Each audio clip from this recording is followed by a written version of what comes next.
The protagonist, through a chance occurrence, experiences a brain mutation. Starting from a street stall, he gradually builds his business, eventually acquiring an island and establishing his own country, slowly expanding his power and influence. Chapter 1, Superbrain. July 26, 2006, in a rented room in a village near an industrial area in Shenzhen's Anbao district, lived a young man named Wang Mingyang. He was wearing glasses and staring intently at the computer monitor on his desk. Completely focused, Wang Mingyang's right hand moved rapidly across the mouse, his index finger clicking intermittently. Simultaneously, several fingers of his left hand moved in tandem, pressing different keys on the keyboard. This rapid rhythm made everything seem intense.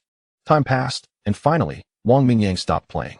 He shouted excitedly, "Finally defeated this boss. My awesome gear. Huh." With that, he lightly pushed off the ground with his right foot, sliding his computer chair back as he prepared to get up and walk to the bedside table to grab a drink and replenish his energy. However, an unexpected event occurred. Wang Mingyang, who had just stood up, suddenly felt dizzy and collapsed onto the bed. After an unknown amount of time, Wang Mingyang slowly opened his eyes, reached for his phone, glanced at the time on the screen, and immediately jumped up as if electrocuted. How did I sleep for so long? I'm going to be late for work. Then, Wang Mingyang hurriedly dialed Lu Xianxing, the head of the technical department at the factory and also his direct supervisor, saying he had an urgent matter and needed to ask for leave. As a result, Lu Xianxing, who was usually very nice, started berating Wang Mingyang on the other end of the line, saying he was extremely irresponsible at work, had missed 2 days of work, and had been marked absent without leave by HR with a deduction in his salary. He demanded that Wang Mingyang come to work on time the next morning to explain himself. Wang Mingyang was stunned after hanging up the phone. "I only slept one night and forgot to get up this morning, didn't I? How did I miss 2 days?" A series of question marks floated through his mind. Confused, Wang Mingyang looked at the date on his phone screen again and realized that 2 days had indeed passed. Thinking back, he roughly understood what had happened.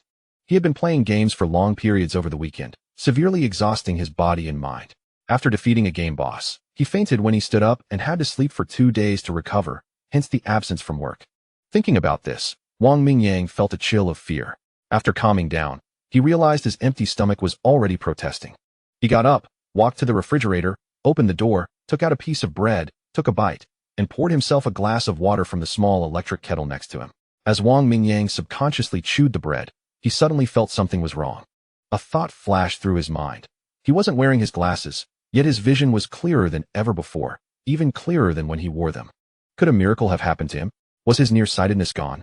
After fidgeting for a while, Wang Mingyang finally accepted the fact that his nearsightedness had returned to normal. To figure out the cause of his physical abnormality, Wang Mingyang carefully checked the house and then began to recall what had happened before he fell asleep. There was nothing unusual in the house, and he hadn't encountered anything strange. The only suspicious thing was that he had spent the entire weekend playing World of Warcraft online, teaming up with others to fight bosses, eating a few bites of dry food when hungry, and drinking a few sips of beverage when thirsty. The drink I'm drinking was a gift from my childhood friend Chun Ming, who brought it back from his trip to Elephant, Thailand. It's supposedly a miracle drink from Elephant, known for its energizing and fatigue-fighting properties. Could there be something wrong with the drink? Thinking this, Wang Mingyang quickly grabbed the empty bottle from his computer desk to check. The label was covered in foreign characters, like scribbles, but thankfully there were a few Chinese characters that said it was energizing and could stimulate the body's potential. Just as Wang Mingyang was struggling with the foreign writing on the bottle, his phone rang. It was his friend Chen Ming calling. "Mingyang, did you drink the beverage I gave you the other day? Damn it. The travel agency just called to tell me that the batch of drinks I brought back from my trip to Elephant, Thailand, has a problem." A newly hired employee at the beverage factory made a mistake with the ingredients. The level of stimulants is dangerously high. Drinking it can cause overexcitement, and in extreme cases, irreversible neurological damage, even endangering life. Several cases have already occurred locally. Luckily, it was discovered in time, and only a small amount of product reached the market. The entire batch has now been recalled and destroyed. The manufacturer has been ordered to stop production and has announced the issue in the media, reminding consumers to dispose of their drinks immediately. The manufacturer will compensate for any losses. You should throw away the ones I gave you before. I'll buy you something better next time I travel, okay? Oh, I haven't drunk them yet. I'll throw them all away in a bit. After chatting with Chun Ming for a few minutes, Wang Mingyang hung up the phone. This is really lucky. My nearsightedness is cured, and my brain wasn't damaged by the fever. Thank goodness, Wang Mingyang thought, looking at the dozen or so empty cans in the trash can. Coming to his senses, he quickly sat down in his computer chair, turned on the screen, logged out of the game he hadn't logged off yet, and then typed in text in the Baidu chat window and clicked on the news. The whole sequence of actions was seamless. Browsing through the information he wanted to see, Wang Mingyang confirmed that what Chen Ming had said on the phone was true. Closing Baidu, Wang Mingyang logged into his email and began downloading files. Last week, his factory supervisor had assigned him to complete the new product test results and improvement plan, but he hadn't even started. He had also missed 2 days of work. He absolutely had to finish it today. He could hand it in first thing tomorrow morning, which might get him less scolded by his boss, Engineer Liu, and his wages less deducted. Wang Mingyang clicked the mouse, flipping through the documents. His ideas for improving the factory's new MP3 player quickly took shape and became clear in his mind. He scrolled down page after page, the components and circuit nodes to be replaced appearing in his mind with a smooth, seamless process. Soon, the documents on the computer screen reached the last page, and the solution was finalized. Wang Mingyang's fingers flew across the keyboard, the room filled with the clatter of keys. The entire technical solution document was completed in less than half an hour. Uploading and saving the file to his email, Wang Mingyang felt a surge of satisfaction. His work efficiency today was incredibly high. Inspiration flowed freely. The problems discovered during the testing of the new MP3 player were solved instantly, something that had never happened before. Could sleeping in bed for 2 days somehow conjure up a genius, a brain evolution? Wang Mingyang indulged in a moment of smug fantasy. Stop daydreaming. Let's get back to work. After indulging in his daydreams, Wang Mingyang picked up a borrowed book, Advanced Digital Circuit Design, and began to read. Soon, the only sounds in the room besides the whirring of the table fan were the rustling of Wang Mingyang turning the pages. As time passed, Wang Mingyang's page-turning became increasingly rapid. Evening arrived quickly. After an afternoon of testing, Wang Mingyang realized that his previous daydreams weren't just daydreams. They had become reality. His brain was indeed much sharper than before. He finished several books on electronics technology in just one afternoon, not only reading quickly and remembering them well, but also achieving a comprehensive understanding. Compared to before, finishing one book every 2 months was considered good. His brain had become so powerful, exceeding the limits of normal people, he absolutely couldn't let anyone know. He needed to be more careful in the future, or he might be taken for biopsies for medical research. Wang Mingyang put down the book, crossed his arms, and pondered. Chapter 2. A day at the factory. The following morning, Wang Mingyang arrived at the factory before 8 o'clock. After clocking in, he directly sought out the administrative clerk, Li Maihua, an exceptionally attractive young woman. Her softly contoured face featured well-defined and symmetrical features, with eyebrows that gracefully arched like willow leaves, exuding tranquility. Her large, bright eyes sparkled like the starry river, and her dainty, upturned nose added an adorable charm. Her lips, slightly curved upwards, imparted a sweet demeanor, while her smooth, radiant skin and long, flowing hair cascading down to her waist gave her an enchanting presence, perfectly balanced in every aspect. Wang Mingyang hurriedly inquired about the attendance records from the previous 2 days, wondering how much the factory would deduct from his wages due to his absence. To his surprise, Li Maihua informed him that the attendance sheet had already been submitted. As for his situation, Lu Gong had instructed her to change his absence to a leave of absence, and a leave request had been written. Consequently, only the wages for those 2 days would be deducted, and he would not face any penalties. However, he would, of course, forfeit the full attendance bonus. Upon hearing this, Wang Mingyang felt an immense sense of relief and promptly expressed his gratitude to Li Maihua. She responded with a gentle smile, her large, fluttering eyes beneath her arched eyebrows captivating him. After exchanging a few pleasantries, Li Maihua asked why he wasn't wearing glasses today and playfully remarked that he looked much better without them. Wang Mingyang quickly explained that he had switched to contact lenses. After concluding his chat with Li Maihua, he briskly returned to his workstation. He had to attend a training session led by his superior, Lu Gong, and he needed to adopt a proper attitude, especially since he was at fault. Indeed, when Lu Gong saw Wang Mingyang, he immediately began to emphasize the importance of diligent work and punctuality. As a competent employee, one must adhere to the various rules set by the employer, bravely fulfill work tasks, and create value for the company, thereby paving the way for future opportunities for promotion and salary increases, ultimately leading to the chance of marrying a wealthy and beautiful partner. After Wang Mingyang's enlightening session, Lu Gong instructed him to commence work on the improvement plan for the new MP3 model and submit it for his review. Lu Gong, whose full name was Lu Xianxing, was the head of the technical department, and all product improvement plans required his approval and signature to be finalized. Wang Mingyang skillfully opened his computer, logged into his email, and forwarded the plan he had drafted the previous afternoon. Turning to Lu Gong, he said, "I've completed the plan. Please take a look." "All right, I understand," Lu Xianxing replied, continuing with his tasks. After submitting the plan, Wang Mingyang found himself with some free time. So he logged into the factory's internal ERP system to check for any new emails and announcements, aiming to stay updated on the latest developments. It took him only a few minutes to review the ERP information, and nothing particularly noteworthy had occurred. He stood up to fetch a cup of water from the dispenser and returned to log into OQ, where he browsed through his friends' updates, leaving a few likes before starting to read the news online. Whenever tasks were completed and new assignments had yet to arrive, everyone busied themselves in this manner to pass the time. An hour later, Lu Gong approached Wang Mingyang and said, "I've reviewed your plan. It's excellent and can be implemented directly. Please proceed to create 3 prototypes based on this plan and conduct testing." "Understood," Wang Mingyang replied. He retrieved 3 old prototypes from his drawer and began searching for the new components he needed for replacements. After a thorough search, he could not find what he needed and had no choice but to consult Lu Gong and a few colleagues nearby. After inquiring around, he discovered that none of them had the required components. Ultimately, Lu Gong had no option but to call the factory's driver, allowing Wang Mingyang to accompany him in the factory's van to Huaqiangbei. Huaqiangbei is renowned as the largest electronic product and component market in the country, offering a vast array of electronic parts. The van made its way with stops along the route until they finally arrived at the parking lot of Huaqiangbei.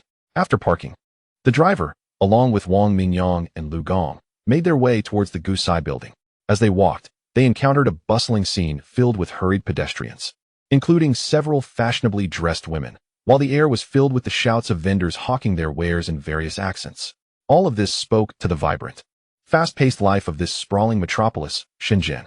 Having graduated and lived in Shenzhen for over half a year, this was Wang Mingyang's first visit to the legendary Huaqiangbei.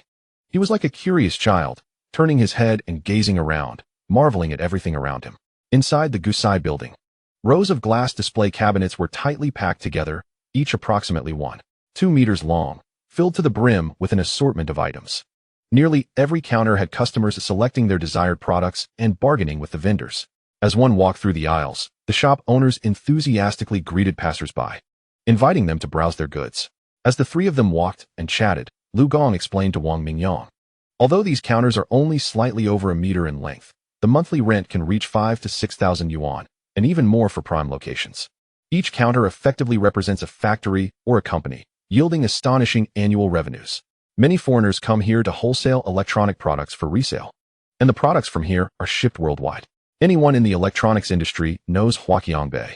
Lu Xianxing led the way, navigating to the section that sold electronic components. Upon reaching a counter, he greeted the owner, indicating that he frequently purchased supplies there. Wang Mingyang glanced around and noticed a dazzling array of components on display: chips, surface mount capacitors, resistors, and more. Lu Xianxing specified the component models he needed, and the vendor quickly fetched them. With a swift motion, the vendor prepared the invoice, and Lu Xianxing promptly made the payment. With the items in hand, the trio headed back to the parking lot. As they exited, Wang Mingyang observed the driver paying a parking fee of 15 yuan, commenting, "That's quite expensive for parking, 15 yuan for less than an hour." The driver replied, "Indeed. In the city center, every inch of land is precious. Everything here is pricier than in the outskirts." Hearing this, Wang Mingyang was suddenly reminded of the towering buildings and the bustling activity he had witnessed during the journey. In stark contrast to his current monthly salary of 3,500 yuan, the average worker earned only 1,000 or 2,000, often working overtime until 10 at night. A wave of introspection washed over him, leaving him feeling somewhat disheartened. During his school days, he had merely coasted along, believing that as long as he passed his exams and obtained his diploma, he would find a good job with a high salary in Shenzhen. His naivete at the time was evident. Struggling to adjust to the communal dormitory at the factory, he rented a room outside for 230 yuan a month, and with additional expenses for meals, internet, utilities, and other necessities, he found himself with little to no savings, often requiring his parents to send him money. On weekends, he frequently indulged in all-night gaming sessions, which he now recognized as an irresponsible use of his time. Now that he had entered society, it was crucial for him to earn a living and support himself. He resolved to strive for a better future. On the way back, Wang Mingyang pondered these matters, feeling a surge of determination. Upon returning to the factory, he used the purchased components to modify the circuit board of an old prototype just as the closing bell rang. He set down his tools, unplugged the soldering iron, and joined the crowd to clock out and head to the cafeteria for lunch. During lunch, Wang Mingyang noticed that his appetite had doubled compared to before. Previously, he could suffice with a single bowl of rice, but today he devoured 2 bowls before feeling satisfied. Could this be a sudden change in his metabolism? He reflected on his earlier experience of replacing the circuit board components. His dexterity and stability had noticeably improved. Were there any other changes in his body? He shook his head, unable to think of anything else at the moment, realizing that he would have to gradually discover these transformations over time. After finishing his meal and returning to his rented accommodation, Wang Mingyang took a brief nap, ensuring he arrived at the factory promptly at 2 o'clock to resume work. He dedicated some time to completing the remaining 2 circuit boards, and after a thorough inspection found everything to be in order. He proceeded to the warehouse to collect 3 new MP3 casing sets from the materials clerk, engaging in a brief conversation while there.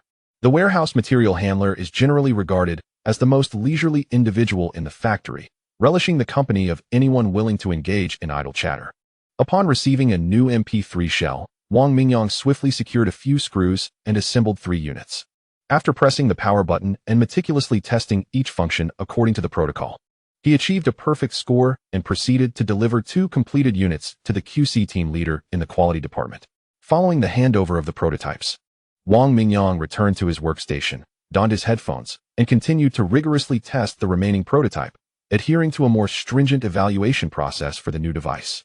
Currently, the factory is engaged in the production and sale of several export-oriented products, including DVDs, multimedia players, MP4s, and MP3s. Among these, the technical requirements for MP3s are relatively modest. After years of development, the product design for MP3s has matured, with standard solutions readily available in the market. Any electronics factory wishing to manufacture MP3s can simply acquire a design from a consulting firm, make minor adjustments, and enhance certain features. The primary chips and components used in MP3s are largely similar. The distinction lies in the quality of parts used. Higher-end models utilize superior components, while budget versions employ more economical ones. Thus, even though Wang Mingyang has been employed for less than a year, he is already entrusted with modifying the designs for new MP3s, though final approval rests with the technical department head, Lu Xianxing. The afternoon was spent engrossed in testing the new device. During overtime that evening, Wang Mingyang purchased a few packs of cigarettes for his direct supervisor, Lu Xianxing. As a token of gratitude for assisting him during his recent absence, Wang Mingyang shares a close rapport with Lu Xianxing, affectionately referring to him as Boss Lu. Since joining the factory, he has consistently sought Lu's guidance. Lu Xianxing is a commendable individual, proficient in his field and responsible, always willing to clarify technical queries without reservation. Wang Mingyang has learned a great deal from him and occasionally brings him a pack of cigarettes as a small gesture of appreciation. Around 9 p.m., Wang Mingyang attempted to reach out to Li Maihua via the OQ communication software, inquiring if she was available after work for a late-night snack. As a gesture of thanks for her assistance a few days prior, to his delight, Li Maihua agreed, which sparked a wave of excitement in Wang Mingyang. The two engaged in light conversation on OQ until the end of their shift. As the clock struck 10, the factory employees exited the premises, eager to explore the nearby night market for some supper. This post-overtime period is regarded as the most enjoyable and relaxed time of the day for workers, who often gather in groups. Wang Mingyang, typically accustomed to socializing with colleagues, felt a mix of anticipation and nervousness at the prospect of dining alone with a charming woman. He was aware that many male colleagues at the factory had expressed interest in Li Maihua, yet none had succeeded. Upon meeting Li Maihua at the factory entrance, their initial conversation was somewhat awkward, indicating both felt a degree of tension. However, as they continued to engage, the atmosphere gradually lightened, becoming more comfortable. After a brief walk of about 7 or 8 minutes, they arrived at the vibrant night market, bustling with energy and filled with the sounds of vendors and laughter. Following the crowd, Li Maihua chose a stall selling spicy hot pot, expressing her desire to try it, to which Wang Mingyang readily agreed. He took the initiative to grab 2 plates, handing one to Li Maihua with a smile, encouraging her to select whatever she wished. After selecting their ingredients, they settled at a small vacant table to enjoy their meal. Wang Mingyang began by sincerely thanking Li Maihua, then shifted to lighter topics to foster a cheerful conversation. Once they finished eating and settled the bill, they strolled around the market some more. By around 11:30 p.m., Wang Mingyang escorted Li Maihua back to the dormitory, exchanging goodbyes before parting ways. In high spirits, he hummed a tune on his way home. Upon entering, Li Maihua's roommate immediately inquired about her outing, prompting nearby friends to lean in, eager to eavesdrop. "No, we just went out for a late-night snack," Li Maihua replied. "Come on, don't deny it. You wouldn't go out alone with him if it weren't something more. Make sure to share the good news when you start dating." Her roommate's teasing did not surprise Li Maihua. In casual conversations about eligible bachelors in the factory, Wang Mingyang was frequently mentioned. In the eyes of ordinary workers, factory managers and engineers from the RD department are seen as figures of esteem, often creating an unapproachable aura. Wang Mingyang, however, was different. Having lived in the communal dormitory upon his arrival at the factory, he blended well with his peers, leaving a positive impression as a single man. Many female workers were open to forming friendships with him, though he had turned down a few offers for dates, having never considered such matters before. Li Maihua found herself unable to sleep that night after her roommate's relentless teasing. The following afternoon, during lunch in the cafeteria, a fellow townsman approached Wang Mingyang with a question. "Are you and Li Maihua dating? Wow, you've got the factory's belle." Wang Mingyang was taken aback and quickly denied the rumor. "It's just a late-night snack. How did it escalate to this?" Shaking his head, he chuckled, believing that matters of the heart should unfold naturally. Through his conversation with his fellow townsman, Wang Mingyang belatedly realized that news of his supposed romance with Li Maihua had spread throughout the workshop. After 2 days of uninterrupted testing on the new MP3 prototypes without encountering any issues, Wang Mingyang found himself with ample free time, during which he finished reading several technical books from the department. Engaging in discussions with colleagues, he grasped many previously elusive technical concepts, demonstrating rapid progress that surprised his peers. With little work on his plate and no overtime required that weekend, he contemplated venturing out in search of new opportunities. On Friday evening, instead of retreating into his usual gaming routine, Wang Mingyang took a 30-minute bus ride to visit his good friend Chun Ming, where he gathered with a few old companions. Chun Ming and his group had arrived in Shenzhen a few years before Wang Mingyang, and they were childhood friends. Initially, when Wang Mingyang first moved to Shenzhen and lacked accommodation, he stayed with Chun Ming, who had provided considerable support when he began working at the factory. Whenever Chun Ming had a weekend free from overtime, the group would typically meet on Friday nights to share a meal, enjoy drinks, and catch up. Among this group of friends, Chun Ming was currently the most successful, serving as the production manager at an electronics factory, earning the highest salary and renting the largest apartment, a suite. He was also known for his loyalty, always willing to assist friends. Recently, Chun Ming's factory had completed a substantial foreign trade order, leading the boss to reward the management team with generous bonuses. In a moment of impulse, Chun Ming used his bonus to book a tour to Thailand, returning with a local energy drink. However, during the last gathering, his friends had not been particularly fond of the drink, dismissing its flavor. Wang Mingyang, on the other hand, found it quite enjoyable and took the remaining bottles home with him. By the time Wang Mingyang arrived at Chun Ming's place, several friends were already present. Everyone pitched in, busily preparing the meal, with some washing and cutting vegetables while the food simmered on the stove. Wang Mingyang, residing the farthest away, arrived the latest. After finishing the meal, he would simply wash the dishes. The food was prepared swiftly, and Wang Mingyang went downstairs to the convenience store to fetch a chilled beer. Everyone began dining while engaging in gossip. Among the young men in their 20s, the most frequent topics revolved around who had started dating, the attractiveness of the new female workers at the factory, and their own crushes.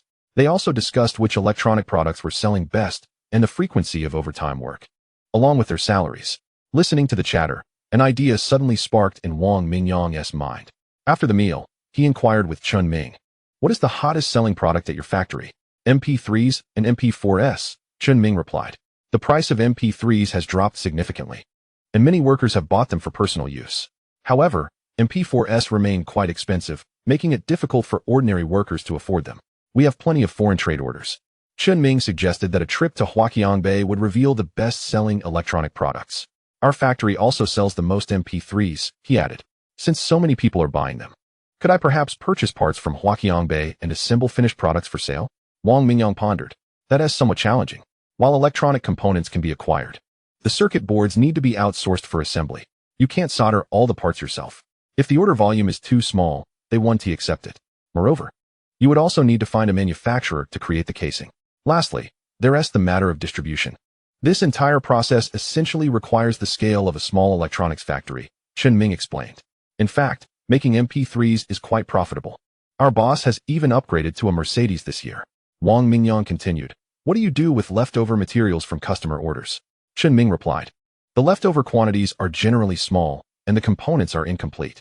Since the memory is universal, it can be used for other models. Therefore, the remaining materials usually consist of circuit boards and casings, which are generally treated as scrap once the orders are completed.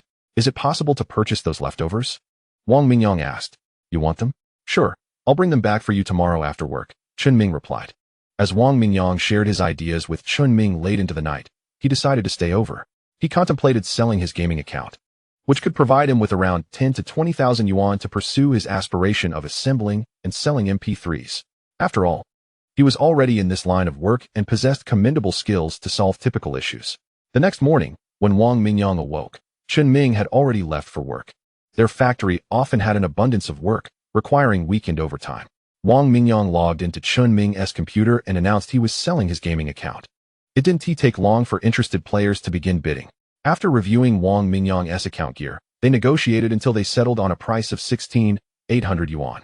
At 11:50 a.m., Wang Mingyang went downstairs to the Chuizhu Pavilion to pack 2 takeout meals, informing Chun Ming over the phone.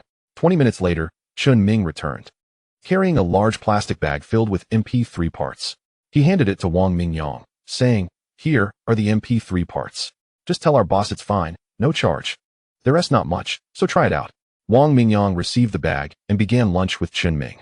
After Chun Ming went to his room for a nap, Wang Mingyang approached the nearby workbench, meticulously sorting and categorizing the components from the bag. The assortment contained parts for 3 or 4 models of MP3s, with some having up to 50 sets and others just 10. After some time spent noting the missing components, Wang Mingyang tucked the paper into his pocket and headed to Huaqiangbei to purchase additional parts. The bus ride, coupled with shopping, consumed over 4 hours. During this time, he learned that entering the city from outside required an ID check. Upon returning, Wang Mingyang assembled the usable MP3 sets and packed them into new boxes. Next, he calculated the costs, noting that the largest expense stemmed from the memory, followed by the display screens. The remaining components were relatively inexpensive since the casings and circuit boards were free. However, to sustain this business long-term, he would eventually need to invest in purchasing supplies. After completing these tasks, Wang Mingyang stretched and sighed, checking the time on his phone before heading to the nearby market to buy vegetables. After a flurry of activity, he prepared a meal. At 6:20 p.m., when Chun Ming returned home, he asked Wang Mingyang how his project was progressing. Wang Mingyang replied, "It's ready. I plan to take it to the fuel bridge later to set up a stall." "That sounds good. It has a significant foot traffic. What price are you considering?" Chun Ming asked.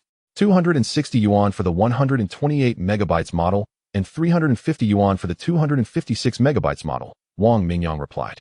"That's reasonable, slightly lower than branded models. Let us see how it goes."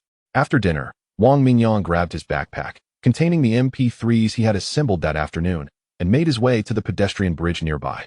The bridge was illuminated by streetlights, ensuring visibility. As dusk approached, the number of pedestrians gradually increased, predominantly factory workers engaged in cheerful conversation. Wang Mingyang scanned the area and noticed various stalls selling assorted goods. Finding an empty spot, he laid out a small cloth on the ground, arranged the MP3s, and placed a sign beside them that read, "Foreign Trade Surplus MP3s, 128 megabytes for 260 yuan, 256 megabytes for 350 yuan. Having set everything up, Wang Mingyang leaned against the railing, waiting for customers. After an uneventful half hour, he found himself chatting with a vendor selling headphones and phone chargers nearby. The vendor mentioned that he also sourced his goods from Huaqiangbei, selling headphones for 2 yuan and chargers for 15. When he inquired about Wang Mingyang's pricing, he noted that selling at that rate would leave little profit, having previously checked prices there himself. Wang Mingyang explained that he acquired his stock at 200 yuan and 290 yuan, respectively, as they were surplus from a friend's factory. Just then, 3 young female factory workers, around 17 or 18 years old, approached and squatted down, asking if they could test the MP3s. Wang Mingyang concluded his conversation and handed each of the 3 girls a 128 megabytes model, assuring them that these were surplus products and thus offered at such low prices. With guaranteed quality, the girls powered on the MP3s, plugged in their headphones, and explored all the buttons while closely inspecting the devices. One girl, the tallest of the trio, quickly returned her MP3 and picked up a 256 megabytes model instead, which had a more appealing design. As they chatted amongst themselves while testing the devices, they ultimately decided to purchase one each. 2 opted for the 128 megabytes models, and one chose the 256 megabytes model. Wang Mingyang packaged the 3 MP3s, exchanging them for cash with a sense of triumph. He silently celebrated his first sale, feeling a surge of exhilaration. As he watched the girls depart, he noticed the words Yuhua garment printed on their factory uniforms, sparking a moment of realization within him. In the following hours, Wang Mingyang sold an additional 8 MP3s, totaling 8 128 megabytes units and 3 256 megabytes units, culminating in a revenue of 3,010 yuan, which included a few discounts he offered to customers. Chapter 4. A successful initial venture. As the foot traffic on the street began to dwindle, Wang Mingyang checked the time on his Nokia phone, past 11 o'clock. He turned to the nearby vendor, Yang Gang, and declared that it was time to wrap up for the night. Tomorrow, they would need to change locations, as this spot was not conducive to sales. Come on, would it kill you to stop showing off? He remarked. You've sold so many devices tonight, and you still think it's not enough? Yang Gang retorted, my universal charger sells in the same quantity as yours, yet my profit margin is significantly higher. As the evening progressed, the two men became increasingly familiar with one another, their conversation growing more casual. Wang Mingyang was well aware of the prices Yang Gang paid for goods in Huaqiangbei. His universal chargers cost him just 2 or 3 yuan each, and his earphones were only a few jiao, yielding a far greater profit margin than his own MP3 players. However, Wang Mingyang's items were priced higher, netting him a profit of 160 yuan per sale. The prices he initially quoted to Yang Gang were not reflective of his actual costs. The cost of goods was a closely guarded business secret, not something to be shared lightly. Where are you planning to sell tomorrow if not here? Yang Gang inquired. I haven't decided yet, but I probably won't come back here. It's too far from where I work, Wang Mingyang replied. At that moment, Yang Gang observed Wang Mingyang packing up his belongings, a hint of hesitation in his eyes. Tentatively, he suggested, how about you sell me 5 128 megabytes units? I'd like to test the waters and see if I can make some extra money. But you need to offer me a discounted price to leave some profit margin for myself. Wang Mingyang paused his packing, looked at Yang Gang, and agreed. But as I mentioned earlier, my cost price for the 128 megabytes is 200 yuan. I need to make a profit too. How about 215 yuan? 215 works for me. I can sell them for 280. If they don't sell, I can always give them away as gifts. They exchanged contact information to stay in touch for any future dealings. Thus, Wang Mingyang sold another 5 MP3 players, and even at this price, he made a decent profit. He slung his backpack over his shoulder and glanced at the time. There was just enough time to catch the last bus back to his rental. While waiting for the bus, he called Chun Ming to discuss the evening's sales and informed him that he would not be staying over tonight. As the bus approached, Wang Mingyang quickly ended the call and squeezed through the crowd to board.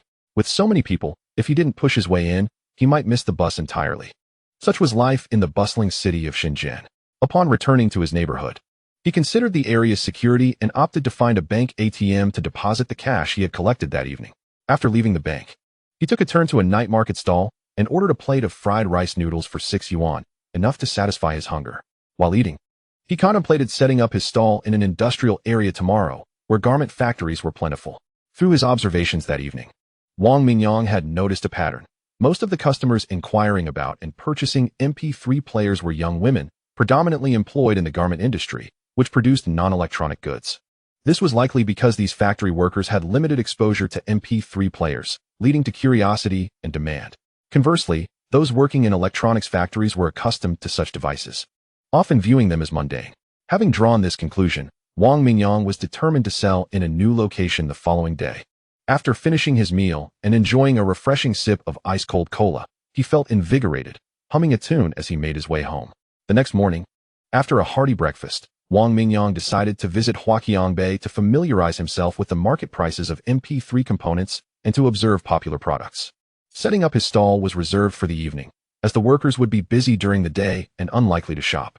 Wandering through Huaqiangbei, he did not board the bus back until after 4 o'clock, arriving just in time for dinner.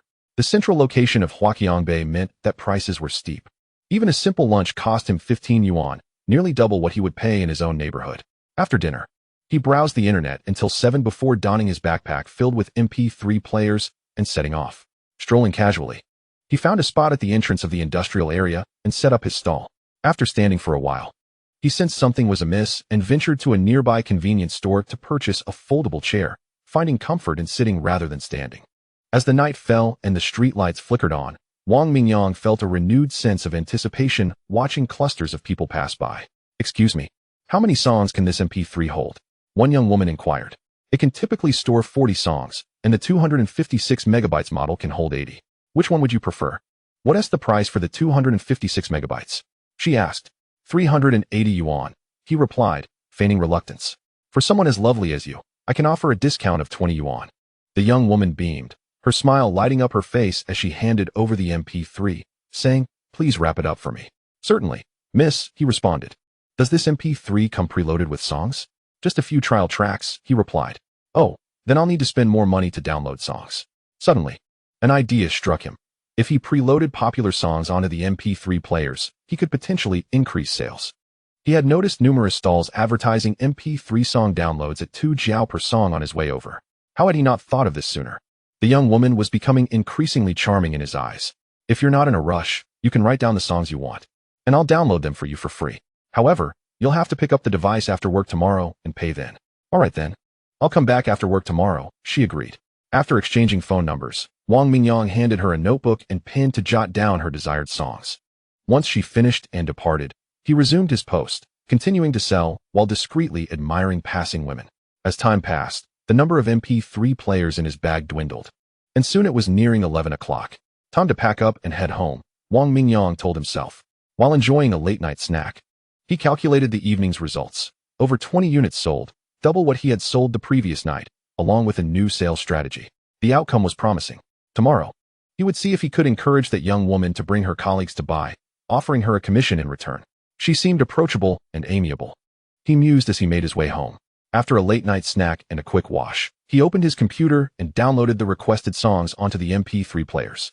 By the time he finished, it was already 2 in the morning, and he hurried to bed. The finished MP3 players were divided into 2 categories. One group preloaded with songs, and the other without. The alarm rang. The following morning at 7:30, Wang Mingyang opened his eyes and sat up, feeling remarkably refreshed and invigorated. This was peculiar. In the past, waking up after such a late night would have left him groggy. Today, however, he felt sharp and full of energy. Could it be that my mind has improved, along with my body? He pondered. After brushing his teeth and washing his face, he rushed out the door, arriving at work just before 8 to clock in. He realized he needed to buy a bicycle, as walking each day was quite time-consuming. Chapter 5. Buying a bicycle. A bicycle is still a vehicle upon reaching his workstation. Wang Mingyang followed his usual routine, booting up his computer for a new day of work. He checked the factory's ERP emails and announcements before heading to the aging room to retrieve a sample for a thorough inspection. He found no issues and was now awaiting the quality department's testing report. If the inspection report poses no issues, Wang Mingyang can submit the new product development report. Once approved, the factory will arrange for material procurement for production. With some spare time on his hands, Wang Mingyang began engaging in conversation with his colleagues in the office, taking the opportunity to learn some technical skills. Although his intellect surpassed that of the average person, there were many things that could not be learned from books, especially the hands-on aspects. In the past, whenever he heard experts discuss software-related topics, he often found himself lost and out of his depth. However, after reading several technical books on the subject, he had gained a general understanding, though he had yet to practice it. The few books he had read were somewhat lacking in comprehensiveness, and he realized he needed to acquire a few more to solidify his foundation. Progressing from the basics to mastery, he mused. During work hours, aside from the factory owner occasionally visiting the technical department for a brief appearance, there was little of significance happening. After work, Wang Mingyang hurried to the location where he had set up his stall the previous night. After walking for about 10 minutes, he spotted the woman from last night who had intended to buy an MP3, standing in the shade of a tree. Oh, a serene presence with a hint of an alluring demeanor, quite different from Li Maihua, he thought to himself. He approached her, smiling as he greeted her. Apologies for my tardiness. No problem, it's not too late. Do you work in a factory in this industrial area? I noticed you wearing work attire, she replied. Actually, I don't work in this industrial area. My factory is in the adjacent Anhao Industrial Park, which is why I arrived late. Have you eaten yet? She inquired. Not yet. I plan to grab the MP3 before heading to the canteen. By now, the canteen probably has little left to offer. How about I treat you? We can find a small eatery nearby to grab a bite. The woman regarded Wang Mingyang with a cautious expression. I have a few questions I'd like to ask you. Nothing more, Wang Mingyang quickly clarified, understanding her apprehension. All right then, she replied. They made their way to a nearby noodle shop, ordering 2 servings of noodles with minced meat sauce while chatting amicably. Throughout their conversation, Wang Mingyang learned that her name was Zhou Yanzi, hailing from Sichuan province. After finishing high school, she followed a fellow townsman to Shenzhen to work at the current garment factory. Over the years, she had risen to the position of team leader. Wang Mingyang was equally forthcoming with his own answers to her questions. Upon discovering that Wang Mingyang had studied in Sichuan, their conversation grew even more animated, and they exchanged QQ numbers. Are there still many people in your factory without MP3s? Wang Mingyang asked Zhou Yanzi. Yes, quite a few. If you find your MP3 to be useful, could you help introduce it to them? I can offer you 30 yuan as a reward for each sale. So that's your motive for treating me, Wang Mingyang teased, eliciting a playful glimmer in Zhou Yanzi's eyes. What did you think? That I was trying to pursue you? I might have thought so, he replied with a grin, but with your beauty, I'm certain many are already vying for your attention. If you're willing to give me a queue number, I would gladly join the line for a chance to reminisce. As they grew more familiar, Wang Mingyang began to jest more freely, causing Zhou Yanzi to chuckle at his playful banter. The personality of this Sichuan girl reminded him fondly of his school days back in Sichuan. Do you usually set up your stall at the same spot in the evenings? Zhou Yanzi asked. It depends on the circumstances. If I'm not working overtime, I should be there, he replied. Also, my MP3 can be preloaded with songs for free. Great, I'll keep that in mind. Let us leave it at that for now. Zhou Yanzi took the MP3, stood up, and waved goodbye to Wang Mingyang. I hope for your success, as well as my own, she said. Wang Mingyang waved back, contemplating his own departure. Later that afternoon at work, the prototype test report from the quality department was released. After confirming that there were no issues, Wang Mingyang submitted it along with the new machine development plan to his superior, Lu Xianxing. The remainder of his time was spent chatting as usual. During this time, Wang Mingyang made a point to inquire about component procurement information from Huaqiangbei. He learned that the components sold there included not only new merchandise, but also refurbished items, and some were even illicitly obtained from factories. The latter two categories were significantly cheaper than the new products. With this information, Wang Mingyang considered looking for memory components on his next purchase, planning to test the waters if the price difference was substantial. As evening fell and work ended, Wang Mingyang made his way to the canteen. Halfway there, his phone buzzed in his pocket. Upon checking the screen, he saw that it was Zhou Yanzi calling. Hello, beautiful. What can I do for you? He answered. Are you setting up your stall tonight? I'd like to bring someone along to check it out. Yes. I want to be working overtime tonight. By the way, you haven't eaten yet, right? Why not wait for me, and we can have dinner together? Wang Mingyang was quite pleased at the prospect of dining with someone as charming as her. Unfortunately, we have to work overtime until 9. But I'll come find you afterward, she replied. All right, goodbye then. Goodbye. After ending the call, Wang Mingyang entered the canteen and quickly queued for his meal. Once finished, he planned to look for second-hand bicycles nearby. Given the current situation, purchasing a new one was unnecessary due to high prices and the risk of theft. Exiting the canteen, Wang Mingyang headed toward the street market where 2 bicycle rental shops were located. He had previously rented bikes from there with colleagues on weekends, and he hoped to find some used ones for sale. Upon arriving at the rental shop, he directly asked the owner if they sold second-hand bicycles. Yes. All the bicycles here are for sale. Which one catches your eye? After surveying the selection, Wang Mingyang noticed that they were all quite distinct. Likely purchased second-hand by the owner. Do you have any folding bikes? He inquired. Yes, over there, the owner pointed to a corner. Folding bicycles had smaller wheels than regular ones, making them slower, and since no one rented them, they were left to rust in the corner. Wang Mingyang approached and carefully selected a blue one, pushing it out.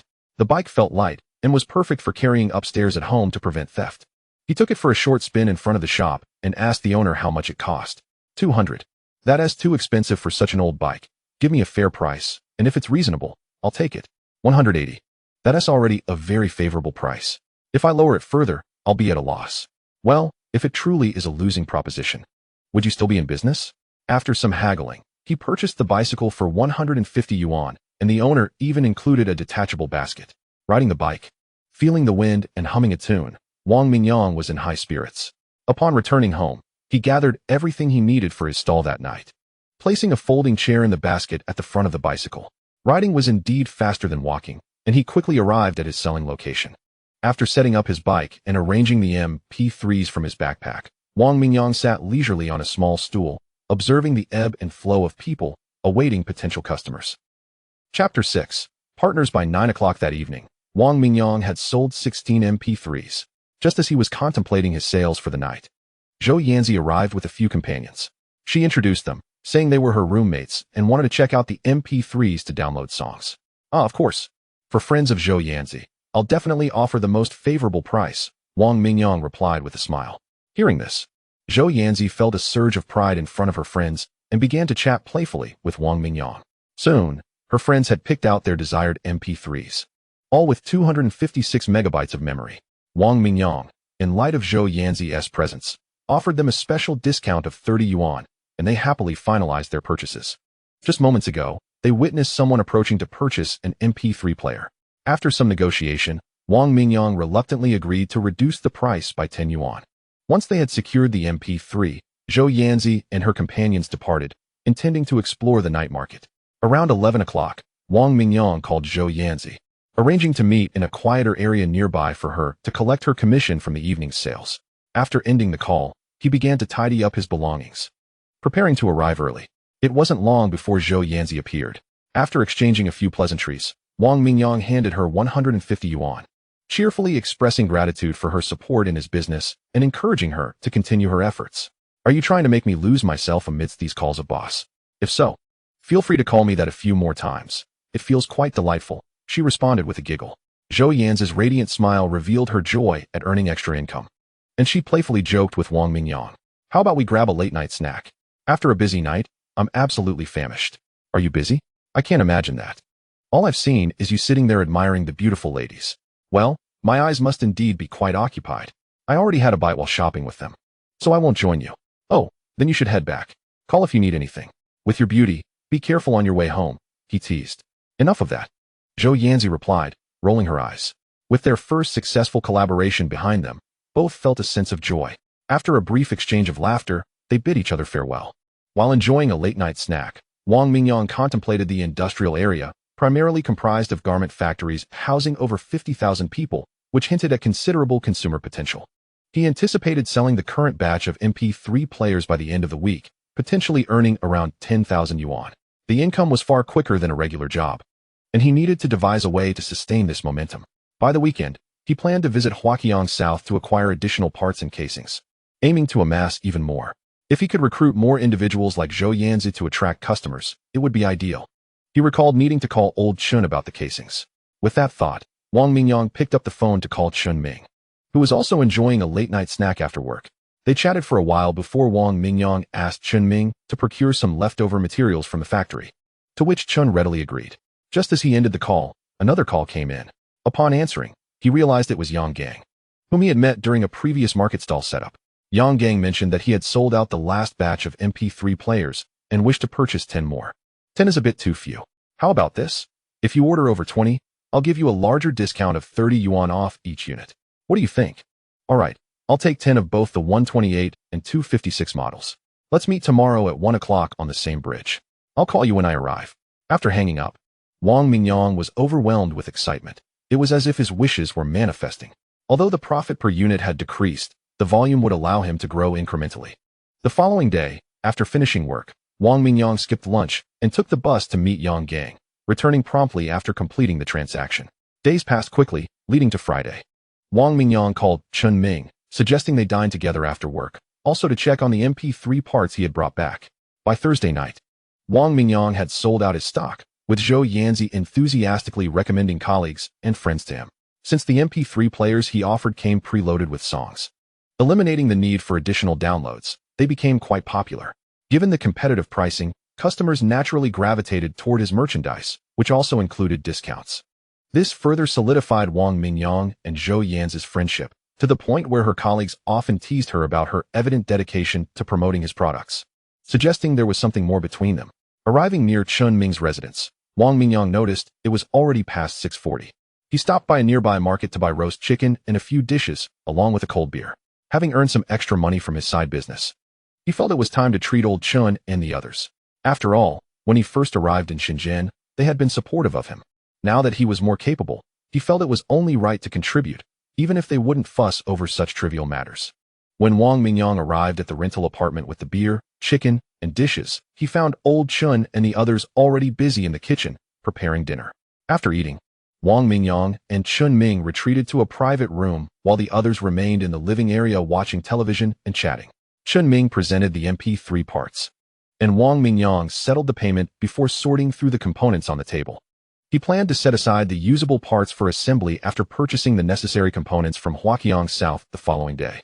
On Saturday morning, Wang Mingyang and Chun Ming rose early and took the bus to Huaqiang South. The area was as bustling as ever, with the sounds of transactions echoing, and the daily spectacle of financial miracles continuing. After wandering around and engaging in several rounds of haggling, they managed to gather most of the required parts. Save for the memory. Memory constituted the highest portion of the cost in MP3 production, and Wang Mingyang intended to seek out relatively cheaper or second-hand options. They inquired at several counters in the memory section before finally locating suitable ones. Wang Mingyang spent all his available cash on memory, acquiring over 200 chips. After some negotiation, he secured a significant discount and exchanged contact information with the vendor. Having completed their shopping, Wang Mingyang and Chun Ming explored other areas before heading back. Upon returning to their residence, Wang Mingyang began assembling the MP3 players, determined to have them ready for sale that night. The prospect of earning over 1,000 yuan filled him with motivation. By 5:30, he had assembled over 80 MP3 players at a remarkable pace. After enjoying a meal at a nearby fast food restaurant, Wang Mingyang bid farewell to Chun Ming and left. Back at the rental apartment, he formatted the assembled MP3 players and downloaded songs onto them. This service had become one of his competitive advantages, as many workers lacked the knowledge to download songs themselves, and vendors typically charged per track for downloads. Chapter 7. Transitioning to the night market. Once he sold this batch, his financial situation would improve, allowing him to purchase an inexpensive laptop dedicated to downloading songs. He envisioned providing free downloads on-site for any customers purchasing MP3 players. I truly am a business prodigy, Wang Mingyang thought, feeling a rush of pride. Reflecting on the profits he had amassed in recent days, he felt a bit euphoric. After completing the necessary operations, he downloaded songs onto all 80 MP3 players, and then called Zhou Yanzi to inform her he would be setting up shop that evening. Great. I'll bring some people over later.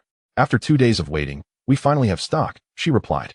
After hanging up, Wang Mingyang gathered his items and rode his bike to the sales location. Efficiently setting up his stall, he settled into a chair, eagerly awaiting customers. As time passed, it soon became 11 o'clock. That night, he sold over 20 units, including 16 purchased by Zhou Yanzi and her friends. After deducting costs, Wang Mingyang earned over 1,600 yuan. After packing up his items, he called Zhou Yanzi to arrange a meeting in the night market. Shortly thereafter, he arrived at the night market, ordered some food from a stall, and awaited Zhou Yanzi's arrival. After waiting for approximately 10 minutes, Wang Mingyang, glancing around, finally spotted Zhou Yanzi's appearance.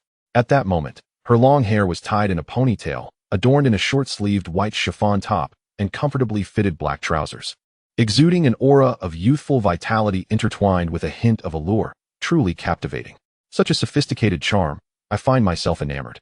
How could I have overlooked such a stunning beauty until now? Perhaps it is merely because she had always donned work attire before, thus evading my notice. Yes, that must be it. It's certainly not my fault. Soon enough, Wang Mingyang concocted a suitable justification for his previous oversight.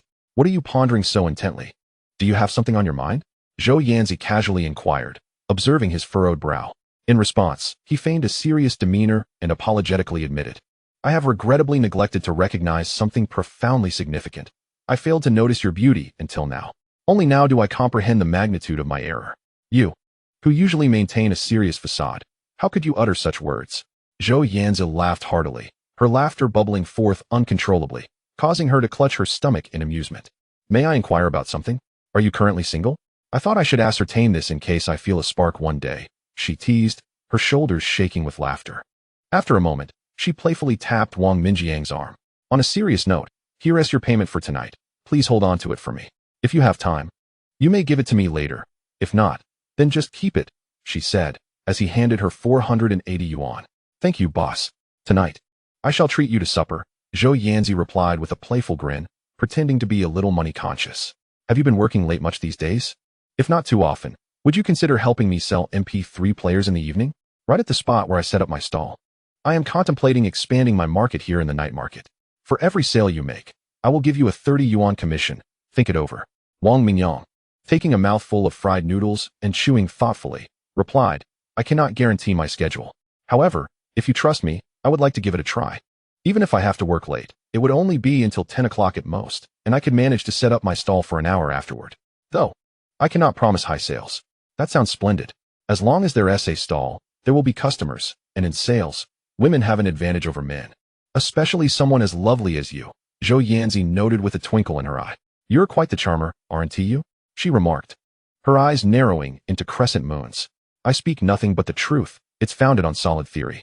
Women possess a greater appeal in terms of appearance, which is the first step in attracting customers, he continued, eager to impress her with marketing knowledge gleaned from business literature.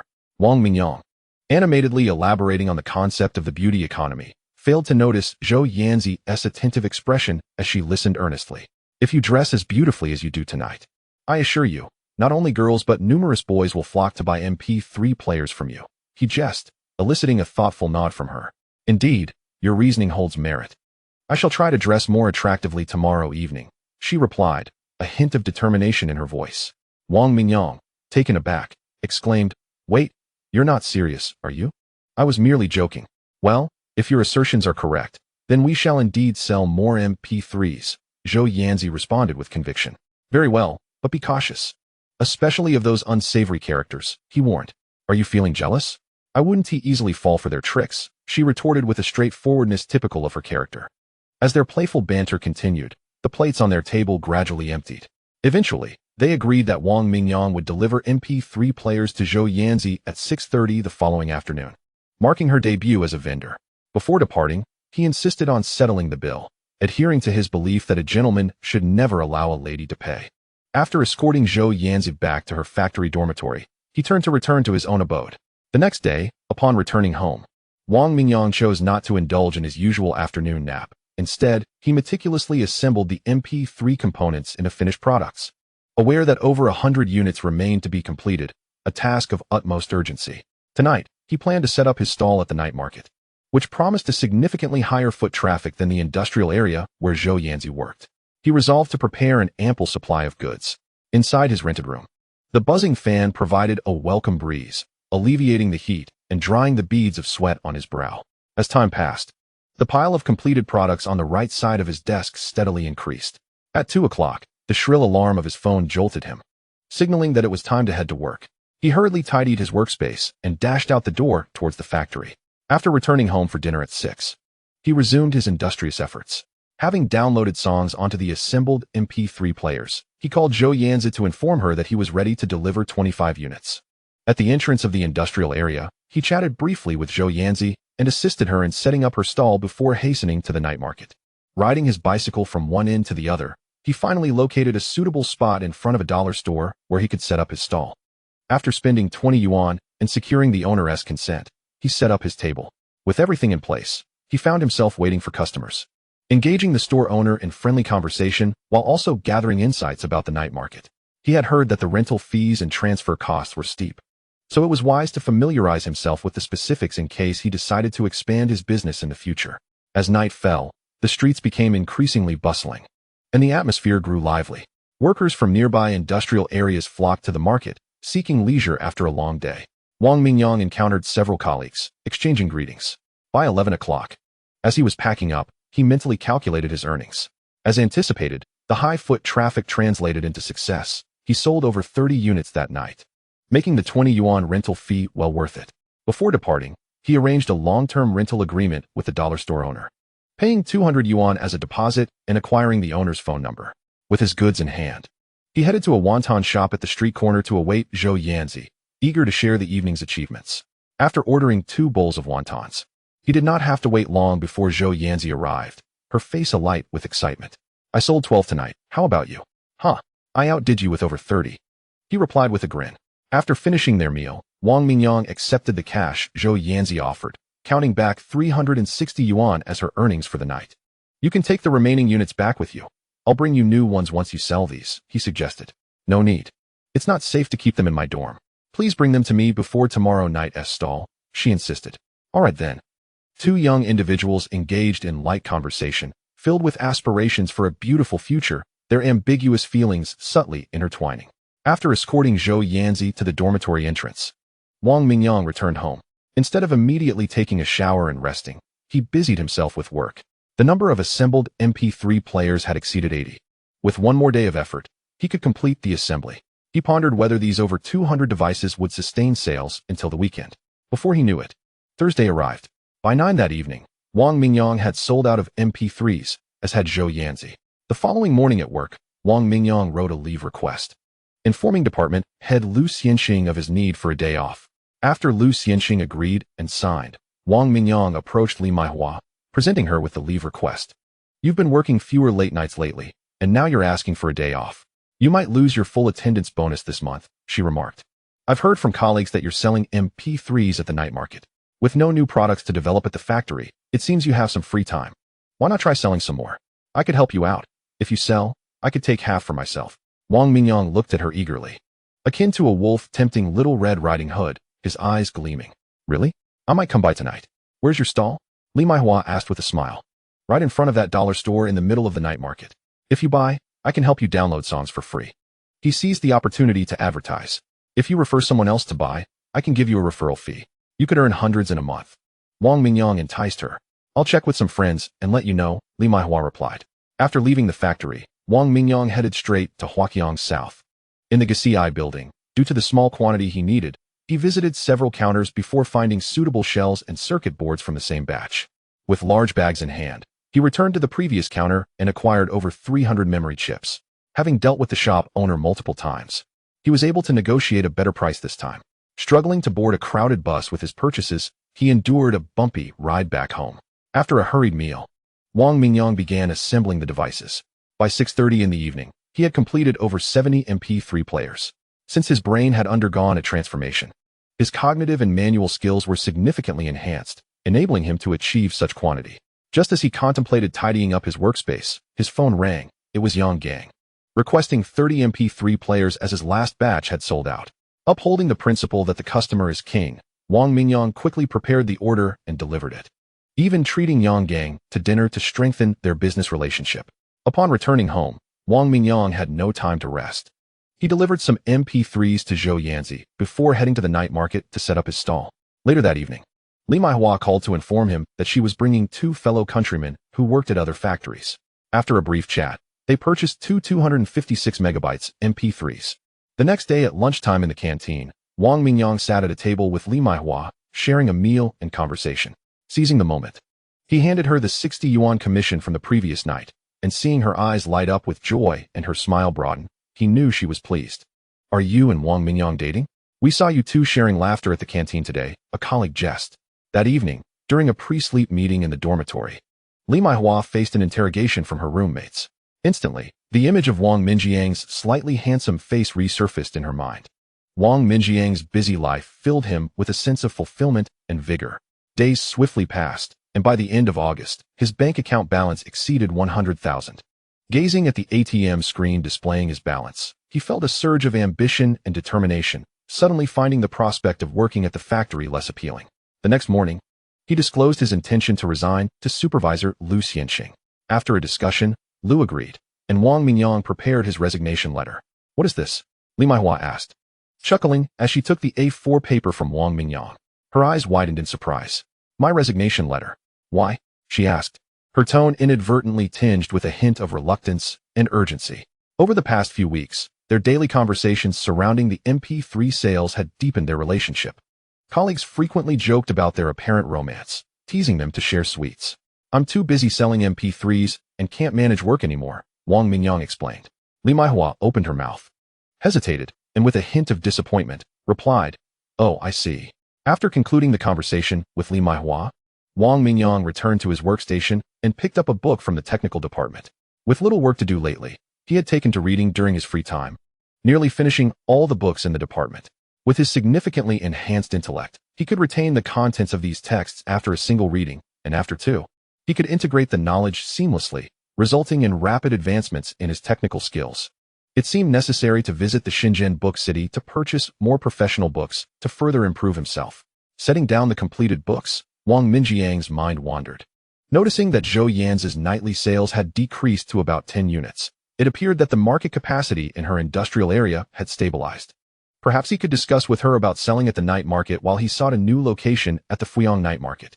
Moreover, he contemplated opening a store on Taobao to try online sales, a burgeoning trend in domestic shopping, with Taobao's founder rising to the ranks of the nation's wealthiest. Motivated by this thought, Wang Mingyang eagerly grabbed the mouse and keyboard, swiftly registering for a Taobao account. Chapter 9. Partnering with the wealthy Ma with fingers flying over the keys, he navigated the registration process. The screen flashing before his eyes as the sounds of typing filled the air. Before the end of the workday, Wang Mingyang successfully completed the Taobao store registration, though the product listings remained empty. After work, he and Zhou Yanzi dined at a small restaurant, where he shared his plans and sought her opinion. Without hesitation, Zhou Yanzi agreed to set up a stall in the night market. Rapidly finishing his fried rice, Wang Mingyang led her to the night market. First, he greeted the owner of the dollar store and retrieved his folding table, which he had purchased from a second-hand furniture shop. Having sold goods there frequently, he had become familiar with the store owner, Liang Ming, who had allowed him to store the table there. Seeing Wang Mingyang arrive with Zhou Yanzi piqued Liang Ming's interest. "Hey, Mingyang, who is this beautiful lady? Your girlfriend? Don't get carried away. She's a good friend helping me sell MP3s, Wang Mingyang replied. I understand. Just a good friend, Liang Ming teased with a mischievous grin. Are you no longer selling here? Why not? I see you selling dozens each night, Liang Ming inquired. This spot sells well, but I want to open another stall at Fuyang for greater sales potential. Otherwise, selling such a meager amount each night would hardly suffice for sustenance. Wang Mingyang lamented his financial plight. Spare me your pretense. I believe you when you say you cannot amass great wealth, but if you cannot even afford meals. Who are you fooling? Liang Ming cast a sidelong glance at Wang Mingyang. After engaging in idle banter with Liang Ming and sharing a brief conversation with Zhou Yanzi, Wang Mingyang returned to his rented accommodation, determined to continue his journey as a proficient assembler. Currently, his MP3s were priced lower than those of his competitors, as he procured materials himself from the market to assemble them, often utilizing leftover stock from other suppliers, which allowed him to keep costs low. The sole drawback was the inconsistency in models and the random nature of their appearance. However, the affordability of his products stood as Wang Mingyang's primary advantage. Working diligently until 10:40 p.m., he finally set aside his tasks to join Zhou Yanzi for a late-night meal. How do you find this place tonight? Wang Mingyang inquired. Quite lively. It's far more bustling here than in our industrial area, and there are many more machines for sale. You've done quite well tonight. Selling even more than I did when I was around. Keep it up. This place is now in your capable hands, he said, feigning seriousness as he patted Zhou Yanzi's shoulder with a smile. Zhou Yanzi rolled her eyes at Wang Mingyang, gently brushing his hand away. It's a bit far from here to Yangfu. Will there still be buses back after you finish? I believe the last bus back is around 10 p.m. If I'm late, I'll ride my bicycle home. Otherwise, I'll just take a taxi, he replied. Taxis are too expensive. That's a waste of money. Why not consider buying an electric bike? Our warehouse manager rides one for errands. It's quite convenient. That sounds reasonable. I'll check it out tomorrow afternoon. It takes too much time to ride a bicycle over long distances. Do you know where I could purchase an electric bike? The two continued their conversation in a casual manner. The following afternoon, Wang Mingyang visited a shop selling electric bikes and purchased one. The bike, a 48-volt model, could travel 40 kilometers on a full charge, costing him over 3,000 yuan. These electric bikes are quite costly. If I hadn't earned some money recently, I wouldn't have been able to justify this purchase. As he rode home, he marveled at the convenience it provided while reflecting on its price. After finishing work that day and organizing his affairs, Wang Mingyang took his electric bike loaded with goods to Yangfu. The night market there was distinctly larger than the one near his home, with dedicated management and a rental fee. A 1 square meter stall cost over 1,000 yuan per month, and Wang Mingyang paid 3 months rent up front. Setting up his table and displaying the MP3s, he sat down and observed the increasing crowd on the street as his new stall officially commenced operations. With numerous large factories nearby, the Yangfu night market attracted significant foot traffic, and inquiries for his machines were frequent. As he calculated his sales while closing up for the night, he was pleased to discover he had sold 30 to 40 units, successfully covering that month's rent. For several consecutive nights, Wang Mingyang's MP3 sales were commendable. This new stall marked a successful venture for him. A week later, Wang Mingyang completed his resignation process. Stepping out of the factory gates, he felt invigorated by the endeavors he had been pursuing. After spending several days exploring Huaqiangbei, he procured various MP3 shells and components, planning to expand his product line. Once home, he busied himself assembling the parts and took several prototypes to a photography studio, capturing images of each model. His store on Taobao remained empty, and these photos were intended for it. Upon returning, Wang Mingyang transferred the MP3 photos to his computer and shared them via OQ with Zhou Yanzi, Li Maihua, and Yang Gang, informing them that the new models were ready. Subsequently, he adeptly navigated Taobao, examining other merchants' shops to glean insights from their product descriptions and page layouts. With a clearer understanding, Wang Mingyang began populating his online store with items, uploading photos and adding product descriptions, remaining occupied until dinner time. At that moment, Zhou Yanzi arrived after work to collect the goods she would sell that evening. Having earned more than twice her salary from the garment factory through selling Wang Mingyang's MP3s over the past few months, Zhou Yanzi was now brimming with energy. Since Wang Mingyang began selling in Yangfu, Zhou Yanzi preferred to pick up the machines herself rather than trouble him for deliveries. And she had taken over his old bicycle for her use. After packing the MP3s, they prepared to go out for dinner. On the way, Zhou Yanzi called Li Maihua to invite her to join them, which had become a customary practice for the two. After Wang Mingyang had informed Li Maihua that she could bring friends to see the MP3s, a friendship blossomed between her and Zhou Yanzi. With the money Wang Mingyang had earned in recent months, he no longer wished to eat fast food for every meal, especially when dining together.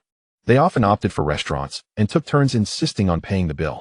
Zhou Yanzi frequently teased him about this. Come on. How can you let the ladies pay when dining with such beauties? I can afford it now. Someone has become rather full of himself. In the bustling eatery, Wang Mingyang ordered 2 dishes and a soup, and soon after, Li Maihua arrived. I saw the pictures you sent. That shiny silver model looks quite appealing. And the display screen is large. Even I find myself wanting one, though it is pricier than the others. That one is an MP4. The market is gradually seeing more MP4s available in Huaqiangbei. Besides music, MP4s can also play videos, which elevates their production costs compared to MP3s. Let me gift one to each of you, Wang Mingyang offered. According to Wang Mingyang's analysis, the pace of electronic product innovation was rapid. The MP3 market had reached maturity, with prices and profits beginning to decline, while the MP4 remained in a phase of relatively high profitability with considerable room for improvement. His products needed to adapt to market trends as well. Thank you so much for the gifts. By the way, there are rumors circulating that the factory is planning to relocate to Songgang. I wonder if there's any truth to it, Li Maihua remarked with a smile. No need for thanks. You all have assisted me greatly, Wang Mingyang replied. If you do end up moving to Songgang, will you still come back here? He asked, gazing earnestly at Li Maihua. It is a bit far. I'm uncertain if I will follow along. I've just opened a store on Taobao. Since I'm busy during the day, could you help me manage it, Maihua? You can use your computer at work. I'll provide you with the account and password. If any customers inquire or place orders, you can handle it, and I'll give you a commission on any sales. More and more young people are shopping online, he continued. Sure, I can do that, Li Maihua agreed. After their meal, Wang Mingyang shared his Taobao account details with her. After parting ways, he took a longer route on his electric bike to deliver machines to Yanggang. After settling the transaction, he headed to his stall in Yangfu. That evening, returning home, Wang Mingyang logged into Taobao to check on his store, only to find no inquiries whatsoever. After refreshing himself, he retired for the night. The following morning, while having breakfast, he suddenly thought of his family and decided to call his mother. As he held the phone, listening to her voice, he felt a wave of emotion wash over him. Before entering the workforce, he often dismissed his parents' concern as mere nagging, but after more than a year away, hearing those words now filled him with warmth. Mother, I am doing quite well now. A few days ago, I resigned from my job and have started a small business, which has yielded a greater income than my previous employment. Please send me your bank account number shortly. I would like to transfer 20,000 yuan back to you. You and father must take care of your health and not be overly frugal. Hearing that her son has become financially independent, Wang Mu was filled with joy. Yet she couldn't help but remind him to take good care of himself. After concluding the call with his mother, Wang Mingyang reached out to his sister. His sister, Wang Minjiu, graduated and is working in a small enterprise in town as an accountant, earning a modest salary. After chatting for a while about their recent lives, Wang Mingyang asked for her bank account number, intending to transfer 10,000 yuan to her. The bond between the siblings has always been strong, having grown up together with deep affection. After having breakfast, Wang Mingyang first went to a nearby ATM to transfer money to his family, then prepared to visit the Deep City bookstore. After changing buses twice and enduring nearly 2 hours of travel, he finally arrived at the nearest bus stop to the bookstore. Upon disembarking, he strolled leisurely toward his destination, taking in the bustling high-rise buildings and the hurried footsteps of passers-by. He felt somewhat out of place in his relaxed demeanor, unaware of how long it had been since he last enjoyed such leisure. At a nearby intersection, several training institutions were distributing flyers, advertising courses in foreign languages, software development, Photoshop techniques, PCB design, and diploma examinations, among others. Lost in thought for a moment, he was handed a flyer, which he examined closely. Oh, this one pertains to diploma upgrade training examinations. Noticing Wang Minjiang's hesitation, the promoter seized the opportunity to persuade him with an eloquent pitch. With a compelling argument, Wang Mingyang found himself intrigued. He recalled that his diploma in mechanical design and automation was merely a technical college qualification, and the prospect of upgrading it to a bachelor's degree through self-study seemed appealing. With his current learning abilities, he could tackle even the most challenging subjects with ease. After a brief moment of daydreaming, he scrutinized the flyer and discovered that the costs were rather steep. Engaging in a bit of haggling with the promoter, they eventually reached an agreement. Wang Mingyang decided to purchase only the necessary study materials for self-learning, opting out of classes. The training institution would assist him with the registration for the examinations, thus saving him a significant amount in so-called training fees. With the self-study materials in hand, Wang Mingyang entered the deep city bookstore, securing his bag before immersing himself in the vastness of the multi-level establishment. The atmosphere was vibrant, filled with people browsing and purchasing books. He meandered slowly, observing the surroundings. The shelves were meticulously arranged, lined with an extensive array of books of varying sizes and genres. The rich cultural ambience enveloped him, dissipating the noise and restlessness of the outside world, leaving only a profound curiosity and desire to explore the world of literature. Amid the aisles, individuals stood or sat, perusing their desired selections. Many had been engrossed in their reading for some time, as evidenced by the pages they held open. In this fast-paced urban environment, the bookstore provided a sanctuary for those weary from the hustle of daily life, allowing them to find solace and direction amidst uncertainty about the future. Following the directional signs, Wang Mingyang arrived at the section dedicated to electronic technology literature, where he diligently selected a book and began to read. As he was engaged in the electronic consumer product sector, he understood the rapid pace of technological advancement. To excel in this field, he must continually enhance his technical skills. He was acutely aware of his current needs. After reading several pages, he became captivated by the content. Entering a state of focused concentration, his cognitive faculties began to activate, facilitating an efficient learning experience. Flipping through the pages with increasing speed, he found himself absorbing the material at an impressive rate, stabilizing at a rhythm of 3 pages per minute. To an onlooker, it might have appeared as though he was merely skimming through the book, yet within, he was diligently committing the text, equations, and illustrations to memory, achieving a level of understanding that would only require one more reading for complete mastery. Assessing his learning capabilities, he recognized this as his greatest advantage over others.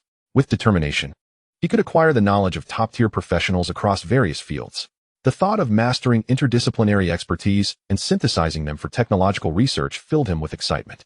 In an era of vast information, such a prodigy would undoubtedly hold a significant competitive edge in research endeavors, yielding groundbreaking results that would surpass industry standards, barring any unfortunate setbacks. Realizing this, Wang Minjiang's thirst for knowledge intensified, reinforcing his resolve to leverage advanced technology for competitive advantage in his products.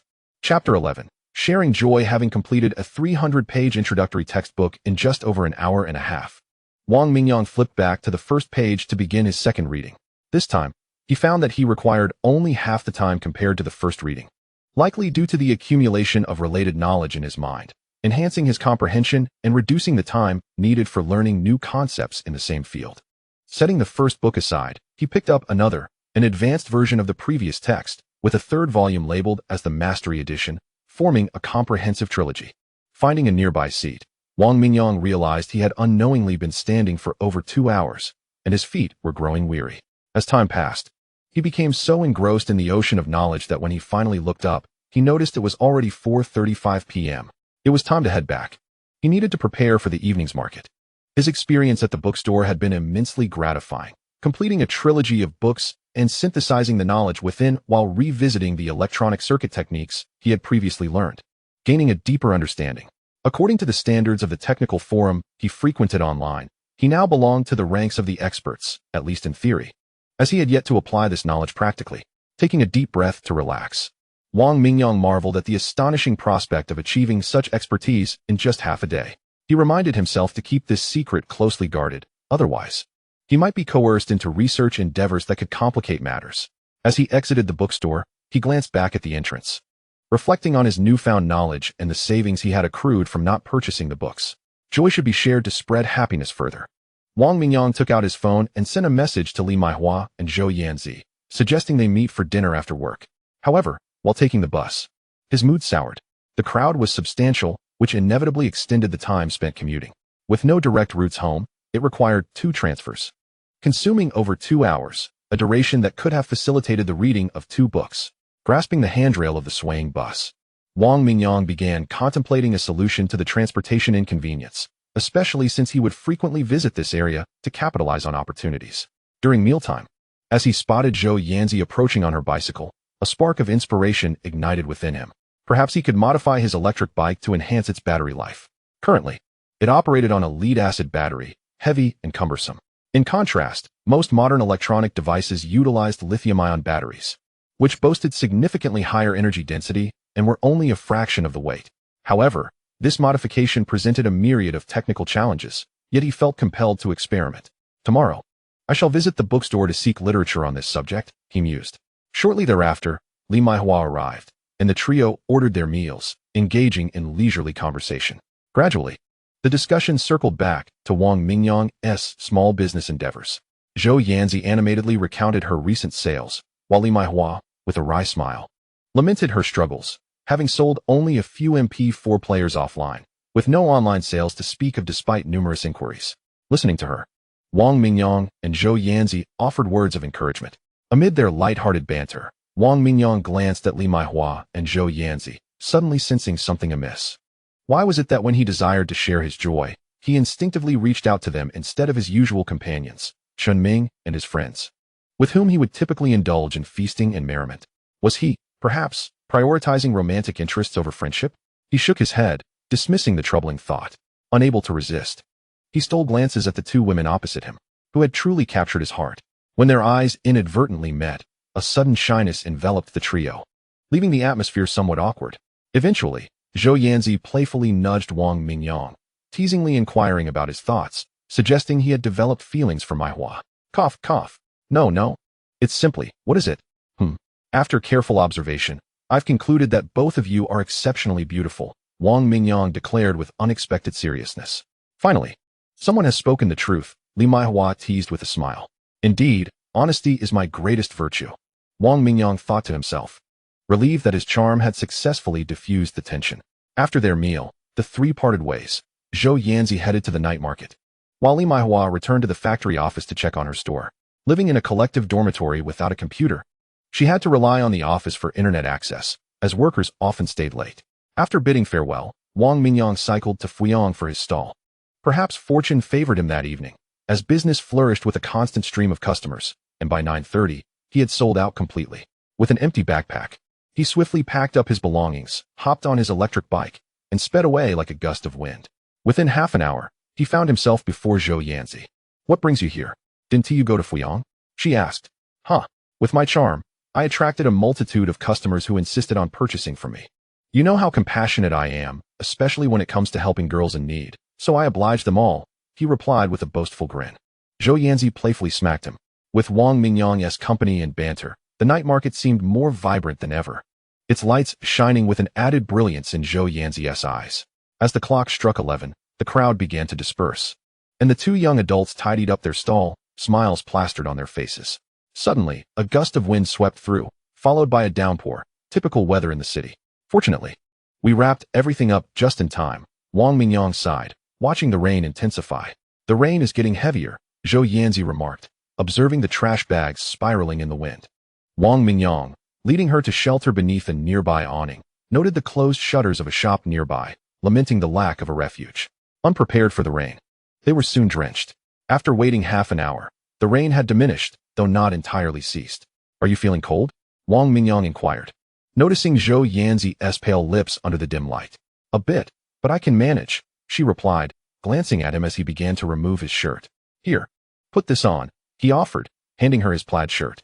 Seeing Wang Mingyang's bare torso, Zhou Yanzi felt a rush of emotions, touched by his gesture. She couldn't help but steal a glance at him, her heart racing, before hastily responding, No, I'm fine, you keep it. Wang Mingyang pointed to her drenched shirt, and she quickly realized his intent. Embarrassed, she grabbed the plaid shirt and slipped it on, her face flushed and her heart racing even faster. Fortunately, they were alone, except for Wang Mingyang. Inside, Zhou Yanzi felt a flurry of emotions as she tried to maintain her composure.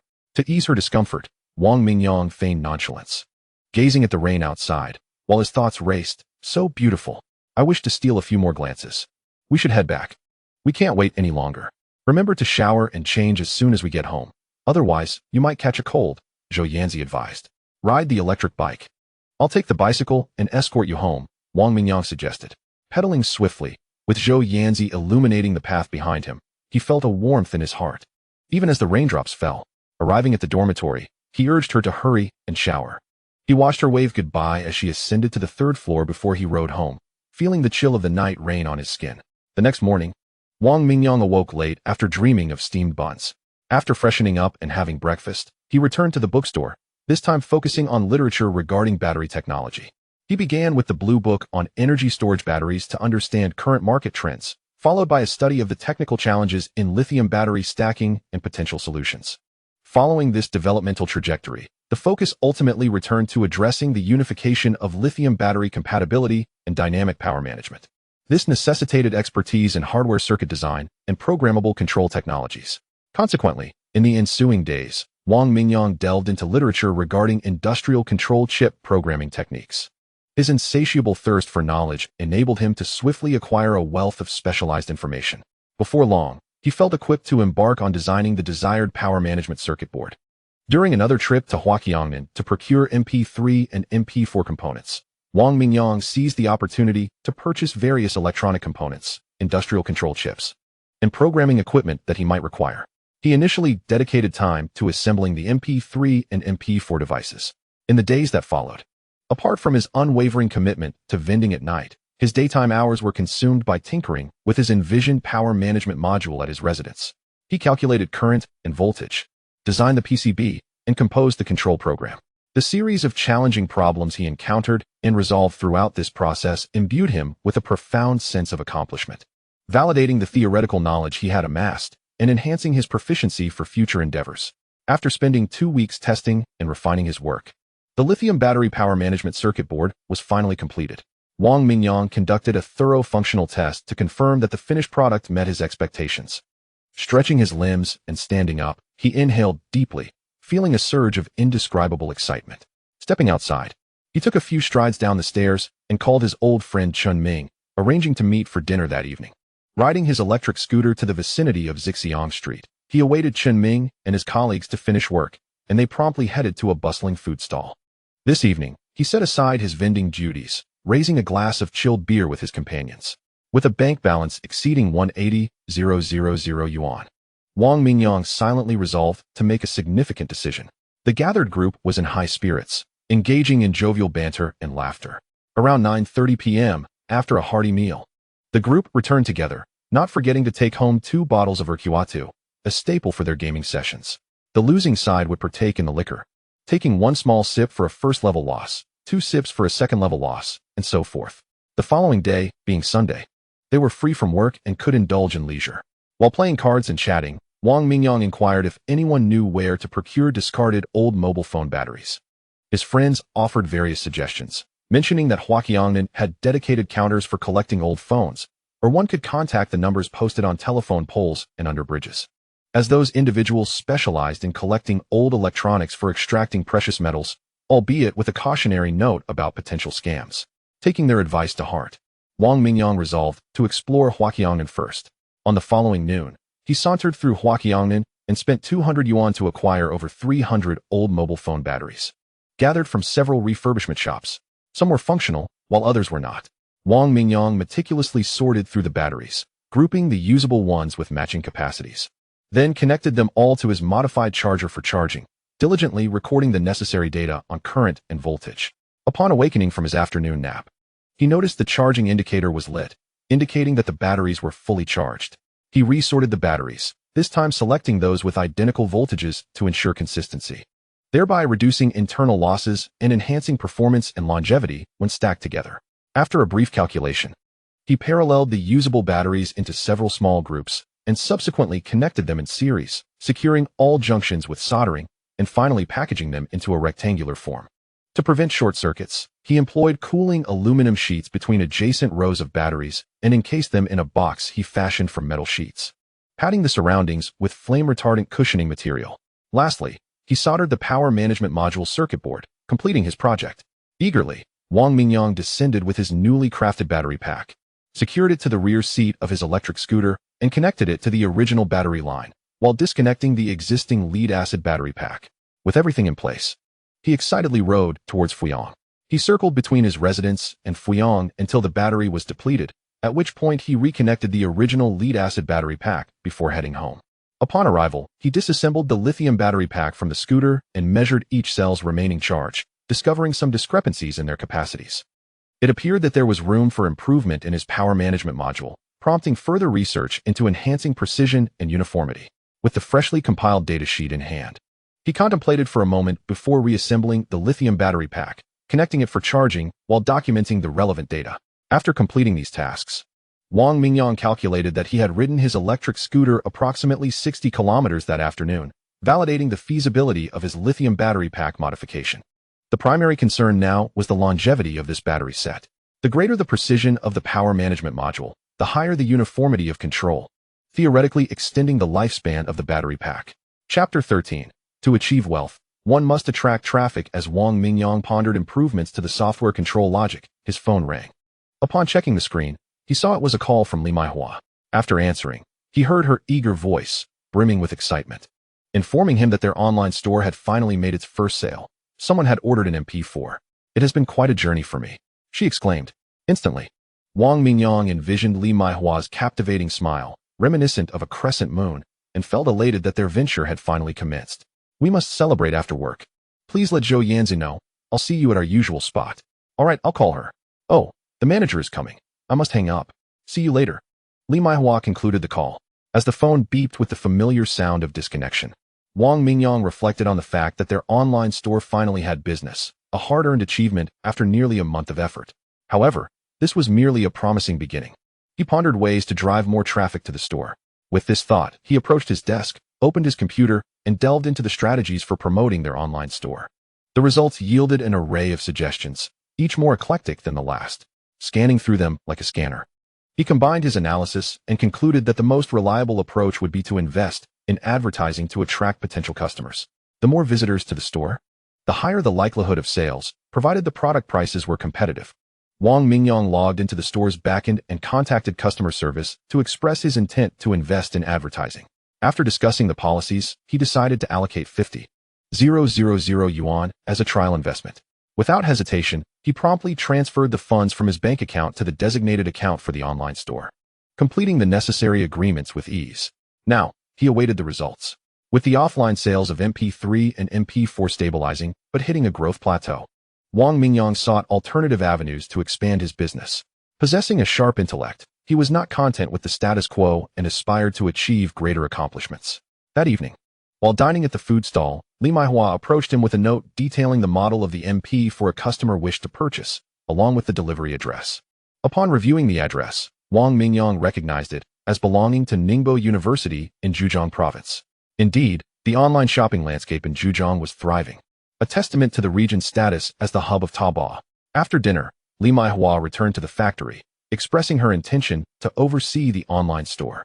Earlier, Wang Mingyang had discussed the matter of purchasing traffic, which invigorated Li Maihua's spirit, making her eager to secure more orders. The following morning, Wang Mingyang's first task was to send out the MP4 devices that customers had purchased before returning to tinker with his power management module. Engaged in charging and discharging tests on the battery pack, while simultaneously programming new code into the control software, Wang Mingyang was fully absorbed in his work. Reminiscent of the excitement he felt as a child receiving a new toy. A week passed, during which several improvements were made, and the new power management module was finally completed. As before, Wang Mingyang assembled the battery pack onto an electric vehicle and took it for several test rides, measuring various parameters with great satisfaction, noting significant enhancements compared to the previous iteration. The traffic generated by the online store began to yield results, and the number of orders gradually increased. Fortunately, Li Maihua's role as a clerk kept her workload manageable during work hours. However, the factory's relocation to Songgang was confirmed, and an announcement was made 2 days prior, leading many employees unwilling to follow to submit their resignation letters. As Wang Mingyang busied himself at the workbench, he heard the familiar ringtone of his phone. It was Li Maihua calling. "Hello, Maihua. I was just thinking of inviting you and Yanzi to dinner later to celebrate something wonderful I created," he said. "Haha, That deserves a congratulatory toast, she replied. Wang Mingyang often concocted unreliable excuses to frequently dine with Zhou Yanzi, such as feeling down and needing a meal to lift his spirits, or celebrating a minor windfall of 50 cents found while shopping. Reflecting on these antics, Li Maihua's previously somber mood brightened, and she cheerfully informed him. I sold 15 high-spec MP4 players today, but I can't come over right now. Please come and collect the recipient's information. We need to ship it out tomorrow. I'm at the dormitory. Also, I won't be going to the factory tonight. You and Yanzi should go without me. Remember to log into the online store. Wang Mingyang found this unusual. With the online store's business improving, Li Maihua typically stayed online until the workers finished at 10:30. He dismissed his concerns and rode his newly assembled electric vehicle to the dormitory area. Ascending to the third floor, he exchanged greetings with former colleagues along the way. Oh, here to see Li Maihua again, her roommate remarked with an unmistakable smile as they headed out for dinner. Maihua, someone has prepared your dinner. We won't be packing it for you, they added. After bidding farewell to the jovial group, Wang Mingyang knocked gently on the door and waited for a moment before pushing it open. The factory workers freely visited one another, so there was no formality. Upon entering, he found Li Maihua reclining against the wall, her legs draped over a chair. Her right ankle was swollen, and her light blue jeans bore water stains that reached above her knees, clearly indicating they had not dried after getting wet. Wang Mingyang frowned, his tone softening. What happened? Why is your ankle swollen? Does it hurt? I twisted it during lunch today. It doesn't hurt much, just a bit swollen and inconvenient to walk. Li Maihua smiled in response. Strangely, the pain in her ankle seemed to diminish at the sight of him. With such heavy rain at noon, why weren't you resting in the dormitory? You're soaked. You should change those wet pants, he urged. I didn't want to, she explained. I was about to take a nap after returning from the cafeteria when Manager Lon called, asking me to deliver some umbrellas to the Good Flavor Diner on Xinghua Street because they got stuck in the rain after their meal. On my way back, the water was quite deep, and I accidentally stepped into a puddle, twisting my ankle. Hearing this, Wang Minjiang's concern for Li Maihua grew, and he couldn't help but vent his frustration.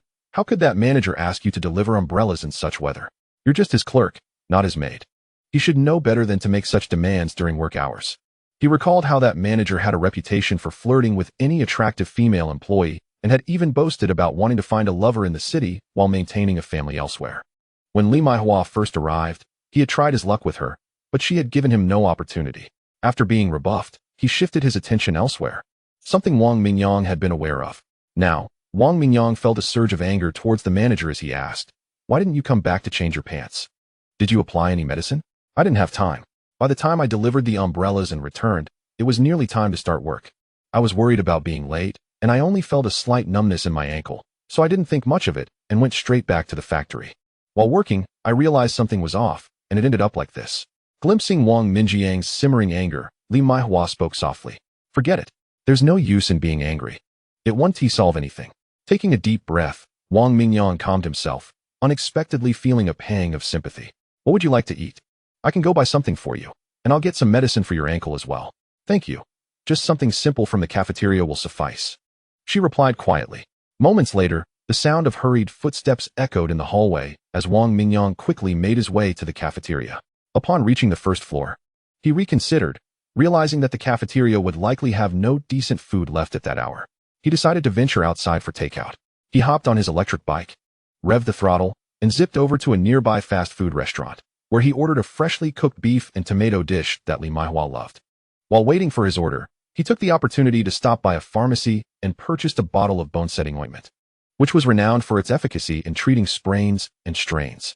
After collecting the medicine, he waited a few minutes for his meal to be prepared, then returned to the dormitory with the steaming takeout. He skillfully parked his bike, switched off the power, and hurried upstairs. In room 6 on the third floor of the electronic factory dormitory, Wang Mingyang pulled a small wooden table closer, set down the 2 food containers, and called for Li Maihua to join him for dinner. Why haven't you changed out of those wet pants yet? It's not good for your health, he chided. Honestly, my ankle is too swollen, and the cuffs are stuck. I can't get them off, Li Maihua replied with a wry smile. Do you have scissors? Hand them to me. Taking the scissors from her, Wang Mingyang knelt down, carefully supporting her calf as he snipped away at her jeans, cutting from the hem all the way up to just above her knee. As he was about to continue, a blush crept onto Li Maihua's face as she gently interrupted. I can manage the rest. You can step outside for a moment. Standing outside the door, Wang Mingyang examined his left hand, reminiscing about the sensation he had just experienced. Her skin was incredibly smooth, and the elasticity was just right. At this age, young ladies possess skin that is fair and tender, seemingly radiating a luminous sheen, epitomizing the pinnacle of youth. Among them, Li Maihua undoubtedly stands out. Not only for her silky skin, but also for the harmonious lines of her legs, boasting the ideal proportions of long limbs. What? Do you think I do not wish to linger a bit longer to savor that exquisite sensation? I was compelled to leave. All right, you may enter now. In the midst of his musings, Wang Mingyang heard Li Maihua's voice and pushed the door open. At that moment, she had changed into a pair of loose white trousers and was preparing to enjoy her meal from a lunchbox. You go ahead and eat. I just bought this orthopedic ointment that works wonders.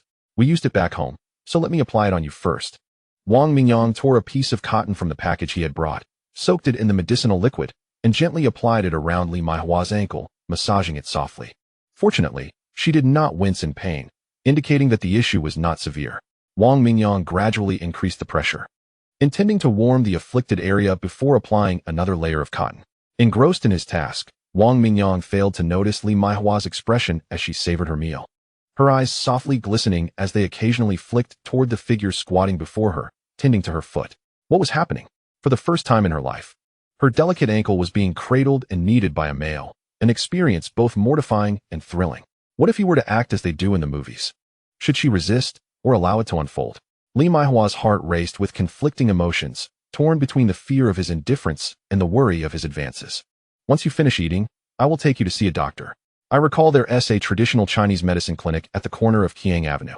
Always bustling with people. The doctor there should be quite skilled. Despite his confidence in the ointment, Wang Mingyang hoped for a swift recovery for Li Maihua. Is that necessary? A bit of this ointment should suffice. The clinic is 4 or 5 kilometers away. It would be better to have it checked. I rode my electric bike here. It's convenient for a round trip. Observing Wang Mingyang standing, Li Maihua felt an inexplicable sense of disappointment. After all, they were merely good friends, and his actions stemmed from genuine concern for a friend. Wang Mingyang escorted Li Maihua to the clinic, helping her settle in as the doctor approached. Clad in disposable gloves, inquiring about her condition while examining her ankle. It's nothing serious. 2 applications of the ointment and a couple of days' rest should suffice. Just avoid walking for now. You can come back tomorrow afternoon for a follow-up. As the doctor wrapped her ankle with gauze, he outlined the necessary precautions. Why not call Lan Yuqiang to request a leave of absence? You shouldn't work for the next couple of days until your ankle is better. On their way back, Wang Mingyang suggested. No need. It's almost the end of the month, and if I take leave, I'll lose my attendance bonus. Besides, there's no guarantee the leave will be approved. It's his fault for asking you to deliver the umbrella, so why should he deny your request?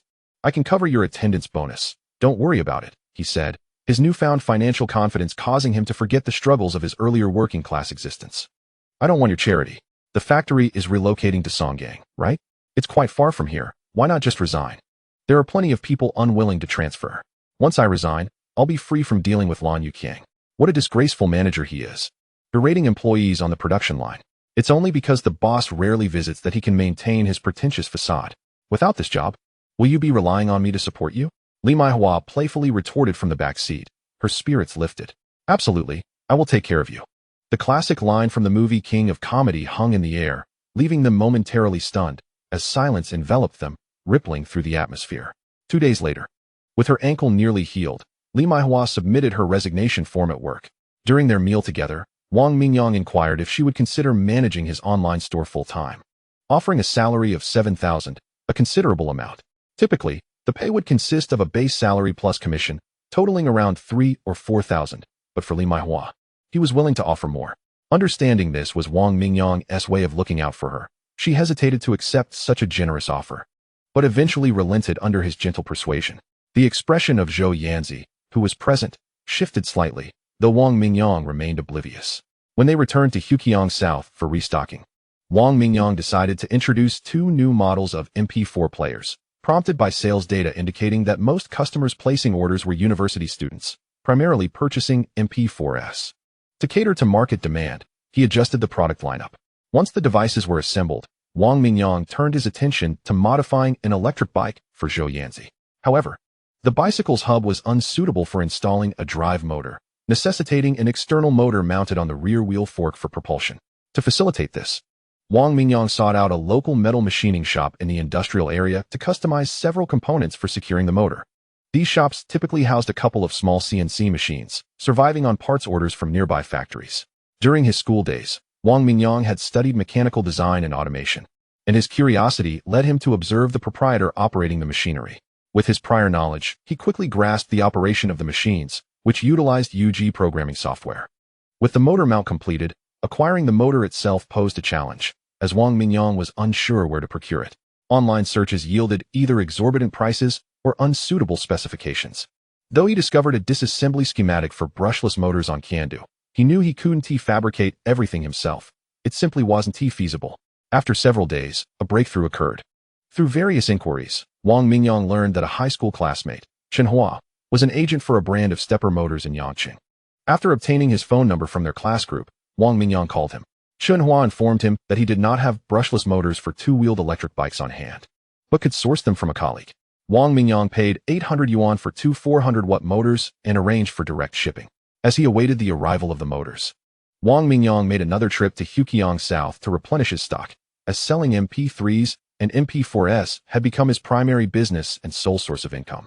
And he could not afford any setbacks. Since investing in website traffic, the number of customers browsing his online store had substantially increased, leading to a steady rise in product sales. His initial investment of 50,000 yuan seemed less daunting as the situation improved. Data analysis from the backend revealed that the majority of customers purchasing his products were university students. This demographic, known for their strong acceptance of new trends and disposable income, often opted for higher-end models, indicating their elevated expectations for product quality. Wang Mingyang meticulously examined the MP4 circuit board procured from Huaqiangbei, determining to replace the existing audio chip with a superior model to cater to the discerning clientele of his online store. Upon successfully soldering the new chip, he powered on the device for a listening test. As anticipated, the audio quality exhibited a remarkable enhancement, in alignment with the high-quality audio player features advertised in his shop. Wang Mingyang also equipped this batch of devices with premium headphones, moving away from the previously inexpensive models. The new headphones, selected from the diverse offerings at Huaqiangbei, had a wholesale price exceeding 10 yuan, providing a vastly superior sound reproduction and fullness across all frequency ranges compared to their predecessors. After the listening session, Wang Mingyang nodded in satisfaction, evidently pleased with the performance of the revamped device. Recently, the competition in the MP3 and MP4 market had intensified, leading to a significant decrease in prices and profits, which in turn had resulted in a proliferation of substandard products masquerading as genuine quality. To ensure future growth, Wang Mingyang resolved to develop a range of more upscale products, adopting a brand-focused approach. However, at this stage, high-end products were better suited for online sales, given their elevated price point, as the clientele at street stalls seldom considered such items. After dedicating several days to completing this batch of goods, he received 2 brushless motors. Eagerly, Wang Mingyang installed one onto his bicycle, adding the control handle and other necessary components, before taking it for a test ride to evaluate the modifications. The ride revealed no significant issues, except for somewhat erratic speed control, which he rectified by making minor adjustments to the throttle controller. After another round, he felt content. Though he noted that the motor's power was somewhat inadequate, it performed well for solo riding but struggled under the weight of a passenger. Later, Zhou Yanzi, after finishing work, inspected the modified electric bicycle at Wang Mingyang's invitation. After taking it for a spin, she returned beaming, praising the enhancements. Wang Mingyang felt a surge of happiness at her approval, but, noticing Li Maihua's envious gaze, promptly assured her that he would modify a bike for her in a few days. Li Maihua's large eyes lit up with joy at his promise. Following their meal out, as Zhou Yanzi prepared to leave on her bicycle, Wang Mingyang reminded her to remove the battery pack from the rear seat before returning to her dormitory to prevent theft.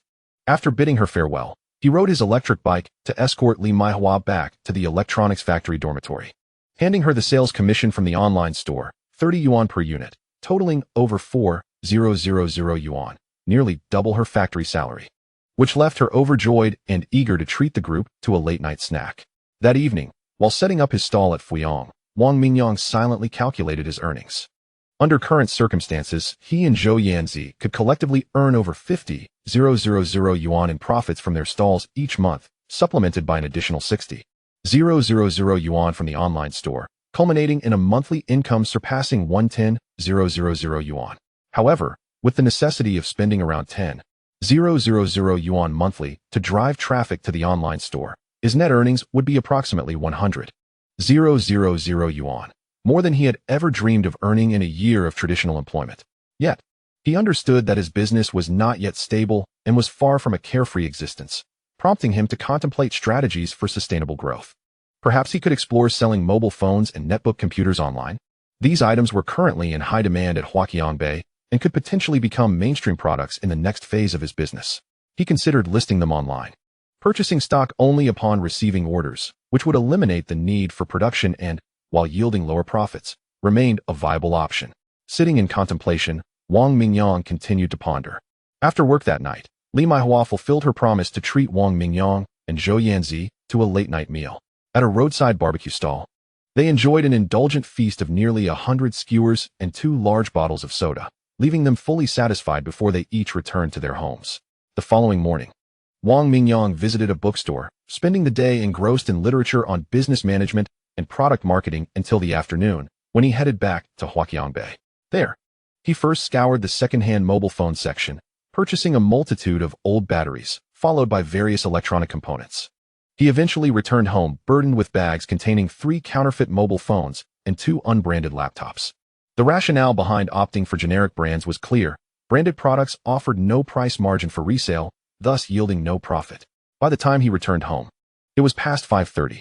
Observing the increasing accumulation of items within his living space, Wang Mingyang felt it was imperative to consider renting a larger residence. Chapter 16. Officially joining after organizing his belongings, Wang Mingyang took the counterfeit mobile phones and laptops to a frequently visited photography studio. "Madam, could you assist me by photographing these items, just as before?" Upon recognizing her regular customer, the charming proprietress approached with a smile. "Certainly, handsome. This time, you're selling phones and laptops?" "Indeed, the business landscape has become quite challenging. Competition is fierce, and it's essential to diversify our product offerings to survive," Wang Mingyang lamented, echoing his previous sentiments of financial hardship. Once the photographs were taken, Wang Mingyang invited Li Maihua and Zhou Yanzi to dine with him. He handed Li Maihua a USB drive containing images of the mobile phones and laptops. "Please upload these to the online store. The phone should be listed at 800 yuan, and the laptops at 200 yuan. The specifications are included in the manuals. You can use those for the descriptions." "Absolutely. By the way, we received new notifications from the factory today. We'll be relocating in 2 days.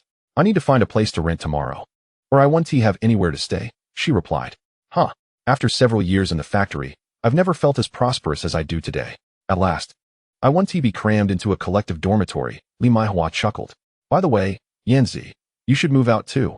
It would be nice to have company. Living at the factory is not convenient, especially with your current income. You can afford it." "Yes, Yanzi, moving out would make your daily routine much easier. Please consider it," Wang Mingyang added. "To be honest, I've been contemplating resigning as well. I haven't been working overtime lately, and my supervisor is not pleased. Selling MP3s with Mingyang has been far more lucrative than my factory job," Zhou Yanzi confessed. After a brief pause, she continued, "I would like to resign and join you in selling products. Would that be all right?" Wang Mingyang understood the implications of Zhou Yanzi's words and felt a sudden weight of responsibility, falling into silence as he contemplated the situation. Sensing his hesitation, Zhou Yanzi quickly interjected, "I was just sharing my thoughts. If it doesn't suit you, we can drop it." Seeing her face flush with concern, Wang Mingyang smiled reassuringly. "There's nothing inappropriate about it. If you wish to resign, I wholeheartedly welcome you to assist me. However, you must consider one thing. Should this business not succeed and I fail to generate income, that's all right. If it comes to that, I can always find another factory job," Zhou Yanzi responded, her tone brightening, her smile revealing all 8 of her teeth. "Exactly. Worst case, we can always return to factory work," Li Maihua chimed in. "Very well, it's settled then. To a new beginning," Wang Mingyang exclaimed, lifting his teacup, and the 3 shared a hearty laugh as they clinked their cups together. After setting down their cups, Li Maihua and Zhou Yanzi began discussing plans to search for rental accommodations together the following afternoon. Wang Mingyang pondered for a moment and said, "Could you kindly keep an eye out for me as well? I am looking to move to a larger space, preferably an entire floor, ideally on the 2nd floor, which would make my work more convenient, as my current room has become cluttered with belongings."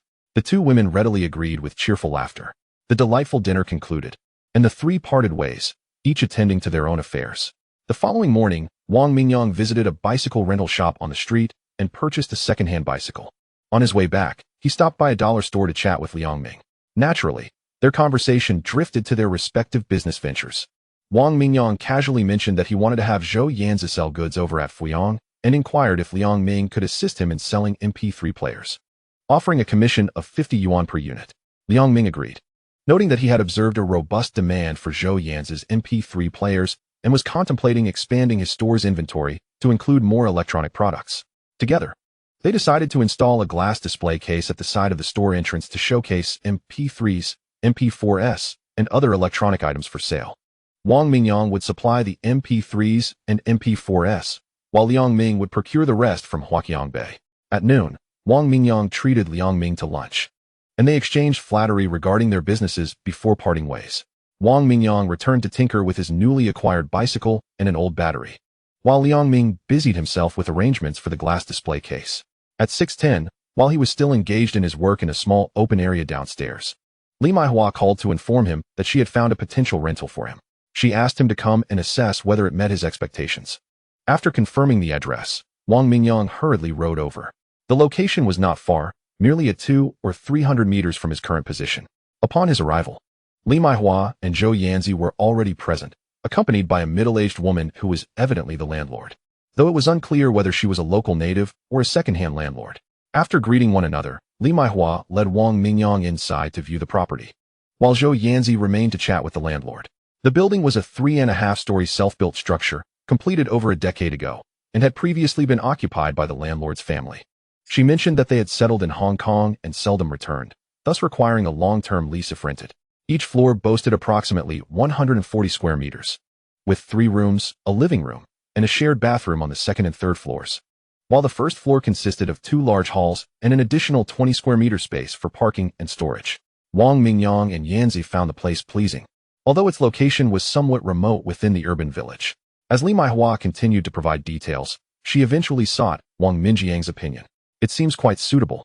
I will take the second floor. However, I am curious about the monthly rent. Oh, have you finalized your housing situation?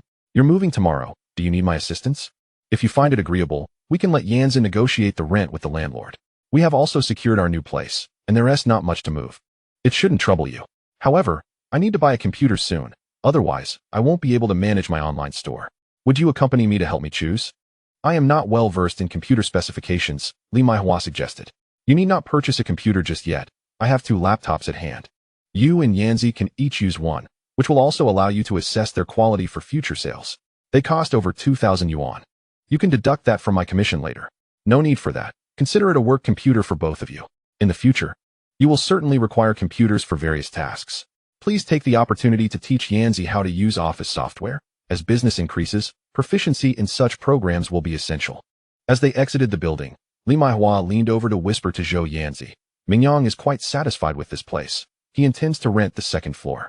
Upon hearing this, Zhou Yanzi smiled and nodded at Wang Mingyang before negotiating the price with the landlord. At that moment, Wang Mingyang's phone rang. It was Yang Gang, whom he had met at the bridge market. Yang informed him that he had nearly sold out of the MP3 players and requested that Wang Mingyang deliver more stock. Chapter 17. Wang's blissful nest. After hanging up, Wang Mingyang approached Zhou Yanzi and Li Maihua, saying, I must hurry to deliver some goods. Please let me know once you've finalized the arrangements. We can sign the contract and settle the payment later. See you at dinner. He then rode off on his electric bicycle. By the time Wang Mingyang returned to the food stall after making his deliveries, it was already past 7. Li Maihua and Zhou Yanzi had prepared the dishes in anticipation of his arrival. Did you finalize the deal? How much is the rent? When can we move in? Wang Mingyang inquired in rapid succession. 3,000, with 1 month deposit and 3 months rent in advance, Zhou Yanzi replied. That's rather expensive. I think I'll look for another place. Yet, Li Maihua chuckled and said, you can't back out now. The contract has already been signed, and the money has been paid. This is unacceptable. Quickly go retrieve the money from the landlord. I refuse to be taken advantage of, Wang Mingyang urged, visibly agitated. The 2 women across from him, witnessing his distress, burst into laughter. All right, we were just teasing you. Listen, the 3,000 is for the entire building. Not just the second floor, Zhou Yanzi clarified. Why rent so much space? I can hardly utilize all that. I discussed it with Maihua.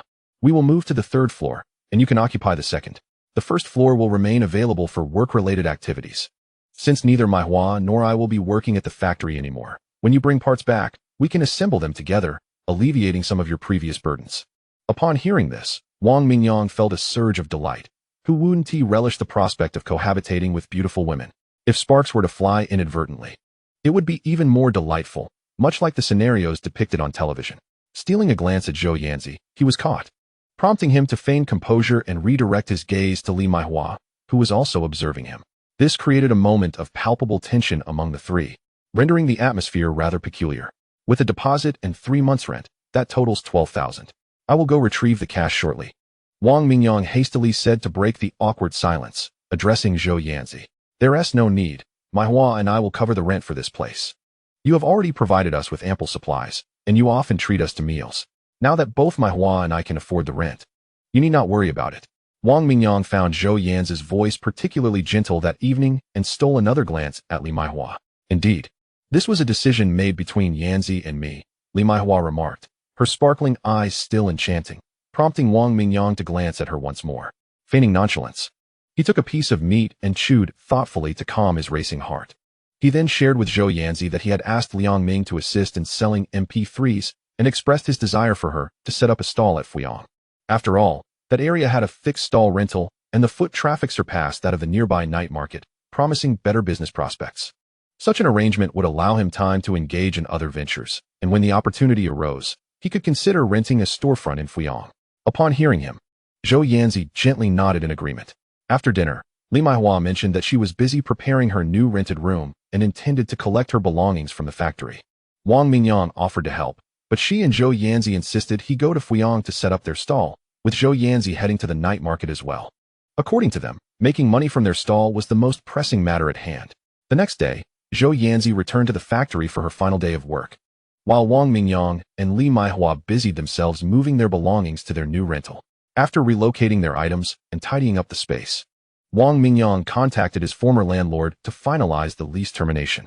Having previously discussed the matter, the process went smoothly, devoid of any legendary disputes over damages.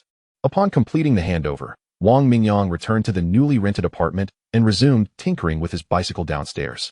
Li Maihua, having organized her belongings, sat on a small chair, resting her chin on her hand, gazing dreamily at Wang Mingyang, lost in her own thoughts. The intricacies of a young girl's heart are often elusive, so I shall refrain from embarrassing myself, leaving it to the brilliant minds present. With his prior experience of assembling and modifying an electric bicycle, Wang Mingyang worked with far greater speed this time. Once he completed the bicycle, he called Li Maihua over, saying, "Come, Maihua, the bicycle is ready. Please try it out and see if any adjustments are needed." Delighted, Li Maihua mounted the bicycle, cautiously starting off on her tiptoes, before venturing out under Wang Mingyang's watchful gaze. As his eyes returned to the task at hand, Wang Mingyang calculated the cost of the electric bicycle, pondering if he could transform it into a commercially viable product. Based on his calculations from the 2 bicycles he had crafted, selling them for 1,500 yuan would yield a substantial profit, a price that held considerable allure. After all, conventional electric bikes in the market were priced between 3,000 to 4,000 yuan. Although his creation resembled a bicycle, it featured a foldable design, making it compact, certainly appealing to many young women. Moreover, as a worker in Shenzhen, he knew that many people had experienced bicycle theft, making his foldable design a more secure option for transporting home after work, which could attract a segment of factory workers. He contemplated launching the electric bicycle on an online store, initially limiting sales to within Shenzhen, allowing customers to place a partial deposit with the balance payable upon delivery. For offline sales, he would resort to traditional methods, asking Zhou Yanzi and Li Maihua to share updates on their social media and perhaps inquire if they knew anyone interested. He mused over various possibilities in his mind. On the afternoon of their return from work, Zhou Yanzi stopped by the market to buy some vegetables. "Yanzi, why are you bringing back these groceries? We could just eat out," Wang Mingyang remarked. "Eating out is too expensive, now that we have the means. Cooking at home is much more economical and hygienic, avoiding the use of gutter oil," she replied. Wang Mingyang silently acknowledged her resourcefulness. The kitchen was abuzz on the 3rd floor, filled with the sounds of pots and pans as dinner was prepared, with Zhou Yanzi taking the lead as the chef while Wang Mingyang and Li Maihua assisted. "Let us celebrate our new abode, even if it is rented," he said with a chuckle. "May our future be bright and our business prosperous. Here's to making a fortune." The trio raised their glasses in a toast, their laughter and joy resonating throughout the meal, creating a lively and spirited atmosphere. Zhou Yanzi mentioned that her colleagues had inquired about her lightweight electric bicycle, expressing envy over its affordability. After dinner, the three collaborated to tidy up the apartment before Wang Mingyang and Zhou Yanzi set out to sell their goods. The following afternoon, upon returning from work, Zhou Yanzi brought back 2 orders for electric bicycles. After lunch, Wang Mingyang rode his personal bicycle to Huaqiang South to purchase batteries, recognizing the necessity for a reliable supplier as production ramped up. Upon reaching the location for used mobile phones, he noticed several shops advertising custom lithium batteries. Initially, the prices quoted were exorbitantly high, but after negotiations and emphasizing the potential for long-term collaboration and substantial orders, he secured a more favorable rate. Calculating the costs, he determined that a 48-volt, 20-amp battery would cost around 450 yuan, enabling the electric bicycle to travel approximately 50 kilometers. This brought the total cost of converting a new bicycle to an electric one to around 300 yuan, necessitating an increase in the selling price from 500 to 800 yuan. Having finalized the battery arrangement and left his contact number, Wang Mingyang proceeded to procure a batch of MP3 and MP4 components before returning home. Shortly thereafter, he received a call from Liang Ming, the owner of the 1 yuan shop, informing him that the display case was ready for inspection. Great. I'll be there shortly, Wang Mingyang replied, bringing several devices intended for sale at Liang's store, with an agreement to retain 50 yuan profit for each unit sold. Zhou Yanzi would no longer set up stalls in that area, but would transition to a rental space at Fuyang. That evening, as the trio dined together, Wang Mingyang shared that the display case at Liang's was completed and the devices had been delivered, so Zhou Yanzi wouldn't need to go there anymore. All right, I'll accompany you to Fuyang tonight, she replied. Li Maihua then mentioned that she had assembled 2 devices on her own that afternoon. Zhou Yanzi added that her resignation process would conclude in a couple of days, allowing her to assemble devices during the day and sell them at night, although she would need guidance from Wang Mingyang and Li Maihua. After their cheerful dinner, Wang Mingyang accompanied Zhou Yanzi to Fuyang's stall, anticipating that she would soon be able to manage independently. Over the next few days, Wang Mingyang busied himself acquiring second-hand bicycles and modifying them. After testing the 2 completed bicycles, he informed Zhou Yanzi that they were ready for delivery, and she promptly indicated that she would bring 2 colleagues after work that afternoon. Have you completed your resignation procedures today? Wang Mingyang inquired. Yes, everything is finalized. Tonight, I'd like to invite 2 friends over for dinner. They are my closest friends from the electric bicycle purchase, Zhou Yanzi replied. Of course, no problem. I'll head out with my Hua to buy some groceries to celebrate your successful resignation, he chuckled. What is there to celebrate about resigning? Wang Mingyang could almost envision Zhou Yanzi rolling her eyes through the phone. After hanging up, Wang Mingyang quickly called for Li Maihua on the 3rd floor. Soon, the 2 departed with bags in hand, first heading to a nearby courier point to ship the packaged devices they had received orders for that day. After shipping, they bought an abundance of vegetables, ensuring that Zhou Yanzi's dinner gathering would be special. Upon returning home, they busied themselves with washing pots, cutting vegetables, and preparing meals, with Wang Mingyang eager to assist in the kitchen. However, Li Maihua insisted that she could manage on her own, prompting him to retreat to assembling devices instead. Thanks to the advertising effects of their online store, sales of MP3 and MP4 devices had surged, leading to more frequent trips for Wang Mingyang to Huaqiang South. Nonetheless, he had only sold 2 counterfeit phones and hadn't made any sales with laptops. Suspecting that the higher value of such items made customers prefer in-person transactions rather than online purchases. At 6:15 p.m., Zhou Yanzi returned with her friends, calling Wang Mingyang downstairs. Upon their arrival, her friends exchanged knowing smiles with Zhou Yanzi, teasing her before trying out the electric bicycles and happily settling their payments. Amidst laughter, they all ascended to the 3rd floor, where a lavish spread of 6 dishes and a soup awaited them, showcasing a delightful array of flavors and aromas. Wang Mingyang mused that Li Maihua's culinary skills were indeed on par with Zhou Yanzi's. Zhou Yanzi entered the kitchen to fetch bowls and chopsticks while Li Maihua emerged with the last dish freshly prepared. Wang Mingyang followed closely behind her, carrying a pot of soup. Zhou Yanzi introduced her 2 friends to Li Maihua. This is Lu Li, and this is Zhang Yi. I met them shortly after arriving in Shenzhen. And this is Li Maihua. After exchanging greetings, the young people, all of similar age, quickly warmed to each other. The atmosphere during dinner was naturally relaxed and jovial, lasting until 8:20 p.m. As they cleaned up after the meal, Lu Li and Zhang Yi readily pitched in to help, indicating their close friendship with Zhou Yanzi. Yanzi, let us go out for a ride. We haven't explored the streets in a while, Lu Li suggested as they settled on the sofa to relax. Not tonight. I have to go sell things at Fuyang later. You guys go ahead, Zhou Yanzi replied, glancing at the time on her mobile screen and waving her hand dismissively. It's fine, Yanzi. It's late now. We won't go out to sell tonight. You should join them, Wang Mingyang interjected. Well, okay then, we'll head out. Do you two want to join us? Zhou Yanzi asked Wang Mingyang and Li Maihua, but they both shook their heads in refusal. Before long, Zhou Yanzi and her two friends left, while Wang Mingyang and Li Maihua engaged in sporadic conversation in the living room on the third floor. What is your relationship with Wang Mingyang now? How did the three of you end up living together? Zhang Yi eagerly inquired of Zhou Yanzi, while Lu Li's eyes sparkled with curiosity, embodying the quintessential gossip enthusiast. You know, I've been helping Wang Mingyang sell things lately. We're friends, and so is Li Maihua. It just so happened that we all wanted to rent a place. So we decided to share a house. Not dating, but living together? This isn't like you at all. I remember you turning away many boys before. Do you like him? Otherwise, why the sudden change? But there's still another girl living there. Lu Li's inquisitive nature flared up. I'm not sure. He and Li Maihua used to work at the same factory and have known each other longer than I have. So are they dating now? Lu Li pressed on. Not yet, I think. Li Maihua and I live on the third floor, while he's alone on the second. Zhou Yanzi lowered her head, feeling her cheeks flush. Oh, my silly Yanzi, it's evident that you like him. You need to act quickly. If he starts dating Li Maihua, it will be too late. Seeing Zhou Yanzi's flustered demeanor, Lu Li and Zhang Yi transformed into relationship advisors, excitedly offering strategies for their friends' romantic endeavors. To win a man's heart, you must first capture his stomach. You can't keep dressing like this. You need to attract his attention. You should employ your charms, but subtly, so he doesn't notice. After you shower tonight, or something nice, you know what I mean. How could you suggest something so shameless? Zhou Yanzi exclaimed. I'm doing this for your own good. The two relationship gurus unleashed a barrage of advice on Zhou Yanzi, seemingly forgetting that their insights were gleaned from movies and lowbrow literature, never having been put into practice themselves. Chapter 19. Expanding business at home. Wang Mingyang and Li Maihua sat on the sofa, engaged in casual conversation. Li Maihua suddenly lamented, I can't remember the last time I went out shopping at night. How about we go for a stroll? Sure.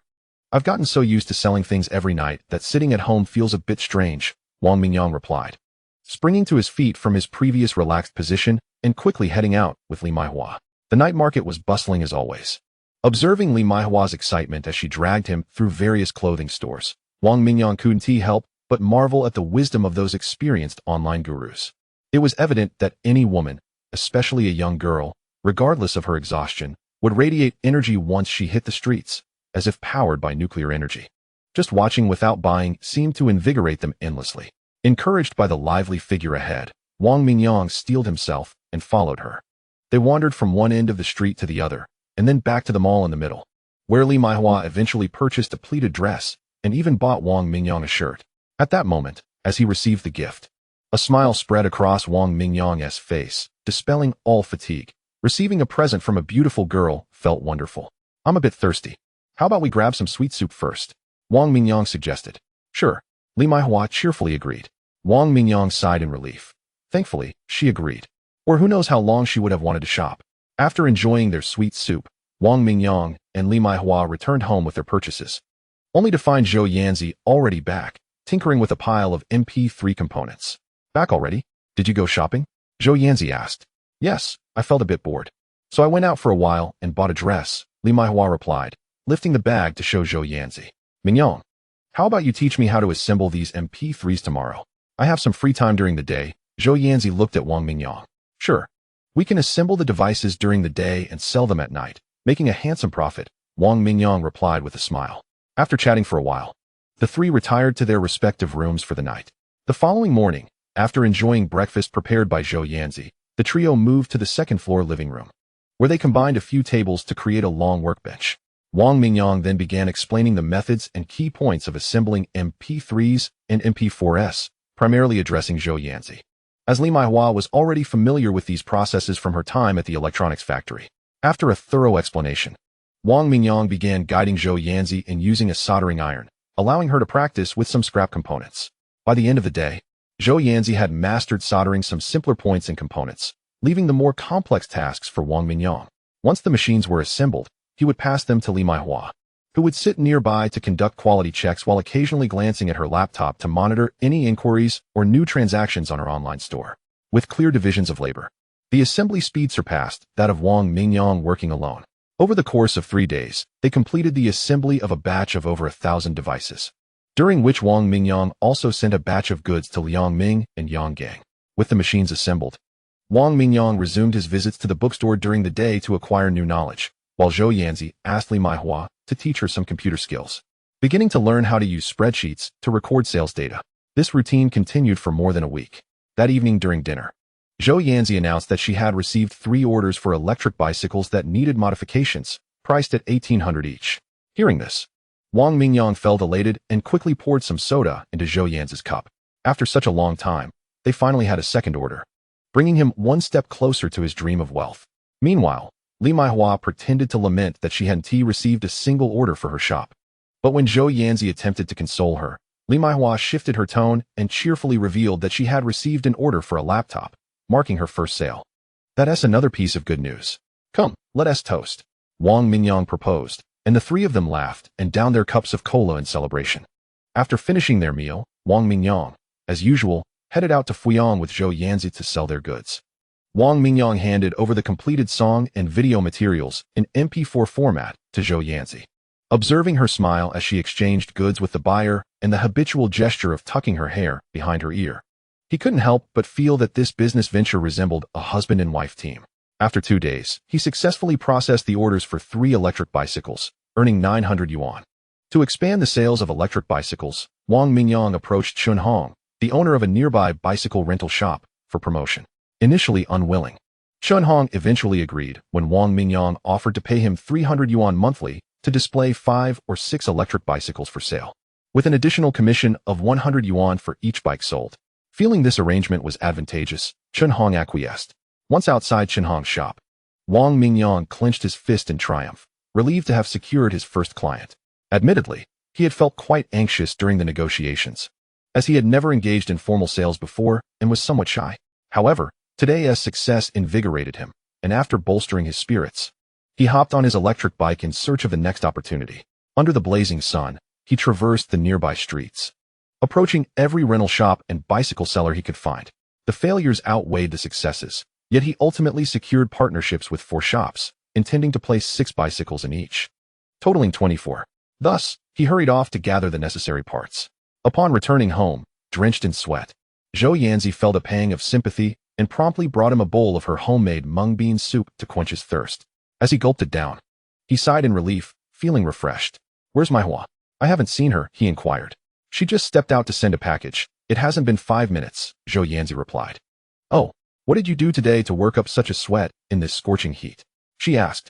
I was out seeking sales for the electric bikes. Today I secured 4 rental shops where we can sell our bikes, he explained. That's fantastic. How did you manage that? Tell me all about it.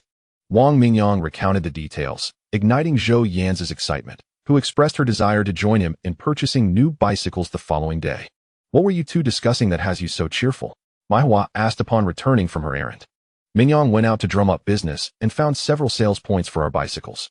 We need to prepare 24 bikes for display, and we were just discussing going together tomorrow to buy suitable models, Zhou Yanzi replied. Is that so? Then I want to go too.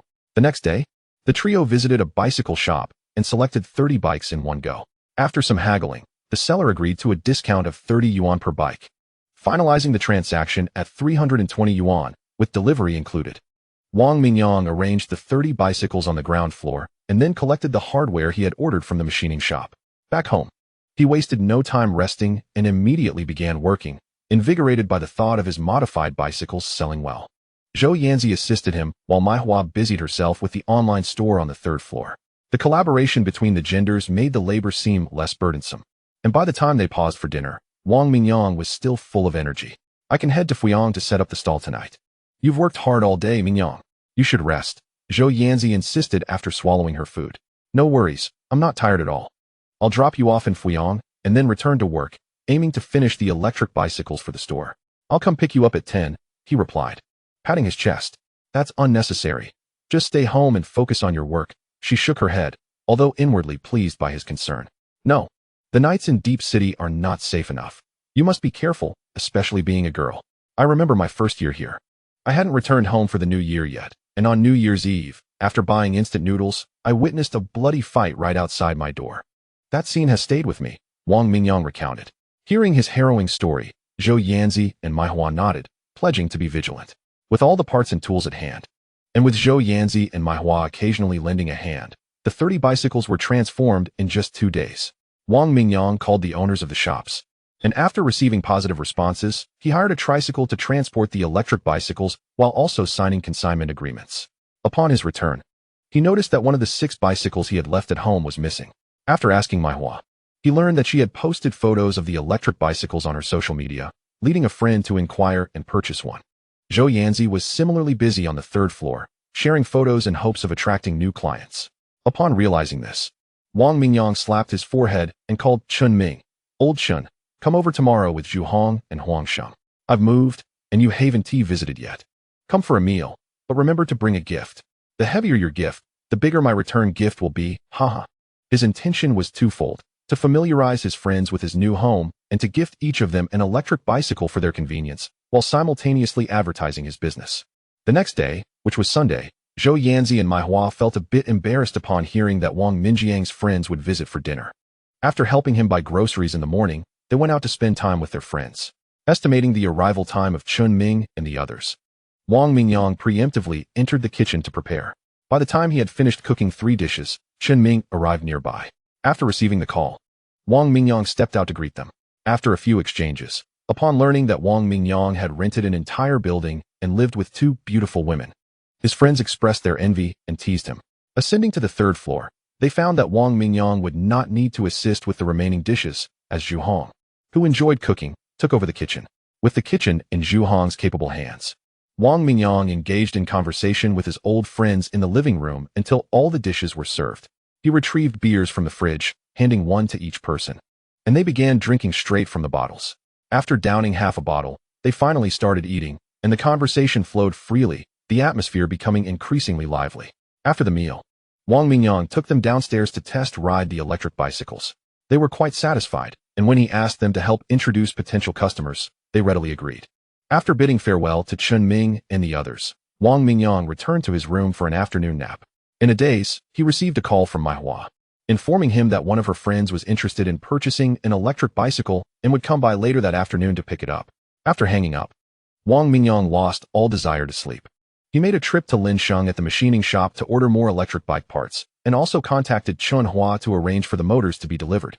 The following days passed without any particular incidents, with Wang Mingyang returning to the library daily, managing to read 5 professional books a day and mastering their contents. His learning ability was truly remarkable.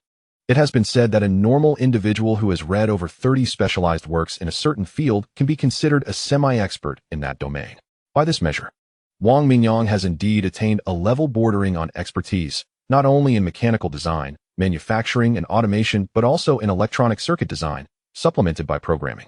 Over the past fortnight, the sales of the online store have steadily increased, with rapid product updates. MP3s have begun to wane in popularity, while MP4s and smartphones have seen 2 replenishments of stock. Noticing that Li Maihua was somewhat overwhelmed, Wang Mingyang suggested she enlist the help of 2 friends or acquaintances from the factory. The new employees would receive a base salary of 2,000 yuan, along with sales commissions, resulting in an income significantly higher than what they earned at the factory, and the work was far less strenuous than on the production line. Li Maihua readily agreed, and soon found suitable candidates. One was Lu Finglin and the other was Li Hongni, who happened to be Li Maihua's cousin. They were all familiar with one another from their previous employment at the same factory. A spare room on the 3rd floor was tidied up for them, while another was designated for office use. Their primary responsibilities would include overseeing the online store during the day, assisting with packaging goods, and accompanying Li Maihua for shipping. They could also lend a hand with MP4 assembly, as they had prior experience on the assembly line. On the 3rd evening after the new employees reported for duty, Wang Mingyang accompanied Zhou Yanzi to set up a stall. He noticed that her spirits were low and inquired about her troubles. Zhou Yanzi shook her head in silence, only revealing a hint of a smile after they finished their stall and went for a late-night snack. That night, lying in bed, Wang Mingyang found himself unable to sleep, his mind preoccupied with thoughts of Zhou Yanzi. Upon reflection, he realized her discontent had persisted for 2 days, a detail he had overlooked while focusing on the electric bicycle market during the day. Anxious about her well-being, he disregarded the late hour and sent her a message. "Are you asleep? I have something I wish to discuss." "Not yet," Zhou Yanzi quickly replied. Wang Mingyang invited her to the rooftop, where they leaned against the low wall. I thought you would be asleep by now. What were you busy with earlier? He asked, gazing at her. I was reading. When I was cleaning your room the other day, I noticed the self-study exam books on your table. I thought I might sign up for a course to obtain a college diploma, she replied. After an in-depth conversation, Wang Mingyang learned more about Zhou Yanzi's past. Her family resided in the impoverished southwestern province of Sichuan. After completing high school, she moved to the city to work in a factory to support her family.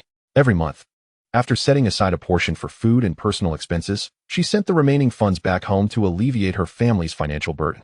As the eldest sibling, she endeavored to improve their economic situation. Her younger sister and brother were still studying, while her parents, worn down by years of labor, often neglected their health. Choosing to endure ailments without seeking medical help, Wang Mingyang felt a pang of sympathy upon hearing her story. It was the first time he realized the hardships Zhou Yanzi had endured over the years. In contrast, his own life had been considerably easier, and he felt the weight of this disparity. It's nothing. Our living conditions are quite ordinary compared to others in my hometown. Everyone is in a similar situation. I never realized how difficult life was until I came to the city. Now I understand why so many of my fellow villagers are reluctant to return. The conveniences of city life are simply unmatched, Zhou Yanzi remarked. With the money you send home each month, the situation must be improving, right? Wang Mingyang inquired. Zhou Yanzi brushed a strand of hair disturbed by the evening breeze and smiled. Much better, since I switched jobs to a garment factory. I worked hard for 3 months and was promoted from a regular worker to a team leader, earning around 7,000 to 8,000 yuan a month. I can now send 5,000 home, and my family's situation has started to improve. My sister and brother no longer clamor to drop out and come work with me. Hearing this, Wang Mingyang felt a fleeting illusion that Zhou Yanzi's eyes sparkled with happiness and hope. Since I began selling MP3s with you, my earnings have increased significantly. Besides supporting my family, I can now save some money for myself. My life no longer revolves around endless overtime. Thank you, Mingyang. You have introduced me to a world I had never encountered before, Zhou Yanzi expressed. As her income grew, her exposure to new experiences broadened her perspective, subtly shifting her mindset. After sharing their pasts, both felt a sense of liberation, and Wang Mingyang naturally inquired about the source of Zhou Yanzi's recent unhappiness. It's nothing much. Really, I just felt uneasy when I saw the books in your room, and that Li Maihua had hired new help. I was the first to sell MP3s with you. Yet over the past few months, there has been little change in sales or methodology, while Maihua's efforts seem to be yielding better results. I fear I won't be able to keep pace with your progress, which has left me feeling lost and contributed to my recent mood, Zhou Yanzi admitted. Wang Mingyang reassured her, the current success of the online store is largely due to the investment in advertising. There are not many vendors willing to invest in promotion on Taobao, which is why I could afford to run ads for 5 months with 50,000 yuan. The limitations on your stall's advertising and the fixed customer base are the reasons your sales cannot compete with the online store. It is not a reflection of your abilities.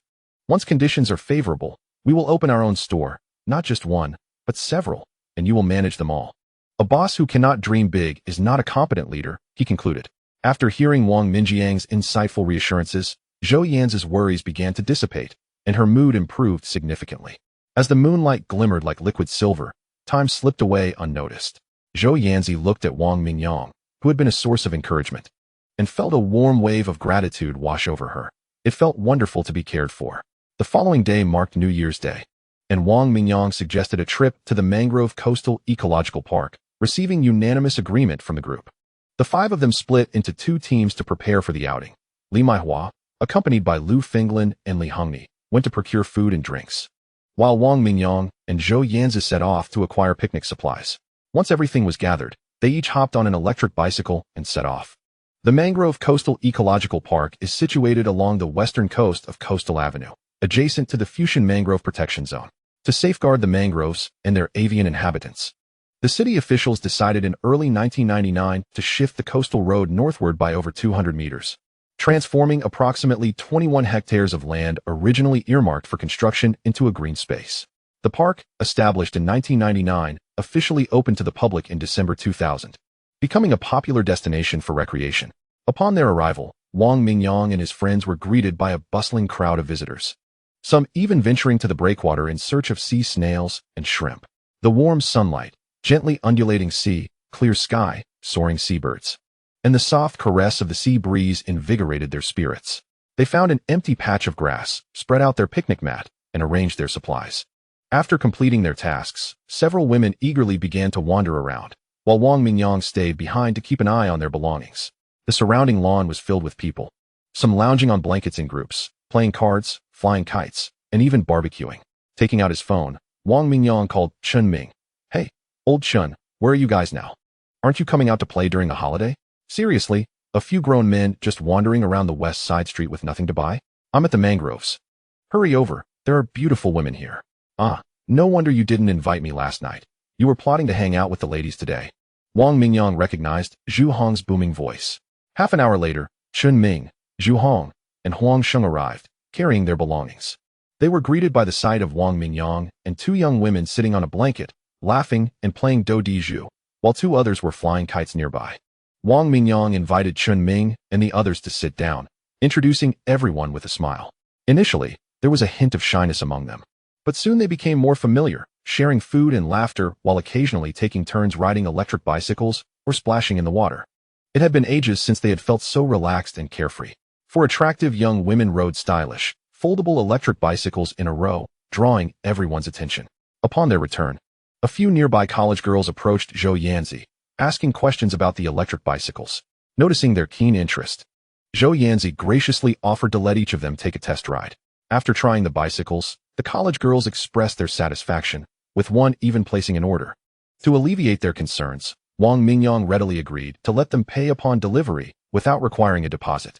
Enjoying a day out and receiving new orders, Wang Mingyang felt quite pleased, and a bold idea began to take shape in his mind.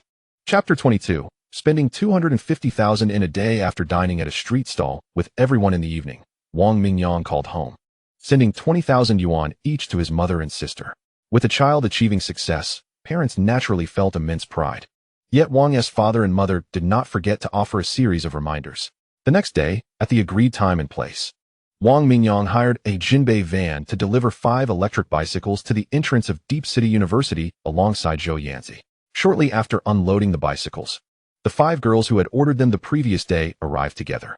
Wang Mingyang recognized the leader, Liang Yuhong, and was delighted to see their excitement over the brand new bicycles. After testing them and finding no issues, they promptly paid, indicating their financial capability. To facilitate after-sales service, they exchanged contact information, and Wang Mingyang asked them to help introduce other classmates to purchase electric bicycles, promising a commission for each sale. "Do you think we are just students looking to earn pocket money? If you want us to help, you need to show some sincerity," Liang Yuhong said with a playful smile. "What do you think would demonstrate sincerity? Haha, if you want our assistance, you should treat us to a nice meal, right? It's lunchtime now, and I think the food at that AI ship place looks quite good. What do you say? That sign looks appealing. I also think it should be delicious. Let us go. I'll treat the ladies to a feast." With that, the group set off, laughing and chatting towards AI Shuk. After a satisfying meal and bidding farewell to Liang Yuhong and her friends, Wang Mingyang and Zhou Yanzi strolled leisurely around the campus. With the renowned figure Xiao Ma from OQ Communications having emerged from this university, Wang Mingyang felt a sense of curiosity about the institution, while Zhou Yanzi gazed enviously at the students bustling around, reminiscing about her own dreams of university life. For the next half-month, Wang Mingyang assembled another batch of bicycles and MP4 players, and sales of the electric bicycles gradually picked up, particularly at Deep City University. Thanks to the efforts of Liang Yuhong and her friends, more and more students became interested in the compact and lightweight foldable electric bicycles, especially since the students there generally had decent economic conditions and purchasing power. During this time, Wang Mingyang suggested that they wear matching outfits and present themselves beautifully, casually strolling around the campus together. Such promotional activities proved to be highly effective. After much persuasion, Zhou Yanzi finally agreed to step back from the night market at Yangfu Street, no longer selling MP3s and MP4s in the evening. Due to the popularity of the electric bicycles at Deep City University, Wang Mingyang and Zhou Yanzi found themselves making deliveries there almost daily.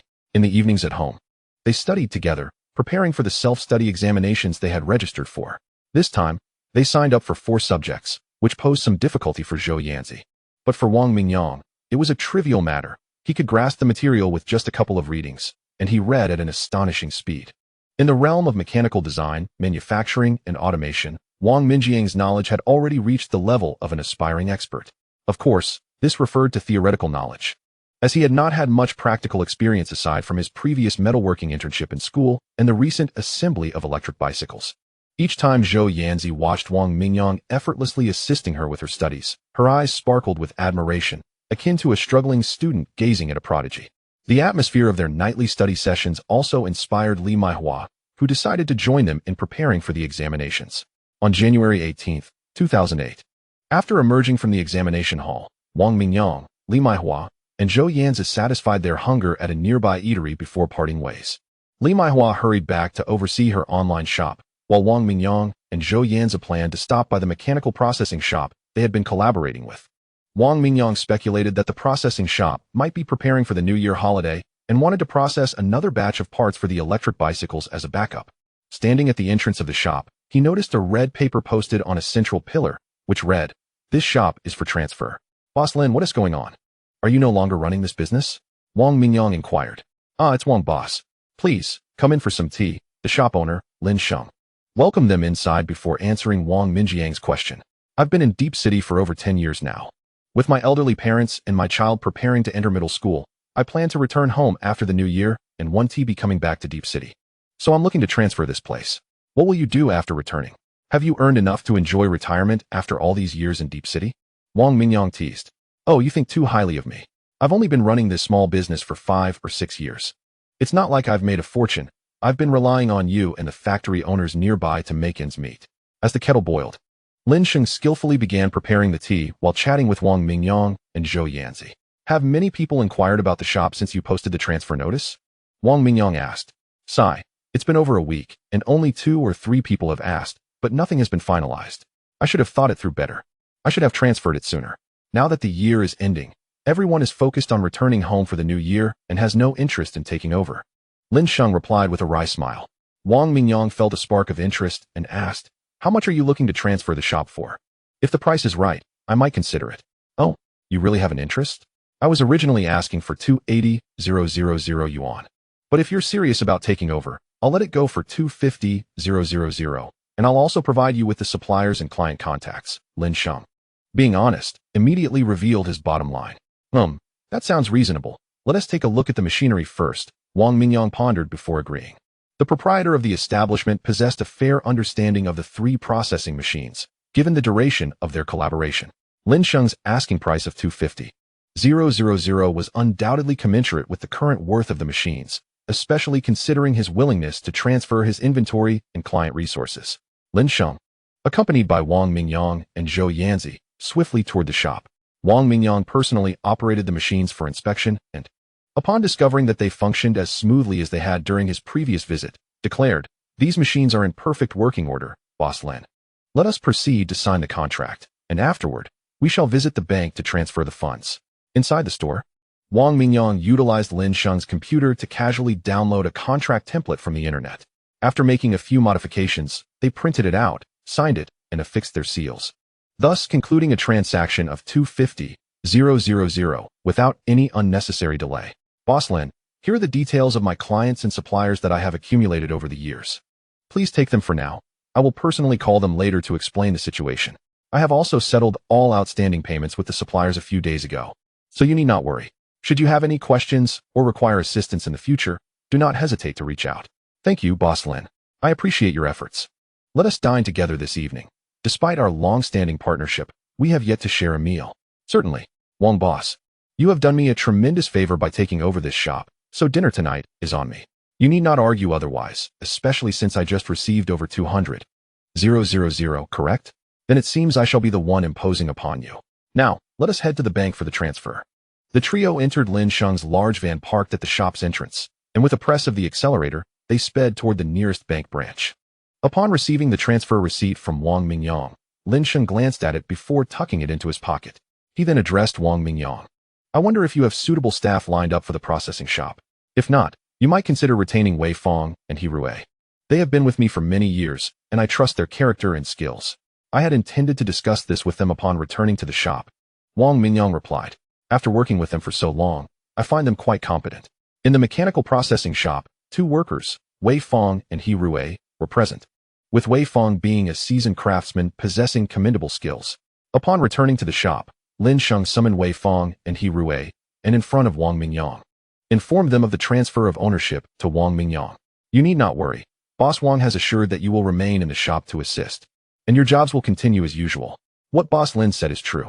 Master Wei, Engineer He, you may continue your work here with peace of mind. Boss Wang, I must take my leave for now. Remember, we are to gather at Hongjing Grand Hotel at 6:30 p.m. tonight. We shall not leave until we are thoroughly entertained. After tidying up the shop, Lin Xing exited with 2 bags containing personal belongings.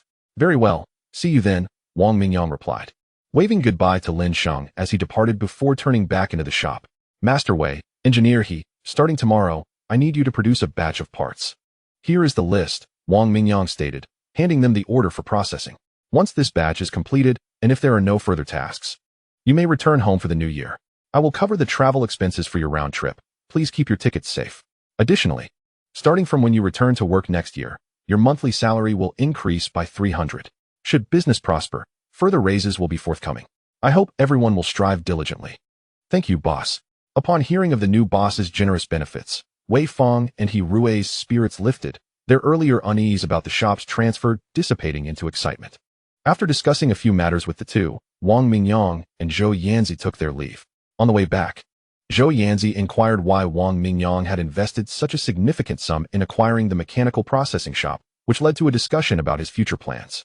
At home, during dinner, the conversation naturally turned to the recent self-study examination. Such subjects are no challenge at all. They are exceedingly easy for a genius like me. I have no doubt I will pass all 4 subjects. One individual's boastful demeanor drew eye rolls from Li Maihua and Zhou Yanzi, while Lu Finglin and Li Hongmi stifled laughter, their shoulders shaking in amusement. I cannot compare to this brazen fellow. I found it quite challenging. Nonetheless, I managed to tackle most of the questions. I just do not know how many I will pass, Zhou Yanzi replied. As the 5 conversed, someone mentioned that the Spring Festival would fall on February 7th, less than a month away, leading to discussions about returning home for the holidays. Securing tickets for the Spring Festival is truly arduous.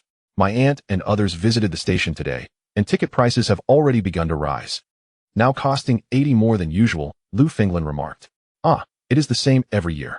In another week or 2, tickets will be even harder to come by, and prices will soar, often reaching 3 times the regular fare. 3 times? That is more applicable to the buses in your area. In the final week, those heading our way may see increases of 4-fold. Especially the last bus before the new year, which can spike by 500, take it or leave it. This sentiment resonated with everyone, who lamented the exorbitant prices and difficulty of acquiring tickets home for the Spring Festival, their expressions reflecting shared dismay. Observing this, Wang Mingyang contemplated purchasing a vehicle, but quickly remembered he currently lacked a driver's license. It seemed he would need to enroll in a driving school tomorrow for a crash course. Chapter 23. Accelerated certification. The following morning, Wang Mingyang rode his electric bike to a local driving school named Guanghui to inquire, what is the tuition fee? And how long does it typically take to obtain a license? The cost for a Class C license is 4,500, and it usually takes 3 months to obtain, replied the receptionist. 3 months seems rather lengthy. Is there a way to expedite the process? I would like to obtain it before the new year, Wang Mingyang pressed further. The fastest option is approximately 10 days, but it will require an additional fee. You would have a car to yourself for practice, and once you feel ready, we can promptly register you for the exam, she said, her demeanor noticeably improving, indicating a preference for offering such expedited services. Very well. I will opt for the expedited program, Wang Mingyang confirmed. Due to the added fee, a coach swiftly appeared in the reception area, ready to escort Wang Mingyang to the practice grounds. After the instructor explained the parts of the vehicle and important safety measures, Wang Mingyang took his seat in the driver's position and began practicing. The instructor, seated beside him, provided guidance, vigilant, and prepared to engage the secondary brake if necessary. How wonderful it is to have money, Wang Mingyang mused, observing the multitude of students waiting in line to practice. As a VIP client who had paid for the expedited service, he was afforded the luxury of practicing alone with a vehicle. After a prolonged session on the practice circuit, thanks to his remarkable cognitive abilities and quick reflexes, Wang Mingyang was soon able to practice independently. Even when attempting to drive uphill, he experimented with gently pressing the accelerator, albeit hindered by a metal canister placed beneath it. As the instructor watched Wang Mingyang adeptly engage the clutch and shift gears for a successful uphill start once more, he expressed astonishment at the new student's rapid progress and inquired whether Wang Mingyang had prior experience. Feigning modesty, Wang Mingyang nodded and asked the instructor when the next exam would take place. There is an examination in 3 days. If you wish, I can register you. However, You must practice diligently during these days. Moreover, the book I gave you must be thoroughly reviewed. I will arrange a written test for you tomorrow. Or you may miss the second part of the exam in 3 days, the instructor advised. Understood. I will dedicate my evening to studying it, Wang Mingyang assured. If you find it challenging to memorize everything, we can arrange for an additional fee to assist with the written examination. After 3 consecutive days of practice, Wang Mingyang felt confident that his driving skills were sufficient to pass the examination. However, a minor mishap occurred during the examination. At the outset, he felt somewhat anxious and made an error, necessitating a return to the starting point to await the examiner's signal for another attempt. Upon receiving the departure command, Wang Mingyang took a deep breath, started the vehicle, and re-entered the examination area, successfully passing this time. After signing out and exiting the test site, Wang Mingyang approached his instructor, offering a fee to assist in arranging the next subject of the 3-route driving test. Well, I didn't expect you to pass on the first try. Please wait here while I make some arrangements, the instructor responded. With the VIP fee in hand, he headed towards the office building. After 3 days of expedited processing, Wang Mingyang successfully obtained his driving license. Holding the freshly minted license, he bid farewell to his instructor and inquired whether he knew of any nearby dealers selling jinbei vans. Coincidentally, I have a friend who sells large jinbei vans. I'll send you the address on your phone. Just mention that I referred you. While I can't guarantee a discount, I can assure you he won't overcharge you. The instructor replied, providing Wang Mingyang with the address. Unable to contain his excitement, Wang Mingyang rode his bike swiftly to the dealership mentioned by his instructor. Upon entering, he immediately recognized the 2007 Jinbei Haze model, with a length of nearly 4.8 meters, a width of 1.8 meters, and a height of almost 2 meters. Its slightly rounded shape offered ample space for both passengers and cargo, making it a highly practical vehicle. In the current urban landscape, many companies equip themselves with this model. As Wang Mingyang entered, a sales representative approached him, eagerly inquiring about which vehicle he was interested in. Instead of responding immediately, Wang Mingyang asked if the instructor's friend was present, stating he was looking for him. Ah, what a coincidence. I am Hongli. Which friend sent you here? Since you are one of us, I will ensure you receive the best price, the salesperson boasted. Wang Mingyang mentioned his instructor's name. And then Hongli began to explain the vehicle's specifications. During the conversation, both parties engaged in a mutual exploration of terms and negotiations. Ultimately, Wang Mingyang chose a mid-tier version, spending over 130,000 yuan, as the base model he initially desired was out of stock. After completing the paperwork and making the payment, Wang Mingyang waited in the store for the staff to process a temporary license plate at the nearby traffic police station, which took until the afternoon. Once his electric bike was folded and stowed away in the jinbei, he gingerly drove the new vehicle around, reminding himself that practice makes perfect. After a few hours of leisurely driving, Wang Mingyang finally relaxed and called Chun Ming to share the news of his new vehicle purchase. Are you kidding me? In such a short time, you've both obtained a license and bought a car? You must be boasting. My brother is still learning to drive at home, and it will take him at least 3 months to get his license. Chun Ming responded incredulously. Wang Mingyang had to explain the power of capital in detail, eventually suggesting a celebratory dinner for his new acquisition, but Chun Ming declined, citing work commitments. Thus, he could only share his good fortune with the 2 lovely ladies at home, indulging in an unusually large meal accompanied by their company. After dinner, Wang Mingyang was enlisted by the ladies to drive them around, resulting in an experience that left him utterly exhausted. Consumer electronics, particularly in the vibrant city of Shenzhen, where the world's largest electronic trading market thrives, evolve at an astonishing pace. Over time, the sales of MP3 and MP4 players began to decline, and the profit margins per unit dwindled as the domestic market became saturated. While the MP3 and MP4 markets contracted, mobile phone sales surged, especially in the realm of counterfeit devices. Their appealing prices attracted ordinary consumers. However, adhering to the adage that you get what you pay for, these inexpensive counterfeit phones often lacked reliability and offered basic functionality. To adapt to the shifting market dynamics, Wang Mingyang resolved to pivot his focus towards mobile phones. Aiming to carve out a share of the vast counterfeit mobile phone market, he procured over 10 phones of varying prices from Huaqiangbei market, meticulously disassembling them to examine their internal structures and circuitry. Throughout this process, Wang Mingyang discovered that the internal components and circuits of various phone brands were quite similar, with the most significant differences lying in their exterior design and the number of decorative lights and external speakers, elements of little consequence. After pondering for a day and a night, Wang Mingyang decided to embark on assembling his own phone. However, to successfully navigate the fierce competition among numerous mobile phone brands. His product must stand out from the homogeneity of market offerings. Consequently, he devoted the following days to refining his ideas. Chapter 24. Improving counterfeit phones in Huaqiangbei. Phones capable of playing MP3 files had begun to emerge, with a few manufacturers even attempting to integrate MP4 playback functionality. However, due to technological limitations and cost constraints, few electronic factories succeeded in this endeavor, making them scarce compared to established brands.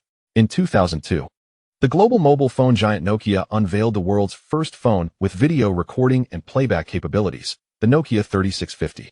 That same year, Nokia also released its first 3G phone, the 6650, which allowed users to browse the web and watch media content anywhere. However, both models were expensive and, due to the technological context of the time, remained relatively unknown in the market.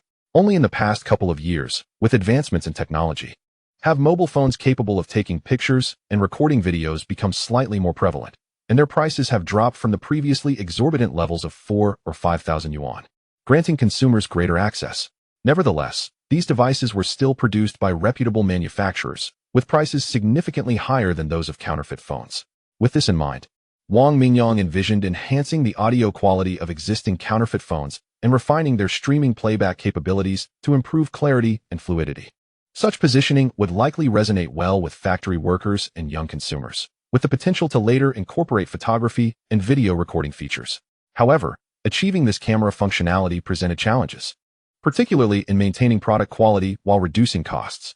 The cost dictated the selection of hardware components, and to enhance the overall performance under these constraints, software improvements became essential. Yet, the technical complexities of software development were significantly greater, with many large companies investing considerable resources without achieving satisfactory results. To tackle this challenge, Wang Mingyang needed to develop a specialized software module compatible with existing phone systems, ensuring smooth operation. As he contemplated solutions, Wang Mingyang glanced at the disassembled phone in his hand. To implement his new mobile phone enhancement plan, he dedicated substantial time each day to browsing technical forums, researching, and seeking out companies in Shenzhen that specialized in mobile phone solutions. After thorough preparation, Wang Mingyang gradually began modifying and validating his designs based on his vision. Thanks to his remarkable intellect, the pace of development for his new phone was astonishingly swift. After spending nearly half a month, Wang Mingyang finalized his improvement plan, leaving only minor adjustments to be made. As the days swiftly pass amidst the hustle and bustle of life, the approach of the Spring Festival prompts numerous factories in the city to commence their holiday breaks. On this particular afternoon, Wang Mingyang, along with Li Maihua and Zhou Yanzi, visited the self-examination office to inquire about their exam results. The outcomes were quite favorable. All the subjects they registered for were passed, particularly for Zhou Yanzi and Li Maihua. Such exceptional results came as a pleasant surprise, leading to their elation. They expressed their gratitude to Wang Mingyang for his guidance prior to the exams and insisted on treating him to a sumptuous meal, inviting him to make any requests he wished.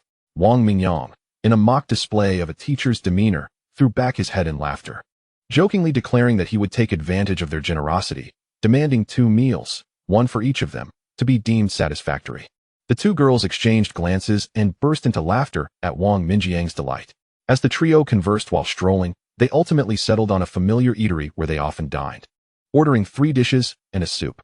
It had been a while since they last visited, as the 2 girls had been cooking since relocating, which Wang Mingyang acknowledged with a smile as he savored a bite of pickled cabbage stir-fried with beef. It's not a hardship. Cooking is far better than fast food. And it saves money too, Zhou Yanzi replied, helping herself to a piece of green vegetable. By the way, when do you plan to return home for the new year? The delivery service is about to close for the holidays, so if there are orders, they want to be dispatched in time. I'll return when you do. Wang Mingyang responded to their simultaneous replies. What about the fellow villagers accompanying you? It might be more convenient and safer to travel together. They took the bus back yesterday. Zhou Yanzi replied. So, Yanzi, you're going back alone? Li Maihua inquired. Is that a problem? I can manage on my own, Zhou Yanzi answered. Wang Mingyang stroked his chin thoughtfully. How about this? I'll drive you back, first dropping off Maihua and her companions in Xiangzi. Then I'll come back to pick you up, Yanzi. Both girls shook their heads in refusal, concerned that such a long drive would be too exhausting for him. However, Wang Mingyang remained resolute, ultimately agreeing with Li Maihua on a departure time for the following afternoon. The next morning, Li Maihua, Li Hengmi, and Lu Finglin swiftly packed their luggage.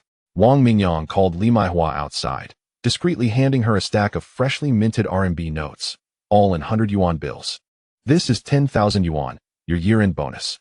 Make sure to keep it safe. Wow, this is too generous, Mingyang. Thank you, boss. Li Maihua beamed as she accepted the money, thrilled at receiving a year-end bonus for the first time after years of work, and such a substantial amount at that. After she tucked the money safely away, Wang Mingyang returned inside to call Lu Finglin and Li Hongni, giving each of them 500 yuan as a bonus as well. Their joy was palpable. They had only been working here for a few months, yet their young boss was so generous, which further motivated them to work diligently in the coming year. After enjoying a meal together and processing orders for the online store, they took a stroll in the supermarket, with each person purchasing a few items to take home. At 3 in the afternoon, after bidding farewell to Zhou Yanzi, Wang Mingyang started the journey with Li Maihua and the others. The young companions filled the car with laughter, with Li Hongni and Lu Finglin teasing Li Maihua about her newfound privilege of having a personal driver, which left her blushing. Stealing a glance at Wang Mingyang, who was driving, made her heart flutter, and her cheeks flushed with shyness. As they sped along the highway, Wang Mingyang's driving skills became increasingly adept. Covering a distance of 700 to 800 kilometers, they reached their destination shortly after 1 in the morning. Exiting the highway, they traveled a stretch along the national road, with Wang Mingyang first dropping Lu Finglin off at her home before proceeding to the village where Li Maihua and her sister resided. At Li Maihua's home, the warm hospitality of her parents left Wang Mingyang feeling overwhelmed. After a late-night snack, he politely declined their insistence to stay longer, citing the need to return home promptly. Li Maihua followed him to the door, continuously expressing her concern for his safety, urging him to avoid driving while fatigued and to call her upon his return to the city. Wang Mingyang smiled and assured her he would rest at the service area once back on the highway. Chapter 25, Sending Maihua Home After Leaving the Li family. Wang Mingyang drove a few dozen kilometers on the highway before pulling into the nearest service area. Feeling somewhat fatigued, he took a 2-hour nap before awakening. After stretching and sipping on a soft drink, he felt rejuvenated and continued his journey back to the city. Upon reaching his residence in the city, he noted the time was already 7:40 a.m., where Zhou Yanzi was busy preparing breakfast. Upon hearing the door, she turned to see Wang Mingyang, her face lighting up with a blend of joy and reproach. "You're back so soon. Are you hungry? Here, have some noodles," she insisted, adding a handful of noodles into the pot without waiting for his response. After chatting with Zhou Yanzi for a while, Wang Mingyang excused himself to his room to find clothes for a shower. He called Li Maihua to assure her of his safe return and also reached out to Chun Ming to inquire about their plans to return home, asking if they wished to travel together. Chun Ming replied, "The 4 of us already took our holiday yesterday and we're planning to buy tickets for tomorrow. Since you're driving back, we need to go to the station. When do you plan to leave? Hurry and pack your bags, if possible. We can leave around 10. A female colleague of mine will be joining us as well." "Which female colleague? Is it Li Maihua or Zhou Yanzi? I recall their hometown is not in our province." Chun Ming's curiosity was piqued, as Wang Mingyang prepared to drive his female colleagues home. The guys on the other end of the line couldn't help but tease him. Wang Mingyang laughed off their banter, urging them to focus on packing their bags or shopping for supplies. Despite only getting 2 hours of sleep the previous night, Wang Mingyang felt energized, perhaps buoyed by his anticipation. After finishing his shower, he walked into the dining area to find 2 steaming bowls of noodles waiting for him, topped with a perfectly fried egg. Zhou Yanzi, seated nearby, smiled and beckoned him to join her for breakfast. "Have you packed everything? We can leave around 10. I have 4 friends returning with me, including Chun Ming and the others you've met before. So soon after just returning from Xianzi, don't you need to rest?" Zhou Yanzi asked. "I'm fine. I feel great. If we leave by 10, we should arrive by 6 in the evening. After that, I can take you back to Sichuan. How does that sound?" "Sounds good." After finishing their meal, Wang Mingyang loaded their bags into the car's trunk and presented Zhou Yanzi with a year-end bonus of 10,000 yuan. Her eyes sparkled with joy as she received the money, and seeing her happiness inexplicably lifted Wang Mingyang's spirits. Before leaving, he called Chun Ming to let them know he would arrive in about 10 minutes. Maneuvering through the streets, Wang Mingyang soon reached the designated intersection where Chun Ming and the others were already waiting with their backpacks. Once the car stopped, they quickly piled in. And despite the 6 of them sharing a van, the space felt surprisingly spacious. Everyone was already familiar with each other, so there was no sense of restraint. In just a few exchanges, several young people quickly connected, engaging in light-hearted banter and laughter that filled the air with a joyous atmosphere. The large van sped along, Finally arriving at Wang Minjiang's hometown in Anhe Town, in Zhou City, Zhejiang Province, at 5:12 p.m. Hungry and eager, the group decided to stop at a roadside eatery not far from the highway exit to enjoy a meal before making further plans. As Zhou Yanzi stepped out of the vehicle, she turned her neck and surveyed the surroundings, seemingly intent on absorbing every detail of this place. Perhaps out of affection for Wang Mingyang, she was particularly intrigued by the area where he had grown up. Stretching his arms and shaking off the fatigue, Wang Mingyang relaxed and glanced around, noticing that everything remained unchanged since he had left his hometown at the beginning of the year. It all felt so familiar. The group entered the eatery, where the enthusiastic owner quickly greeted the guests. With the year drawing to a close, the returning workers from other provinces had their pockets full, and they were not particularly concerned about the prices of the food. Wang Mingyang, no longer shy about spending, made bold choices in ordering the restaurant's signature and specialty dishes without even inquiring about the prices. Communicating with the owner in their native dialect, they were assured that they would not be taken advantage of. Chun Ming and the others ordered a few bottles of beer, but Wang Mingyang, who still had to drive, abstained from alcohol. He firmly adhered to the principle of not drinking and driving, keeping traffic regulations at the forefront of his mind. After finishing their meal, the group parted ways, each returning to their respective homes, except for Wang Mingyang and Zhou Yanzi. The others lived nearby and carried little luggage, so they chose to walk back, perfect for digesting their meal and observing the changes in their hometown. With his spirits revived, Wang Mingyang turned the vehicle around and merged onto the highway, continuing westward with Zhou Yanzi. After traveling for over half an hour on the highway, the sky grew darker, and the fullness from their meal made Zhou Yanzi drowsy in the passenger seat, where she gradually fell asleep. Focused on driving, Wang Mingyang thought of Chun Ming and the others who had returned home to reunite with their families, filling him with warmth and a longing to be back in their presence.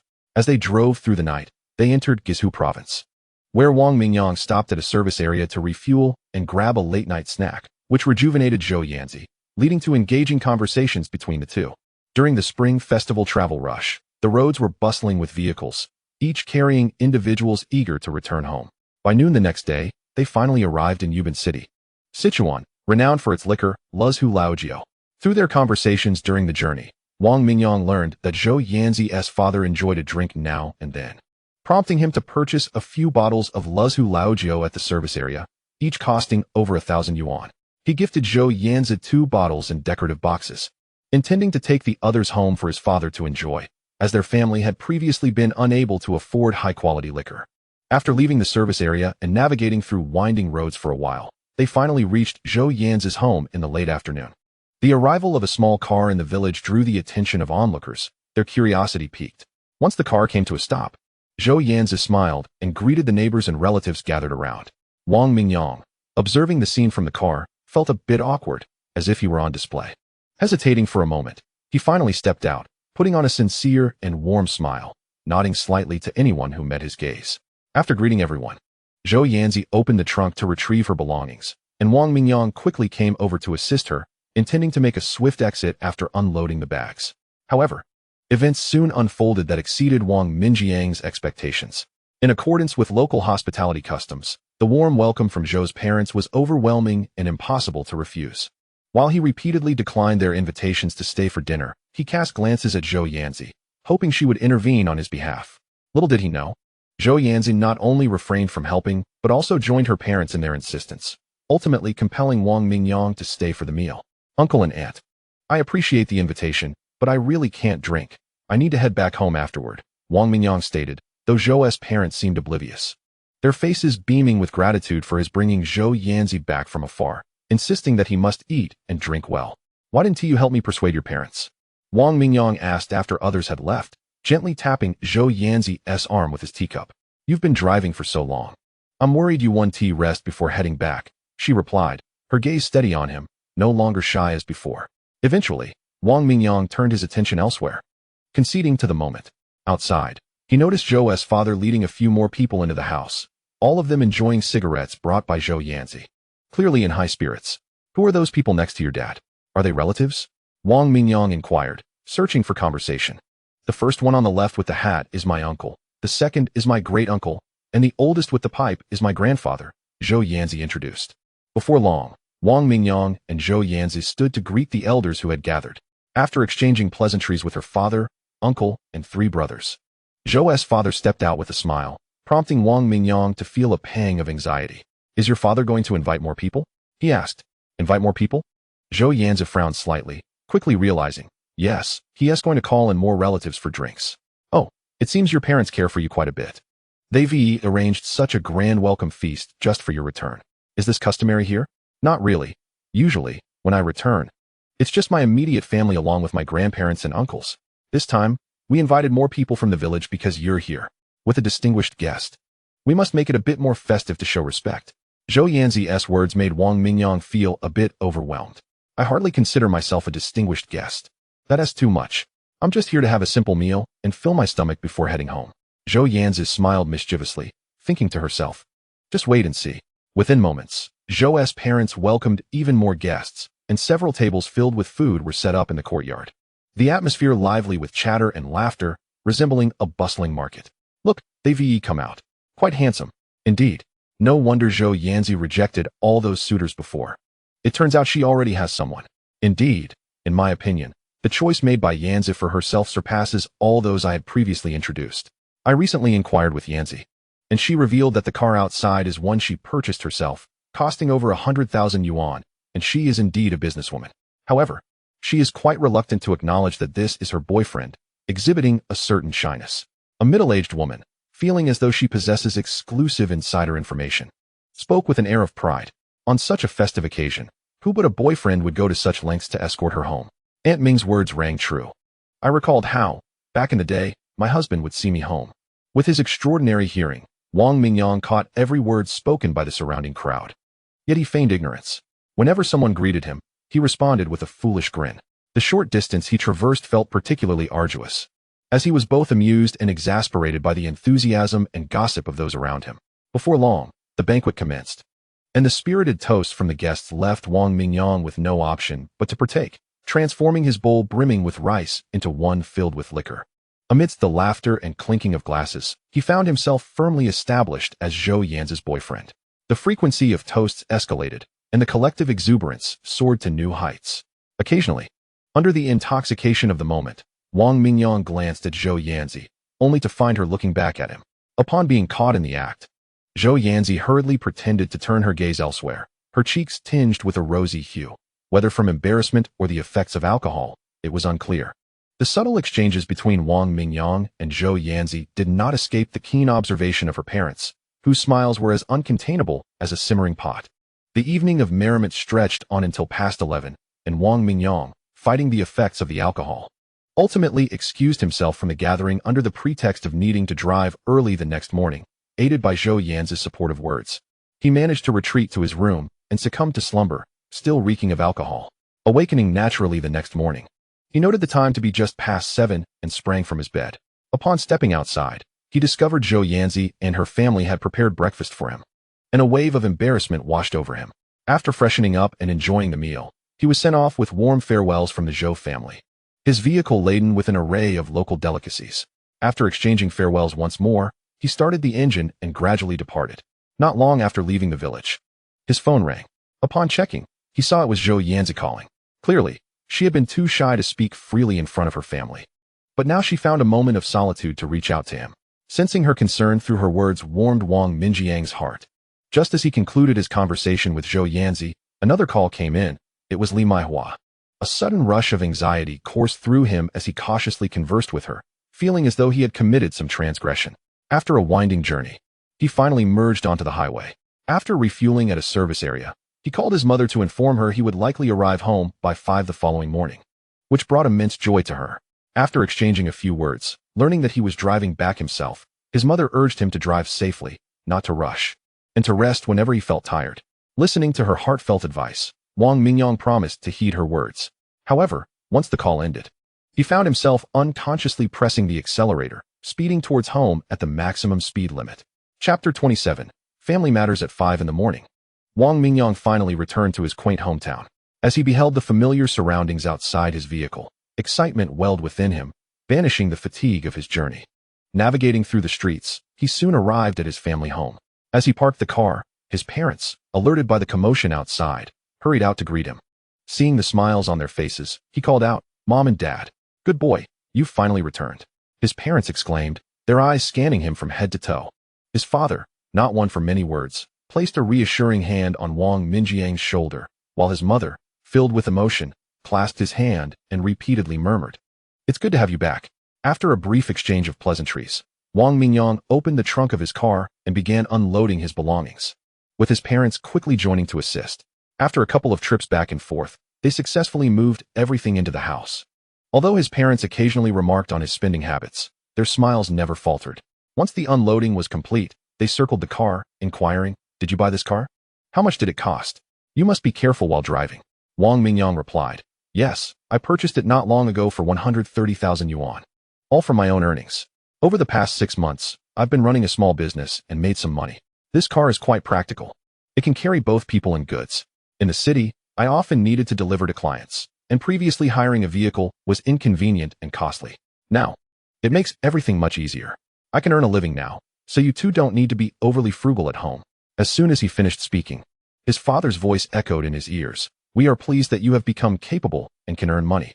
However, remember to be prudent with your spending and approach your endeavors with caution.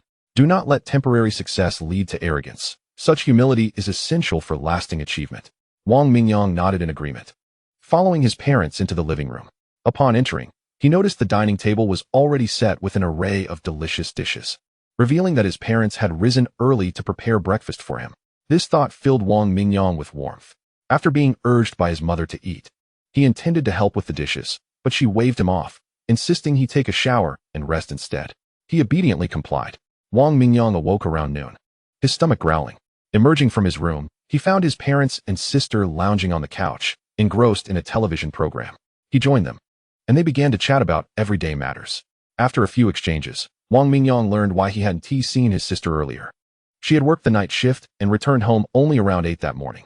Before long, his mother remarked, "We've all eaten, so go ahead and have your lunch. Don't let yourself go hungry."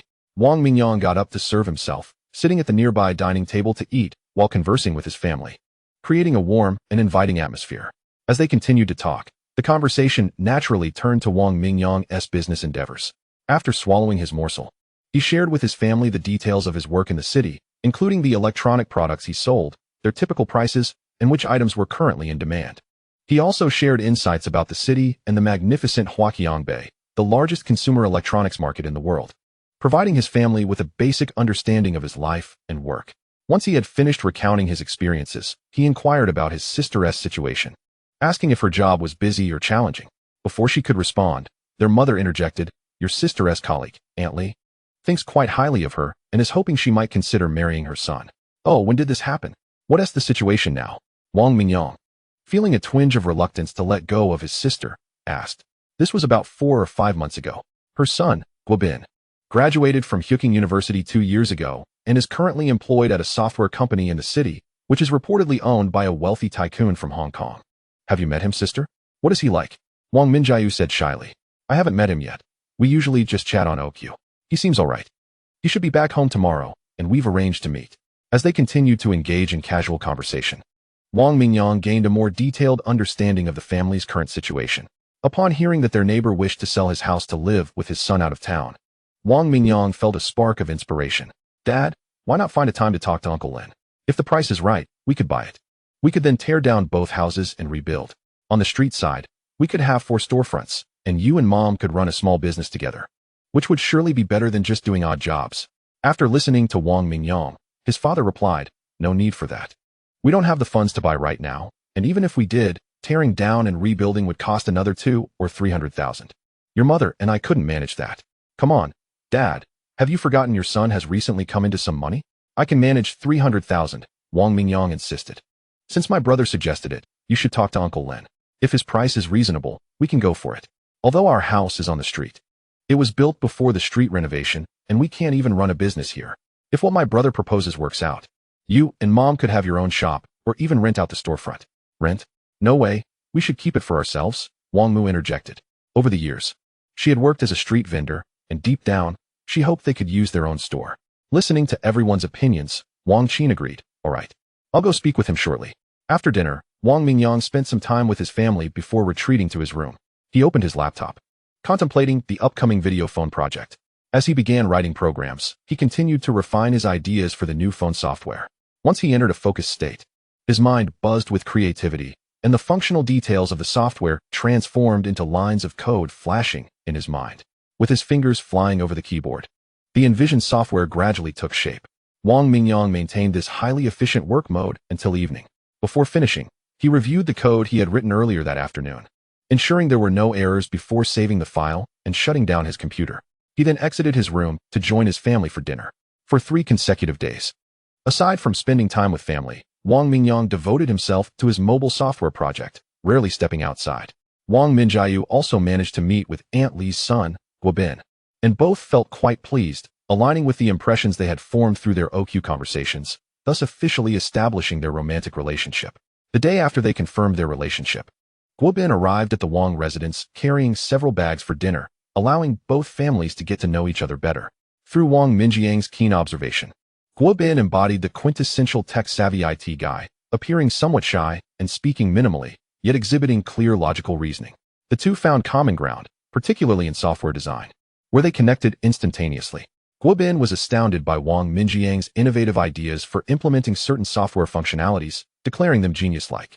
Upon learning that Wang Mingyang was working on mobile software, they engaged in a discussion about the current state and future direction of mobile software, both agreeing that future phones would gradually become more intelligent, capable of performing most, if not all, functions of a computer.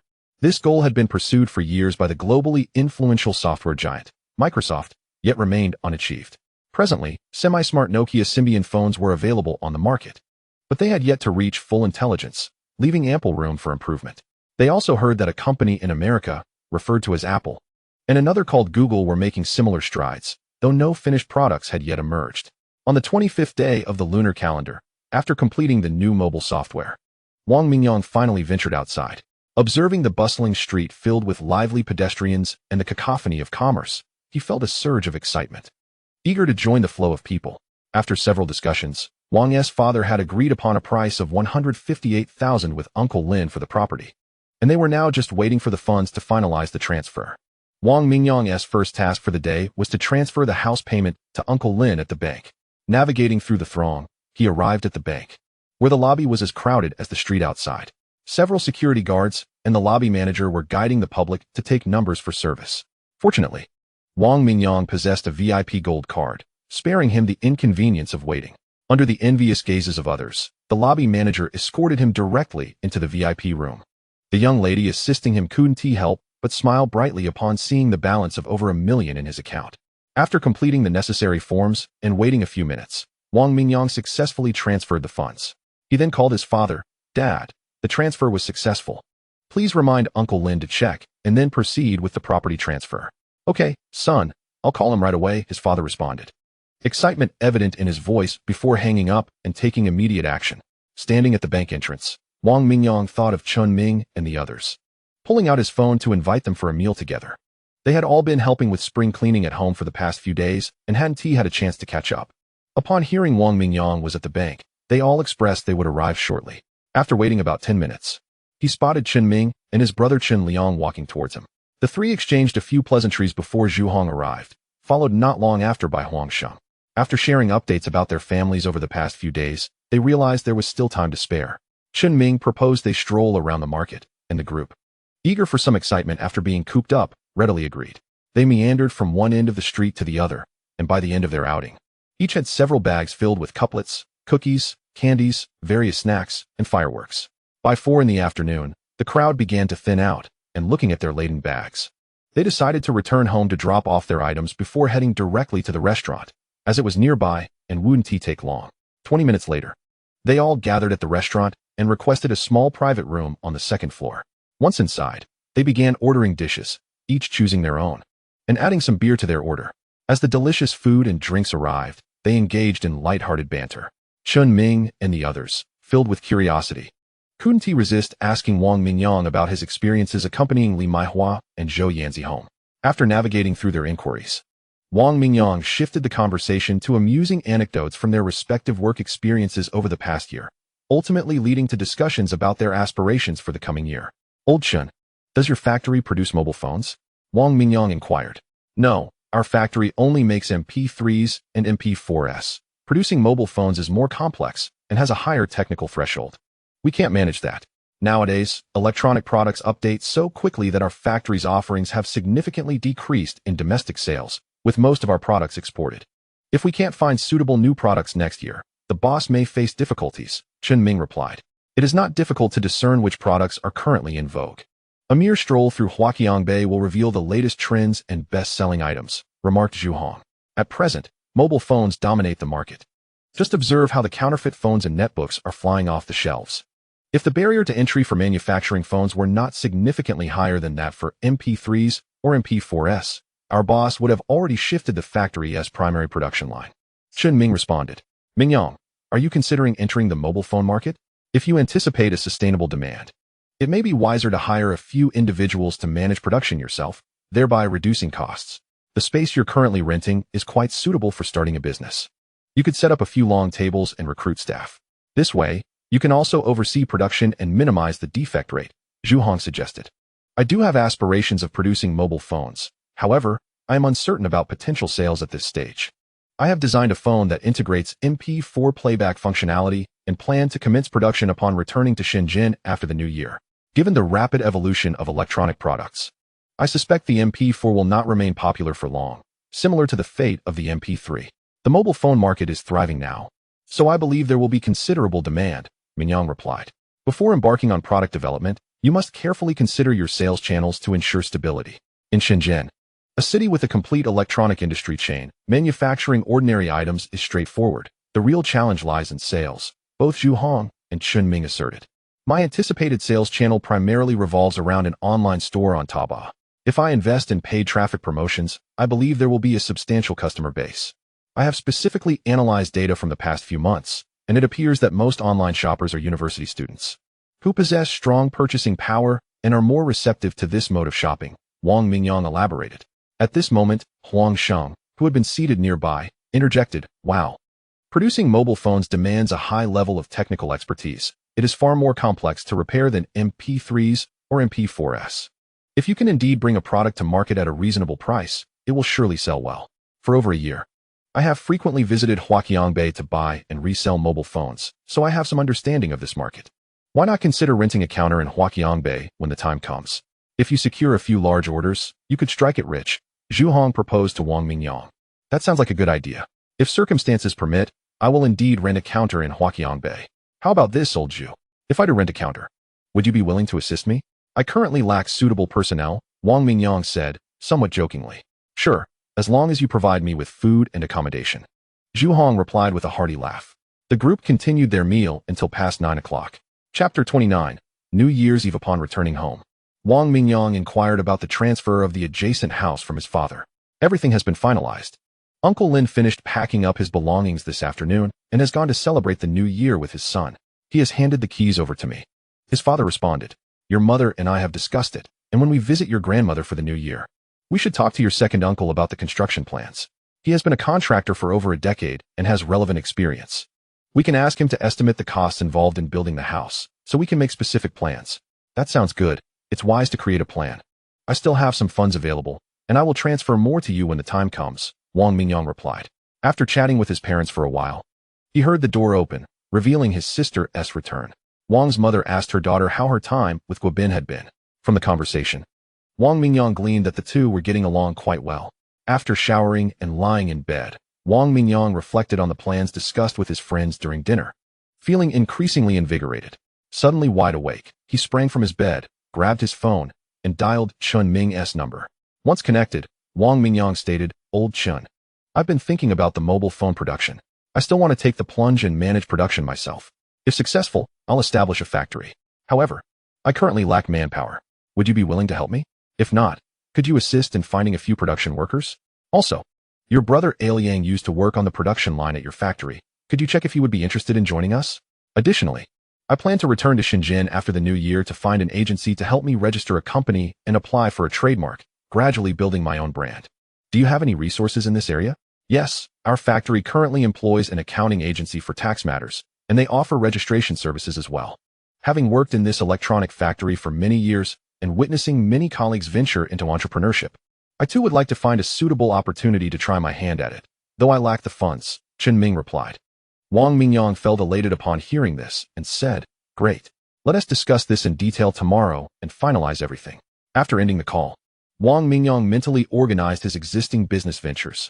One was an online store on Taobao, primarily selling MP3s, MP4s, mobile phones, and laptops, managed by Li Maihua, with assistance from Lu Fenglin and Li Hongmi. The second venture involved the modification and sales of electric bicycles, which could be handed over to Zhou Yanzi post-New Year, while he would continue managing production. The last venture was a machine shop, currently producing components for electric bicycles, overseen by the former manager, Wei Fong. After the new year, he could consider hiring additional personnel to consolidate all electric bicycle production there.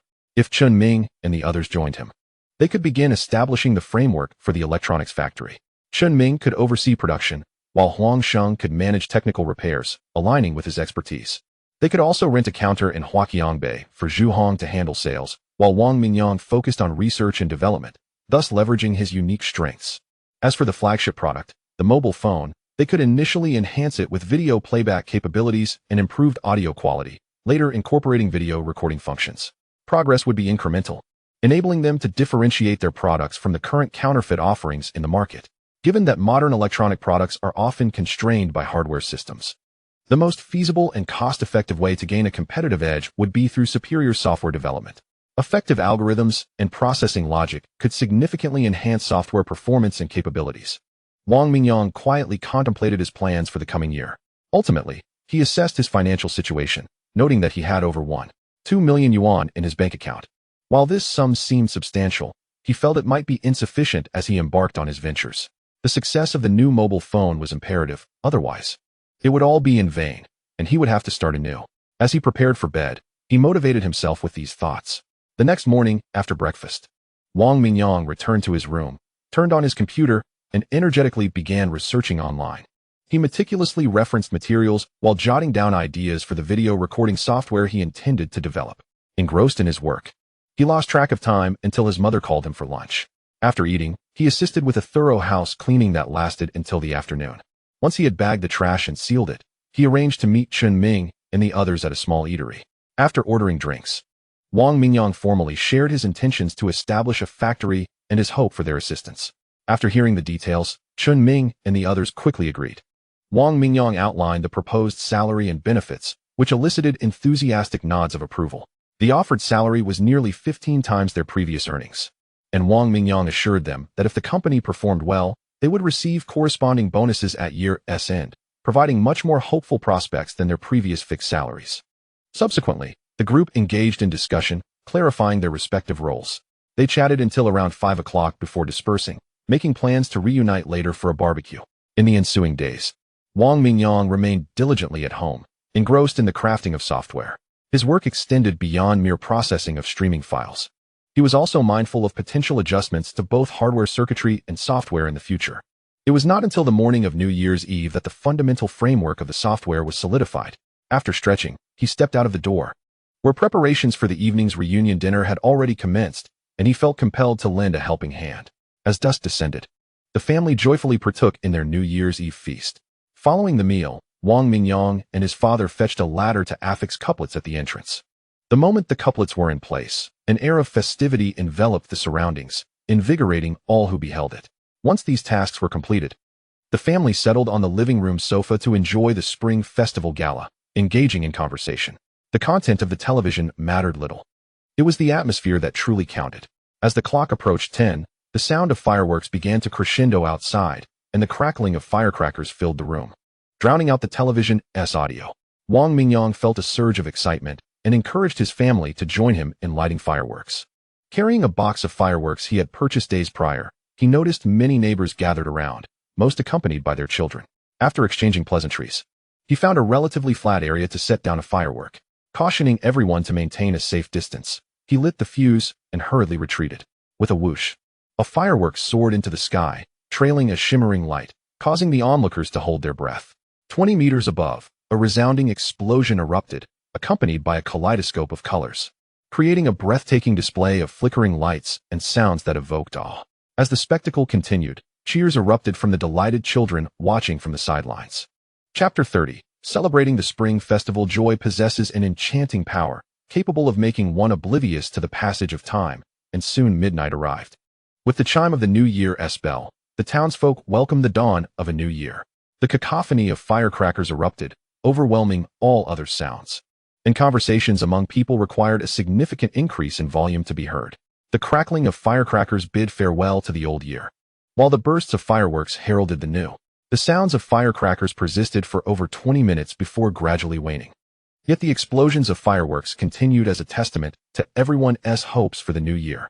After finishing with the fireworks, Wang Mingyang returned indoors, bowing respectfully to his parents and sister to extend his New Year's greetings, offering heartfelt blessings. His parents and sister rewarded him with generous red envelopes, wishing him health and fulfillment in all endeavors. The following morning, Wang Mingyang awoke naturally, and after breakfast, he drove with his family to visit relatives for New Year's greetings. Upon seeing the gleaming new golden cup, relatives remarked that it seemed superior to the legendary Liuling divine vehicle and began subtly inquiring about the price from Wang's parents. Although they feigned modesty, their pride was evident. "Oh, how expensive! No wonder it looks so much better than the Liuling. This vehicle is worth 2 or 3 of them," they exclaimed, praising Wang Mingyang as a source of pride for his parents. For the first time in his life, Wang Mingyang became the child of someone else's dreams, eliciting smiles from his parents that seemed to stretch from ear to ear, invigorating their spirits as they visited relatives. Nothing is more gratifying for parents than to boast about a successful child. For 3 consecutive days, Wang Mingyang accompanied his family on these visits. Having completed these social obligations, on the 4th day of the new year, Wang Mingyang drove his family to a scenic spot several dozen kilometers from home. Now that he owned a car, travel felt significantly more convenient.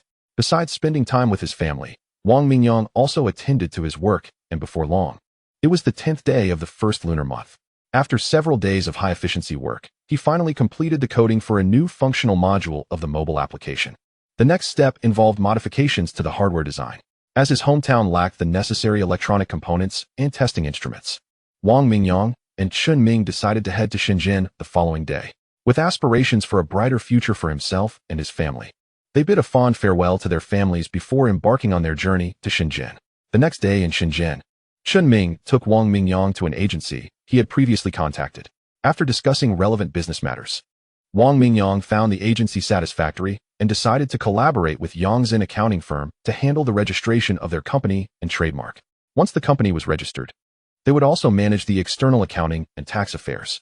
Wang Mingyang named his company Jizhi Technology Company Limited, with the trademark reflecting the same name, albeit accompanied by a logo. After leaving Yangzhen accounting firm, the duo proceeded to Huaqiang North. Despite it being only the 11th day of the Lunar New Year, many shops were still closed, and the streets felt somewhat desolate. To enhance the efficiency of their research endeavors, Wang Mingyang resolved to purchase a more powerful desktop computer with superior performance and speed. After negotiating with several computer assembly shops, he finalized the specifications and price, insisting on the installation of legitimate electronic circuit design software. The computer cost him 28,000, akin to a small workstation. Upon returning to their lodging, Wang Mingyang, with Chun Ming's assistance, swiftly set up the computer. Once the connections were established, he eagerly commenced work. He began by transferring the electronic circuit diagrams for mobile phones purchased from the design firm onto the computer, identifying the circuit modules that required modification.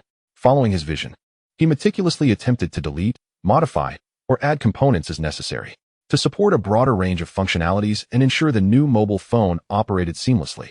Wang Mingyang needed to replace many electronic components from the old design with better performing models available on the market. Each modification required extensive calculations to ensure voltage and current compatibility throughout the circuit, involving a substantial computational load. Fortunately, the design software installed on the computer featured simulation and analysis capabilities, significantly easing the design process. While Wang Mingyang was absorbed in his work, Chun Ming rode his electric bike around the vicinity, searching for a suitable house to rent as a production site.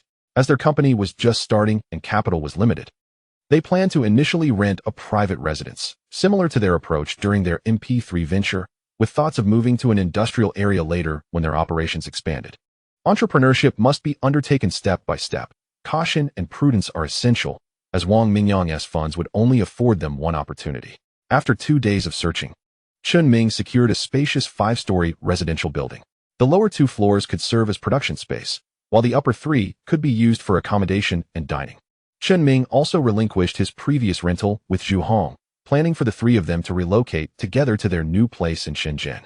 With unwavering focus, Wang Mingyang placed the final electronic component, double-checking the parameters. After confirming no errors during the simulation run, he clicked Save. Glancing at his phone, he noted it was already 5:10 in the afternoon. Remembering that Li Maihua's long-distance bus was due to arrive, he informed Chen Ming and set off in his car towards the bus station, his heart aflame with thoughts of her sweet and charming visage. Upon arriving at the station, Wang Mingyang swiftly sought a suitable place to park his vehicle. He promptly entered the parking lot, casting his gaze about in eager anticipation. However, he did not spot the figure he had longed to see. Resigned, he found a seat and decided to wait. He took out his phone and sent a message to Li Maihua. "I have arrived at the station. Where are you?" A moment later, he received a reply. "The bus just exited the highway and will arrive shortly." After approximately 10 minutes, Wang Minjiang's phone rang, revealing Li Maihua on the line. Inquiring about his whereabouts, he quickly stood up and glanced ahead, noticing a large coach had just pulled up about 30 meters away. The doors swung open, and passengers began to disembark. Hurriedly, he walked over, and halfway there, he caught sight of Li Maihua at the door, eagerly scanning the crowd for him. In a fleeting moment, her face, previously marked by urgency, transformed into a radiant smile as she waved joyfully in his direction. Reaching Li Maihua, he asked, "Are you tired after such a long journey?" Her crescent-shaped eyes sparkled with delight as she replied, "Not at all." Her sweet voice filled Wang Mingyang with a sense of elation, igniting within him the realization that, although they communicated daily on OQ, meeting her in person was an entirely different experience. "Where is your luggage? Allow me to assist you. Let us have a delightful meal to celebrate your arrival," he offered as he took her bag. They walked and chatted, heading to where the rental vehicle was parked before driving back to their lodgings. After helping Li Maihua settle her luggage on the 3rd floor, Wang Mingyang called Chen Ming. The three agreed to dine at an upscale restaurant nearby, requesting a private room. Each ordered a dish, accompanied by a soup, and engaged in conversation. They initially shared amusing anecdotes from the recent New Year celebrations, before naturally transitioning to discuss plans for the upcoming year. The meal extended for 2 hours. Upon exiting the restaurant, Chen Ming, being considerate, remarked to Wang Mingyang, "I have some matters to attend to. I shall take my leave." He turned to face Wang Mingyang, playfully winking at him while facing away from Li Maihua. Watching Chen Ming's retreating figure, Li Maihua turned to Wang Mingyang and suggested, "It's still early. Let us take a stroll." The streets of the city, during this festive season, were sparse with people, as many had returned home for the celebrations, contrasting sharply with the usual bustling atmosphere. The gentle spring breeze carried a slight chill, adding a touch of melancholy to the air. The two young figures ambled leisurely down the street. Li Maihua, dressed in a beige sweater and fitted light denim jeans complemented by deep coffee-colored ankle boots, radiated youthfulness and vitality. Perhaps the excitement of their reunion rendered her chatty, as she continually turned to Wang Mingyang with animated expressions, embodying vivacity. Wang Mingyang, trailing slightly behind, beamed at the sight of her, captivated by her every word about the minutiae of her life, finding it utterly engaging. Their conversation flowed effortlessly, and as they walked side by side, Wang Mingyang felt as though the air was imbued with sweetness, enhancing his delight. Unbeknownst to them, they traversed a considerable distance before Li Maihua halted before a karaoke establishment, suggesting, "Shall we go sing?" At this hour, the prices should be reasonable, and I have yet to experience karaoke. "Absolutely," Wang Mingyang readily agreed. "To sing with such a beautiful lady is a privilege." "If only you truly felt that way," Li Maihua playfully retorted. Given the current downturn in business, the karaoke venue was less crowded, with many staff members absent, resulting in significantly lower prices. Upon entering a small private room on the 3rd floor, Wang Mingyang ordered some snacks and beverages. Just as the server was about to exit, Li Maihua unexpectedly requested a few bottles of beer. Intrigued, Wang Mingyang asked, "I haven't seen you drink beer in ages. What is the occasion tonight?" "I'm simply in a celebratory mood," she replied. Before long, the server delivered their orders, placing them on the low table and informing them to call for assistance if needed before exiting. Unsure of Li Maihua's musical preferences, Wang Mingyang selected several songs by the popular artist Kai Yilin. She should enjoy this current sensation, he mused. Initially, Li Maihua was a bit shy to sing, but with Wang Minjiang's encouragement, she gradually let loose, picking up the microphone. To his delight, she performed admirably, at least in his ears. After each song, he applauded enthusiastically, showering her with compliments, which elicited joyous laughter from her. As the atmosphere grew increasingly lively, Wang Mingyang joined in with humorous interjections while she sang. When it was his turn, Li Maihua reciprocated with playful antics. They clinked glasses, sharing a few sips of beer, reveling in their merriment. As time passed and the drinks dwindled, Wang Mingyang suggested, "It's getting late, let us head back. We can return here another time if you wish." Li Maihua nodded in agreement and stood.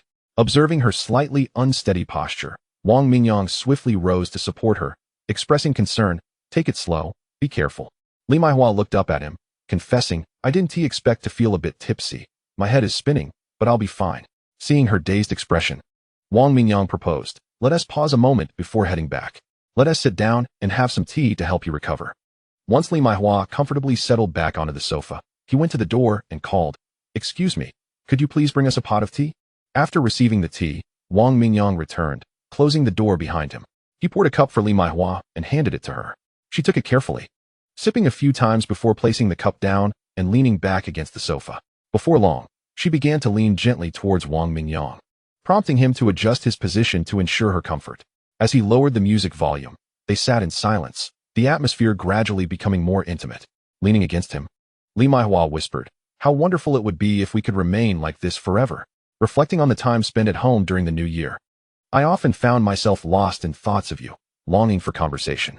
The memory of you driving me home filled me with joy. However, upon learning that you had taken Zhou Yanzi home and spent the night at her place, I found myself sleepless, feeling an inexplicable emptiness. Every night, I would revisit our past conversations, until one night, I dreamt of you, and upon waking, I realized I had fallen for you. Do you feel the same?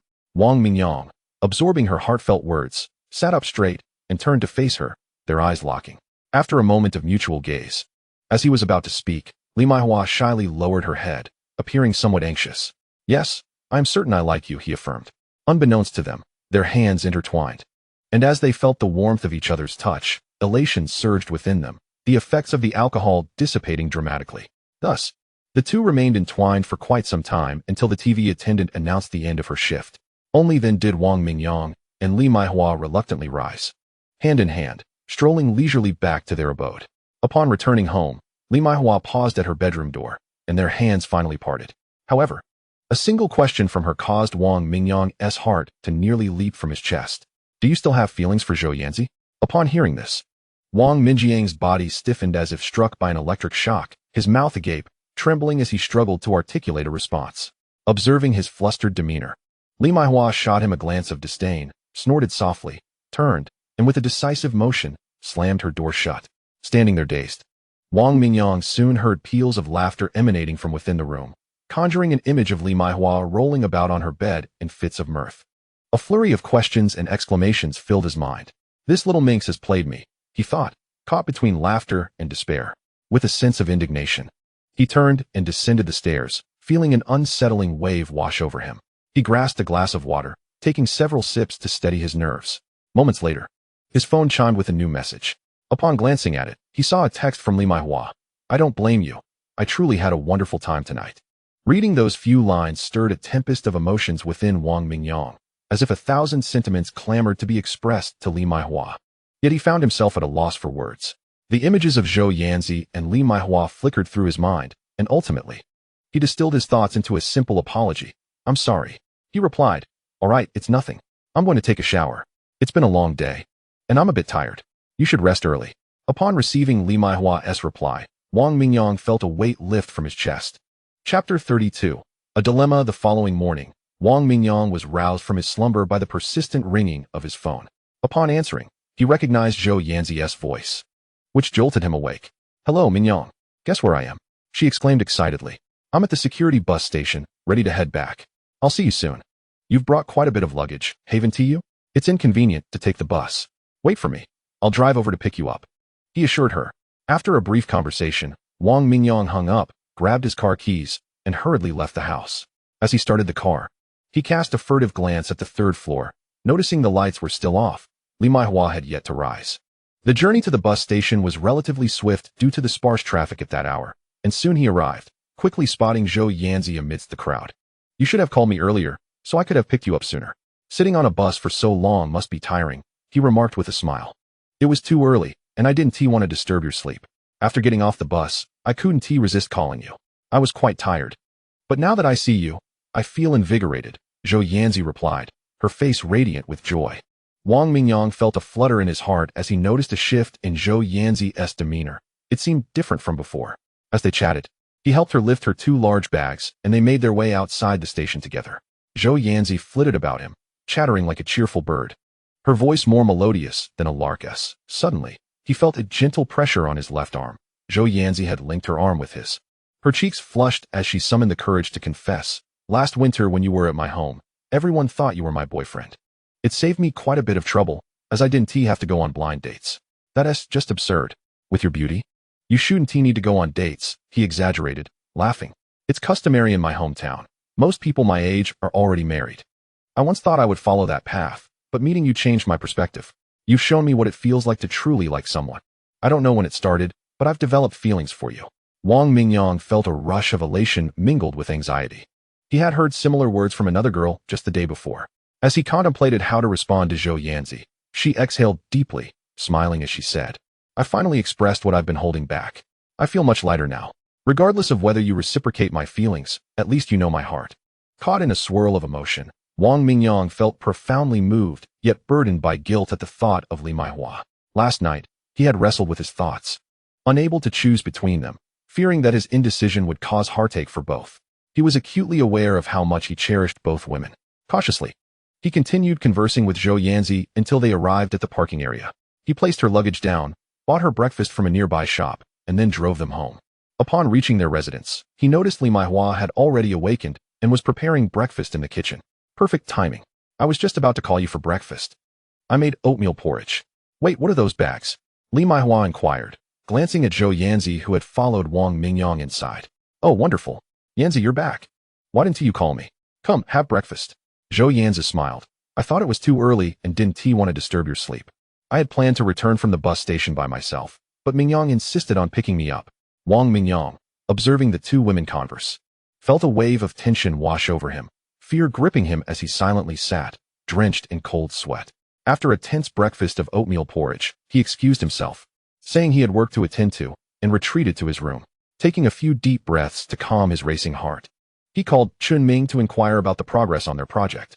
I've recruited 7 or 8 people, all former employees from the factory, most of whom are from our hometown. They're diligent workers. I've arranged for them to come after the Lantern Festival, Chun Ming reported. Wang Mingyang replied. The phones will take some time to produce.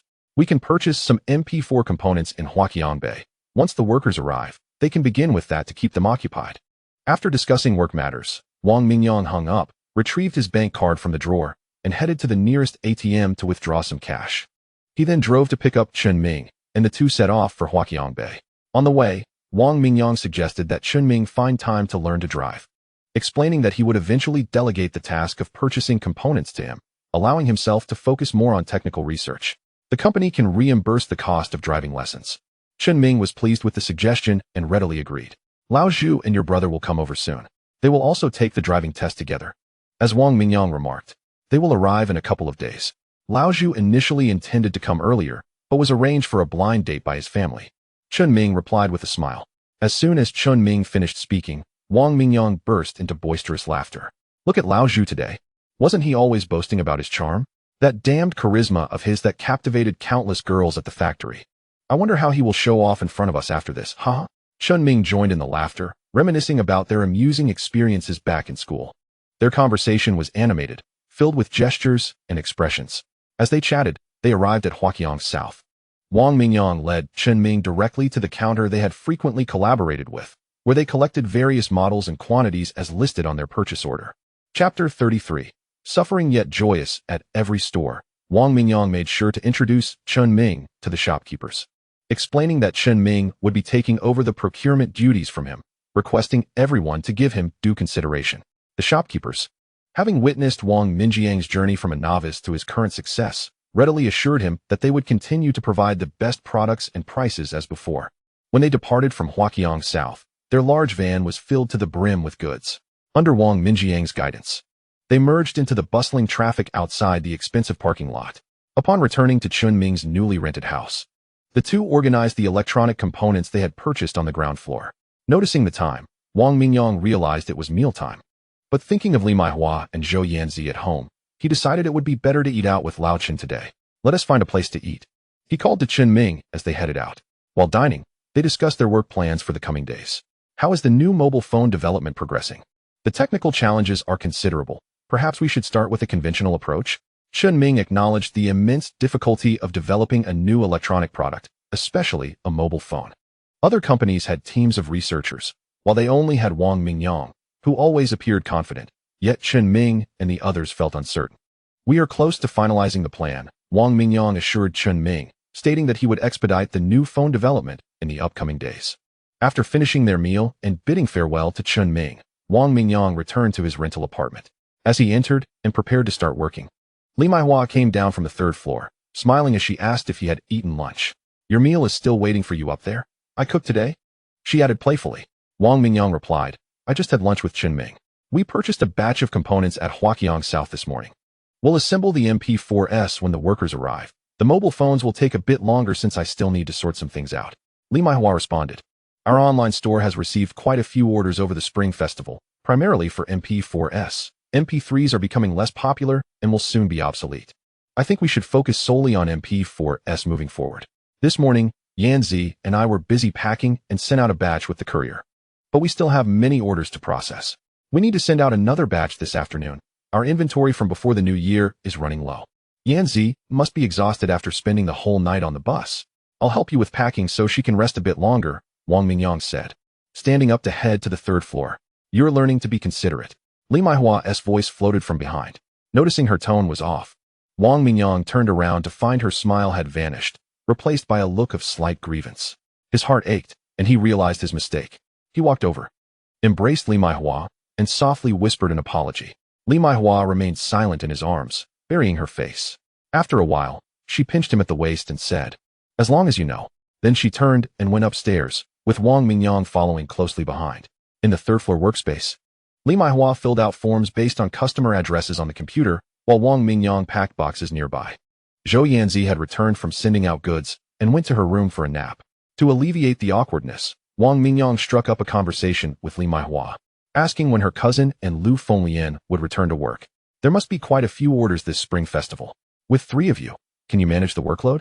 Li Maihua replied, they should be back the day after tomorrow. The 3 of us will manage fine. This spring festival, we sold a total of 1,623 units, which is somewhat more than usual. If I speed up, I can handle it alone in the next few days. Wang Mingyang calculated the profits in his mind. With over 1,600 units sold, the gross profit would be around 150,000 yuan, which was not too bad. You're now developing phones, and the costs for research and production must be substantial. Are you short on funds? I have 30,000 yuan saved. Why not use it for now? Li Maihua suggested. Looking up at him, Wang Mingyang tore off the tape from the boxes and replied, no need. I've calculated it, and it should be sufficient. I didn't know our Maihua was such a little wealthy person, saving up several tens of thousands of yuan. If this phone venture fails, you'll have to support me, he teased, grinning. Well, you better treat this little wealthy person well, or I might get upset and not feed you, leaving you starving. Li Maihua said, playfully widening her eyes as she feigned fierceness. Suddenly, she seemed to recall something, pinching him sharply at the waist. Ow, that hurts. Spare me, my queen. Wang Mingyang exclaimed dramatically, making Li Maihua genuinely believe she had pinched too hard. She quickly released him and began to soothe him. Through Wang Minjiang's playful banter, the atmosphere between him and Li Maihua lightened considerably. They worked together cheerfully, chatting and laughing, making the time fly. With the 2 of them working in tandem, they had packaged over 300 MP4 units by 5 p.m. Wang Mingyang and Li Maihua gathered several large bags and loaded the packaged units into them. After making 2 trips, they successfully sent all the items to the nearby courier point. Finally, we've completed today's work. Let us treat ourselves to a nice meal. Can you call Yanzi? Let us meet at our usual spot. Wang Mingyang clapped his hands, beaming with joy. No need. Eating out is too expensive. Let us buy some ingredients and cook at home. You're looking to start a new business, and now is the time to save money, Li Maihua replied. All right. You certainly know how to manage finances, Wang Mingyang conceded. Who is your home, Maihua? She retorted, though the corners of her mouth were curling up, unable to hide her joy as Wang Mingyang held her hand, which she found comforting. Together, they strolled leisurely toward the market. Li Maihua's hand was soft and smooth, a sensation Wang Mingyang relished, not wanting to let go. After returning home and ascending to the third floor, they found Zhou Yanzi preparing dinner. Upon hearing the commotion, she turned around and noticed Wang Mingyang and Li Maihua holding hands as they entered, her expression shifting to one of unease, tinged with a hint of resentment as she cast a glance at Wang Mingyang. Feeling a sense of unease, someone hastily spoke up before Li Maihua noticed anything unusual, saying, "I suddenly remembered that I have some matters to attend to. I'll return to my room now. Please call me when it's time for dinner." With that, he swiftly turned and retreated to the workshop on the second floor. Sitting on the chair, Wang Mingyang took a while to stabilize the flurry of emotions that had just overwhelmed him. After a moment of calming his mind, Wang Mingyang retrieved a phone he had purchased from Huaqiangbei the previous year and quickly disassembled it. He meticulously examined the components and circuitry on the circuit board, all the while forming corresponding mental images for analysis and validating them against the new circuit design he had created. Any components or areas that did not meet his specifications were earmarked for replacement. As his soldering iron danced deftly, the circuit board on his workbench gradually transformed into the envisioned design. Once he had reassembled the circuit board with the phone casing, he proceeded to upload the modified software system. Everything was set. The moment of excitement was approaching. Wang Mingyang pressed the power button, and soon the screen illuminated, successfully powering on, marking the first step as a triumph. He began by checking the phone's original basic functions. After confirming everything was functioning normally, he eagerly tested the two new features he had developed: video playback and recording. He first played an MP4 format music video, finding no glitches, and the playback was smooth. Wang Mingyang nodded to himself in satisfaction. He then recorded a short video and played it back, again without any faults. Elated, he gazed at the makeshift phone in his hand, his heart swelling with joy. In his excitement, he felt an overwhelming urge to shout to the world about his creation. After this burst of exhilaration, he eagerly assembled the second prototype and rushed to the third floor, presenting one phone each to Li Maihua and Zhou Yanzi. "This is the new phone I mentioned to you, featuring video playback and recording capabilities, which are enhancements over the ordinary phones available on the market. Please test them over the next few days and let me know if there are any improvements needed." Li Maihua and Zhou Yanzi happily accepted the phones. "Great. Let me give it a try." They examined the phones closely, finding their appearance rather ordinary compared to the flashy counterfeit models with 8 running lights on the market. And so they began testing the new features. You can post a personal update in your social media space later, highlighting the new phone's features to gauge your friends' reactions, which could give us insight into the market response, Wang Mingyang suggested. "I think the phone's design could be more visually appealing. That would attract more buyers. As it stands, it looks just like those counterfeit models, which diminishes its desirability," Li Maihua remarked. "The current prototype is modified from a counterfeit phone bought at Huaqiangbei. Once we finalize the design, we will create our own mold, using higher quality materials and a more charming design to appeal to a younger female demographic. After all, this group tends to enjoy taking selfies," Wang Mingyang replied. "If sales go well, we can develop a model geared towards males as well. Our primary sales channel will be online, targeting young adults around 20 years old," Zhou Yanzi added. Wang Mingyang, upon hearing this, turned to Zhou Yanzi and remarked, "Your idea is excellent. It seems you've been doing quite a bit of research at home. This all came to me while I was studying self-examination textbooks out of boredom." Zhou Yanzi responded. It was evident that over the past 6 months, the three of them had transformed significantly compared to their previous selves. With financial resources at hand and exposure to numerous things they had never encountered before, their horizons had broadened and their thought processes had evolved. Of course, the most profound changes had occurred within themselves.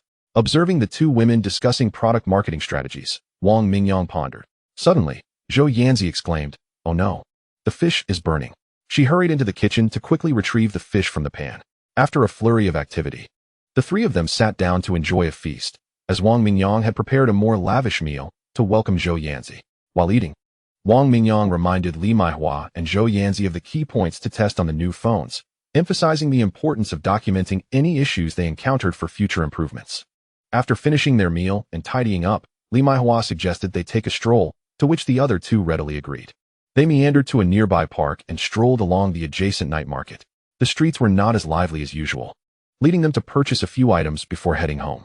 After putting everything away, Li Maihua and Zhou Yanzi continued packing goods according to their online store orders, preparing for shipment the next day. Meanwhile, Wang Mingyang remained in the workshop on the second floor, determined to create several more prototypes for Chun Ming and the others to use, aiming to identify potential issues with the new phone promptly. Around 10 o'clock that evening, Wang Mingyang called upon Li Maihua and Zhou Yanzi. also reaching out to Chunming to join them for a barbecue. Although it was still the lunar month, the southern city of Huaguo was not cold, and everyone wore only long-sleeved shirts, comfortably enjoying their time at the street stall. Old Chun, your brother and the others are arriving tomorrow, right? What time should I pick them up? Also, don't forget to give the new phones to them for testing. Have you registered for your driving license yet? Wang Mingyang inquired. Their bus is scheduled to arrive at 9:10 a.m. I've been busy these past few days sourcing second-hand tables and chairs for assembly and production, and I haven't had the chance to register yet. Perhaps you could ask your brother when you pick them up. The more people, the better for bargaining, Chunming replied. By the way, Yanzi and Maihua, you should join us for driving lessons too. Ah, sure, Zhou Yanzi nodded, while Li Maihua shook her head, expressing that it seemed too challenging for her, and that she could learn later. Wang Mingyang coaxed her until she finally agreed to register with them. Your cousins are also coming tomorrow, right? What time will they arrive? If it's convenient, we can pick them up together, Wang Mingyang asked Li Maihua again. They're arriving around noon. Then I'll go with you to the bus station at noon, he said. After discussing work matters, the barbecue was served, and everyone began to enjoy the skewers. Wang Mingyang and Chunming ordered beers, and the two girls decided to try a little as well, creating a lively atmosphere as they chatted about various topics. They continued talking until past midnight before finally making their way home. The next morning, Wang Mingyang first drove Chunming to the bus station to pick up the others. After bringing Zhu Hong and the others back, he and Li Maihua headed to the station again. Upon arrival, Li Maihua called Li Hongni, who informed her that the bus was running late, estimating a half-hour delay. Wang Mingyang and Li Maihua settled into the car, enjoying each other's company as they engaged in endless conversation. Time flew by until Li Maihua's phone rang. It was Li Hongni, announcing that the bus had arrived. After hanging up, Li Maihua hurriedly signaled Wang Mingyang to head into the station. After picking up Li Hongni and Lu Fenglan, it was already past 1 in the afternoon. Wang Mingyang drove everyone back to their residence. And after having a meal on the street, he dropped them off. Noticing that there was still time, Wang Mingyang contacted Chunming and the others, then took a group of them to register for driving lessons. The driving school instructor was thrilled to hear that 6 people were signing up together. After some negotiation, the school agreed to a discount of 200 yuan for each student. After paying part of the tuition, Wang Mingyang left a few people behind and drove back home. Chapter 35. Preparations before mass production. Following the feedback from the trial, Wang Mingyang learned that the new phone occasionally experienced stuttering during video playback, prompting him to investigate the cause. Upon returning to his residence, he disassembled the phone's casing and repeatedly played videos in an attempt to recreate the malfunction. After numerous trials, he discovered that only videos recorded by the phone itself exhibited occasional stuttering, while playing music videos proceeded without issue. Through repeated operations and careful observation, Wang Mingyang invested considerable effort in analyzing and validating his findings, ultimately concluding that the phone's processor performance was insufficient. The solutions to this problem were straightforward. One option was to replace the processor with a more powerful model. However, given the current hardware capabilities, upgrading to a higher-grade processor would significantly increase production costs, thereby diminishing the phone's market competitiveness. The alternative was to modify the video processing software, allowing the phone to discard certain visual data imperceptible to the human eye, thereby capturing only the information that is visible. This approach would greatly reduce the amount of data recorded, alleviating the performance strain on the processor without compromising the user's experience. After careful consideration, Wang Mingyang opted for the second method, which was his forte and greatest advantage.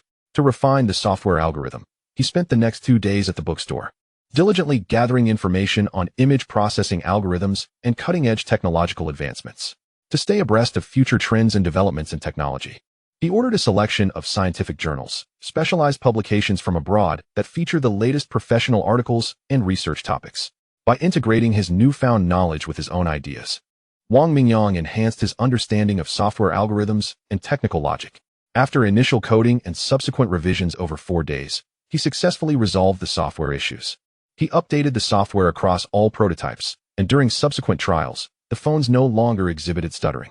Adjustments to the hardware circuits were swiftly addressed with Huang Sheng's assistance. In the days that followed, Wang Mingyang, along with Chunming and Huang Sheng, visited several circuit board manufacturers to commission a batch of mobile phone circuit boards. After careful evaluation and comparison, they selected the most suitable supplier and placed an order for 2,000 units. With the PCB issue resolved, the next step was to design the phone casing. They brainstormed ideas for a feminine, cute aesthetic.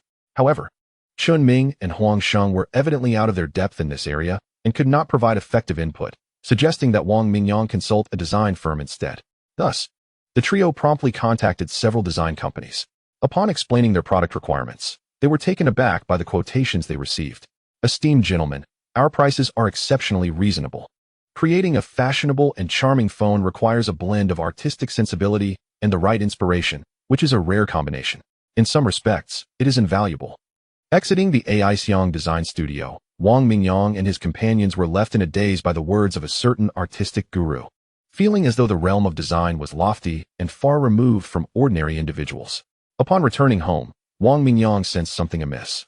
He promptly purchased several fashion magazines from a street stall, flipping through them twice while jotting down ideas for various designs.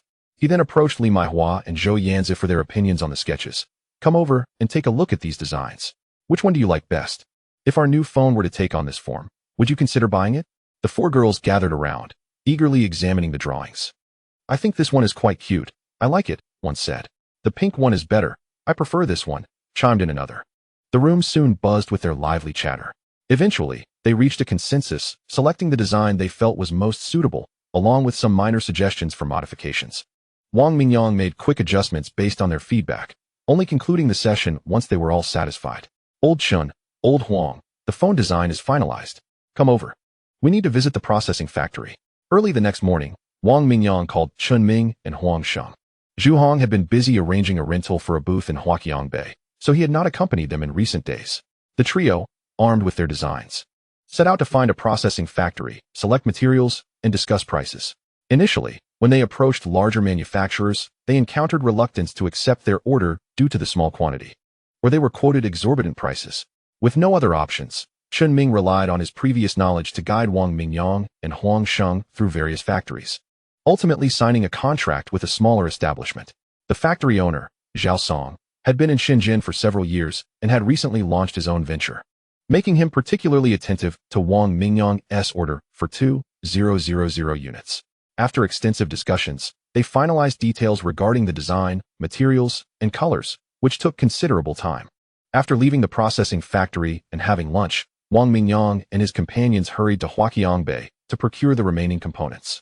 After navigating much of Huaqiang Bay and spending several hours, they emerged from the Gasei electronics market, laden with various bags, greeted by the glow of the evening lights. Having never produced a mobile phone before, the journey back was filled with discussions about the anticipated production details. In this regard, Chun Ming was the primary decision-maker, given his extensive experience in production management over the years. From the car to the restaurant, after finishing their meal and unloading their purchases, Wang Mingyang returned home, marking yet another busy and fulfilling day. Chapter 36. Considering opening a store once home, Wang Mingyang reclined on the sofa, but soon heard the sound of the door opening. Turning his head, he saw Zhou Yanzi and Li Maihua entering. Ever since Li Hongni and Lu Fenglan moved in, Wang Mingyang had avoided the third floor at night to prevent misunderstandings, and he had given Li Maihua and Zhou Yanzi one key each to the second floor. The two girls, having presumably just showered, still had damp hair. One wore a white Korean-style long-sleeve top paired with tight jeans, exuding a cute charm. The other sported a brown fleece top with white accents and fitted black pants, radiating a seductive allure. Wang Mingyang was momentarily captivated, realizing he had been so busy lately that he hadn't taken the time to appreciate beauty, hence his astonishment now. "The presence of two lovely ladies graces my humble abode. I am truly honored," Wang Mingyang remarked with a smile. Li Maihua and Zhou Yanzi beamed at his words, pleased by the compliment. After all, a woman adorns herself for the admiration of those she finds appealing, and it was clear that their efforts to look presentable had not gone unnoticed. Wang Mingyang straightened up, making room on the sofa for them to sit. Zhou Yanzi spoke up. "Do you have time tomorrow? We have an order for electric bikes from Liang Yuhong's group, and we need to deliver 5 units. Certainly, I can accompany you to deliver them tomorrow and treat Liang Yuhong and her friends to a meal afterward." As the new semester commenced, the sales of vehicles were expected to gradually increase, Wang Mingyang remarked. "Indeed, however, the inventory of electric vehicles is quite limited. We must prepare for production," Zhou Yanzi added. "Lately, I've been preoccupied with matters concerning mobile phones and haven't had time to focus on electric bicycles," Wang Mingyang replied. "After delivering the goods tomorrow, let's visit the machining shop together. In the future, when we need to stock up on vehicles, you can inform the shop manager, Wei Fong, to handle production while you manage the sales," he suggested. "All right," Zhou Yanzi agreed. "Yanzi, Why don't we rent a storefront near Shunqing University to sell electric bicycles? This could significantly boost our sales. We could have Liang Yuhong and her team help with promotion, giving each of them exclusive coded cards. Buyers presenting these cards could enjoy a discount of 50 yuan, and we could calculate commissions for referrals based on the number of cards received weekly, Wang Mingyang proposed, his eyes gleaming with a new idea. That's a splendid idea, especially the coded card concept. With the cards, Liang Yuhong and her team won't need to personally accompany every customer, which would be far more convenient, Zhou Yanzi enthusiastically concurred. As Wang Mingyang and Zhou Yanzi engaged in animated discussion, Li Maihua interjected, "Why not try applying this coded card method for the promotion of the new mobile phone? Didn't you ask us to post information on OcuSpace? Many friends have been inquiring when the phones will be available for sale. There's considerable interest. I also think opening a mobile phone store at the university would be a great idea." Li Maihua's words further enlivened their conversation. Ultimately, Wang Mingyang made a decisive choice to rent 2 storefronts near Shunqing University, one for Zhou Yanzi to sell electric bicycles and the other for Li Maihua to sell mobile phones. They also planned to hire several female employees to ensure sufficient staff when they eventually expand. The trio discussed these matters until past 11, when Wang Mingyang, feeling hungry but reluctant to venture out for a late-night snack, inquired about food at home. Zhou Yanzi suggested cooking noodles, and upon receiving an affirmative response, she ascended to the 3rd floor. A short while later, Zhou Yanzi returned with 3 steaming bowls of egg noodles, a gesture that warmed the hearts of both Wang Mingyang and Li Maihua. The following morning, after breakfast, Wang Mingyang and Zhou Yanzi loaded the electric bicycles into the van. After Zhou Yanzi had called Liang Yuhong to confirm a meeting time, Wang Mingyang drove out. 40 minutes later, the van arrived near the entrance of Shunqing University. After exchanging the bicycles with Liang Yuhong and her classmates, Wang Mingyang shared his intention to open a store at the university and requested her assistance in scouting suitable locations on campus. As they walked through the university grounds, Liang Yuhong enthusiastically and thoroughly explained the surrounding environment, particularly the foot traffic, an essential factor for business. After careful consideration, Wang Mingyang and Zhou Yanzi settled on 2 adjacent vacant storefronts. Although the location was not in the busiest area, the rent was relatively affordable, and the size was just right. After discussing it, they decided to proceed with the rental. With Liang Yuhong's help, Wang Mingyang contacted the leasing manager, and they soon met to discuss terms. Following their conversation, Wang Mingyang promptly paid 3 months' rent and signed the leasing contract. Once everything was finalized, it was just around noon. So Wang Mingyang invited Liang Yuhong and her classmates to lunch as a gesture of gratitude for their assistance. During the meal, he shared his concept for the business introduction coded cards, which was met with enthusiastic approval from the group, who found the idea quite promising. Wang Mingyang took the opportunity to offer some encouraging words, painting a bright picture of their venture, which excited Liang Yuhong and her fellow students, leading them to eagerly agree to come back for the cards in a few days. After lunch, Wang Mingyang took Zhou Yanzi for a leisurely drive around the vicinity of Shunqing University. They found a renovation company and explained their requirements for the 2 storefronts. After obtaining the necessary information about the store sizes and Wang Mingyang's design preferences, the company promised to provide several renovation proposals within 2 days, at which point Wang Mingyang would return to make a selection. Having settled the renovation details, they strolled along the verdant paths, basking in the warmth of the early spring sun, which filled Wang Mingyang with a profound sense of relaxation and contentment.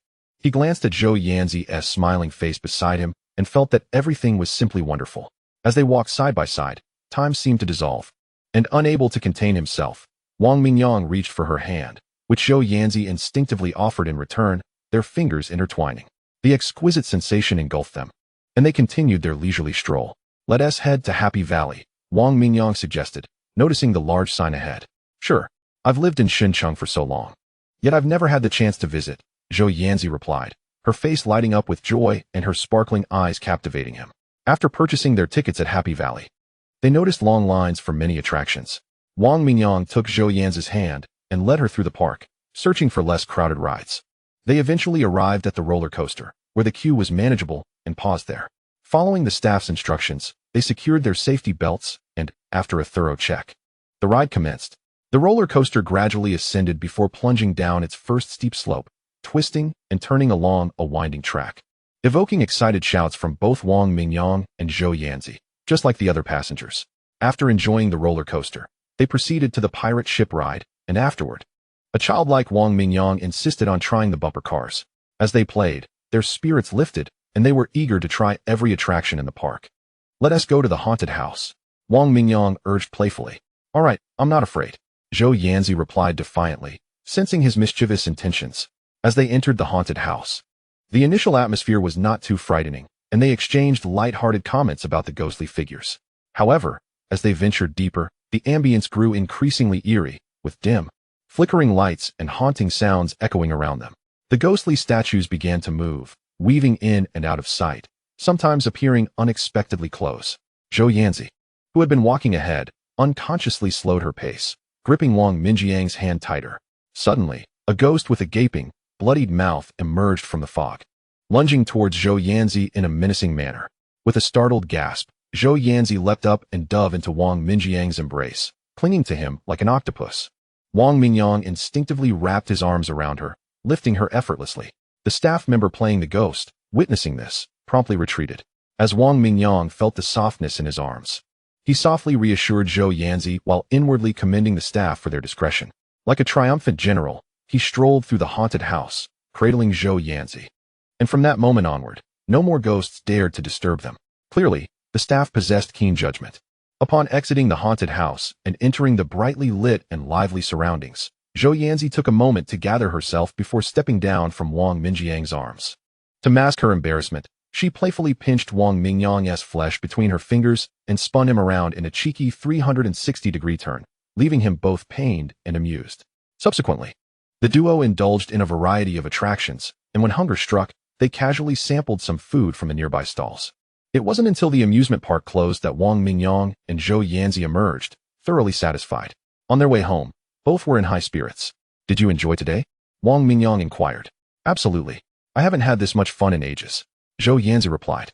Which attraction did you find the most entertaining? They were all delightful. What about you? Hee, I found the haunted house the most thrilling, Wang Mingyang responded with a mischievous grin. Why's that? Zhou Yanzi asked, momentarily taken aback. But soon, she playfully lunged at him, her laughter bubbling forth, and the two engaged in a delightful scuffle all the way home. Upon returning, they unexpectedly found Li Maihua on the second floor, poring over her self-study materials, clearly waiting for Wang Mingyang. After greeting her, Zhou Yanzi ascended to the third floor. Once Zhou Yanzi's figure vanished up the stairs, Li Maihua leaned closer, sniffing Wang Minjiang's shirt. Confess, did you do anything inappropriate today? She probed, with his body tense. Wang Mingyang offered a fawning smile, responding nervously, No, how could I? I implore your majesty to see the truth. Humph, you know very well what you've done, Li Maihua retorted before demonstrating her adeptness at the two-finger Zen technique on him. Did you find a suitable shop today? Li Maihua inquired. Yes, 2 adjacent ones. The contracts are signed, and I've contacted a renovation company. In a couple of days, you should check it out and finalize the design for the phone store. Sounds good. Are you hungry? She asked again. Not really, I just ate outside. Just as he finished speaking, he felt a sharp pinch. No, you're hungry. You want barbecue, Li Maihua's voice chimed in his ear. Maihua is right, I am hungry. I really want barbecue now. Would you grace me with your presence to join me? Wang Mingyang suggested. Why don't you take a shower first? We can go afterwards, Li Maihua replied. I can shower after we eat. I don't want to smell like barbecue later, Wang Mingyang countered. I can't detect that particular scent wafting from you that resembles Zhou Yanzi's, Li Maihua remarked, instantly transforming Wang Mingyang into a sycophant. Standing straighter, he declared. You're absolutely right. Hygiene is paramount. I'm a person who values cleanliness. I shall wash up immediately. With that, Wang Mingyang dashed into his room for fresh clothes, then swiftly entered the bathroom, closing the door with a resounding thud, leaving Li Maihua both amused and exasperated. Before long, a freshly cleaned Wang Mingyang emerged. Observing his damp hair, Li Maihua retrieved a clean towel, approached him, and, standing on tiptoe, tenderly dried his hair, much like a gentle wife. Feeling her warmth and affection, Wang Mingyang opened his arms, enveloping her in a soft embrace. Time seemed to slow as her hands gradually wrapped around his back, and they both stood in silence, savoring this precious moment. After a while, their eyes met, filled with a dreamy gaze, and instinctively, Wang Mingyang leaned in for a gentle kiss. Their lips met, and an electric sensation coursed through both of them, soft and sweet, tinged with youthful shyness. As time languidly passed, the initial shyness faded away, leaving only sweetness behind. Eventually, they parted, and Li Maihua, with glistening eyes, regarded Wang Mingyang and asked, Do you truly like me? I do. I genuinely like you, Wang Mingyang affirmed. And what about Yanzi? Do you like her as well? Li Maihua pressed. Wang Mingyang fell silent. Do you like me more, or her? What do you wish to do moving forward? He remained silent again. After a moment of hesitation, Li Maihua spoke with difficulty. If you had to choose between me and Yanzi, who would you pick? Wang Minjiang's mind felt as though it had exploded, chaotic and tumultuous. Even with his sharp intellect, he couldn't find an answer, feeling that Li Maihua's question was exceedingly difficult. I don't know. I understand that this is wrong, but I can't help the thoughts swirling in my mind. Many nights, I've imagined both of you leaving me. But regardless of who departs, my heart would ache. It feels as though it has been hollowed out. As soon as he spoke, he felt a sharp twist on his arm, more painful than ever before, followed by a stomp on his foot. Li Maihua turned and ascended the stairs, leaving behind a teary-eyed retort. You big bad wolf. You can't even make me happy. Watching her retreating figure, Wang Mingyang's heart sank, filled with anxiety and uncertainty. His mind replaying the earlier scene, trying desperately to make sense of it all. With no other recourse, he picked up his phone and called Li Maihua. Hello? Maihua. Didn't you say you were hungry and wanted to go out for barbecue? Wang Mingyang gently asked, striving to keep his voice soft. Not anymore. I'm too full of anger from you, came Li Maihua's voice from the other end. What do you want to eat? I can pick something up for you. Wang Mingyang offered once more. Anything, she replied, and the line went dead with a beep. It seemed that Li Maihua's anger had not yet dissipated. Feeling a bit lost, Wang Mingyang pondered for a moment, then hurried out to their usual barbecue joint, ordering a hefty amount of her favorite dishes. After about 30 minutes of anxious waiting, he returned home with the barbecue, tiptoeing as he dialed Li Maihua's number. Fortunately, she picked up immediately. After a brief wait, Li Maihua came down to the second floor, and Wang Mingyang greeted her with a smile, sharing the barbecue. To win her over, he exerted every effort, ultimately managing to placate her, which lifted a significant weight off his chest. Chapter 38. Advancing into Huaqiang Bay unbeknownst to them, the two had become quite inseparable. Li Maihua gently inquired, Does your arm still hurt from where I pinched you earlier? Not anymore. Well, I'm headed upstairs now, she said, slowly rising to the third floor. It was already late at night, and she needed to get some sleep. The book said that only women who get enough rest would age quickly and could retain their lover's heart. The next morning, after breakfast, Wang Mingyang and Zhou Yanzi set out for the mechanical processing shop. The shop was still under the watchful eyes of Wei Fong and He Rui, as it was early in the year and work was scarce. When Wang Mingyang and Zhou Yanzi arrived, they found the two chatting casually. Having just arrived in Shenzhen the previous day, Wang Mingyang introduced everyone before unloading 2 bicycles and some modified parts from the vehicle, beginning to teach them how to assemble electric bicycles. The collective strength of many facilitated the swift assembly of 2 electric bicycles. Wang Mingyang remarked to Wei Fong and He Rui that henceforth, the assembly of electric bicycles would fall under their purview, with the specifics of quantity and timing to be communicated by Zhou Yanzi. He then requested Zhou Yanzi to retain Wei Fong's and their contact numbers for ease of communication regarding any future matters. When it came time to assemble the bicycles, they would simply prepare the parts and bring them over to the workshop. Wang Mingyang and Zhou Yanzi conversed with Wei Fong and He Rui at the machining shop until mealtime, where they shared a meal together.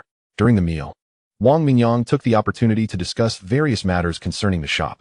After dining, he escorted Wei Fong and He Rui back to the machining shop before heading to Chunming's location.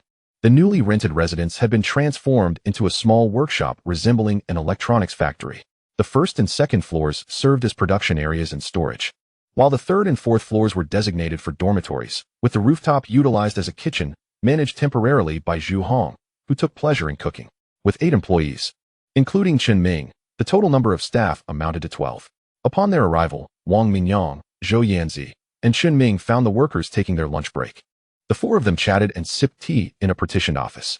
As work hours commenced, Chen Ming went out to assign tasks to the workers, who were currently producing MP4 players. Wang Mingyang and the others accompanied him to observe the situation. Chen Ming's brother, Chen Liang, had also joined the production line. Wang Mingyang meticulously inspected each workstation, noting that the craftsmanship of the workers Chen Ming had recruited was commendable. The soldering was neat and firm, with no signs of poor connections, and the screws were tightened appropriately without stripping. Wang Mingyang and Zhou Yanzi remained at the factory until 6 o'clock, after which they enjoyed dinner together on the rooftop. The enhanced dinner invigorated everyone's spirits, and amidst the clinking of glasses, camaraderie blossomed. Zhou Yanzi, who had been closely following Wang Mingyang, was quickly recognized by the workers as the lady boss, which filled her with a sweet sense of pride, tinged with shyness. Her enchanting glances nearly mesmerizing Wang Mingyang. Having consumed alcohol, Wang Mingyang chose not to drive back that night, as their residence was not far, and they returned on foot. The following morning, he visited the electronics factory, remaining until noon. He instructed the workers to load the assembled MP4 players onto a van, and alongside Zhu Hong, transported them back to their residence, entrusting them to Li Maihua for packing and shipping according to the orders placed on the Taobao online store. After giving a few instructions, Wang Mingyang and Zhu Hong proceeded to Huaqiangbei to finalize the details regarding renting a counter. After a day of navigating through the area under Zhu Hong's guidance, they successfully secured the rental. That evening, while dining with everyone, Wang Mingyang announced that they had rented the counter in Huaqiangbei. Expressing his intention to start selling the next day, considering the daily rental cost was over 200 yuan. He designated Zhu Hong to manage sales at Huaqiangbei. Zhu Hong agreed, but noted that they would need 2 people to man the counter, preferably a woman. Wang Mingyang inquired if anyone was suitable, and after some discussion, Li Maihua successfully persuaded Li Hongni to assist. Regarding the staffing gap for the online store, Zhou Yanzi suggested a distant female relative who was currently seeking employment in Shenzhen. Wang Mingyang sought Li Maihua's opinion, and she readily agreed. After addressing these staffing matters, Wang Mingyang inquired about the progress of the mobile phone component preparations. Chun Ming reported that the circuit boards would be ready for pickup from the outsourcing factory in 2 days, and all other electronic components had been purchased and returned. The packaging factory promised delivery by the following afternoon. Once this batch of MP4 players was completed, they could commence trial production of the mobile phones. Wang Mingyang specified that both the packaging and the devices should bear their company's trademark and logo, announcing their company would be named Jizhi Technology Company, Limited, with the product brand being Jizhi. A few days prior, a representative from the agency had called to inform him that the company registration was complete, and he could collect the business license at his convenience. The trademark registration application had also been submitted, although the final results would take about 6 months. However, they could use the trademark name in the meantime, making adjustments only if necessary. It's already been printed on the materials, Chun Ming replied with a smile. By the way, our employees should also be uniformed like those at larger factories. Chun, could you oversee this while things are not too hectic before the mobile phone's launch? Wang Mingyang proposed. He suggested that the uniforms for Li Maihua and Zhou Yanzi's team should also be included. Perhaps we should start with 50 pieces. That way, we can use them for any new hires later. That sounds feasible. Let us make 10 large, 10 small, and the rest medium-sized, all printed with Jizhi technology. Chun Ming agreed readily, as he was quite experienced in organizing work attire. At 8 o'clock the next morning, Wang Mingyang drove with Zhu Hong and Li Hongni, transporting several hundred MP4 players to Huaqiangbei. Arriving amidst the morning rush hour, they faced heavy traffic, and it was already past 9:30 by the time they reached Huaqiangbei. After setting up the counter, they stayed until noon, enjoying a quick meal before departing. Next, he visited the bookstore, where some of the ordered publications had finally arrived. While perusing the latest journals, Wang Mingyang appeared somewhat troubled, reflecting internally. He had assumed his formidable intellect would easily grasp these cutting-edge technology texts in their original English versions. But he quickly realized this was a misconception. Comparing his current reading speed and comprehension to when he read translated Chinese texts, he found a significant disparity. Although he still read much faster than the average person, it felt insufficient for his own standards. The root of the issue lay in his inadequate English foundation, compounded by the abundance of technical jargon in these premier journals, which often compelled him to pause and ponder their meanings, thus consuming valuable time. To enhance his future learning, Wang Mingyang emerged from the bookstore with a hefty Oxford dictionary in hand, recognizing that mastering the technical terminology would require gradual accumulation through extensive reading. On his return journey, Wang Mingyang conveniently picked up Zhu Hong and Li Hongni. While driving, he inquired about the sales performance at the counter that day. Zhu Hong reported that sales were average, not too good, but not bad either. Wang Mingyang encouraged him, stating, "Every journey begins with a single step. Selling this many units on our first day is quite commendable. If we persist, I believe our sales will only improve." He then asked about their driving lessons. Zhu Hong explained that among their group, Huang Sheng and Chun Liang had more available time, allowing them to learn faster, while he and Chun Ming took turns attending. Achieving comparable proficiency, the 3 of them engaged in light conversation on their way home. Upon arrival, Zhu Hong immediately reported the day's sales data to Li Maihua, who was responsible for compiling all sales statistics. Chapter 39, Store Renovation. Zhou Yanzi had welcomed her relative, Zhou Li, to join the team. Seizing the opportunity for introductions, She introduced Zhou Li to everyone present, advising her to follow Li Maihua's guidance. After some conversation, they proceeded to the fourth floor for their meal. Following the new year, when Li Hongni and Lu Finglan returned, Wang Mingyang transformed the fourth floor into a large dining area as more residents moved in, making it inconvenient to have the dining space on the third floor. They enjoyed a lively meal together, and Zhou Li, initially reserved, began to feel more at ease. After exchanging pleasantries, Li Maihua led Lu Finglan and Zhou Li down to the third floor to continue their discussions regarding their work, while Wang Mingyang and the others moved to the hall on the second floor. During this time, Zhou Yanzi had been spending her days at the machining shop, overseeing the assembly of electric bicycles, and Wang Mingyang took the opportunity to discuss the shop's operations with her. Everything was running smoothly in the shop. Wei Fong and He Rui were diligently engaged in their tasks, and nothing particularly remarkable had transpired. The batch of electric bicycles was expected to be assembled shortly. Upon hearing Zhou Yanzi's remarks, Wang Mingyang turned to Chen Ming and inquired, "Old Chen, how are things at the electronics factory? The MP4 parts from the last shipment must be nearly completed, and what about the mobile phones? The MP4 will be ready by tomorrow." Huangsheng has already commenced the process planning for the trial production of the new phone. Once the materials arrive, we'll make some minor adjustments based on the actual situation, and the workers should be able to get to work swiftly, Chen Ming replied. Wang Mingyang then asked about everyone's progress with their driving lessons, encouraging them to obtain their licenses quickly so that they could use the company vehicle for any errands. Whoever gets their license first, I'll treat them to karaoke at TV to celebrate. This elicited a chorus of excitement from the group, with Chun Liang enthusiastically volunteering to be the first to succeed. After a brief meeting, Zhou Yanzi returned to the third floor, while Chun Liang settled beside Wang Minjiang's workstation to play games. The remaining four, filled with excitement, brought out 4 decks of cards to play a round of Do Di Zhu, with a bottle of Ergua 2 on the table, taking a sip for every level lost. As was customary, Wang Mingyang and Chen Ming teamed up against Zhu Hong and Huang Sheng. As they dealt the cards, both teams boisterously declared their intent to defeat one another, a well-loved tradition among the four. After a spirited battle lasting over 4 hours and emptying 2 bottles of Ergua 2, Chen Ming and Zhu Hong wobbled slightly as they returned. Having showered and refreshed, Wang Mingyang felt a pang of hunger and called for Li Maihua to join him for a meal. As they walked hand in hand for a short distance, they encountered Zhou Yanzi and Zhou Li carrying some items, evidently having gone out to purchase daily necessities. "Yanzi, want to join us for a late-night snack?" "This guy says he is hungry," Li Maihua said. "No, we've just eaten," Zhou Yanzi replied, smiling at Wang Mingyang, her expression unremarkable, allowing a certain someone who had been preoccupied with thoughts of food to finally relax. Upon reaching the street corner, Wang Mingyang asked, "What do you feel like eating?" Li Maihua gently swayed their hands and replied that anything was fine, but suggested they stroll around first since it had been a while since they last shopped. "All right, let us wander a bit before heading to Chaoshan clay pot porridge at the end of the street." After a leisurely 20-minute walk, they arrived at the porridge shop. Just as Wang Mingyang placed their order, he heard someone greeting him. Turning around, he recognized Chun Hong, the owner of the rental shop at the street's end, who had just returned from the New Year celebrations in his hometown. Wang Mingyang approached and sat beside Chun Hong, engaging in conversation. They discussed how Wang Minjiang's electric bicycles had sold down to just 1 remaining before the new year, prompting a request for him to deliver 10 more the following day. Since discovering the popularity of folding electric bicycles, Chun Hong had shifted to purchasing directly from Wang Mingyang for resale, rather than the previous arrangement of Wang Mingyang supplying stock for him to sell on commission.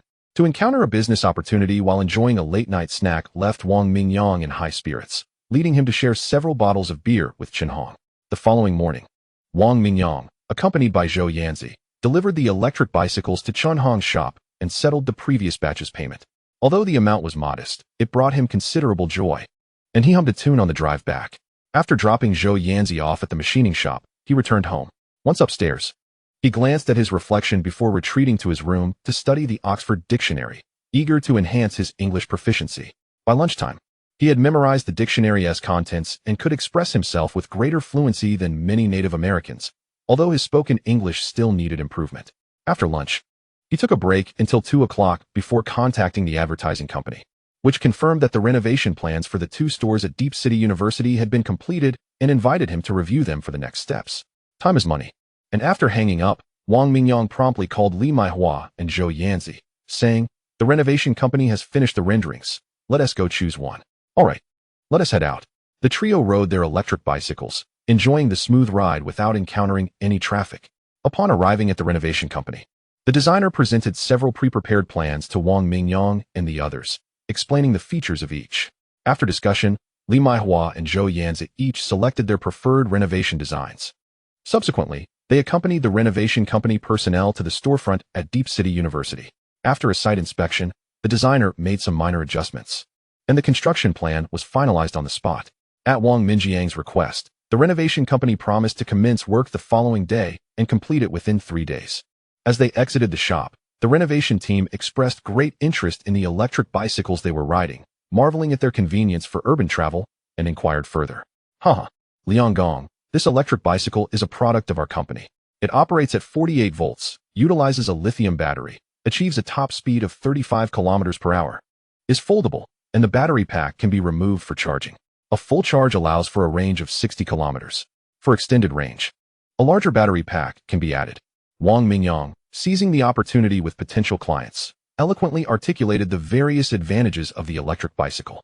Oh, so it's a product from Boss Wang's factory. Can we take it for a test ride? The designer and the renovation technician, intrigued, requested to try the bike, to which Wang Mingyang readily agreed. After taking a short ride, they promptly decided to purchase 5 bicycles, with the payment deducted from the storefront's renovation costs. Once the renovation team departed, Wang Mingyang contacted Liang Yuhong, who was at school, arranging to meet at a nearby chicken restaurant. Over drinks, Wang Mingyang proposed hiring a few part-time students once the store opened, and Liang Yuhong and her friends readily agreed to inquire among their classmates. That evening, while studying in his room, Wang Mingyang received a call from Chen Ming, who informed him that the external factory had completed the mobile phone circuit boards and asked if he could drive over the next day. If not, he would arrange for a truck to bring them back. All right, please order a truck. I need to deliver goods to Deep City University in the morning. If we get the circuit boards back, we should be able to try producing the phones in the afternoon. Sounds good. I'll arrange a vehicle for tomorrow. We should be able to have finished mobile phones off the line before the end of the workday. After a brief conversation, Chen Ming hung up. The next morning, Wang Mingyang, along with Li Maihua and Zhou Yanzi, arrived early at the Deep City University store. They first delivered 5 electric bicycles to the renovation team, then stayed briefly to observe the workers, ensuring everything proceeded smoothly before leaving in a hurry. Chapter 40. The new phone is unveiled when Wang Mingyang and his companions arrived at the electronics factory. Only Chen Ming was present in the office.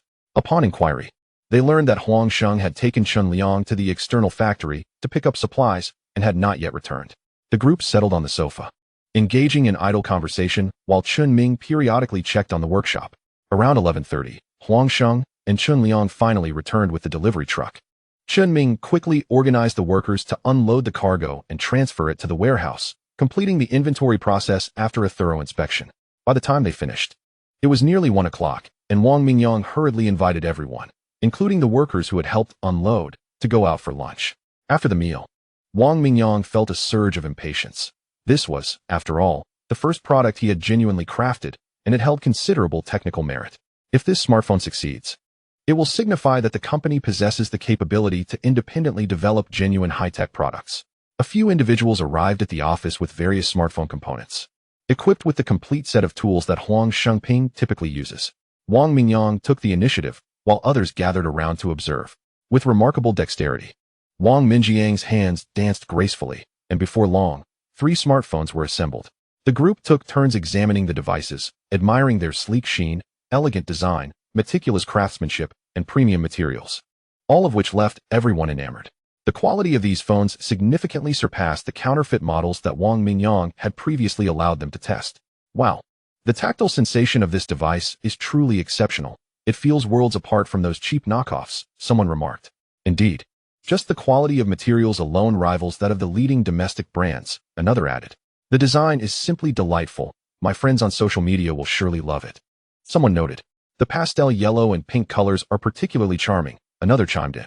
Let us not focus solely on the aesthetics. Let us also explore its other features. These phones are yours to try. Let us know if you encounter any issues. After assembling the 3 devices, Wang Mingyang paused, and Huang Sheng took over, gradually completing the assembly of the remaining components, as he needed to familiarize himself with the production process for documentation purposes. In the afternoon, Chen Ming instructed the workers to finish assembling the remaining MP4 players on the production line before organizing a trial production of the new smartphones. He closely monitored several critical workstations, with Huang Sheng assisting by providing guidance. The 8 phones assembled in the office were distributed among the group for testing. If no issues arose within the following 3 days, they would be ready for sale. After trying out her phone, Li Maihua took it home to update the product information on her online store, ensuring a swift update when sales officially commenced. For 2 consecutive days, Wang Mingyang dedicated his working hours to the electronics factory, overseeing the production of the smartphones. Initially, the workers' pace was sluggish, and there were instances of scratching the device casings, resulting in a higher rate of material waste. Fortunately, adjustments were made, and protective measures for the casings were implemented, leading to a gradual reduction in waste and an increase in assembly speed, thanks to the workers' extensive experience in the factory. In a student dormitory at the art college in Yangqing University town, Lu Yan sat at her desk chatting with her roommates. I just dropped my phone in the cafeteria, and the screen is cracked. I'm thinking of getting a new one. Any recommendations? Lu Yan's roommate, Yu Huan, responded, Wow, Yan, you're really wealthy. You've barely used your phone for half a year, and now you want to replace it? I would just get mine repaired. Hee, our Yan is a little princess. Isn't it normal to buy a new phone? Li Yuxuan chimed in. I say, just go for the expensive one instead of the right one. Lu Ku, who had been listening to music through her headphones, removed them and said, Yan, the little rich girl, is ready to upgrade. We should celebrate this occasion.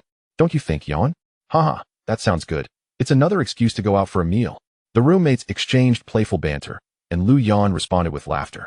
Instinctively opening her laptop to browse products on an online shopping site, she scrolled through the clothing section but found nothing that caught her eye.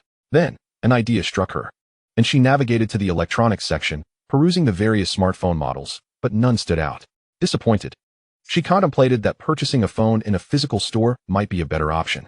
Just as she was about to close the page, a small floating advertisement caught her attention, showcasing a smartphone that could play music videos and record videos. The intelligent smartphone allows young people to shine brighter.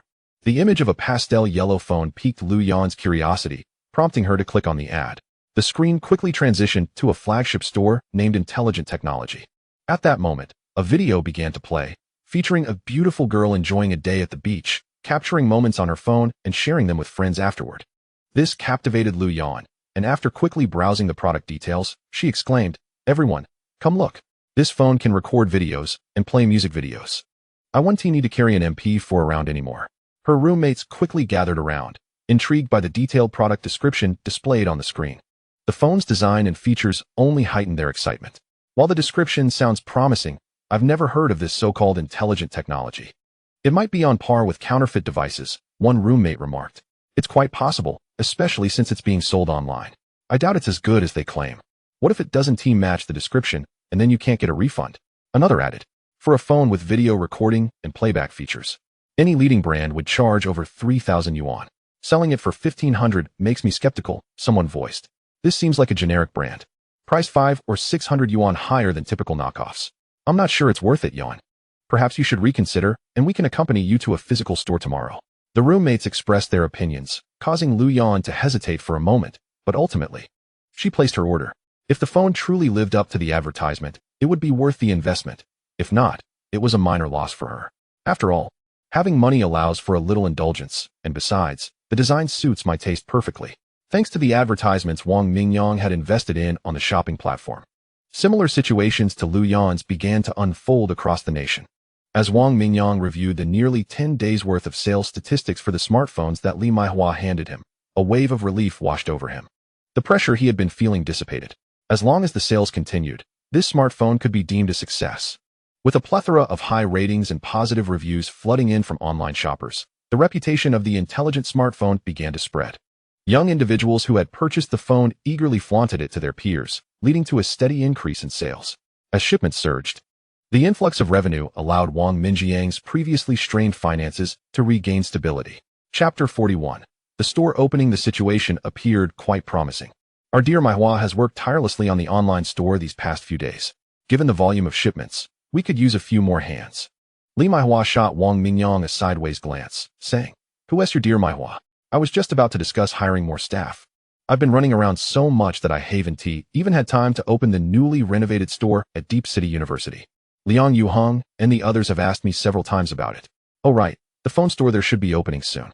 Isn't Yan Zi helping to set up the display cabinets? Wang Mingyang replied. We should take the phones over tomorrow and start selling. Since she opened her electric vehicle store, she sells about 10 vehicles daily. She seems to be quite busy and returns late every night. Finding suitable staff quickly is unlikely. So we'll have to manage for now. With the sky growing dark and rain imminent, remember to drive carefully to pick her up. We wouldn't want Yanzi to get soaked, Li Maihua remarked, glancing out at the gloomy sky before playfully pinching Wang Mingyang, who promptly feigned a dramatic expression of pain. Suddenly, a loud rumble of thunder echoed, followed by a flash of lightning, and the rain began to pour outside. Escaping from the clutches of adversity, Wang Mingyang found himself in a state of both pain and joy, his hands resting on the steering wheel as he drove towards the store near Deep City University, intent on picking up Zhou Yanzi for the journey home. Upon his arrival, he discovered Zhou Yanzi, alone, savoring a fast food meal from a box. The sight of him elicited a delightful surprise, prompting her to rise with a radiant smile. "What brings you here? Are you hungry? Would you like something to eat? I can get it for you," she exclaimed, her words tumbling out in rapid succession, revealing her palpable excitement. "The weather has been inclement, making it inconvenient to ride an electric bike. So I came to fetch you," he replied. "Have the 3 part-time students you hired returned?" "Yes, they have. Typically, one comes in the morning and another in the afternoon, which aligns perfectly with their class schedules. However, this arrangement cannot persist indefinitely.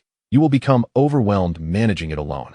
We should post recruitment information online. It should yield better results than merely posting a notice outside." "That is true. I hadn't considered that. I assumed, like in other places, that simply putting up a hiring sign would suffice." Without delay, Wang Mingyang took Zhou Yanzi's laptop, logged into the recruitment site, and submitted the necessary information, not only for the electric bike store, but also for the mobile phone shop.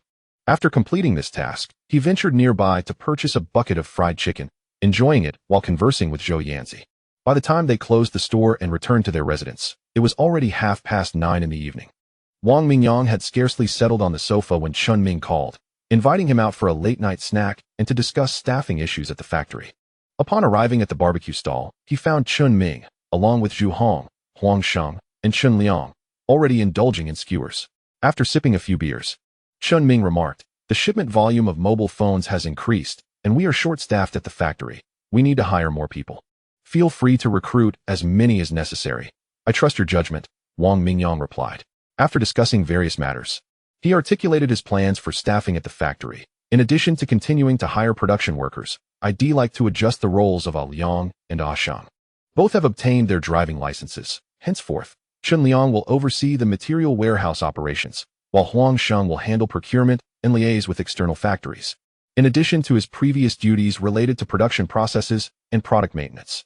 Old Chun, you will remain in charge of the electronics factory's operations. Whenever company business requires a vehicle, Sheng and Liang can occasionally assist as drivers. Following the launch of the GG mobile phone, Zhu Hong placed a small advertisement at his counter in Huaqiang South. As time passed, the new phone garnered considerable sales in Huaqiang South, attracting numerous astute small vendors eager to restock, albeit in limited quantities. Observing Zhu Hong's thriving business, nearby competitors would occasionally approach to engage in casual conversation, seeking to glean information, but Zhu Hong and Li Hongni deftly deflected their inquiries.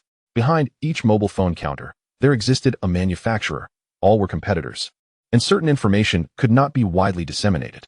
Often, the more enigmatic one appeared, the more formidable they seemed in the eyes of others. Moreover, GG mobile phones boasted advanced features unavailable in other brands, naturally endowing them with an esteemed reputation among peers. During this period, Zhu Hong's daily routine involved bantering with the charming Li Hongni, while business opportunities continuously presented themselves, rendering his life quite fulfilling, much to the envy of Chun Ming and Huang Sheng, who were perpetually overwhelmed with work. With Chun Ming managing factory affairs, Wang Mingyang spent the following days with Li Maihua and Zhou Yanzi, diligently preparing for the opening of the mobile phone store at Deep City University. Thanks to the assistance of Liang Yuhong and her peers, the store was finally ready to launch. Wang Mingyang distributed 5 mobile phones, receiving flattering remarks from the group, who playfully dubbed him a great boss, assuring him of future prosperity. After returning home, Liang Yuhong and her friends proudly showcased their new phones to classmates, attracting significant attention. The attractive design, powerful features, and competitive pricing captivated many female university students, resulting in a bustling turnout on the store's opening day. As enthusiastic students flocked to purchase phones, Liang Yuhong and her friends gleefully calculated their anticipated commissions, Inside the store, the part-time student employees busily introduced the phones to eager customers. Li Maihua, beaming with joy, processed numerous orders while Wang Mingyang, stationed at the counter counting money, reveled in the success. Within just a couple of days, word had spread throughout the student body regarding the newly opened store selling GG mobile phones, which featured both video recording and playback capabilities at a reasonable price. This drew throngs of students, many merely curious, to the store, significantly boosting sales for the adjacent electric bike shop as well. Zhou Yanzi persistently urged Chun Liang to make several deliveries daily, while the machining shop clamored for additional manpower. Wang Mingyang instructed the store manager, Wei Fong, to begin recruiting. But he himself was preoccupied with sourcing parts for electric bikes. Meanwhile, Chun Ming's electronics factory was also in a constant state of recruitment, specifically targeting former employees who had returned after the new year. Chun Ming proactively contacted them. The employee dormitory on the 3rd and 4th floors transformed from double occupancy to quadruple, eventually accommodating 6 individuals per room. To ensure production was not hindered, Chun Ming even hired a cook to prepare meals. During the day, Huang Sheng spent little time at the electronics factory, as he was frequently dispatched by Wang Mingyang to place additional orders with external suppliers. After 5 days of diligent assistance at the store, Li Maihua and Zhou Yanzi finally succeeded in recruiting suitable sales staff, with 3 employees assigned to each store, liberating Wang Mingyang from the necessity of constant supervision. After dropping off Li Maihua and Zhou Yanzi in the morning, Wang Mingyang lingered at the store briefly before heading to the bookstore to read, leaving them to familiarize the new employees with their duties. Chapter 42. A solo challenge to mobile operating systems. As Wang Mingyang delved into more literature, his accumulation of knowledge deepened, and he increasingly recognized the vast potential for improvement within the mobile phones he was developing. The most glaring issue was the current operating system, which was limited to relatively simple functionalities and lagged far behind the sophisticated offerings of the leading international giants in the smartphone market. With the gradual maturation of the domestic 3G network, Wang Mingyang began contemplating the integration of the widely popular QQ chat application into the mobile phone, enabling users to communicate anytime and anywhere, even posting to their social feeds.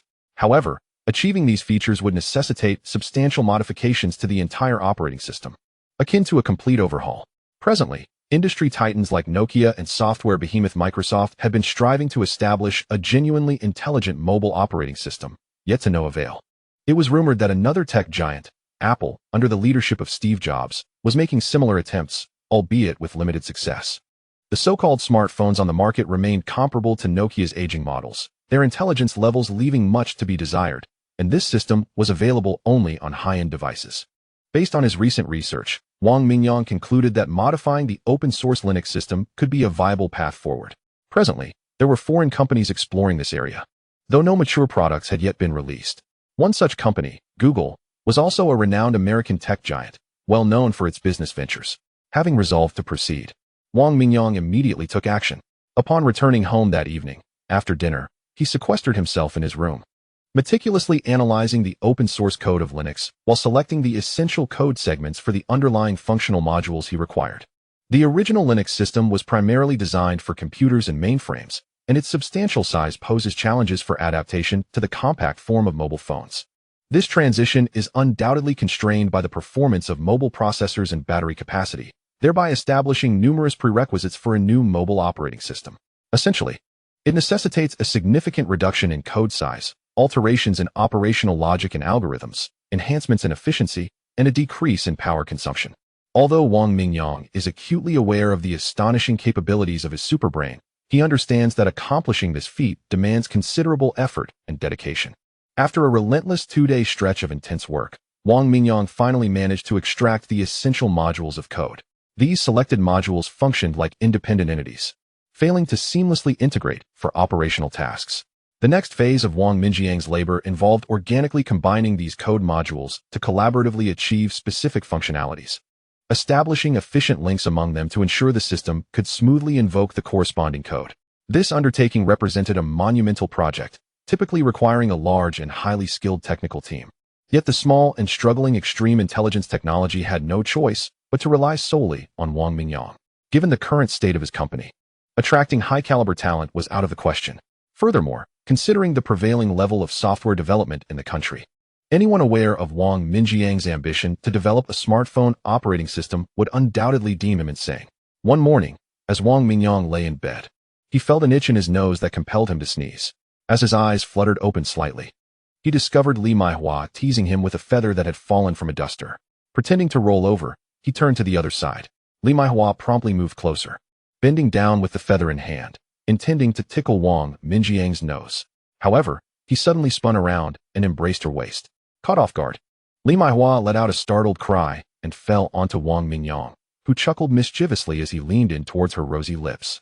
Meanwhile, on the fourth floor, Zhou Yanzi, who had just finished preparing breakfast, noticed the hurried entrance of Li Maihua and inquired, "Aren't you supposed to call Mingyang up for breakfast? Hasn't he come yet?" "Humph. Let that rascal go hungry for a while," Li Maihua replied, flustered. "Did he upset you again? Well, let us not worry about him. Come on, let's eat."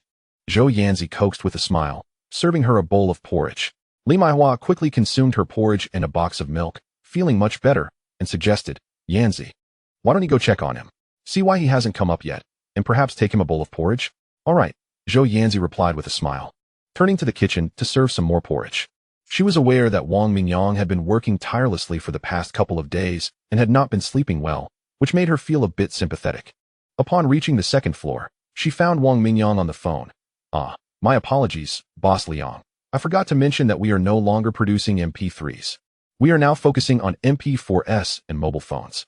Our new phones can play and record videos, branded as extreme intelligence, with guaranteed quality and legitimacy. If you're still interested in MP3s, you'll have to look elsewhere.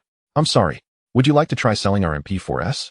And the phones, as for pricing, the MP4 with 512 megabytes memory is 400 yuan, while the phone costs 1,300 yuan wholesale, 1,500 yuan retail. Yes, our phones are slightly more expensive than typical counterfeit devices, but they are absolutely worth the price. All right, I'll deliver them shortly. See you soon." Once Wang Mingyang finally hung up, Zhou Yanzi urged him to eat breakfast quickly to avoid going hungry. Wang Mingyang chuckled as he took the porridge. "That Boss Liang from the 1 Yuan store on Night Market Street wants 20 MP4S and 5 phones delivered. Would you accompany me?" "Oh, him?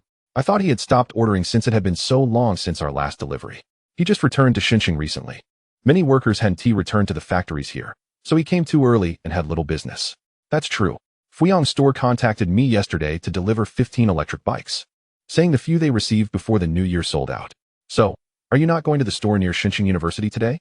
Wang Mingyang inquired. "It's fine to deliver the bikes to Fuyang first, then head over. The new employees can manage the workload," Zhou Yanzi replied. "All right then, I'll go with you to make the delivery." After finishing his porridge, Wang Mingyang joined Zhou Yanzi on the third floor to check on Li Maihua, then took the MP4S and phones before driving off with Zhou Yanzi. They first delivered the goods to Boss Liang at Night Market Street, where Wang Mingyang engaged in friendly conversation with him, introducing the features of the extreme intelligence phone. Once Boss Liang was fully informed, Wang Mingyang and Zhou Yanzi proceeded to the machining shop. Zhou Yanzi had already informed Wei Fong to prepare the electric bikes for shipment. So as soon as Wang Mingyang arrived with his delivery van, they could load the goods. Chapter 43. Booming business. Upon arriving at the machining shop, Wang Mingyang immediately noticed a sign posted outside advertising job openings. After disembarking, he commended Wei Fong and He Rui, praising their excellent work during this period, promising them an additional 300 yuan bonus in next month's payroll. This news pleasantly surprised Wei Fong and He Rui, motivating them to work even harder as they loaded the vehicle. After delivering the electric bicycles to Fuyang, Zhou Yanzi rode her bike to the store near Xinjiang University, while Wang Mingyang returned to his room to continue pondering code, establishing objects, and writing functions. As he delved deeper into his work, his thoughts became increasingly fluid, and his fingers flew across the keyboard, with lines of code appearing on the screen like a cascading stream. For the following days, Wang Mingyang entered a state of seclusion, remaining indoors and exhibiting an unwavering determination to succeed. He devoted himself entirely to coding, pausing even his favorite pastimes of playful banter with the two women and evening outings for street food. Engrossed in his work, he neglected his grooming, allowing his beard to grow 2 inches long. During this time, Zhou Yanzi and Huang Sheng took on the task of procuring parts for the electric bicycles. The busy yet fulfilling days continued for over half a month until Li Maihua entered and informed Wang Mingyang that they would be distributing salaries the following day, prompting him to gradually cease his work. After quickly reviewing the salary report she handed him, he remarked, "Are we really paying out this much to the workers at the electronics factory? I thought there were only a dozen or so. How long has it been since you last visited the factory? We're close to 40 workers now, and we're still hiring. The dormitory is even insufficient to accommodate everyone. The newer hires don't require lodging, Li Maihua explained. Zhu Hong and I received multiple large orders in Huaqiang Bay. The sales of phones have significantly increased. How can you, as the boss, be unaware? Can we handle these orders? Wang Mingyang inquired. It's manageable. Lao Zhu was concerned about our capacity when negotiating, so we agreed to staggered deliveries, which should help us cope, she replied. All right, let me take a look at these reports. I'll inform Chun Ming and Lao Zhu about the meeting at the factory tonight at 7. Also, please remind Yanzi to return early this afternoon. It's been ages since we had a proper meal together. Sure, Li Maihua said, her lips curling into a smile. Her eyes sparkling like crescent moons, accentuating her lovely willow leaf brows. Wang Mingyang perused the report, which indicated that the highly intelligent smartphone had sold over 3,700 units since its launch more than a month ago, including several orders from Zhu Hong, with 1,200 units already delivered. Overall, the sales of the smartphone had accelerated significantly over time, while the MP4 player had also sold over 2,600 units, 1,000 of which were dispatched from the counters in Huaqiang Bay. Wang Mingyang roughly estimated the gross profit to be over 2 million, and after deducting salaries, he calculated that around 180,000 remained. By these calculations, his current net worth was approximately 2,800,000, which could justifiably place him among the entrepreneurial miracles of Shenzhen. In a state of unbridled excitement, Wang Mingyang embraced Li Maihua passionately, leaving the beloved in his arms breathless and nearly gasping for air. As the two were immersed in their affectionate exchange, Wang Minjiang's phone rang. It was a call from his family. Mingyang, have you been busy lately? We discussed with your second uncle, and tomorrow we will begin demolishing the old house for reconstruction. Your mother and I have rented a place on Jianhua Road for the time being. Once our new house is built, we will move back. We plan to construct a 2.5-story building. I wanted to inform you. Yes, I have been a bit occupied. However, a 2.5-story house seems rather low. Future additions could prove cumbersome. Why not build a 5-story one? I will transfer 500,000 into your agricultural bank account tomorrow. All right. I will have your second uncle revise the blueprints to accommodate 5 stories. If there's nothing else, I will hang up.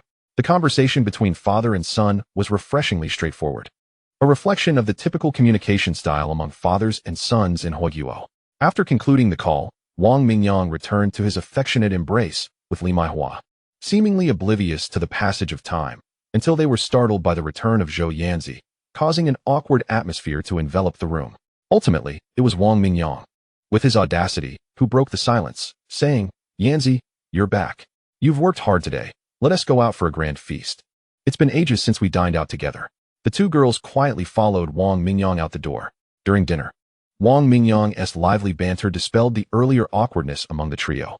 After their meal, they emerged from the restaurant, content and leisurely making their way toward the factory. Wang Mingyang's timing was impeccable. They arrived at the factory precisely at 7 o'clock, where Chen Ming and Huang Sheng were busy arranging for the workers to start their overtime shift.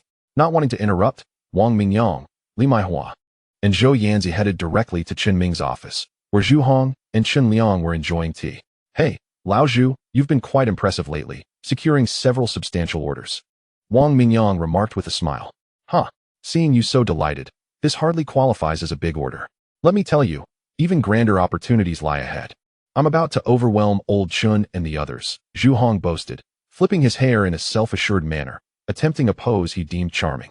Come on, let us keep it friendly, Wang Mingyang retorted, just as Chun Ming and Huang Sheng entered, casting disdainful glances at Zhu Hong, prompting laughter from the others. Once everyone settled in, Wang Mingyang expressed his astonishment at how swiftly the factory had developed, noting that the current building was insufficient, necessitating a move to a larger location. Old Chun, how were the rental prices calculated at the factory you previously worked at? The rent is calculated per square meter. In this industrial zone, factory rentals typically range from 10 to 12 yuan per square meter, while dormitories usually cost 600 yuan per room, Chun Ming replied promptly. What do you think would be an appropriate square footage for us to rent in the industrial area? It would facilitate hiring. Our current smartphone sales are decent. Although the design leans toward female consumers, we might consider developing a more masculine version, which would require additional manpower. Let us start by renting 1,000 square meters. That should be the smallest factory available in the industrial zone, Chun Ming suggested, concerned about the potential expenses. Let South rent 3,000 square meters instead. A larger space would be beneficial.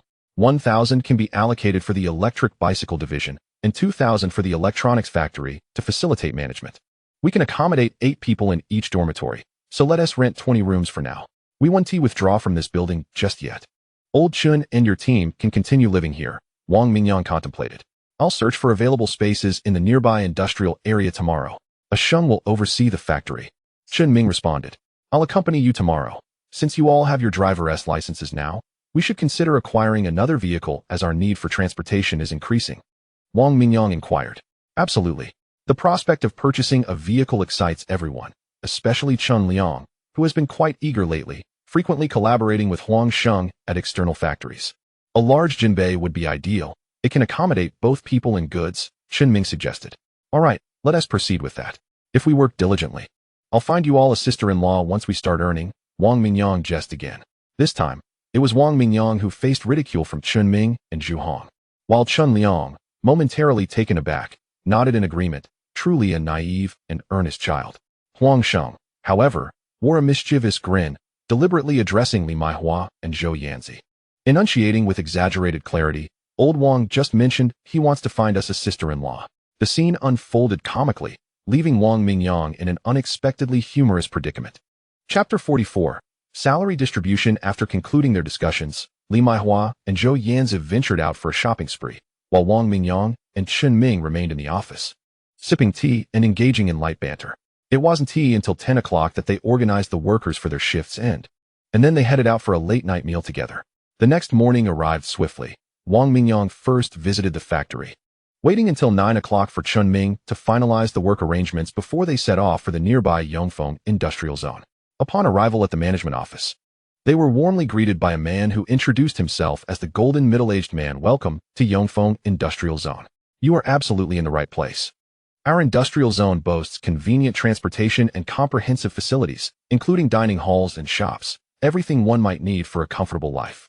Workers here will surely feel at home. We charge standard industrial utility rates for water and electricity, along with a 10% surcharge for losses. We won't overcharge you. You will be thoroughly satisfied with our property management services. Surrounded by the enthusiastic discourse of the golden middle-aged man, Wang Mingyang and Chun Ming were inundated with the myriad advantages of the industrial zone, creating an impression that securing a factory rental here would inevitably lead to success and prosperity. From prior research, Wang Mingyang and Chun Ming were aware that the factory buildings in this industrial zone were 3 stories high, and most had already been leased, leaving them with limited options. Under the guidance of the golden middle-aged man, the 3 traversed the area on electric bikes, inspecting several locations, ultimately selecting a standalone factory in a corner, encompassing 3 stories with a total area of 3,500 square meters. Wang Mingyang planned to dedicate the first floor to electric bicycles, while the second and third floors would house the smartphone and MP4 production. Given the current modest demand for electric bicycles, he intended to carve out a section on the first floor for a network marketing department to manage the online store. Notably, there was also a courier company within the industrial zone, which would greatly benefit their logistics. Given the substantial volume of orders at Jizzy Technologies' online store, they could arrange for pickups, potentially negotiating a favorable monthly rate. This arrangement was finalized that evening when Wang Mingyang and Li Maihua discussed it together. After returning from Yongfeng Industrial Park, Wang Mingyang and Li Maihua proceeded to a nearby agricultural bank outlet, where they systematically transferred salaries to the workers as per the statistical report. Chun Ming, Zhu Hong, Huang Sheng, Li Maihua, and Zhou Yanzi each received 15,000 yuan. Additionally, Wang Mingyang withdrew 20,000 in cash, while also transferring payments for ordered components to the external factories. Upon completing these transactions, the duo returned to the factory, where, at the end of the workday, Li Maihua distributed pay slips to the workers, informing them that their salaries had been credited to their accounts for collection. I used to wait for my salary to be handed to me. This is my first time distributing wages to others. It feels a bit strange. Li Maihua remarked with a smile as she exited after issuing the pay slips. You'll get used to it after a few more times. Oh, diligent accountant, Wang Mingyang teased. Your words lack decorum. After the workers finished their tasks, Wang Mingyang called Chun Liang, who was about to leave with his colleagues. The 2 men entered the office, where Wang handed Chun a sealed envelope containing 3,000 yuan in cash. This is your bonus for the month. Remember not to squander it, and to cut back on those online games, he advised. Chun Liang nodded joyfully, acknowledging the gesture. Next month, you will be promoted to warehouse supervisor. I'll have your brother assist you in recruiting 2 more personnel, Wang added, patting Chun Liang on the shoulder. He then turned to Chen Ming and the others, saying, "Hey, you all have a share too. Come and collect your bonuses." Laughter filled the room as everyone gathered excitedly. Though Zhou Yanzi was absent, Wang planned to save her share for later that evening. Zhou Yanzi had been tirelessly taking 2 newly hired female sales representatives out to promote electric bicycles, a task that was both arduous and challenging, yielding somewhat visible results. Today, as the factory dispersed salaries, Chunming empathized with the workers' feelings and decided to cancel overtime for the evening, allowing everyone to celebrate. The amount they received greatly exceeded their initial expectations, surpassing double what they earned at the previous factory. Consequently, they enthusiastically agreed to Wang Minjiang's suggestion of dining out extravagantly, with Chunming covering the cost this time, promising that the next paycheck would rotate the responsibility among them. During dinner, they discussed the impending relocation of the factory, planning the division of responsibilities to commence operations the following day, as time equates to money, especially with the current high demand for intelligent smartphones. Upon leaving the restaurant, Wang Mingyang walked shoulder to shoulder with Chunming and the others toward the entertainment venue, while Li Maihua and Li Hongni followed behind. Bemused by the careless antics of the group, upon selecting a private room, Li Maihua called Zhou Yanzi to invite her over after work. Learning that she had yet to have dinner, Li Maihua ordered a serving of Yangzhou fried rice and some snacks for her. Zhu Hong, a fan of the singer Zhang Yuxiu, often hummed his tunes, and upon arriving at the venue, he transformed into a karaoke enthusiast, selecting songs enthusiastically. Wang Mingyang, having recently been captivated by Qin Shi's rendition of The Outside World, chose that song as well. Chun Ming and Chun Liang, with a broad taste in music, joined in the revelry after downing a couple of beers, singing a lively tune that brought much joy to the gathering. Huang Sheng's off-key singing elicited laughter from everyone, while the girls, including Li Maihua and Li Hongni, whispered amongst themselves, casting glances at Zhou Yanzi, who was enjoying her fried rice. Time slipped away, and the atmosphere in the private room shifted. Chun Liang dozed on the sofa, while Wang Mingyang and Chun Ming engaged in a lively card game, with several girls still singing. The next morning, Wang Mingyang and Zhou Yanzi visited the machining shop to discuss the relocation plans with Wei Fong and the others, ensuring they were prepared. The current machining shop employed 5 people, including Wei Fong, who had recently brought in 3 new hires. Wang Mingyang guided Wei Fong to the newly rented factory space, instructing him to plan the layout for the machinery. "Old Fong, please put in extra effort these next few days to handle the relocation. Ensure the electrical connections for the machines are secure. Contact me if you have any uncertainties. Starting next month, your salary will increase to 8,000 yuan. Since you've been renting a place, the factory will also provide an additional 500 yuan subsidy. From now on, this will be known as the Extreme Intelligence Machining Factory, so remember to hang up a sign," he stated. In addition, you can appoint He Rue as your assistant if you find him suitable, nurturing him for a potential future promotion. Over time, Wang Mingyang had come to appreciate Wei Fong's diligence and commitment. He consistently completed his tasks well and sought to expand his knowledge during downtime. Overwhelmed with emotion at the prospect of a promotion and raise, Wei Fong exclaimed, "Thank you, boss. I will ensure everything is in order." Once Wei Fong departed, Wang Mingyang turned to Zhou Yanzi, noting that the sales of electric bikes were rising. "It's no longer cost-effective for us to purchase bikes from retail stores. See if you can locate a manufacturer. Negotiating directly will likely yield better prices. Moreover, we could request design modifications for customized models to avoid additional processing costs once we receive the goods." Zhou Yanzi responded, "I understand. There's a bicycle factory in Dongsheng where an acquaintance of mine used to work. He left when business slowed down, but I recall he mentioned it was located in Chang'an. Additionally, we can purchase batteries directly from the factory instead of going to Huaqiangbei. I've inquired. And 80's batteries are quite reliable. Many electronic products utilize their batteries," she explained. "Yes, 80 has also released an electric car this year, indicating they have some expertise in power batteries. We should consider visiting them to explore purchasing options. You've been busy running around to various stores lately, haven't you?" Wang Mingyang asked. "Just around the nearby area. Currently, we have over a dozen stores interested in our products. The new partnerships are primarily with those who previously sold electric motorcycles. Since we offer a foldable and versatile model, they are eager to diversify their product range." Zhou Yanzi replied, "Thank you for your hard work, Yanzi. Come here, let us share a hug." Gradually, their conversation veered off course, guided by Wang Minjiang's playful banter. Chapter 45, Cost Reduction. Devoting a day and a half, Wang Mingyang cleverly referenced several magazines to design a new smartphone model aimed at a male demographic. Following his previous approach, he took the completed design to discuss and order with Zhao Song, the owner of the machining factory they had worked with previously. Zhao, here is a new design for a phone case, which we'll call Model 002. The dimensions are clearly marked on the blueprint. Please open a new mold for it. The material should match that of Model 001. Estimate the cost, and provide me with the most competitive price for an initial batch of 5,000 units. Additionally, I would like to add 3 colors to the existing Model 001. Can you accommodate that? Zhao Song assured him, adding colors to Model 001 is feasible. As for Model 002, please hold on for a moment while I consult with the technical team to calculate the costs. After about 10 minutes, Zhao returned with a price quote. Can we negotiate for a better deal? We've been partners for a long time, and I believe you are quite fair. Wang Mingyang suggested, attempting to negotiate. This is already the best rate, Wang. As a manufacturer, you should understand that rent, utilities, labor, and various other expenses accumulate significantly. And I need to ensure a reasonable profit margin.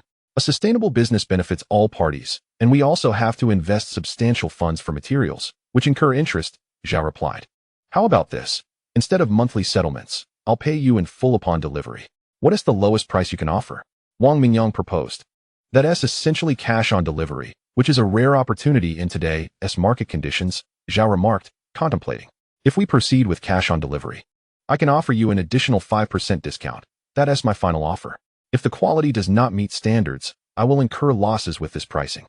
Wang Mingyang calculated internally, recognizing the validity of Zhao's concerns, and extended his hand with a smile, concluding the deal. After bidding farewell to boss Zhao, Li Maihua inquired about their next destination. Let us head to BYD and see if we can procure some batteries, Wang Mingyang replied. He drove to the vicinity of BYD, but initially struggled to locate the main entrance. Seizing the opportunity, he purchased 2 bottles of water from a roadside kiosk and asked the proprietor for directions. Guided by the kiosk owner, Wang Mingyang and Li Maihua finally found the location. At the entrance, Wang Mingyang halted the vehicle and approached the security guard directly. Upon learning that Wang Mingyang was there for business, the guard's previously stern demeanor softened into a smile. Please register first. Proceed straight ahead until you reach the end. Then turn right and walk about 30 meters. You'll find a 3-story building. The business department is on the 1st floor, marked by a sign. Thank you, Wang Mingyang replied. After completing the registration, he shifted gears and followed the directions to the BYD battery business department. Hello, how may I assist you? Zhang Ming greeted warmly upon noticing their arrival. We are interested in purchasing some batteries. Welcome. May I inquire which model you are seeking? Or, for what products will the batteries be utilized? Are they for electronic devices? Our lithium batteries are renowned in the industry. Even Nokia phones and Sony from Japan utilize our products, ensuring top-notch quality. We intend to use them for 2-wheeled electric bicycles. For 2-wheeled electric vehicles. The 18650 battery would be the most suitable choice. This is what we released for our new energy vehicles this year. The quality is undoubtedly assured. May I ask how much you are charging for the 18650 batteries? And what would be the price for standard lithium polymer batteries? Wang Mingyang was aware that the 18650 batteries, initially introduced by Sony, were quite expensive and likely unsuitable for his folding 2-wheeled electric bicycles unless he aimed for a high-end product line. The price for the 18650 is XX yuan each, with a minimum order of 5,000 units.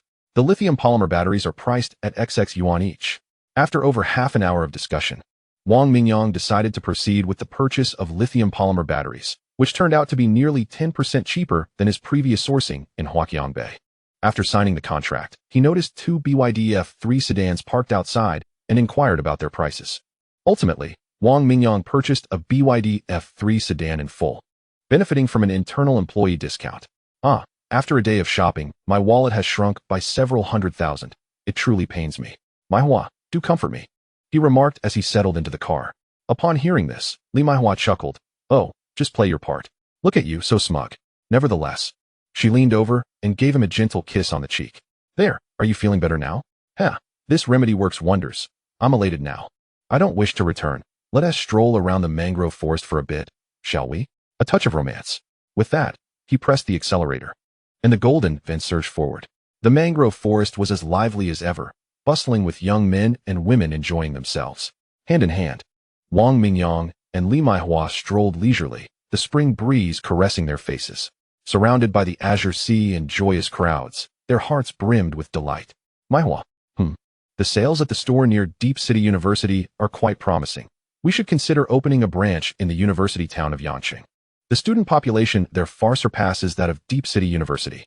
Indeed, aside from Deep City University, there are several other locations in Deep City where we could establish more stores. Many large industrial zones have a considerable number of people. I've contemplated this as well.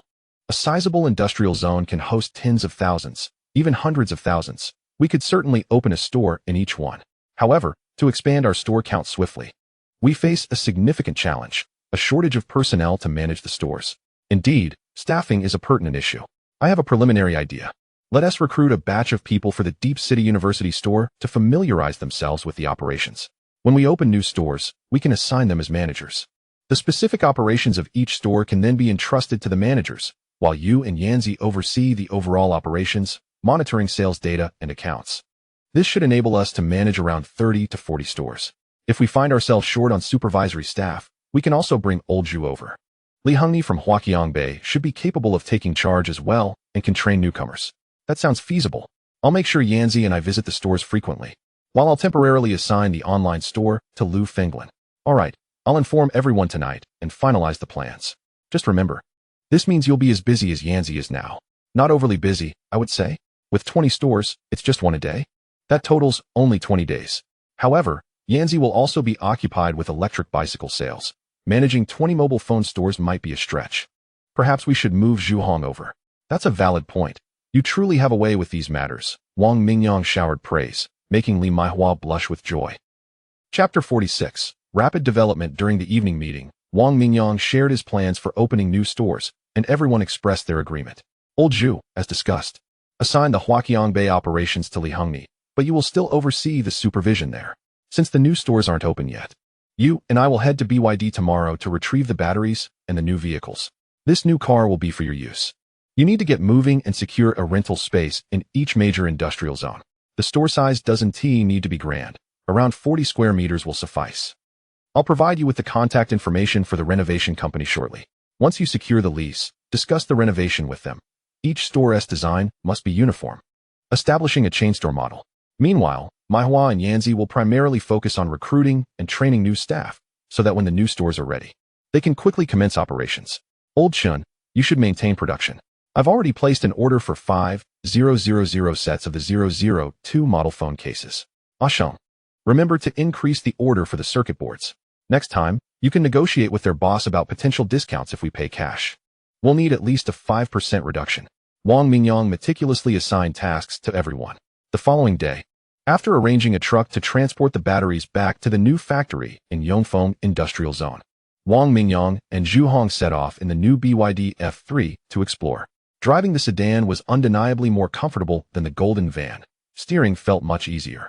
After an afternoon of efforts, they managed to lease 2 store spaces. Finding available shops in mid-sized industrial zones proved challenging. Standing in the newly rented store, Wang Mingyang pondered that since the electronics factory only produced 2 models of mobile phones, the product range was too limited. Thus, he decided to also sell electric bicycles alongside them. Upon receiving Wang Mingyang's call, the renovation company promptly arrived. Given their prior collaboration, they quickly finalized the renovation plans. And upon learning about Wang Mingyang's chain store ambitions, they offered to reduce the price by 10% from the original quote. After 10 busy days, everyone finally wrapped up the factory relocation. The 2 factories soon entered a stable production phase. Observing this, Wang Mingyang and Zhou Yanzi seized the opportunity to visit Dongguan City to engage in discussions about procuring bicycles. The factory named Yong'an is struggling due to the decline in the bicycle market, primarily relying on the production of children's bicycles to stay afloat, teetering on the brink of closure. Therefore, when an order from Wang Mingyang arrived, it was met with great enthusiasm. During discussions about collaboration, Wang Mingyang's requests for modifications to the existing bicycle frame were fully accommodated, and the price was 100 yuan cheaper than what he would have paid in store. Through recent practical experience and study, Wang Mingyang gained new insights into the power management circuit used in electric bicycles, leading him to implement several improvements based on the original design. After multiple tests confirmed compliance, he instructed Huang Sheng to revise the procurement list at the circuit board factory, adding another product to the offerings of Jizzy Electronics. Thanks to everyone's efforts, the 3 newly established Jizzy technology stores quickly opened, all situated within medium to large industrial parks. Li Maihua and Zhou Yanzi visited daily to ensure that the newly appointed store managers and sales staff were adequately trained to prevent any issues. Zhu Hong continued to drive his assigned F3, searching for suitable rental spaces and managing renovations, aiming to expedite the opening of more Jizzy technology outlets. To support the expansion, Wang Mingyang retained only the funds necessary for daily operations, investing the remainder into the new stores. The recruitment advertisements for Jizzy technology were prominently displayed on bulletin boards throughout the industrial district, targeting both electronics and machinery factories. Following Huang Sheng's suggestion, Chun Ming recruited additional personnel to form an after-sales service department, which included customer service representatives and repair technicians, with Huang Sheng overseeing the department as well. Chun Ming assigned a capable assistant to Huang Sheng to help manage reports and statistical tasks. The company's operations were proceeding smoothly, entering a phase of rapid growth, allowing Wang Mingyang to focus on his software development work. That afternoon, as he skillfully typed on his keyboard, Zhou Yanzi entered and informed him that registration for self-study examinations had begun. She had seen the announcement at the examination center while passing by. "Let's go register together. I just spoke with Maihua, and she'll be back soon," she suggested. "Oh, great. Are we registering for 4 subjects again?" Wang Mingyang asked, lifting his gaze from the computer screen. "Yes. I've already finished reading those books and completed the exercise books, so it should be fine," Zhou Yanzi replied confidently, making a gesture with her hand. After a significant period of subtle transformation, her demeanor had markedly improved compared to the past, a change she may not have even recognized herself. Before long, as Wang Mingyang conversed with Zhou Yanzi, Li Maihua returned, and the 3 of them headed to the examination center with their identification documents. Time flew by, and it was already the end of May. After completing their registration, Li Maihua remarked, "Indeed, these busy days have flown by. However, our efforts have not been in vain. We've opened our 7th specialty store, the 002 model phone has successfully launched, and sales are rapidly increasing. Even the new folding electric bicycles are proving more popular than previous models." Zhou Yanzi chimed in. "You all have worked hard. What do you want to eat tonight to reward yourselves?" Wang Mingyang asked generously. "It's still early. You should get a haircut first. It's gotten quite long," Li Maihua suggested, pointing at Wang Minjiang's hair. Embarrassed, he scratched his head, acknowledging that he had been so engrossed in writing the smartphone operating system that he had neglected his appearance. After getting a haircut, Wang Mingyang noticed the 2 women idly chatting in the shade nearby. On a whim, he suggested, "It's been a while since I've gone out. Let us check out Window of the World. It's a little past 2, and if we leave now, we can get there by 3 and still have time to buy tickets." "All right. I've passed by there many times since coming to Shenzhen, but have never gone inside," Zhou Yanzi replied. "A ticket costs 150 yuan. I would never have spent that in the past. If I were still working at the factory, I would probably feel the same way." Li Maihua remarked, "So many people come to Shenzhen to make a living. We are fortunate." Just then, as they finished purchasing their tickets, Wang Mingyang pulled the 2 women into the park. "Hey, don't underestimate it. The details of this Eiffel Tower replica are quite impressive," he noted. "And that pyramid looks nice too," Zhou Yanzi added. But this Leshan giant Buddha seems a bit thin. It doesn't have the same roundness," Wang Mingyang observed. As they walked through the park, they commented on various replicas of famous landmarks around the world. Inspired by memories of books he had read, Wang Mingyang felt a surge of ambition and told the 2 women, "In the future, I will take you both to explore the world and see all these sights." Li Maihua and Zhou Yanzi gazed at him, nodding in agreement. "The most romantic thing I can imagine is traveling the globe with you 2, exploring the world," Wang Mingyang said, momentarily lost in thought. The 2 women were deeply moved by his words, but soon they playfully pinched him on either side. Their skills suggested years of training, and Wang Mingyang felt a mix of admiration and self-deprecation, realizing he had much to learn. "Is it true that many men in factories have multiple girlfriends while I find it so difficult?" he pondered. "Oh well, I'll just go with the flow." Chapter 47.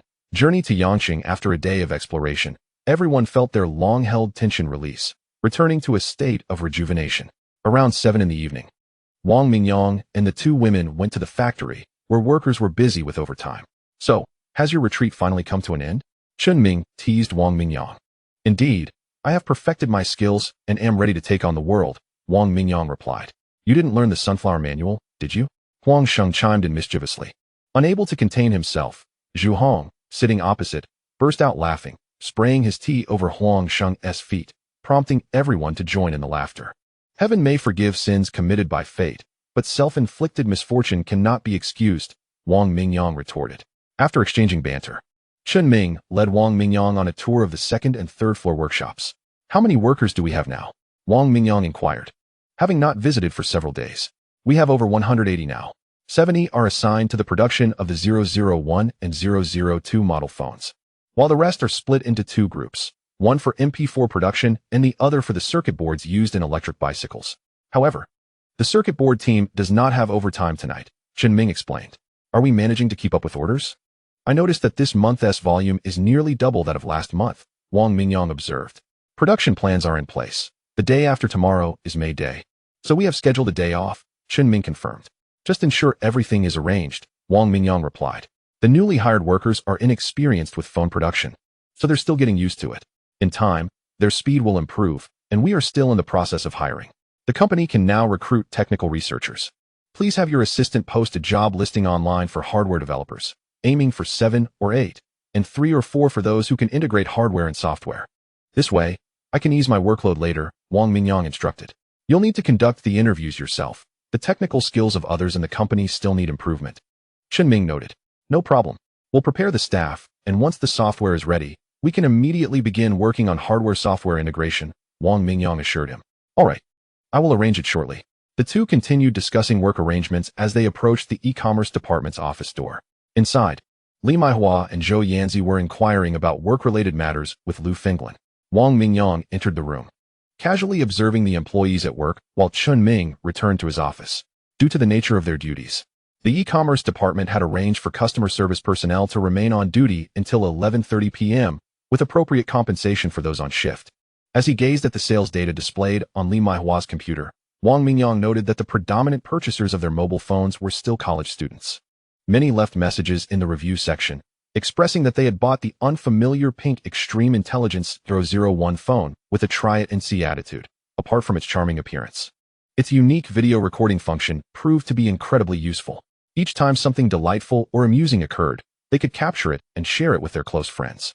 Under my strong recommendation, they also switched to Extreme Intelligence phones. For the birthday of a girl I had long admired, I purchased the white 001, pre-recording a confession video within it.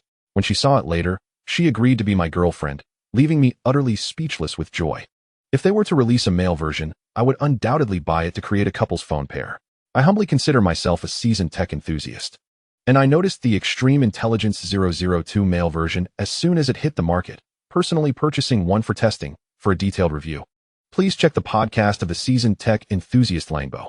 I dare say the functionalities of this phone are absolutely remarkable. It is the first brand in the country to realize video recording capabilities. The naming of these Extreme Intelligence phones is rather casual, simply 001 and 002, which diminishes my prestige when I showcase my phone in front of classmates.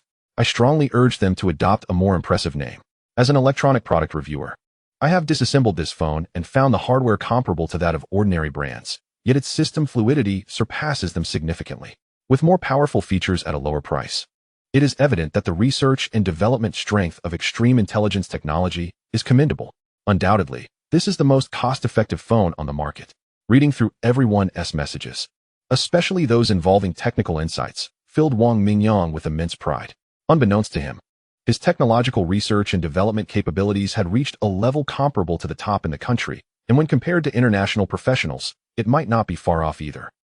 The achievements of this period felt dreamlike. Wang Mingyang took a deep breath to calm his excitement, encouraging himself to keep going. Since the establishment of the online store, over 50,000 products had been sold, with more than 3,000 phones sold this month alone, and a similar number of MP4s. The bonuses for the e-commerce department this month would certainly be substantial. After encouraging all present employees, Wang Mingyang returned to the second-floor office to continue discussions with Chen Ming and others. Lao Zhu, tomorrow you should head to Yangqing University Town to check it out. Let's open a store there. With so many college students, the sales from one store could rival several from industrial districts. All right, I'll go there tomorrow. Once you secure the lease, find a local company for renovations, and book a hotel for yourself. Once the store is ready, we'll transfer 3 salespeople from Shenzhen to launch the business. Understood. Time passed swiftly, and soon it was May Day. Today, the factory was on holiday, and Wang Mingyang and his colleagues decided to explore Yangqing University Town and check on the storefront rented by Zhu Hong. Upon arriving in Yangqing, Zhu Hong first led everyone to tour the store and assess the surrounding environment, and everyone agreed that Lao Zhu had chosen a great location. Well, now that the official matter is settled, where shall we go for fun? Wang Mingyang inquired. Not far from here is the Huangpu Military Academy and the Lingnan Impression Garden. It's up to you where you want to go, though I've never been, so I'm not sure how enjoyable it is. Wow, the Huangpu Military Academy. The legendary place. I must see it. Chun Liang exclaimed. Then Lao Zhu will drive us to the Huangpu Military Academy. Wang Mingyang. You three can drive to the Lingnan Impression Garden, Chun Ming suggested. Wang Mingyang silently applauded Chun Ming in his heart. Wang Mingyang, Li Maihua, and Zhou Yanzi shared a car, following the signs and directions from pedestrians until they soon arrived at the entrance of the Impression Garden. After purchasing tickets, the three were captivated by the scenic views within, featuring authentic Lingnan architectural styles from the Republic of China era. The Lingnan Impression Garden is a theme park showcasing Lingnan culture and traditional architectural styles, located in the Panyu district of Yangqing, covering an area of approximately 880,000 square meters. It primarily displays a variety of elements, including wooden structures, brick and tile buildings, landscape gardens, and Lingnan cultural heritage. In addition to showcasing traditional Lingnan architecture, the park also offers various unique entertainment options. Moreover, the food street within the park serves as a delightful spot for visitors to sample various Lingnan delicacies. As one of the most representative attractions of Lingnan lifestyle culture, it is a must-visit site for tourists in Yangqing. The 45 yuan entrance fee left Wang Mingyang and his companions feeling it was worth every penny. Chapter 48. A taste of beauty within the Lingnan Impression Garden. Wang Mingyang and his companions eagerly ventured deeper into the enchanting garden, occasionally stopping to capture photos with their phones. Although the camera function of the Extreme Intelligence phone could not compare to that of a camera, the three remained undeterred in their enthusiasm. Not long after, they noticed a crowd gathered around a lively stage, prompting them to move closer. Wang Mingyang and his friends found a bench to sit on and ordered a few bowls of tofu pudding from a nearby stall. After chatting with the staff, they learned that there were several similar stages within the Impression Garden, with performances occurring every hour or so. The performances featured a rich variety of styles, including puppet shows, shadow plays, and lion dances, all free for visitors to enjoy. After hearing the staff's introduction, Li Maihua and Zhou Yanzi expressed their amazement at the multitude of programs, lamenting that a single day would not suffice to witness them all. After enjoying the performances at the Liangzi Grand Stage and relishing the silky smoothness of the tofu pudding, Li Maihua insisted on visiting a nearby folk costume shop to rent outfits for photos. Zhou Yanzi was equally enthusiastic, and the two of them dragged Wang Mingyang into the store. Sitting nearby, Wang Mingyang watched as the stylist worked on Li Maihua and Zhou Yanzi's looks, gradually becoming mesmerized by their beauty. Li Maihua chose a female university student outfit from the Republic of China era, exuding elegance and sweetness, while Zhou Yanzi donned a kipao that accentuated her figure perfectly, embodying a captivating blend of youthfulness and sensuality, leaving Wang Mingyang nearly unable to avert his gaze. When it came time to pay for the photos, Wang Mingyang could not resist slapping down money on the counter, saying, "Wrap up those two outfits. I'll take them." "Young man, you truly have an eye for style. These outfits suit these two beauties perfectly." The shopkeeper smiled broadly, quickly packaging the items for Wang Mingyang, thinking he had caught a big fish today. On the charming streets filled with the essence of the Republic of China, Li Maihua and Zhou Yanzi strolled ahead, candy figures in hand, exploring the various buildings of that bygone era with unrestrained delight. Encountering relics they had only seen in films, the two girls occasionally squealed with excitement, insisting on posing for photos. In those moments, Wang Mingyang became their photography master, clicking the shutter at their behest. As they wandered, Wang Mingyang lagged behind a few paces, admiring the lovely figures of Li Maihua and Zhou Yanzi ahead, his mood uplifted and utterly refreshed. The Lingnan Impression Garden was truly worth the admission fee, Wang Mingyang mused. They strolled from one end of the garden to the other, feeling unfulfilled, and meandered back again, resting whenever they grew tired to watch performances and sample local snacks. With full bellies and plenty of photos captured, they only left as the park was about to close. Upon their departure, Wang Mingyang contacted Chun Ming and the others, and they arranged to meet at the dock opposite Huangpu Military Academy.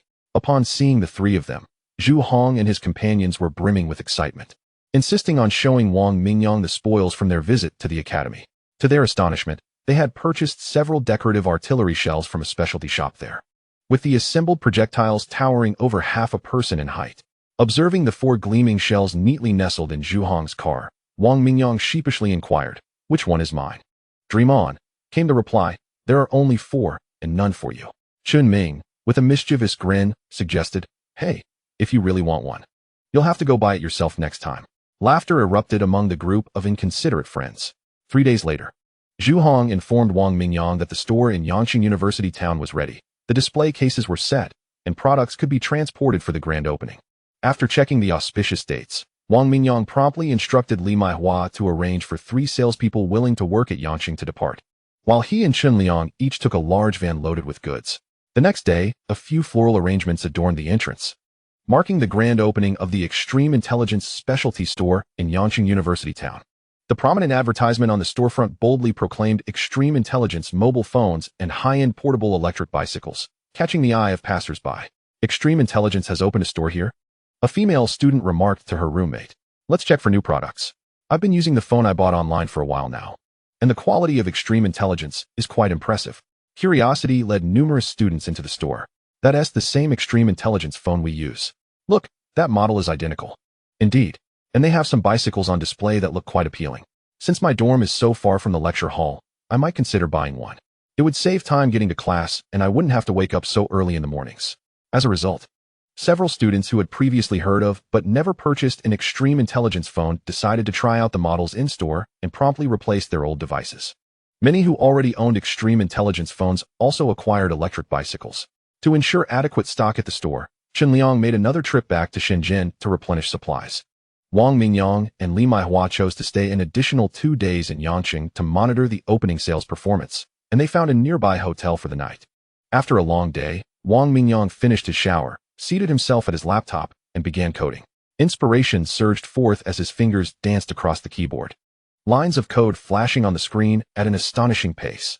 Since he began developing the smartphone operating system, he had been diligently infusing it with his envisioned content whenever he found the time.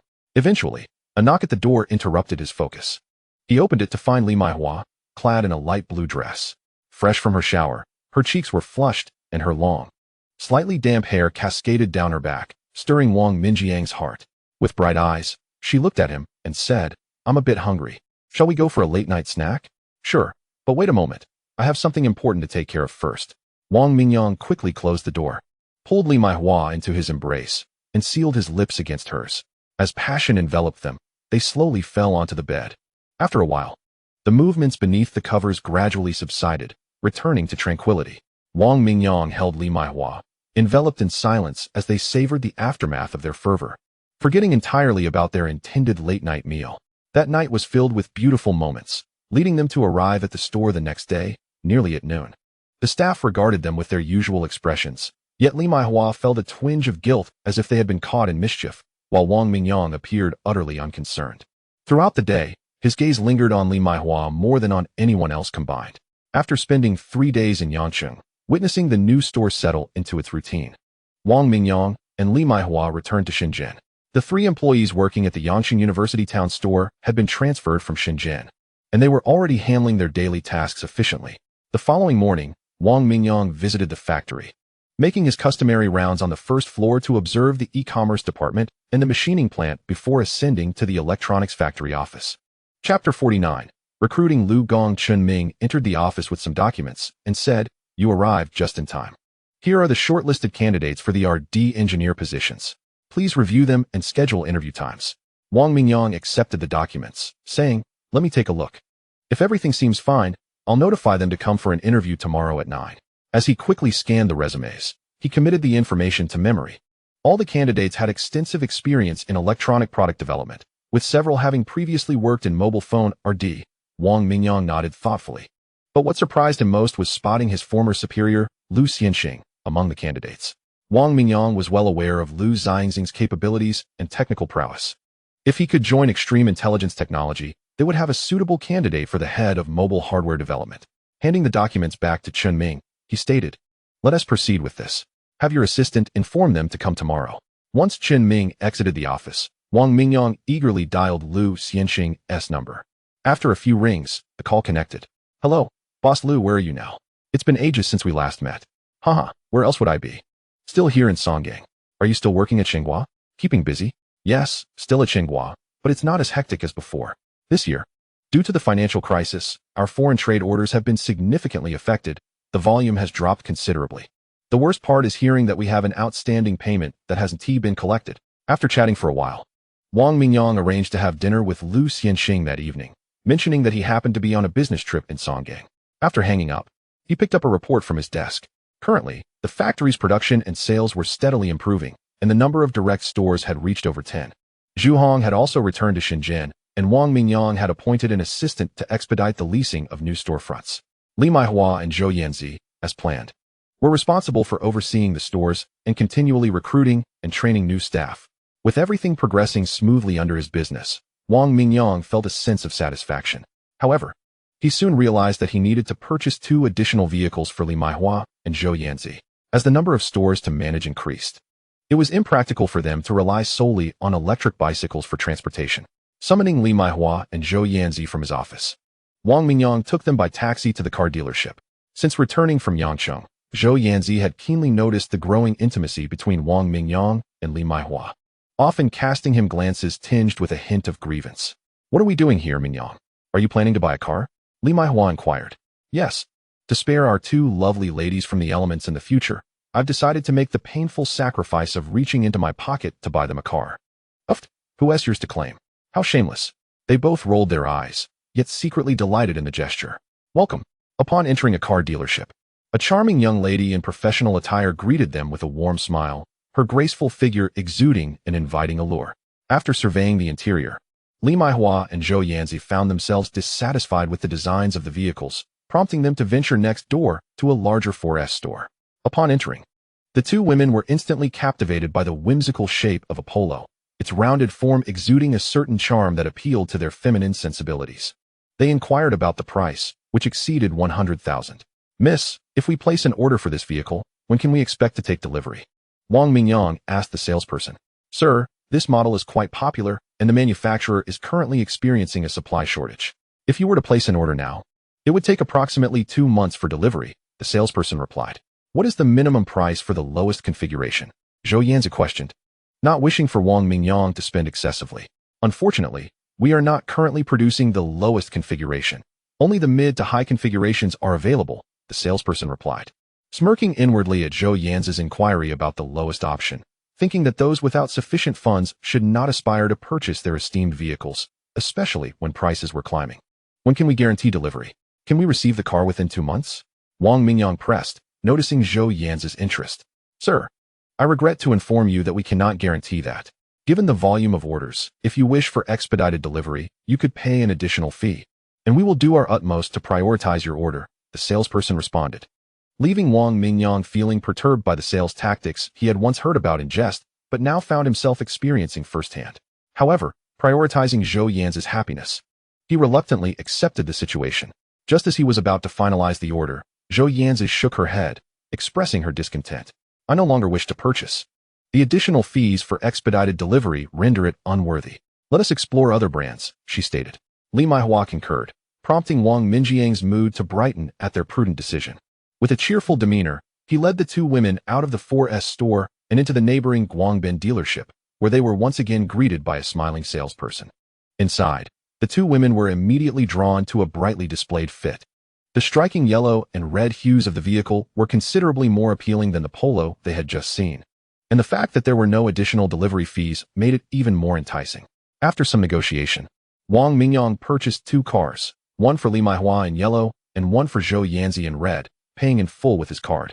As he received a notification revealing a balance of over 6 million in his account, a wave of confidence washed over him, and he reveled in the pleasures of wealth. With visions of his burgeoning company profiting handsomely, he daydreamed of becoming a billionaire and marrying the 2 beautiful women by his side. Indeed, the adage holds true, money empowers a man's ambitions. Had it been in the past, Wang Mingyang would never have dared to entertain such aspirations. After completing the payment, the salesperson informed him that the vehicles required registration, and he could collect them as early as the following day. Wang Mingyang nodded appreciatively and took a taxi back to the factory with the 2 women, returning to their respective duties. At 5:30, after completing a lengthy coding task, Wang Mingyang stretched and called Li Maihua, inviting her to join him for dinner with Lu Xianxing at Songgang, which he then communicated to Zhou Yanzi. Initially, he intended to take a taxi, but Li Maihua insisted on being frugal, leading them to take the bus together. Seated side by side, their hands intertwined, they shared a tender moment as they made their way. Upon arriving in Xi'an, They found a nice restaurant near Lu Xing's workplace and reserved a private room. Wang Mingyang sent Lu Xianxing the location details and called to inform him. With the menu in hand, Wang Mingyang ordered 3 dishes that Lu Xianxing particularly enjoyed, then handed the menu to Li Maihua, encouraging her to choose 2 of her favorites, and finally adding a soup to their order. Before long, a knock resounded at the door, and Lu Xianxing appeared. After exchanging pleasantries, he took a seat. I didn't expect you to come with Li Maihua. So, the rumors about you 2 dating were indeed true. I recall asking Mingyang, and he vehemently denied it, Lu Xianxing teased. Well, back then, I was too timid to act on my feelings, but my charm ultimately won her over. She is now my girlfriend, and I intend to promote her to the role of my life partner, Wang Mingyang replied with a playful grin. Hearing that her beloved intended to elevate her status filled Li Maihua with sweetness akin to honey, and she found herself envisioning a future in a wedding gown beside Wang Mingyang, even imagining names for their future children. You've done well. Considering how many were vying for her affection at the factory, yet you managed to win her heart, Lu Xianxing remarked. Such is the power of my allure. Wang Mingyang replied, his confidence shining through. As the two engaged in light banter, Li Maihua's shoulders bounced with laughter, her eyes narrowing into a playful squint, her arched brows accentuating her beauty. Where are you both working now? In Hezhu Village's Fingrun Industrial Park, where we primarily manufacture mobile phones. Work here has become scarce, and wages have diminished significantly, leading many to leave. I'm considering exploring other opportunities and have applied online for a position at another factory, also in Hezhu, Lu Xianxing explained. By the way, many electronic factories in Shenzhen have started producing mobile phones, resulting in an influx of counterfeit products flooding the market, leading to a significant variance in quality. Wang Mingyang noted. With the dishes served, the group, who preferred not to drink alcohol, filled their cups with sugary soda, a delightful complement to the spicy fish dish on the table. Upon hearing from Li Maihua that the company where Lu Xianxing had applied for a position was founded by Wang Mingyang, he was taken aback. What a twist of fate. It seems my former boss will now be my subordinate. I suppose I must flatter you to secure a promotion, he quipped. My dear Lu, you need not attend that interview tomorrow. Join me in interviewing others instead. You shall be appointed as the supervisor of the hardware development department at Extreme Intelligence Technology, with a starting salary of 15,000 plus bonuses at the end of the month. How does that sound? Agreed. I shall follow your lead, Lu Xianxing cheered, raising his glass in celebration. After their meal, Wang Mingyang and Lu Xianxing sought a quiet spot to discuss work matters further, while Li Maihua reconnected with a few former female colleagues for a shopping trip and some milk tea. Maihua, where are you working now? What is your salary? You spent 75 on 5 cups of milk tea, which is quite extravagant compared to your past spending habits. One friend remarked. Indeed, previously, we would only indulge in 2 or 3 yuan cups, and you were reluctant to add pearls, Maihua replied. However, this 15 yuan tea is far superior in taste, richer in flavor, and the ambience of this establishment is quite refined. A group of young women gathered around a table, engaging in lively conversation, exuding the essence of youth. However, a few among them donned light blue work uniforms, which seemed somewhat out of place in this establishment, typically frequented by trendy young women. Despite earning over 20,000 a month, Li Maihua refrained from boasting, merely stating that her base salary plus commission amounted to nearly 10,000, contingent upon good performance. The revelation of her substantial earnings elicited gasps of astonishment and envy, prompting a flurry of compliments regarding her capabilities. The admiring glances of her former close friends reminded Li Maihua of the charming, yet infuriating person who had catalyzed these changes in her life. The following morning, around 9 o'clock, in the conference room of the Zhizi Technology Factory, Wang Mingyang and Lu Xianxing faced a line of candidates for interviews. They casually distributed several smartphone circuit boards and instructed the applicants to sketch a simple circuit diagram on paper, labeling the functions of each component. After 20 minutes, 5 candidates successfully passed this initial test. Subsequently, Wang Mingyang retrieved several malfunctioning devices from the repair department, challenging the candidates to fix them. Ultimately, all 5 managed to restore the phones, prompting Wang Mingyang to nod in approval and grant them a week to complete their resignations at their current jobs before returning to commence work. After lunch, Wang Mingyang bid farewell to Lu Xianxing, who also needed a few days to handle his resignation. A week swiftly passed, marking the official establishment of the Research and Development Department at Zhizi Technology. Wang Mingyang addressed the team briefly before announcing Lu Xing's appointment as supervisor. He informed everyone that the department's primary task was to thoroughly familiarize themselves with the company's flagship product, the smartphone. Once well acquainted, They would need to innovate hardware that could adapt to the continuously evolving electronic components in the market, particularly chips, to develop a next-generation product with significantly enhanced performance. Additionally, Wang Mingyang dedicated considerable time to elucidate the design concepts for the next generation of smartphones. This new product would feature an intelligent operating system, surpassing current offerings with vast potential for improvement, contingent upon the team's creativity. Wang Mingyang's impassioned speech stirred excitement among the attendees, instilling a sense of belonging to a company with boundless prospects. Satisfied with the fervor displayed by the motivated technical staff, he departed, chuckling at his own ability to inspire. Years later, the 6 members of the R&D department would reflect on that day, unanimously agreeing that their boss had underestimated their potential, as they had achieved far more than initially anticipated. The hardware development team was now in place, and to expedite their substantive work, Wang Mingyang shifted into a frenzied mode, tirelessly coding and struggling to find time even for leisurely outings. Simultaneously, he urged Lu Xianxing to recruit software engineers online.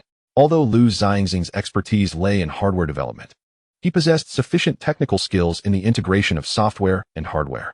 After a month and a half of relentless work, Wang Mingyang completed the new operating system, aptly named ZZ. To safeguard his intellectual property, he resolved to apply for a patent for the ZZ system. Through the accounting agency engaged by the company, he connected with a law firm in Hong Kong. Perhaps the offered fee was agreeable, as the following day, representatives arrived for a meeting in Shenzhen, demonstrating remarkable efficiency.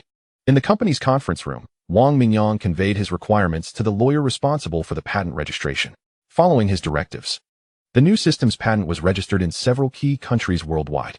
The lawyer, Liang Liken, well-versed in all matters of his field, provided Wang Mingyang with invaluable insights, ensuring a comprehensive and cost-effective patent registration process. Their discussions lasted an entire day, culminating in the assembly of extensive documentation to finalize the global patent registration.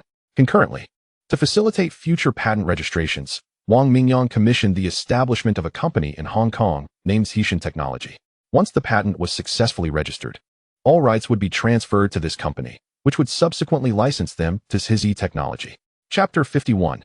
Developing smartphones. This morning, Wang Mingyang arrived at the company and, as per routine, visited the mechanical processing workshop on the first floor to inspect the production of electric vehicles. The supervisor, Wei Fong, greeted him and led him through the workshop, reporting that as the sales of their electric bike surged, he had recently hired numerous workers and developed 2 new models. Currently, the factory's normal output reached 180 units per day, with the potential to increase to 250 if pressed. The workshop space was nearly fully utilized, limiting production capacity. I have reviewed the factory's data, Wang Mingyang acknowledged. We now operate nearly 30 stores, with a continuously growing customer base and sales likely to rise. Perhaps you should take some time in the coming days to explore suitable locations in this industrial area for an additional, larger facility to scale up our production. Moreover, it would be prudent to train a few individuals to manage the workshop, allowing you to focus more on organizing the development of new products. Only by continuously enhancing our products and technology can our factory advance further. Wei Fong responded, the difficulty in designing the appearance of the vehicles is not significant. I have studied various electric bikes on the market, and I believe the key lies in power and endurance. To create an electric bike that outshines competitors, we must improve in these 2 areas. The solution to these issues hinges on sourcing superior motors and batteries. How do you propose we proceed? Wang Mingyang inquired. My research indicates that our greatest advantage lies in our power management module, which enables more balanced charging and discharging of the battery, thereby extending its lifespan and enhancing safety. Wei Fong explained. Indeed, you're correct. In the short term, we should focus on this aspect while continuing to procure motors and batteries externally. Of course, if opportunities arise in the future, we can consider developing those components ourselves. Wang Mingyang was pleased to see his subordinate thinking independently. After offering some encouraging words, he added, once things settle down in the coming days, I will contemplate potential improvements for the power management circuit. For now, the primary task remains securing a new factory and acquiring additional equipment. The new machine tools released in the domestic market boast far greater automation than our current models. Please keep an eye out for suitable options and prepare a report for submission, so we can proceed with purchasing. Returning to Wei Fong's office, Wang Mingyang called a few management personnel for a brief meeting. During the meeting, a suggestion arose regarding the need for a dedicated individual to manage the substantial daily inflow and outflow of goods, as the current reliance on manager Zhou Yanzi seemed haphazard and chaotic. The proposer, Zhang Xiao, caught Wang Minjiang's attention, prompting him to lament his oversight. Typically, my focus has been predominantly on the electronics factory, and I subconsciously assumed that the current production of electric vehicles was akin to the past, characterized by modest output and simple operations. After consulting with Wei Feng and He Rui, Wang Mingyang promptly appointed Zhang Qiu as the supervisor of the warehouse department in the processing plant, allowing him to select 3 workers to assist. Thus, the warehouse department of the mechanical processing factory was established to manage the receipt and dispatch of goods. Wang Mingyang also mentioned that Zhang Qiu should arrange for a few small trucks to ensure regular deliveries to the factory, with monthly invoices for reconciliation and payment. After the meeting, Wang Mingyang called Zhou Yanzi to inform her about the establishment of the warehouse department. Zhou Yanzi, who was driving to inspect the store, expressed her agreement, mentioning that she had been contemplating such an idea recently, but had not yet found suitable candidates. Upon exiting the mechanical processing plant, Wang Mingyang proceeded to the 2nd floor and entered Chun Ming's office, where he found him and Huang Sheng discussing trivial factory matters. Wang Mingyang plopped down on the sofa, sipped a glass of water, and addressed the two, saying, "Old Chun, please notify the RD department to gather in the conference room. We need to hold a meeting. I have finalized the new mobile operating system, and we can now commence the actual development of the new phone." Shortly after the 3 arrived in the conference room, members of the RD department started to arrive in response to the notification. Following a brief introduction, Wang Mingyang utilized the blackboard behind him to illustrate and explain the new mobile system, simultaneously assigning upcoming tasks to the RD team. In summary, from today onward, the RD department would undertake 2 primary objectives. Firstly, the crucial hardware development. We aim to create a smartphone that seamlessly integrates with the new operating system, ensuring that the advanced OS operates flawlessly on the new device. Secondly, software modification is essential. A high-quality product necessitates not only robust hardware, but also compatible software. The strategy is straightforward. Modify commonly used entertainment software on computers to reduce file sizes, allowing the new phone system to run them smoothly. I particularly emphasize the necessity of adapting the popular chat application OQ, ensuring it functions seamlessly on the new phone, including enabling the vegetable picking feature in OQ Space.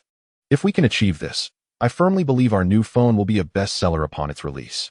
According to your description, Mr. Wang, the operating system we are integrating into our new phone can be regarded as an intelligent operating system, distinctly different from the feature phone systems we have encountered previously. I believe our RD department needs additional personnel. The timeline for this new phone development is tight, and the workload is substantial. Relying solely on our current team would pose significant challenges. Expanding the team is feasible. Lu Gong, please draft a recruitment plan, and I will find ways to assist with the rest. However, given the fierce market competition and the rapid pace of technological advancement, any delay could set us back considerably. We cannot afford to postpone the new phone's development until we have filled all positions. In the meantime, if anyone encounters technical difficulties, feel free to approach me. We will tackle them together. Regarding software modification, Chun Gong and Zheng Gong, please keep an eye on your emails. I will soon send you some interface parameters and function calling methods. As the meeting progressed, discussions continued, and with each clarification from Wang Mingyang, the engineers in the RD department began to grasp the profound significance of the advanced system. Numerous top-tier companies worldwide are engaged in developing such intelligent smartphone systems, yet none have released a mature product to date. In contrast, our company's leader has successfully navigated these complexities single-handedly, showcasing his exceptional technical prowess. The admiration for Wang Mingyang among the team grew exponentially, elevating his status to that of a revered technical guru. By the meeting's conclusion, it was already lunchtime. Yet the members of the RD department left the room invigorated, brimming with enthusiasm and devoid of any inclination for a midday break. Having worked at Jizzy Technology for nearly 2 months, they had primarily engaged in minor tasks. Initially, they believed the company's high expectations for individual technical capabilities were merely for show, unaware that the boss was poised to unveil something extraordinary. Chapter 52. Planning for the next phase. After hastily consuming a light meal to satiate their hunger, Wang Mingyang, Chun Ming, and Huang Sheng returned to the office. The trio settled into their chairs, sipping tea while discussing various matters concerning the factory. The company's mobile phone production and sales have now reached over 1,000 units daily. With the increasing number of stores, the sales figures are steadily on the rise. In addition to the retail and online sales channels, orders continue to flow in from Huqiangnan's counters, primarily from merchants in other provinces purchasing in bulk for resale. There are also sporadic foreign trade orders, albeit in limited quantities. Regarding the electric vehicle production workshop on the first floor, Old Feng recently informed me of space constraints. I have advised him to seek suitable premises for relocation. Old Chun, could you inquire with the Park's management about available factory spaces? We should rent a larger facility to accommodate the entire mechanical processing factory while reserving the first floor for the electronics factory. Consequently, we will need to expand the R&D department on the third floor and recruit additional developers to expedite the new phone's development. All right. I will follow up with the management regarding this space issue this afternoon, replied Chen Ming. I was just about to mention this concern. Once the new phone launches, our current space will undoubtedly become insufficient. Now that we have access to the first floor area, properly organized, our production capacity will significantly increase. Given the global economic crisis this year, many factories are struggling with orders, so finding an empty factory should not be too difficult. How is your brother's logistics department doing? I haven't seen him today. Is he out delivering? Since the establishment of the dedicated retail stores, Chun Liang's role has shifted again. He is now the head of the recently formed logistics department. While the previous warehouse duties at the electronics factory have been assigned to another trustworthy, seasoned employee, he has been delivering goods to the stores daily. We may need to purchase 2 more large vans, as our current vehicles are insufficient. We also need to hire more drivers. Our products are valuable. Each phone costs over 1,000 yuan, and a full load is worth several hundred thousand.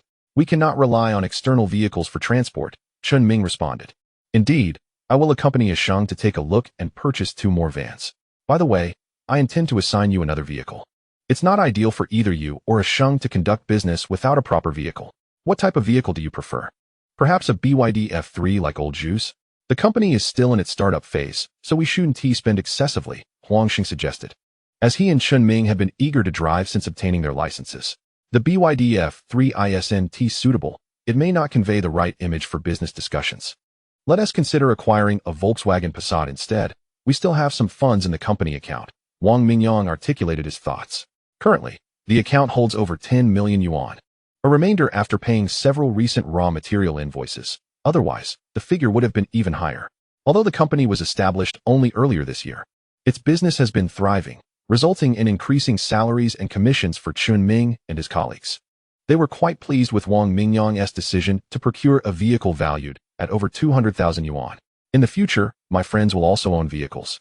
And while such cars may seem commonplace in the bustling city, driving one home during the festive seasons will undoubtedly make me the most dazzling figure on the street, drawing the attention and admiration of everyone around. It has been 3 or 4 months since I last visited my parents, so once I acquire the car, I must request a few days off from old Wang to pay them a visit. Let me clarify. This is not intended to flaunt my success to my former classmate Cui Lan back in the village. Oh, how she once disregarded me. Countless memorable scenes flashed through Huang Sheng's mind in that moment. Wang Mingyang contemplated purchasing another vehicle for the machining factory, as it would undoubtedly boost morale. Around 4 in the afternoon, after wrapping up his tasks, Wang Mingyang and Huang Sheng took a taxi to the Jinbei car dealership. Upon spotting Wang Mingyang, the returning customer, the manager greeted them with a broad smile. Accompanying Wang Mingyang, they briefly perused the vehicles and engaged in conversation. The sales manager offered a favorable price, and soon enough, Wang Mingyang swiped his card, settled the payment, and signed the contract, requesting that the manager assist in delivering the car to his factory the following day, just as he had done before. After leaving the Jinbei dealership, Wang Mingyang and Huang Sheng proceeded to a large 4S dealership, where the sales staff exhibited a commendable attitude, genuine and enthusiastic. Initially, the discount offered was modest. But when Wang Mingyang expressed interest in purchasing 3 vehicles, or possibly more, the attractive saleswoman's eyes sparkled with excitement as she mentioned seeking approval from the store manager for a better deal. Wang Mingyang noticed her smile had brightened considerably at that moment. After a brief period, the saleswoman returned, and following further negotiations, she finally brought the price down to a level that met Wang Mingyang's expectations. While processing the payment, she cheerfully inquired about his OQ number, assuring him that he could consult her regarding any vehicle-related issues in the future. Wang Mingyang casually provided Huang Sheng's number. However, witnessing the saleswoman in her professional attire accentuating her alluring figure, Wang Mingyang felt a slight boost to his vanity. As they exited the 4S dealership, Wang Mingyang reminded Huang Sheng to come by the next day to collect the car and to ensure that one of the vehicles was reserved for Wei Feng at the machining factory. Upon returning home that evening, Wang Mingyang sat in contemplation. With the company expanding, the financial transactions were becoming increasingly complex. He needed to appoint someone specifically to oversee this aspect, or else he would find himself bogged down, unable to focus on research and development, which was at a critical stage. Additionally, once old Zhu had established most of the stores in the major cities within Dongguan province, he could shift his focus to routine inspections of the stores, thereby assigning him a few assistants. Relying solely on Li Maihua and Zhou Yanzi for supervision would inevitably lead to overwhelming workloads. For other cities or provinces, an agency system could be implemented, and the company could establish a dedicated after-sales service center. Once old Zhu transitioned successfully to a supervisory role, he could bring Maihua back as his personal assistant. Imagining Maihua in her sleek black professional attire, with her alluring curves, Wang Mingyang felt a twinge of delight at the thought of embracing his charming partner after such a long time apart. Moreover, he needed to adjust Zhou Yanzi's responsibilities, entrusting her with comprehensive procurement duties, a pivotal position that required a trustworthy individual. Additionally, there was a crucial task that needed to be addressed to enhance the efficiency and transparency of the company's management. It was imperative to develop an internal management system tailored to the company's needs. Simultaneously, a dedicated VPN network must be established to connect all the exclusive stores, equipped with computers and management systems. This would enable real-time access to sales data and inventory levels from the company office, allowing for swift awareness of the financial status within the stores, effectively preventing any potential deceit from store personnel. Consequently, Zhu Hong's supervisory duties would become significantly more manageable. As Wang Mingyang contemplated his plans, he jotted down his ideas on paper. After completing his notes, he called his sister, who had studied financial management in university and was currently employed at a private enterprise back home in the same field, a perfect candidate to assist him in managing finances in the city.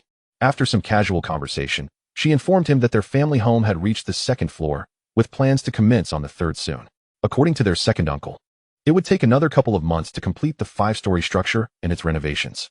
Furthermore, their parents had mentioned that once the house was ready, they would host a wedding for him and Guobin, though that would not occur until October. Wang Mingyang was elated to hear this. Seizing the opportunity to express his needs, "That's splendid. My company's operations are expanding, and I find myself overwhelmed with the financial aspects. Your assistance would be invaluable." He also inquired whether her husband, skilled in software technology, could join them to oversee the development of the company's product software. His sister agreed to work with him, but would consult her husband regarding his willingness to join. After concluding the call with his sister, Wang Mingyang felt a surge of joy and immediately dialed his mother. It had been a while since he heard her familiar chatter, and he found himself missing it dearly. They exchanged family news, and his mother mentioned that their neighbor, Aunt Zhang, had recently married off her son, while another relative had brought home a girlfriend.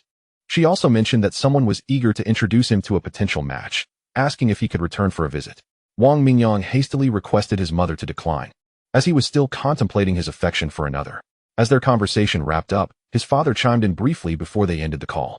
Just as Wang Mingyang was about to return his phone to his pocket, it rang again. His future brother-in-law was calling. With his sister's encouragement, her husband agreed to join the team. Although he would need to follow the necessary procedures to resign from his current position at an IT company in the Shannon Technology Park. After hanging up, Wang Mingyang sensed something was amiss, and a sudden realization struck him. He had overlooked the issue of the company's office location. In contemporary Shenzhen, most high-tech firms opt to establish themselves in technology parks to enhance their prestige and facilitate business operations. Currently, CISI Technology was situated in a remote industrial area, which detracted from its image, rendering it comparable to an ordinary electronics manufacturing plant. It was no wonder attracting high-level talent proved so challenging. Registering the company in a technology park would likely come with policy advantages, including tax incentives. Realizing this, Wang Mingyang promptly contacted an accounting agency to discuss relocating the company's registration to the Shannon Technology Park. The representatives patiently elaborated on the policies associated with the technology park and advised him to confirm a specific address before proceeding with the change. After concluding discussions with the agency, Wang Mingyang returned to his office to continue jotting down his thoughts. Before the end of the workday, he visited the R&D department and discovered that Lu Xianxing and his team had already detailed the project plan for developing the new phone, assigning specific tasks and timelines to individuals. Upon learning of the circumstances, Wang Mingyang nodded in silent approval. It seemed that the research and development team, led by Lu Gong, was performing admirably in terms of both work ethic and efficiency. After informing Chen Ming and the others about the evening meeting, Wang Mingyang rode his electric bicycle back to his rented accommodation. Since leasing the factory space in the industrial district, The other residents had moved out, leaving only Wang Mingyang, Li Maihua, and Zhou Yanzi in the house, much like in the early days. In the small courtyard on the first floor, Wang Mingyang noticed only Zhou Yanzi's red bicycle parked at the entrance, indicating that Li Maihua had yet to return. Ascending to the third floor, he discovered Zhou Yanzi busy in the kitchen, still clad in her professional attire, her graceful figure on full display, which stirred feelings within Wang Mingyang. He approached slowly and gently embraced Zhou Yanzi from behind. Realizing it was Wang Mingyang, Zhou Yanzi trembled slightly before relaxing and pretending to be nonchalant as she continued washing the vegetables, both savoring the sweetness of their love in silence. Suddenly, the sound of high heels clicking on the floor pierced Wang Mingyang's reverie. Li Maihua had returned. A fleeting thought crossed his mind, prompting him to retract his hands and step aside, feigning assistance in washing the vegetables. Just as his hands met the water, Li Maihua appeared at the kitchen door. "You're back." Wang Mingyang greeted her with his usual smile. After exchanging a few words, Li Maihua turned to head to her room to change shoes, but caught a glimpse of Zhou Yanzi washing vegetables, her expression slightly awkward. A woman's intuition alerted her that something was amiss. Thus, she discreetly entered and, seizing the opportunity to converse with Wang Mingyang, subtly sniffed the air around him before stating her need to change shoes as she exited, allowing both Wang Mingyang and Zhou Yanzi to breathe a sigh of relief. Li Maihua quickly changed into her slippers and returned to the kitchen to assist, even insisting that Wang Mingyang leave, claiming that she and Zhou Yanzi could prepare dinner together. Leaning against the doorway, Wang Mingyang watched the two busy figures while engaging in conversation, feeling an overwhelming sense of happiness. During dinner, he shared his thoughts from the factory with Li Maihua and Zhou Yanzi, proposing adjustments to their work. The two women readily agreed. However, Zhou Yanzi mentioned that she could still find time to visit the stores after completing her purchasing tasks. Wang Mingyang readily consented, saying, "If you can manage, then let it be as you say, but do take care not to overexert yourself." With the self-examination time approaching, it required some preparation as well. The two women chimed in unison, "We have no issues with this exam. You've been busy, but we've been at home studying every evening, and we know the material inside out, having completed numerous exercises." Truly diligent and ambitious young women, they deserved a reward. "Here, have a chicken leg each," Wang Mingyang said, serving them with a serious demeanor that elicited laughter from both. After dinner, Li Maihua took her bicycle, giving Wang Mingyang and Zhou Yanzi a ride to the factory. By the time they arrived, it was already 7:30 p.m., and the workers were in position, working overtime. Once the notified management personnel had gathered in the conference room, Wang Mingyang first announced the adjustments to Li Maihua and Zhou Yanzi's positions, followed by the plan for the Research and Development Department to relocate to the Technology Park. This news delighted Lu Xianxing and others, while the rest felt a sense of pride in their company, no longer just an electronics processing factory, but a true high-tech enterprise, including Wei Fong and He Rui from the mechanical processing plant. In this era, working in a technology park was a privilege that ordinary people envied. Chapter 54, Core Competitiveness per Wang Mingyang's Directives. Chun Ming's next task was to continuously recruit to expand the production scale of the electronics factory. Once the Research and Development Department and the mechanical processing plant on the first floor relocated, new assembly lines would be purchased. After the meeting, Wang Mingyang followed Lu Xianxing and the others to the Research and Development Department to inquire about the progress of the new mobile phone development. After a discussion, Wang Mingyang summarized that while designing the new phone, they could reference the design of handheld PDAs, aiming for a large screen and eliminating excess physical buttons.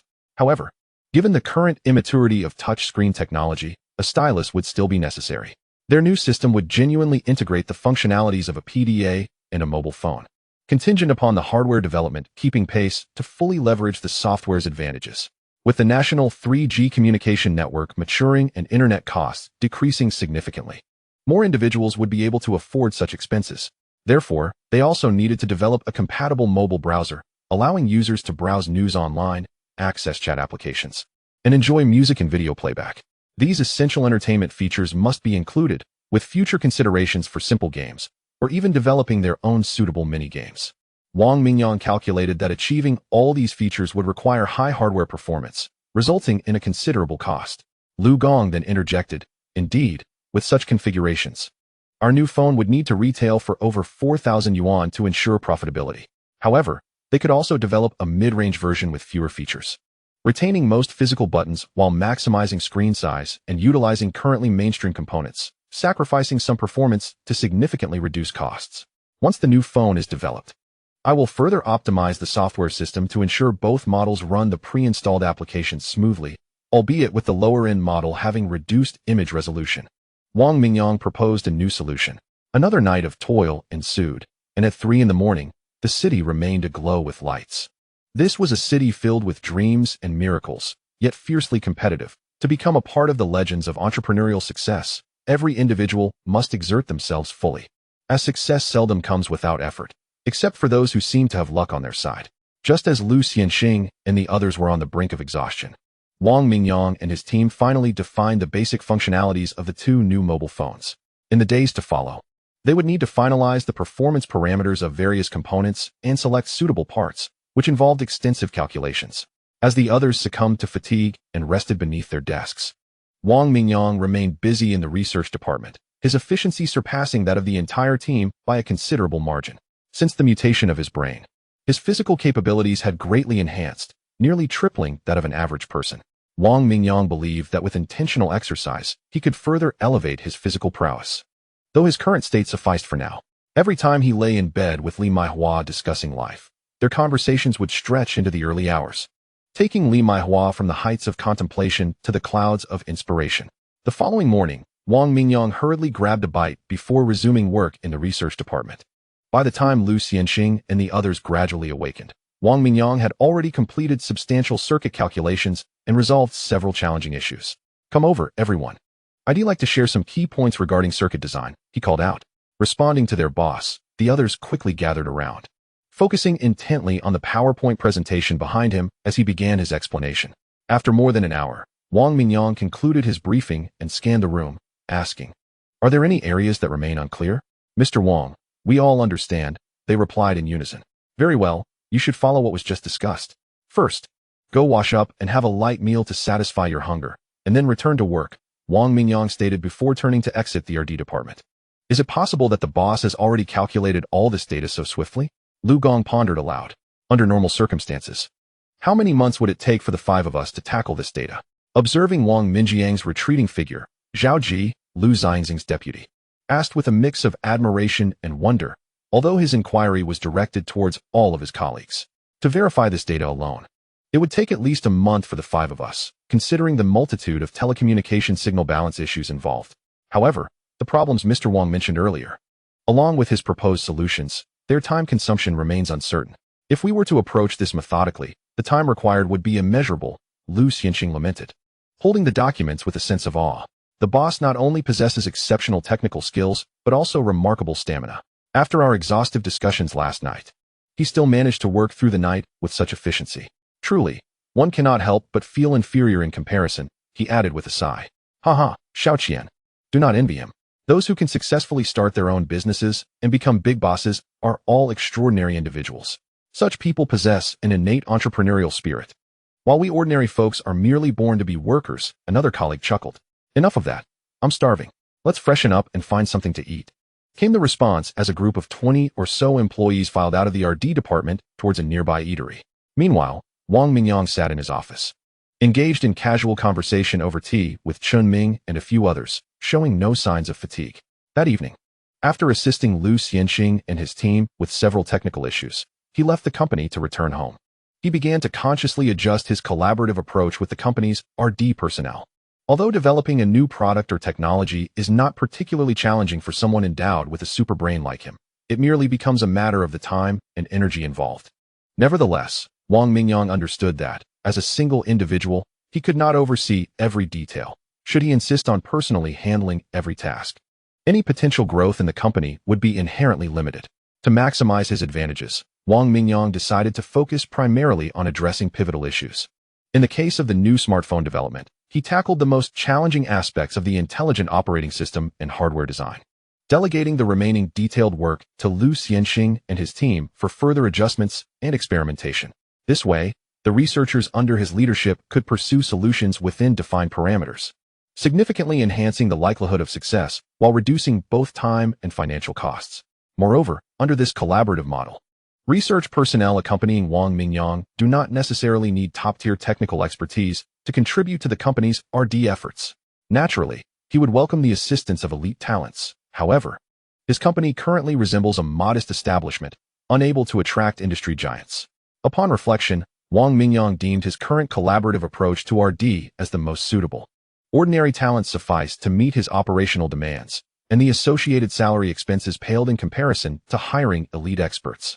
For a company reliant on commercial activities, this was crucial. Shorter research timelines and reduced expenditures would decrease product costs, elucidating the core secret behind the remarkably low prices of Yizi Technologies products while still ensuring adequate profit margins. With Wang Mingyang's golden touch, the research expenses for new products were exceedingly minimal, almost negligible compared to typical technology companies. Chapter 55. A visit to the technology park. Upon returning home, Wang Mingyang found it was already quite late. Assuming Li Maihua and Zhou Yanzi were asleep, he refrained from disturbing them on the third floor. After finishing his shower on the second floor, he picked up a book on software algorithm research. His eyes sparkled with intensity as he skimmed through the pages, absorbing the content as if it were being imprinted in his mind. This exhilarating experience of devouring knowledge filled Wang Mingyang with joy, prompting him to read whenever he had free time. An empty room on the second floor had accumulated over 1,000 technical books he had perused. With the accumulation of professional knowledge, his capacity to comprehend and assimilate new information had accelerated even further. After about an hour, he finished absorbing the knowledge from the book in hand. Just as he was about to set it aside for another, he heard a sound at the door. Looking up, he saw Li Maihua, who was quietly preparing to enter. At that moment, Li Maihua's long hair cascaded down to her waist, and her nightgown barely covered her thighs. The symmetrical bow at her waist accentuated her delicate figure, rendering her an enchanting vision. Wang Mingyang, captivated, rose to embrace her, exclaiming, "Why are you still awake at this hour?" He inhaled the faint, distinctive fragrance that enveloped her. "Isn't it because of you, you rascal? Don't think I'm unaware of the mischief you pulled with Yanzi yesterday afternoon. I intended to find you last night, but you were busy at the office." Li Maihua replied, playfully pinching him at the waist, causing him to wince. It was unwise to contradict a woman in such moments, so Wang Mingyang tightened his embrace, letting his hands wander as he gently kissed her ear. Overcome by his affection, Li Maihua forgot her grievances, surrendering softly into his arms. The following day, Wang Mingyang, accompanied by Li Maihua and Chun Ming, drove the recently acquired Passat to the Shannon Technology Park for a leisurely exploration.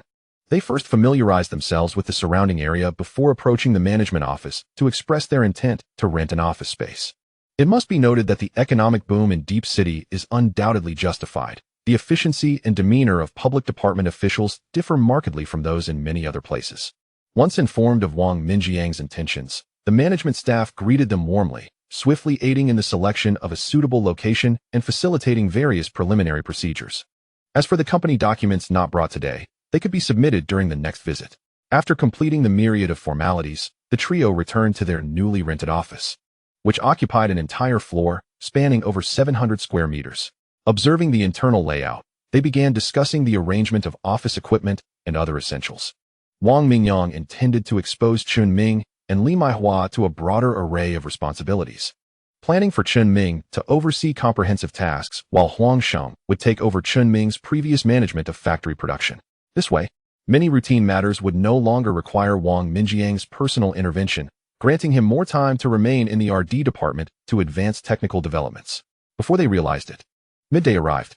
Wang Mingyang recalled that his future brother-in-law worked at a company within the technology park, prompting him to quickly take out his phone and call him to arrange a lunch meeting. Upon meeting, they found a nearby restaurant to enjoy a meal together while engaging in lively conversation. Guobin inquired about the reason for Wang Mingyang and his companion's visit to the technology park.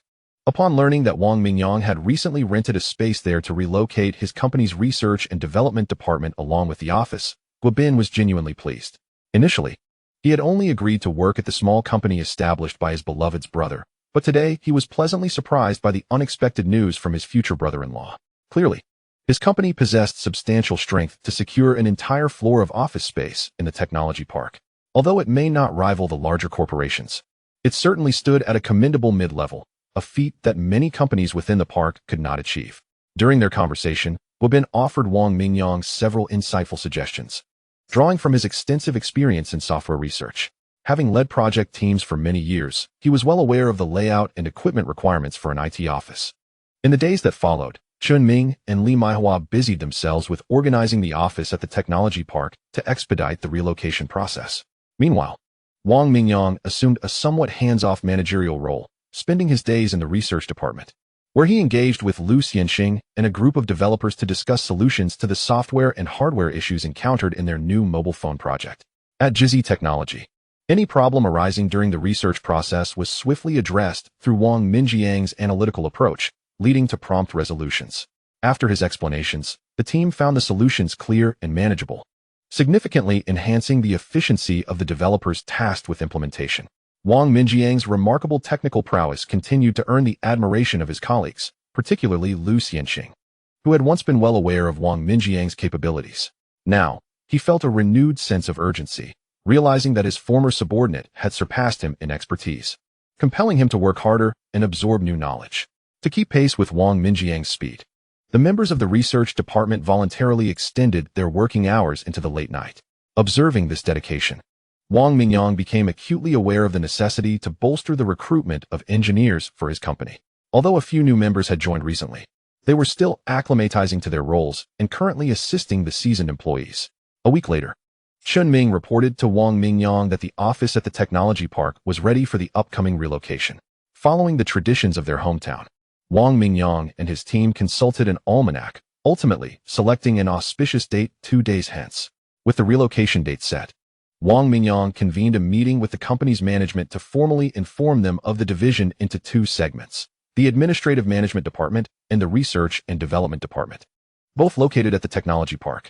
The manufacturing center, comprising the electronics and machinery factories, would remain at its current location.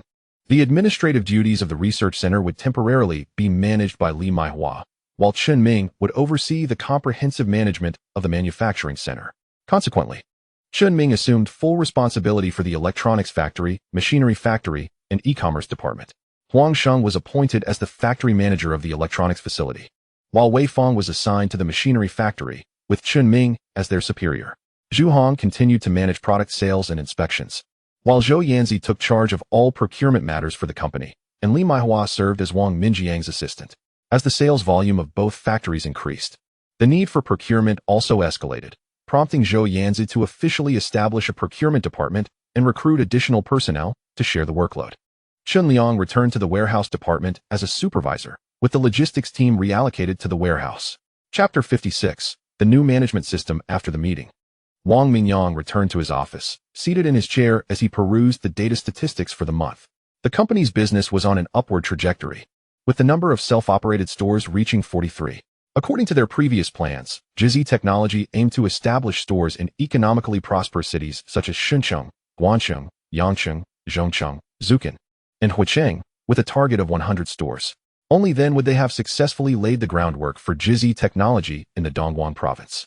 Given the company's current capabilities, Wang Mingyang and his team believed that consolidating their efforts in Dongguan province was paramount, while other locations could adopt an agency model. After all, their mobile phones and electric vehicles were relatively unique products in the market, catering to a specific customer base. Particularly, the mobile phone counters in Huaqiang Bay had recently received numerous substantial orders. Next, Wang Mingyang reviewed the financial statistics. The company's cash flow was growing increasingly robust. Considering that Zhou Yanzi and Li Maihua had to reconcile accounts, make payments to suppliers, and handle daily collections, their evenings had become busier than ever. Wang Mingyang eagerly anticipated the arrival of his sister, who had resigned from her job and would soon join the company with her future brother-in-law. With one handling the company's finances and the other overseeing software development, he was optimistic that the staffing shortages would improve, especially in the finance department. They could finally establish a formal finance team, alleviating the burden of counting money, with his sister supervising the process. Those who have never experienced it would not comprehend the pain of counting money to the point of cramping one's hands. With the increase in funds, Wang Mingyang found himself encountering a plethora of novel experiences. Reflecting on the corporate management books he had perused at the Shunxing Book City, several of which analyzed Weihua technology, he recalled that the company as president had consulted and invited top management from the American IT firm, ABM, to assist in restructuring Weihua's internal management model to enhance efficiency. The text noted that while this endeavor was costly and required considerable effort for the Weihua employees to adapt, it held tremendous significance in the company's developmental history, allowing Weihua technology to achieve truly modernized information management and laying a solid foundation for future rapid growth. The management system employed by ABM had yielded impressive results for both his own company and Weihua. A core aspect of its success was the extensive utilization of electronic information systems to optimize task allocation and assessment processes, effectively streamlining operations and significantly reducing repetitive labor. Unlike the conventional ERP systems that many companies currently use, which merely skim the surface of management, ABM's system was far more comprehensive and powerful.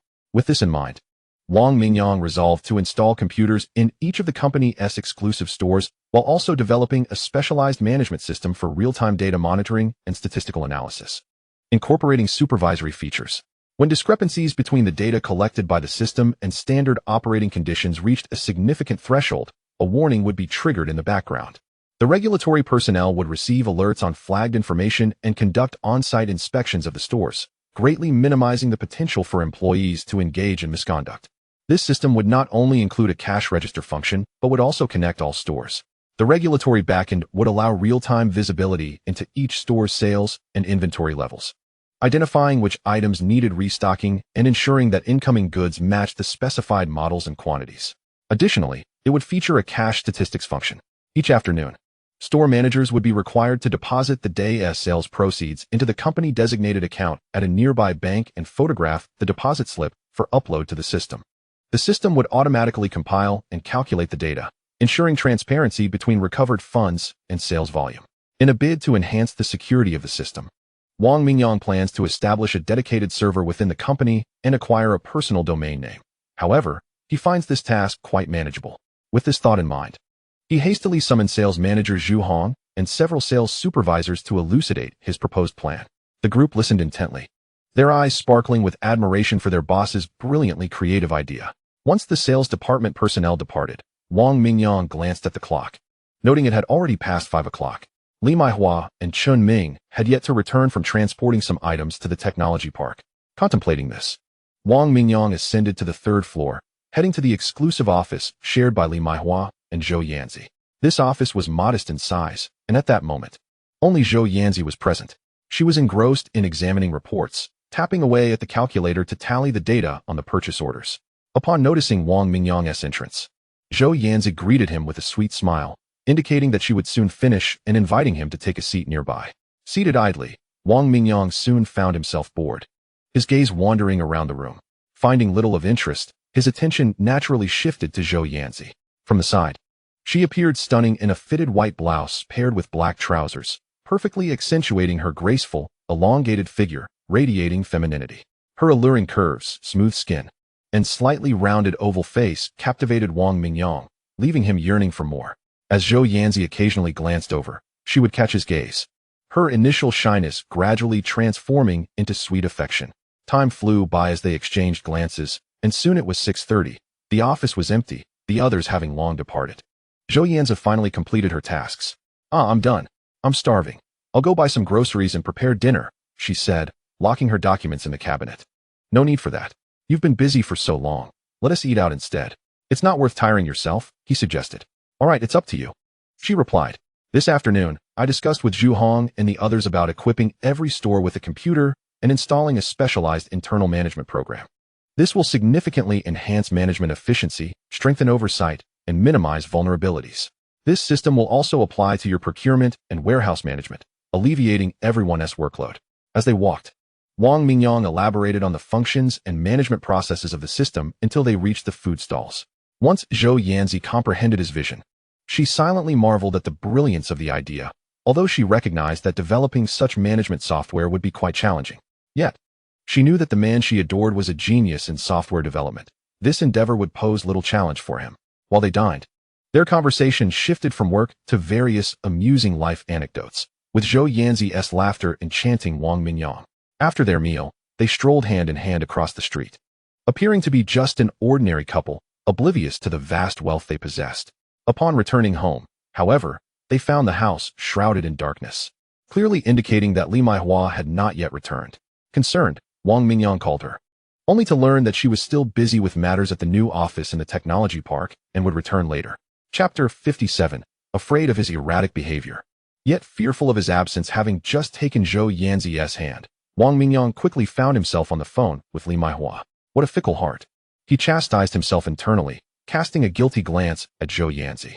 I'm sorry, it's all my fault. He tucked his phone away, suddenly realizing his mistake and cautiously apologized to Zhou Yanzi. It's your fault. It's your fault. Since you have her in your heart. Why do you still tempt me? Zhou Yanzi retorted, her fingers playfully pinching Wang Mingyang, her expression teetering on the brink of tears. You're just taking advantage of my feelings for you, aren't you? Do you think I'm unaware that she occasionally spends the night in your room? Zhou Yanzi's words dripped with grievance, her eyes glistening with unshed tears. Wang Mingyang's heart ached, and he stood there, lost for words. After feeling Zhou Yanzi lightly tap him a few more times, he finally mustered the courage to meet her gaze. Zhou Yanzi appeared utterly heartbroken, causing his heart to tremble. With a blank mind, he reached out, enveloping her in his embrace, repeatedly murmuring apologies. Uncertain of how many times he uttered "I'm sorry." Wang Mingyang eventually soothed Zhou Yanzi's pent-up grievances. As she calmed down, he straightened up, gazing into her eyes, gently wiping away her tears and continuing to apologize. This is all my fault. I never intended to lead you on. I don't know when it began, perhaps shortly after we met, or maybe much later, but somewhere along the way, you made a home in my heart. Seeing you brings me joy, and in your absence, I feel a void, a longing for you to dwell in my heart forever. It is said that girls are particularly susceptible to the sweet words of a rogue. Upon hearing Wang Mingyang's earnest, albeit clumsy, confession, Zhou Yanzi quickly transformed her tears into laughter, teasing him as a charmingly slick-tongued rascal. With her tear-stained face, she looked irresistibly alluring, prompting Wang Mingyang to succumb to temptation, leaning in to capture her lips in a fervent kiss that only ceased when they could no longer breathe. As their passion intensified, they held each other close, snuggling on the couch while watching television until Li Maihua returned. At which point Wang Mingyang descended to the lower floor to wash up and retire for the night. After several days of effort, they successfully relocated the company's research and development department and administrative office to the technology park. Li Maihua even took the time to create a beautiful sign to hang outside the company, which appeared far more sophisticated than the one at their previous industrial park location. The name Zhizi Technology Company Limited was pleasing to the eye. This morning, upon arriving at the company headquarters, Wang Mingyang first visited the R&D department, addressing some technical queries before returning to his office to draft the company management system he had envisioned days prior. After careful consideration, he decided to integrate aspects of store sales, warehouse management, production management, and more into this system, assigning appropriate permissions to each role. However, to ensure system security, it was imperative to implement proper module isolation. The importance of security could not be overstated. To this end, Wang Mingyang devoted considerable effort and incorporated specialized code to enhance the system's confidentiality and anti-decompilation features. To further refine the management capabilities, he made a trip to the bookstore, returning with several bundles of literature on modern information management consulting for the company. This aligned perfectly with the aspirations of both Li Maihua and Zhou Yanzi. As the scope of their responsibilities expanded, they increasingly felt overwhelmed. Given that just over a year ago, they had been ordinary employees, now they were high-level managers. In order to keep pace with Wang Mingyang, both women diligently carved out time in their day to read and learn. Let us do this. You two keep an eye out for any institutions offering training in company management or expert lectures on management. We can all sign up together, including Chun Ming and Zhu Hong, to enhance our knowledge and skills, Wang Mingyang suggested to Li Maihua and Zhou Yanzi, who were seated at the adjacent desk. Since renting a legitimate factory space, the other residents of the building have moved out, leaving only Wang Mingyang, Li Maihua, and Zhou Yanzi residing there. As the workload has increased, the common area on the third floor has naturally reverted to being the place where the three gather after dinner to handle tasks and engage in conversation, just as it was when they first moved in. Tomorrow, I shall inquire. There should be ample information regarding this matter around the technology park. Many expert lectures are currently tailored for private company owners, Li Maihua remarked. By the way, how have you been adjusting to your new position at the technology park? Zhou Yanzi inquired of Li Maihua. You wouldn't believe it. I'm now the administrative manager at Zhizi Technology Company. I never imagined I could attain such a position. It would be a lie to say I'm not pleased, yet gradually, I've realized the complexities of company management are vast. There are numerous aspects I am unfamiliar with, leaving me feeling quite pressured. When it becomes overwhelming, I can only turn to him for assistance. Li Maihua indicated with a glance at Wang Mingyang. Indeed, who would have thought I would also become a corporate executive today? The entire company, including the workers, has surpassed 500 employees and is continuously hiring. Several individuals under my supervision are university graduates, possessing work experience. Each time I hold meetings, I feel a wave of nervousness wash over me, Zhou Yanzi responded. Wang Mingyang, upon hearing this, reassured them, you both need not fear. No one is born to embody the archetype of a successful individual. I refuse to believe that those billion-dollar corporate moguls were innately equipped with these skills. Everyone has ascended step by step. As the company expands and the exposure to diverse matters increases, diligent study of new concepts gradually cultivates a personal management style that enhances company operations. You both have completed a significant portion of your self-taught examinations, and by the second half of this year, you will obtain your associate degrees. We can continue our studies together, and by next year, you will both hold bachelor's degrees. The value of self-study is still commendable, unlike those correspondence courses. Take your time. There is no need to be apprehensive. With me around, we will learn and progress together. With such words, it seems we shall follow you, our esteemed boss, in the future. You must ensure we are well fed, Li Maihua jested, her eyes sparkling with mirth. Rest assured, being with me guarantees not only adequate sustenance, but also delightful indulgences daily. If you wish, I could even elevate you to the position of chief steward. Wang Mingyang replied with a playful grin. Who would want to be your chief steward? The two women retorted in unison, laughing and scolding him. What? You are unwilling? That truly wounds my heart. Wang Mingyang feigned despair, his head hanging low. In that case, I shall reluctantly agree to the matchmaker's introduction of a prospective partner. How could I betray your trust? With a triumphant glint in his eyes, Wang Mingyang felt invigorated, reminiscent of the exhilarating moments spent in online gaming. He resolved to strive diligently to establish a substantial legacy. Otherwise, if his future chief stewards found their responsibilities lacking, it would indeed tarnish his reputation. Determined, Wang Mingyang returned to his room on the second floor, opened his laptop, and assumed an upright posture, swiftly typing away. Inspiration flowed abundantly, and lines of code appeared rapidly on the screen. Chapter 58. Deployment of the management system. Unbeknownst to him, time slipped away, and soon it was 7 in the morning. Wang Mingyang closed his laptop, exhaling deeply and rubbing his eyes. After a night of relentless effort, he had finally completed the management software. Stretching and glancing at the small plush toy on his desk, he thought of the two women on the third floor, feeling a profound sense of contentment. After the previous night's playful banter, Maihua and Yanzi must have understood his feelings for them. Their lack of strong opposition suggested that the chances of success in his aspirations were rather high. The future indeed appeared promising. With a smug smile plastered across his face, he hummed a tune as he descended the stairs to procure breakfast: soy milk, fried dough sticks, tea, eggs, and buns. Upon returning home, he hurried up to the third floor, discovering that both women had already risen and were in the midst of their morning routines. Seeing this, Wang Mingyang arranged the food on the dining table and patiently awaited Li Maihua and Zhou Yanzi's arrival. They soon finished their grooming, applying a touch of skincare and lip balm before joining him. The three gathered around the table, sharing laughter and enjoying the breakfast Wang Mingyang had prepared.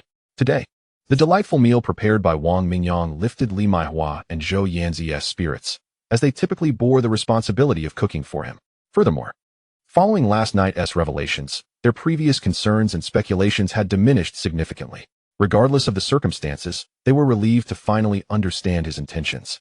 In this day and age, who among wealthy bosses does not have a few so-called mistresses? Their situation could be considered fortunate. Alas, the main reason they hesitated to part ways with this rogue was their unwillingness to let go. As for what lay ahead, they would address it in due course. Li Maihua and Zhou Yanzi had pondered extensively the previous night, repeatedly reassuring themselves while tossing and turning in bed. After breakfast, Wang Mingyang called out to Li Maihua as she prepared to head to the technology park, and the three made their way to the factory together. Once Chen Ming, Huang Sheng, and Wei Fong from the machining factory completed the production task assignments, everyone convened in the meeting room. During the meeting, Wang Mingyang showcased the management system he had developed overnight using a projector. With enthusiasm, he elaborated on the system's management functions and the benefits of its implementation. The staff expressed keen interest, recognizing that as a high-tech company, adopting such an information management system was essential. They unanimously voiced their eagerness to deploy it promptly. However, when it came time to select individuals responsible for its implementation, a significant issue arose. The company currently lacked specialized personnel and a department dedicated to computer networks and information management. Previously, similar situations had been resolved by temporarily reallocating staff from the research and development department. Now, to ensure the management system's stable operation and maintenance, it was imperative to have dedicated personnel. Wang Mingyang felt a slight awkwardness and paused. In that case, Maihua, you will be responsible for posting a recruitment announcement on the job portal for individuals knowledgeable in network security, information management, and database maintenance. I will send you the specific requirements shortly. For the management system to function reliably in the long term, dedicated personnel will be essential. Additionally, we will need to contact the telecommunications company to rent a server. At the conclusion of the meeting, Wang Mingyang reminded everyone to prepare for the management system's deployment, with specific implementation dates to be announced later. After the meeting, he listened to Chun Ming's report on daily operations before leaving the factory with Li Maihua, heading towards the headquarters at the technology park. On the road, Wang Mingyang elaborated on the specific requirements for the recruitment of personnel in the information management and maintenance department to Li Maihua. As the second half of the year commenced, the counterfeit mobile phone market across the nation surged, resulting in an overwhelming demand for GG Technology smartphones. Chun Ming's primary task remained the continuous recruitment of workers to expand production capacity, while Zhu Hong tirelessly ventured out to open new stores. According to Wang Mingyang's plan, Zhu Hong aimed to execute the company's store opening strategy within the shortest possible time frame to capture a larger share of the provincial market. Under the management of Li Hongni, the online sales department thrived.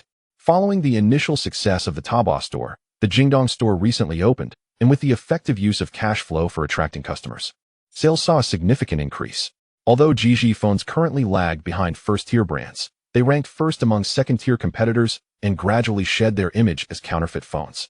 Despite the promising sales of models 001 and 002, Wang Mingyang was eager to expedite the finalization of the new smartphone's research and development process to secure a leading position in the domestic market, which would positively impact the company's brand. Based on information gathered online, competition in the foreign smartphone RD sector was fierce, and the situation changed rapidly. Therefore, the company needed to act swiftly and ensure that the law firm collaborating with them in Hong Kong promptly applied for their patents. Additionally, acquiring patent licenses from other companies was equally vital, particularly from international giants such as Nokia, Motorola, Ericsson, Qualcomm, Alcatel, and domestic firms like Huawei and ZTE. These globally renowned corporations had been involved in the telecommunications industry for years and held numerous patents related to mobile technology. Although GG Technology's products were in high demand, the continuous expansion of the company led to substantial expenditures, particularly in terms of leasing storefronts. The costs of opening a small store in several economically developed cities in Dongguan province were considerable. This year, due to the global economic crisis, the government injected 4 trillion yuan into the economy, causing a rise in housing prices across the country and a corresponding increase in rental costs and worker salaries. With high earnings came high expenses, and the company's account dwindled to a mere 4 million. With salaries due in a few days, half of that amount would vanish, causing Wang Mingyang considerable stress. Shaking his head to dispel the thoughts, he took a deep breath, composed himself, and briskly entered the research and development department. After exchanging pleasantries with everyone, he first inquired about the general progress of various projects from Lu Xianxing, followed by inspections of individual positions. When encountering issues, he explained his thought processes and solutions, striving to resolve problems on the spot. If necessary, he promptly gathered the team for discussions. After leaving the RD department, Wang Mingyang returned to his desk to read and acquire new knowledge. This was the essence of his daily work in the RD department, where he also served as the technical director. Despite the recruitment announcement for information and cybersecurity personnel being posted online for 4 to 5 days, suitable candidates had yet to materialize. Although several candidates were interviewed, most had previous experience as network administrators in internet cafes and lacked the necessary security expertise that Wang Mingyang required. Consequently, he had to recruit 2 capable individuals from the RD department, forming a trio including himself to build the server in 1 day. Following that, Wang Mingyang devoted time to instructing Chun Ming and Zhu Hong on installing and deploying the management system. Once he observed them operating without errors, he tasked Zhu Hong with overseeing the deployment of computers and the management system across all retail stores, instructing him to train the staff on its use. At the factory, Chun Ming was in charge, with assistance from Zhou Yanzi. Initially, everyone struggled to adapt to the new management system, leading to various minor issues. However, after 3 to 4 days of training, they managed a smooth transition and the management system began to demonstrate its efficacy. Wang Mingyang believed that in due time, everyone would become accustomed to and fond of the system. Chapter 59. Future brother-in-law becomes brother-in-law. Early this morning, Wang Mingyang did not head to the company as usual. but instead drove his Passat to the most renowned urban village in Shenzhen, Baishihu. The resignation process for his future brother-in-law, Guobin, was complete, and he was now unemployed. Wang Mingyang was contemplating having Guobin join the company the next day when his sister called to inform him that she had also finalized her resignation and was awaiting Guobin to return home to complete their marriage registration, with the wedding planned for later this year once their house was built. Upon hearing this news, Wang Mingyang felt a swirl of emotions. He was pleased that his sister had found a suitable life partner, but reluctant to see her marry and leave home. After a lengthy sigh, he managed to calm his emotions, left the house, and prepared to follow his sister's instructions to pick up Guobin and return to their hometown. Upon greeting Guobin, Wang Mingyang noticed his brother-in-law appeared somewhat excited and slightly nervous, carrying an array of gifts, including fine cigarettes, liquor, tea, and nutritional supplements for the elders. At the intersection, Guobin initially did not recognize Wang Mingyang, mistakenly believing he had arrived in a luxury van, unaware that Wang Mingyang had switched to a Passat. After parking a short distance from Guobin, he stepped out and waved to him. They loaded the gifts into the car and stopped by the roadside for a breakfast of rice rolls. With their hunger satisfied, Wang Mingyang drove Guobin back to their hometown. On the Guangqin Expressway, the black Passat sped along, reaching the maximum speed limit and stirring up gusts of wind. By mid-afternoon, Wang Mingyang returned home with his future brother-in-law. Naturally, both families were overjoyed, especially since they were celebrating a joyous occasion. In the evening, the Wang and Guo families gathered for dinner, animatedly discussing the marriage registration of Wang Minjiu and Guobin. Guo's mother stated, "Dear in-laws, I have consulted a fortune teller regarding the compatibility of Minjiu and Bin's birth dates, and tomorrow is an auspicious day." They agreed to have the couple go to the Civil Affairs Bureau at 10 in the morning, which was indeed a propitious time. After they obtained their marriage certificate, both families would celebrate with a feast. After dinner, as they exited the restaurant, Wang Minjiu and Guobin took a stroll, while Wang Mingyang accompanied his parents back to their temporary rented accommodation, chatting about everyday matters. "How is business at the factory lately? Remember to take care of your health. You look thinner. Tomorrow morning, I'll buy some pigeons to make soup for you," his mother said affectionately, gazing at her son. Though Wang Mingyang had not lost weight, in fact gaining a few pounds, a mother's love is profound and selfless, always perceiving her child as needing nurturing. "Everything is going well. Our products are selling excellently, and I'm constantly hiring new workers. This past half year, we've made quite a fortune, so rest assured, you and Dad," he reassured them. "I bought 2 cars today." To ease his parents' worries, Wang Mingyang chose to share only the positive aspects, though his business was indeed thriving. "How much did that car cost? You should be prudent with your spending," his father interjected. "It cost over 200,000 yuan, primarily for business purposes. Nowadays, it's challenging to negotiate without something to showcase your capabilities, otherwise, people might doubt your strength. The construction of the house has reached the 4th floor, and it is expected to be completed around the Mid-Autumn Festival, at which point we can move back in. By the end of the year, we should find time to arrange your sister's wedding. I need to inform you that in a few days, my sister and brother-in-law will be heading to Shenzhen, where they will both work at my company. My sister will manage the accounts and finances, while her husband will serve as the head of the software development department. Indeed, your sister has informed us. It is reassuring to have family overseeing such a large company. However, you must ensure that your brother-in-law is well compensated," Wang Ba remarked. "I understand. The remuneration will certainly be better than at his previous job, and there will even be year-end bonuses. Once my sister has a child, I plan to grant them some shares as well." She mentioned that they intend to purchase a home in Shenzhen soon, providing them with a proper place to settle down. Her husband has saved some money over the years and is looking to take out a loan to afford a modest apartment in the suburbs. The property prices in Shenzhen have soared to over 10,000 per square meter, quite exorbitant. Indeed, when I first graduated and arrived in Shenzhen 2 years ago, the housing prices near my workplace were only around 7,000 to 8,000. Now, they have risen to just over 11,000, and I anticipate further increases. I have some funds available. Perhaps I should offer my sister 1 million as a wedding gift, allowing them to choose a larger apartment in a desirable location. Ideally within a community that has a kindergarten and elementary school, ensuring a comfortable living situation. Our Mingyang is quite successful, readily offering 1 million. Upon hearing her son's words, Wang Mu felt both surprised and immensely gratified. This child seems to be earning substantial money. 1 million is not something most people can accumulate in a lifetime. Yet he offers it to his sister without hesitation. A child capable of earning well while maintaining familial bonds. What more could one ask for? As the conversation flowed, Wang Mu inquired, "Your sister is getting married, and you are not getting any younger yourself. Do you have a girlfriend yet?" If not, I can ask Mrs. Chen from the neighboring street if she knows of any suitable matches and introduce you. This suggestion startled Wang Mingyang, prompting him to quickly shake his head in refusal. Mom, there's no need to rush. I'm currently busy with my business, which is at a crucial stage. Let's put the matchmaking on hold for now. After exchanging a few more pleasantries with his mother, Wang Mingyang hastily exited, seeking a late-night snack with old friends. He resolved not to return home until after midnight.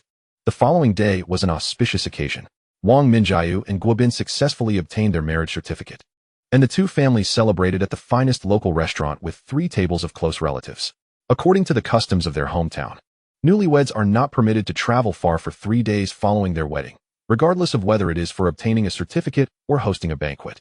Thus, over the next few days, Wang Mingyang drove his parents around to explore. Wang Mu and Wang Fu even visited a nearby temple to express gratitude to the Buddha for blessing the Wang family with such a wonderful child. Having toiled for much of their lives, the elders had never ridden in such an expensive car. On the way back, Wang Mingyang inquired about his parents' impressions of the vehicle, and their joy seemed to overshadow any genuine reflections on the experience. Days flew by, and soon it was time to return to Shenzhen. Under the eager gaze of both sets of parents, Wang Mingyang drove a Passat, accompanied by his sister, brother-in-law, and a plethora of local delicacies, on their journey to Shenzhen. Guobin, who had only received his driver's license last year, navigated the road ahead.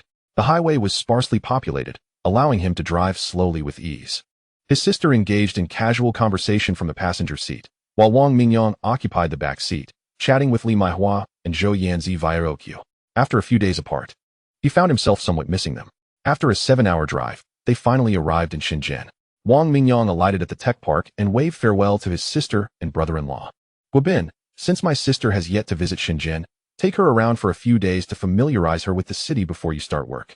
You can also look at some apartments. As long as the location and environment are suitable, I have sufficient funds to purchase without needing a loan. Understood. I will take care of it, Wang Minjiu replied, waving goodbye to her brother. Upon returning to the office, Wang Mingyang was greeted by the familiar faces he had missed, filling him with excitement. If not for the professional setting, he would have rushed to embrace them.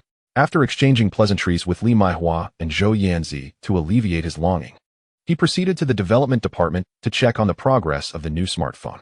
The circuit design for the hardware was essentially finalized, awaiting his approval.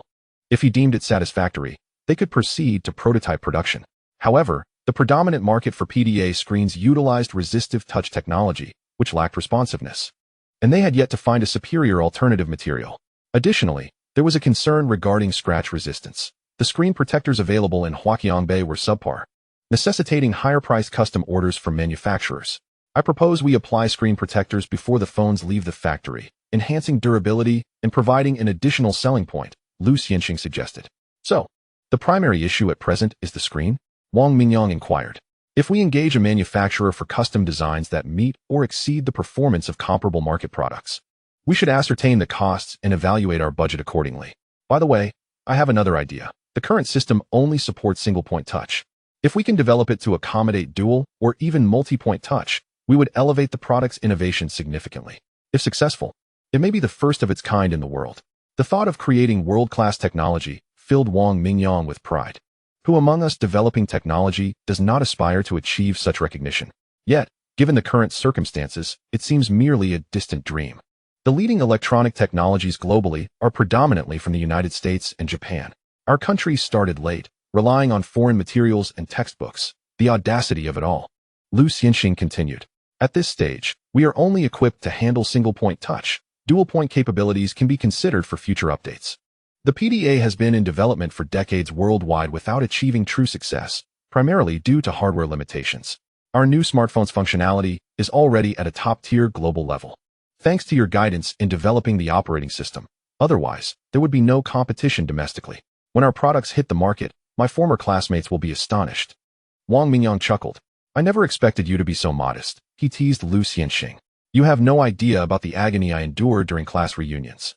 Surrounded by electronics enthusiasts, they boast about their company's advanced electronic products and accolades from prestigious expos, while I sit quietly, barely able to respond to inquiries from female classmates. Longing for recognition I cannot yet claim. Laughter erupted between them, momentarily overshadowing the challenges ahead.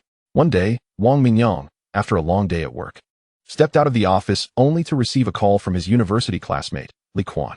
"Hey, Lao Wang, I've quit my job. I just aced an interview for a new position this morning and will report in 3 days. Would you like to come over and hang out? I have some free time these days." "Sure, I'll call you tomorrow morning. How many bus routes does it take to get to your place?" Wang Mingyang, reminiscing about how long it had been since they last met, agreed to visit Li Quan the next day. Li Quan now resided near Yantian Port, with a direct bus route to the final stop, although Wang Mingyang couldn't quite recall which bus it was, given that the last time he visited was before significant changes in his life.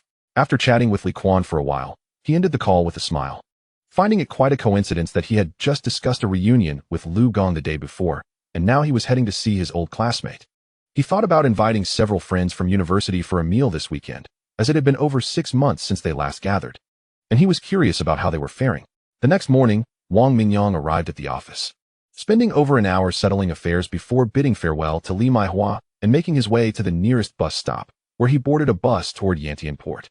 Having not ridden a bus in a while, he found the journey quite pleasant, especially in the area around Wutong Mountain, which was a stark contrast to the industrial haze of the outer city. The lush greenery enveloped him, and the fresh air invigorated his spirits. As he admired the scenery, he soon arrived at the terminal, where he spotted Li Quan waiting at the entrance of a supermarket, sipping on a refreshing beverage. The tall and slender Li Quan had not changed much, though he appeared slightly tanner than before.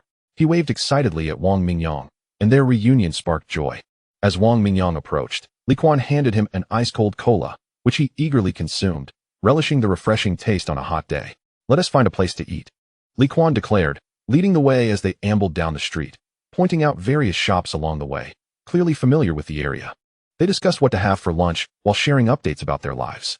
Li Quan had previously worked at a shipping company, responsible for the maintenance of vessels, and occasionally sailed to Southeast Asia, which had left him sun-kissed.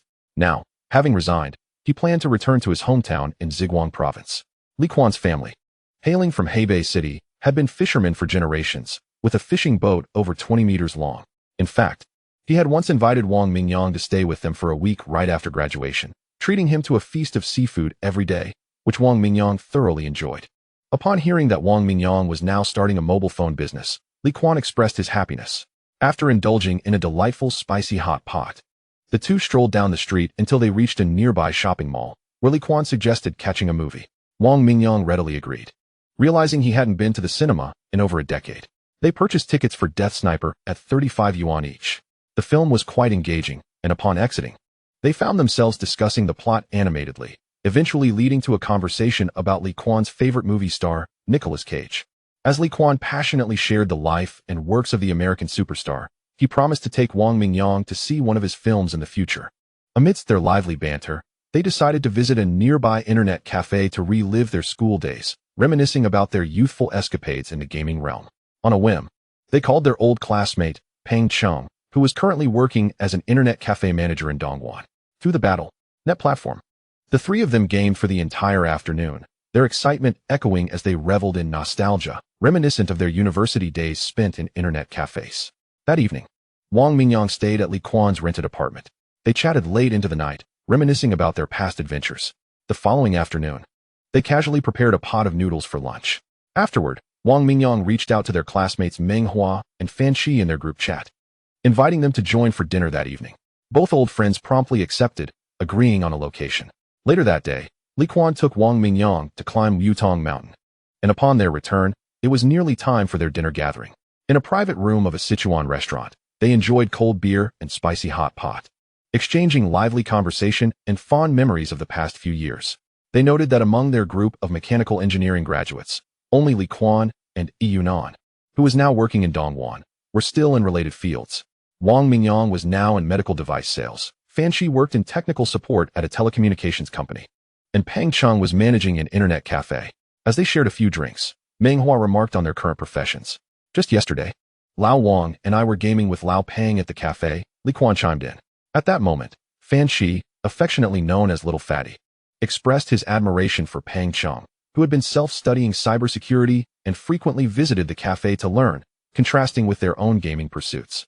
After graduating, Peng Cheng had remained dedicated, and the cafe's owner, recognizing his diligence and technical knowledge, hired him as a manager, leading Peng Cheng to leave his factory job behind.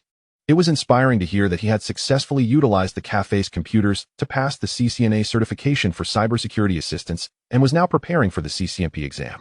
That's impressive. If he passes this time, he'll undoubtedly find a better job, given the value of that certification, Meng Hua noted. Wang Mingyang, taken aback by Pang Cheng's rapid progress over a few months, decided to call him, eager to reconnect. As the group enjoyed their hot pot, they took turns chatting with Pang Cheng, playfully bragging about their delicious Sichuan feast reminiscent of their university days. Finally, Wang Mingyang mentioned that his company was looking for a cybersecurity administrator and inquired if Pang Cheng would be interested in applying. Pang Cheng declined, expressing his desire to find a job based solely on his own abilities rather than through connections. Lao Wang, once I get my certification, I'll come to Shenzhen. Just save a spot for me to crash, Pang Cheng added. Of course, I'll take care of you. Haha, Wang Mingyang replied, readily agreeing. 2 days later, Wang Mingyang received a call from Li Quan, informing him that he would be taking a long-distance bus back to Hebei City that afternoon and inviting Wang Mingyang and the others to visit him when they had the chance. After bidding farewell to Li Quan, Wang Mingyang refocused on his work. 3 days later, Wang Minjiu called Wang Mingyang to inform him that she had purchased a house for 1,800,000 yuan. It was a nearly new, fully renovated second-hand property, spanning 143 square meters, located near Nanta Pass, conveniently close to the technology park where they worked. She invited Wang Mingyang over for dinner that evening to familiarize him with their new home.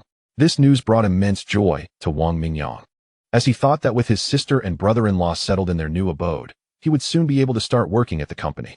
This was a crucial moment for the development of their new smartphone, and with his sister managing finances and his brother-in-law overseeing software development, he could devote more energy to the research and development of new products. The 2 new smartphones currently in development were the result of Wang Minjiang's leadership, representing a significant endeavor that held great importance.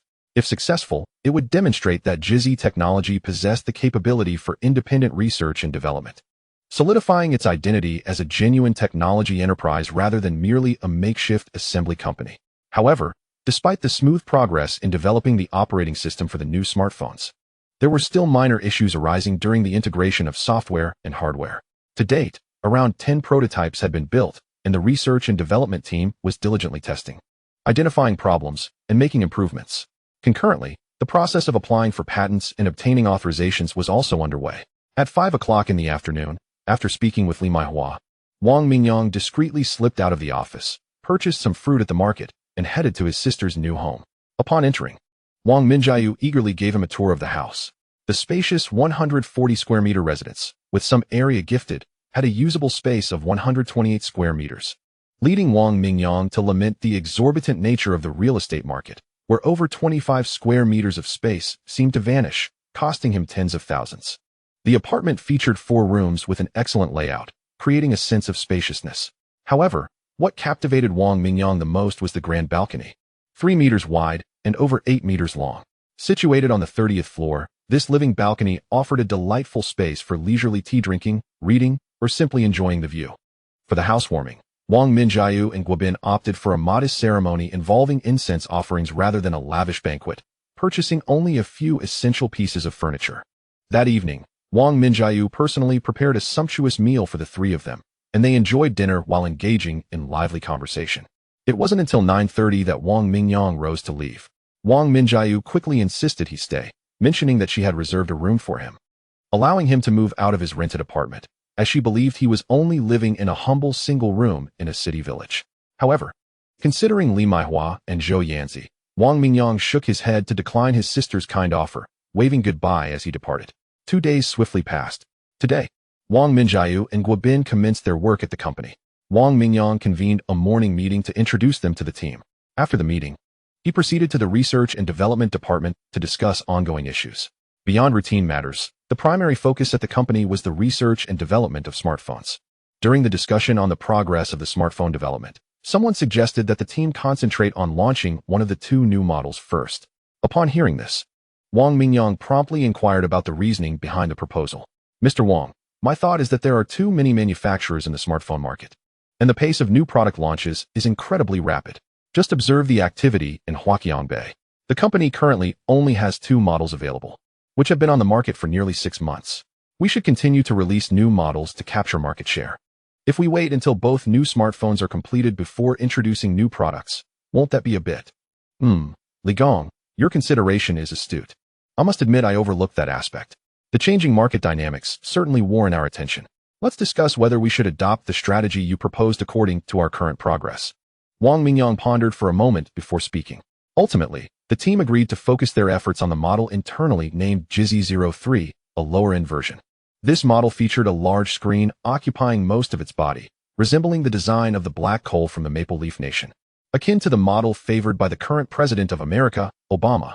The plan was to expedite the launch of the Jizzy-03 to generate buzz for the Jizzy system, followed by the release of the all-touchscreen Jizzy-04 model.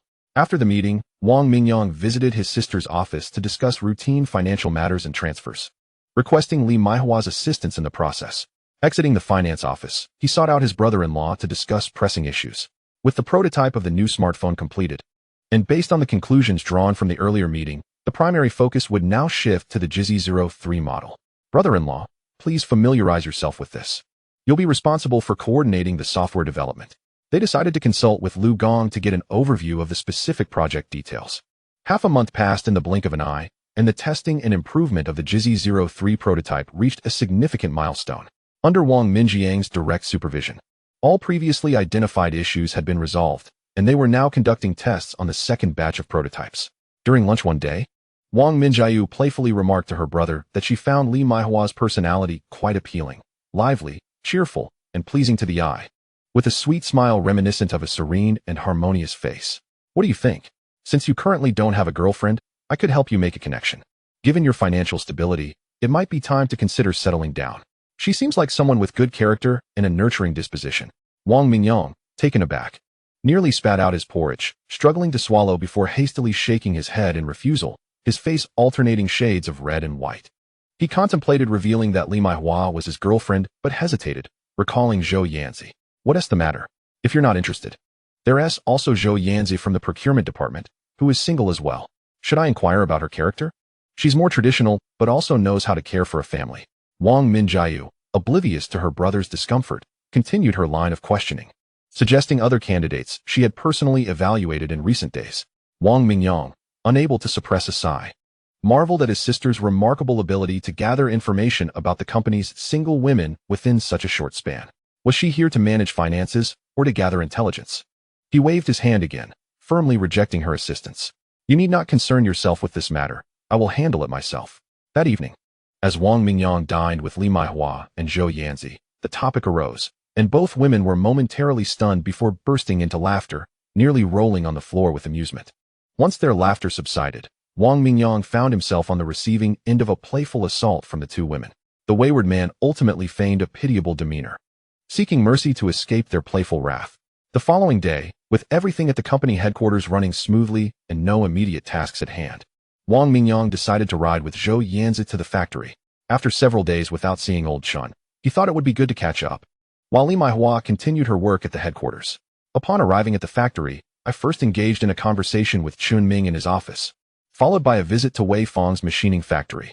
Due to the booming sales of the newly designed electric bicycles, the machining factory has been actively hiring, increasing its production lines by 3. Mr. Wang, we have successfully developed 5 models of electric bicycles, each with varying ranges, Wei Fang reported. We have adhered to your directives by acquiring advanced equipment and continuously improving our processes to enhance the precision of every component. Our product quality now far exceeds that of competing offerings in the market. As they walked through the workshop, Wei Fang accompanied Wang Mingyang, providing insights into the factory's operations. Oh, competing products have emerged in the market? Please elaborate on the specifics, Wang Mingyang inquired, recalling that the portable 2-wheeled electric bicycle was the first prototype he had developed. Although our factory was the first to produce the portable 2-wheeled electric bicycle, its sales have been quite impressive since its launch. Other manufacturers, observing the potential in this sector, have begun to introduce similar products, Wei Fang explained. Shenzhen is a city that prioritizes profit and efficiency. As soon as a new product gains consumer favor, manufacturers swiftly follow suit, much like the popular electronic products behind Huaqiangbei. Wei Fang continued to share insights on recent market developments, observing the finished products coming off the assembly line, with their sleek, shiny frames and unique stylish designs. Wang Mingyang felt a surge of satisfaction. Well done, Director Wei. We must continually enhance our technological capabilities to introduce new products and maintain our competitive edge. Next month, all those involved in the research and development of new models will receive double bonuses. Please prepare a list for my approval. By the way, I noticed that the personnel selecting battery consistency are quite numerous. Testing each one individually is inefficient. Arrange for the engineers to design specialized testing tools to facilitate the workers' tasks. Furthermore, for the next new model, we should incorporate a kinetic energy recovery system to improve range. The core issue with electric bicycles lies in their endurance. Other components are relatively standardized. Wang Mingyang continued to delegate tasks. Thank you, Mr. Wang. I'm sure the news of double bonuses will bring great joy to everyone. Naturally, I am pleased as well, Wei Fang responded with a chuckle. I will arrange for the battery testing tool shortly. But any issues related to electronic circuits are beyond our capabilities. I will take care of that. After a moment of reflection, Wang Mingyang added, the battery management system currently in use has not been updated for over a year. I will take this opportunity to enhance it. The newly released electronic components exhibit superior performance and greater precision, so we must update our circuit design accordingly, alongside tools to improve worker efficiency. Wang Mingyang also aimed to elevate the performance of their products. After spending the afternoon at the machining factory, Wang Mingyang invited Zhou Yanzi and Chunming to join him for lunch. Upon returning to the factory, he opened the EDA software to research the circuit for the battery testing fixture. Thanks to the support of the advanced AI, such tasks were effortlessly manageable for him. With deft movements, he manipulated the keyboard and mouse simultaneously, rapidly translating his mental schematic onto the computer screen. After a final check, he saved the design files and wrote a brief segment of control code for the microcontroller, enabling the battery tester to possess certain automatic detection functions. Stretching and rising from his seat, Wang Mingyang made his way to Chunming's office to hand over the revised circuit board and software, instructing him to arrange for a small batch to be produced for the machining factory. Chapter 63. Harmonious Coexistence in Recent Days. Wang Mingyang had not visited the headquarters of the technology park, opting instead to work at the factory. The daily operations at headquarters were managed by Li Maihua, the assistant to the boss and administrative manager, while the RD department continued to progress according to plan. This allowed Wang Mingyang ample time to enjoy casual conversations with Chunming and others at the factory, with only a few matters requiring Wang Mingyang's attention. This mischievous fellow found himself with abundant free time to indulge in romantic exchanges with Zhou Yanzi. In the evening at home, due to Li Maihua's presence, they were unable to engage in private antics, making Wang Mingyang cherish their moments alone at the factory even more. During lunch, while everyone else was away, in the spacious executive office, Wang Mingyang held Zhou Yanzi in his arms, inhaling her fragrant hair as they whispered sweet nothings. However, as their conversation progressed, the atmosphere shifted unexpectedly. Li Maihua primarily worked at the headquarters, so Wang Mingyang contemplated renting an apartment near the technology park for her convenience. At dinner that night, he revealed his thoughts. Are you going to move in as well? Upon learning of Wang Mingyang's plan, Li Maihua's immediate concern was not about the convenience of commuting, but rather his own potential relocation. Instinctively, Wang Mingyang was about to affirm her inquiry when he noticed Zhou Yanzi's chopsticks hovering perilously over a plate of spicy stir-fried beef. The tips of her chopsticks were a mere millimeter away from the top piece of beef, and for some inexplicable reason, Wang Mingyang felt an acute sense of danger regarding that piece of meat. Well, not just me. Yanzi should also move in. After all, we will be dealing with increasing responsibilities at the company, and we will spend more time at the technology park. There's no need to terminate the lease here. We can keep it, and whichever location we work at, we can stay there. What do you think? The original statement he intended to make was swallowed back, and with his mind racing at breakneck speed, Wang Mingyang quickly formulated a rationale, presenting it in a collaborative tone. It was better to have both women engaged than to upset either of them. With a charming smile, he looked at Li Maihua and Zhou Yanzi, hoping to elicit the desired response from their expressions. All right, let's do it that way. The two women exchanged glances and nodded in agreement. Tomorrow, we will look for a larger apartment with a spacious balcony, something comfortable to live in. Having successfully navigated a potentially awkward situation without inciting discontent, Wang Mingyang felt a surge of happiness. He first served Zhou Yanzi a piece of stir-fried beef, and then placed a piece of spicy fish head in Li Maihua's bowl, sharing a few jokes that had both women in fits of laughter. What a delightful dinner atmosphere tonight. I would rate my performance a solid 99, leaving 1 point to avoid becoming overly proud. Observing the harmonious rapport between Li Maihua and Zhou Yanzi, Wang Mingyang felt a sense of pride, but more so, a profound happiness. Time flew by amidst the bustling activities, and the second batch of the GZ03 prototypes had been completed for some time. However, during the trial period, feedback regarding the user interface remained unsatisfactory. Consequently, Wang Mingyang and the RD team spent late nights discussing and revising plans, resembling industrious little bees. Despite the busy schedule, there were times when he returned home in the early hours and could not immediately rest, as Li Maihua would still require discussions on various matters. Wang Mingyang relished this over time. Soon, June 3, 2008, arrived, after numerous revisions. The GZ03 phone had finally reached its finalized design. Wang Mingyang convened the heads of the factory to discuss the production arrangements for the new phone. As per usual, Huang Sheng would liaise with external manufacturers for the casing and circuit board processing, while Zhou Yanzi would oversee purchasing and inspections, with Chun Liang's warehouse department assisting and the finance department managing payments and fund transfers. The entire company buzzed with activity, each individual eagerly anticipating the success of the new product. For the first time, the machinery manufacturing plant was involved in the production of mobile phones, processing a batch of small metal components. In the evening, to celebrate the successful development of the new smartphone, Wang Mingyang instructed Li Maihua to arrange several tables for a lively banquet at a restaurant. Everyone had worked hard over the past few months, and the successful development of the GZ03 smartphone marked a new phase in our company's growth. The team had gained valuable experience, and the company's technological capabilities had reached new heights. I can proudly state that the technical standards of this new phone place it among the world's best in the industry. Once the product is successfully launched, everyone will receive generous bonuses. Wang Mingyang raised his glass. Together, they toasted. Wang Mingyang delivered a heartfelt speech, leading everyone in 3 rounds of toasts. Glasses clinked back and forth, smiles adorned every face, and the atmosphere grew increasingly vibrant. That night, several members of the RD department became inebriated, with one being supported home by his sister. Wang Mingyang, too, was intoxicated from the continuous toasting. His eyes glazed and head heavy. As they departed the restaurant, Li Maihua and Zhou Yanzi supported him on either side. The 2 women, focused on caring for Wang Mingyang, were oblivious to the affectionate gestures they unconsciously displayed, which did not escape Wang Minjia's notice. Once Li Maihua drove Wang Mingyang and Zhou Yanzi away, Wang Minjia withdrew her gaze, contemplatively starting her car and departing. After returning home, Wang Mingyang refreshed himself with a shower and contemplated visiting Li Maihua's room, hoping to take advantage of the situation.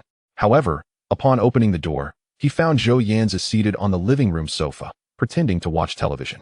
A sense of unease gripped him, and he excused himself to fetch a glass of water before dutifully returning to his room to sleep. Preparations for the launch of the GZ03 smartphone swiftly commenced. The e-commerce department coordinated with Taobao and Jingdong to increase advertising expenditures, updating the images and detailed descriptions of the new phone. The storefront advertisements were consistently refreshed, and the factory successfully integrated the new product, achieving satisfactory quality and output, all set for the official release in a few days. Additionally, the software department established a dedicated server to enable customers of the GZ03 to download their preferred games or apps, accessible via the GZ software store on the device. The apps available were either revised or newly created by Guobin and his team, ensuring seamless functionality on devices running the GZ operating system. Although the quantity was limited, the store featured common mobile applications, including exclusive mini-games developed specifically to promote the GZ system.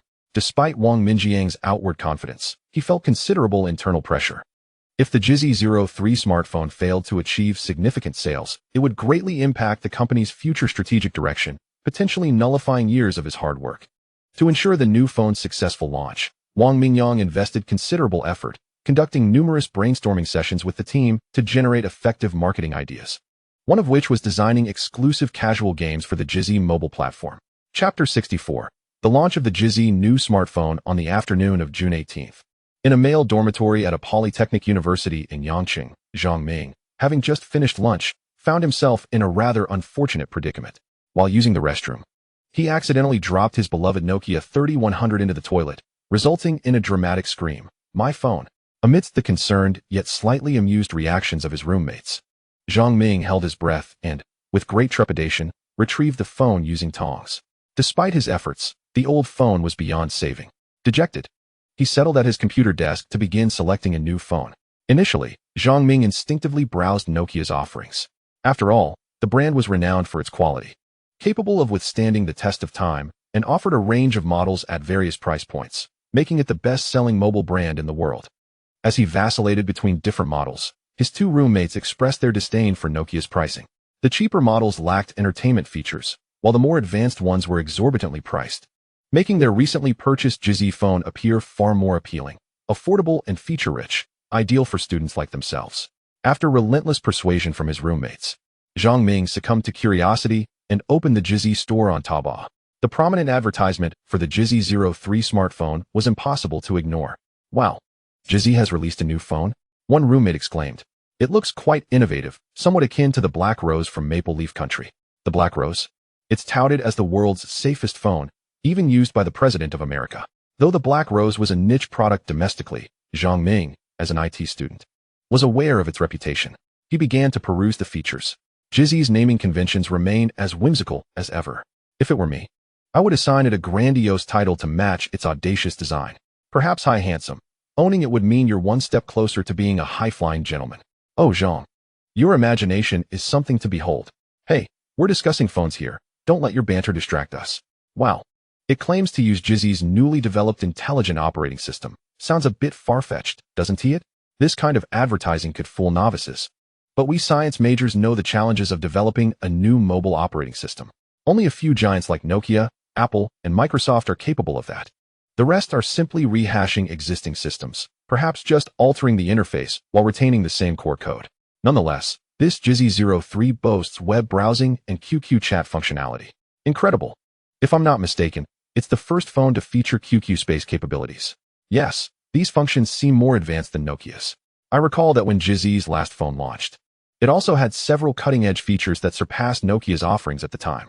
As for the price, let's see, 1,999 yuan, a bit steep. But a Nokia would certainly cost over 4,000. Is it really safe to purchase such an expensive item on Taobao? And can they deliver on those promised features? Isn't there a Jizzy store in our university town? We could check it out in person. Absolutely, let us go see it. Wait, let me change my clothes. I'll join you. Soon, Zhang Ming and his roommates arrived at the Jizzy store. Excuse me, could you please show me the Jizzy 03? Certainly. Please hold on a moment. As the staff observed the group of students eager to see the Jizzy 03, they felt a surge of anticipation. Young individuals tend to embrace new innovations, and perhaps a moment later, they would make a purchase, 5 devices, one for each of them. As they received the Jizzy 03, Zhang Ming and his friends grew increasingly fond of it. The device is a rectangular shape with rounded corners for ergonomic handling. The screen occupies a significant portion of the body, while the lower section features 26 physical buttons. The materials used in its construction are substantial, providing a pleasing tactile experience that conveys a sense of high quality. After an extended trial, it became evident that the functionalities aligned precisely with the descriptions found in the promotional materials. With a determined resolve, Zhang Ming retrieved his bank card and purchased the Jizzy 03. Regrettably, he lamented that had it not been for his recent acquisition of the Jizzy 02, he would have also embraced the Jizzy 03, feeling a pang of regret. Observing Zhang Ming's card transaction, his companions, Qiantong and Gao Fong, expressed remorse over their premature phone purchases. "Beautiful lady, please procure a Jizzy 03 for me," called out He Yi from the upper bunk. "And for me as well," added Zhao Long from the lower bunk. Within mere minutes, the attendant had sold 3 Jizzy 03 phones. Although this fell short of the 5 they had envisioned. The thought of commissions made Li Li's heart swell with joy, her smile radiating even more brightly. News of Zhang Ming and his friends purchasing new phones quickly spread to the adjacent dormitory, where curiosity led others to take turns trying out the device. After a thorough examination, the user-friendliness and fluidity of the phone evoked admiration from the tech-savvy peers. The development team behind this operating system undoubtedly comprised exceptional talents, signifying a substantial advancement in domestic mobile technology, thus providing a foundation for competition against international counterparts. Indeed, if this system was truly crafted by Chinese developers, it would be an extraordinary feat, surpassing even Nokia's current offerings. The irony lay in the fact that, despite their constant engagement in IT forums, no prior knowledge of this system had surfaced, making its sudden emergence all the more astonishing. Regardless of its unexpected arrival, the mere fact that it originated from within China was sufficient. This marked a groundbreaking achievement, equipping them with tangible evidence to counter those who idolized foreign technologies. Absolutely.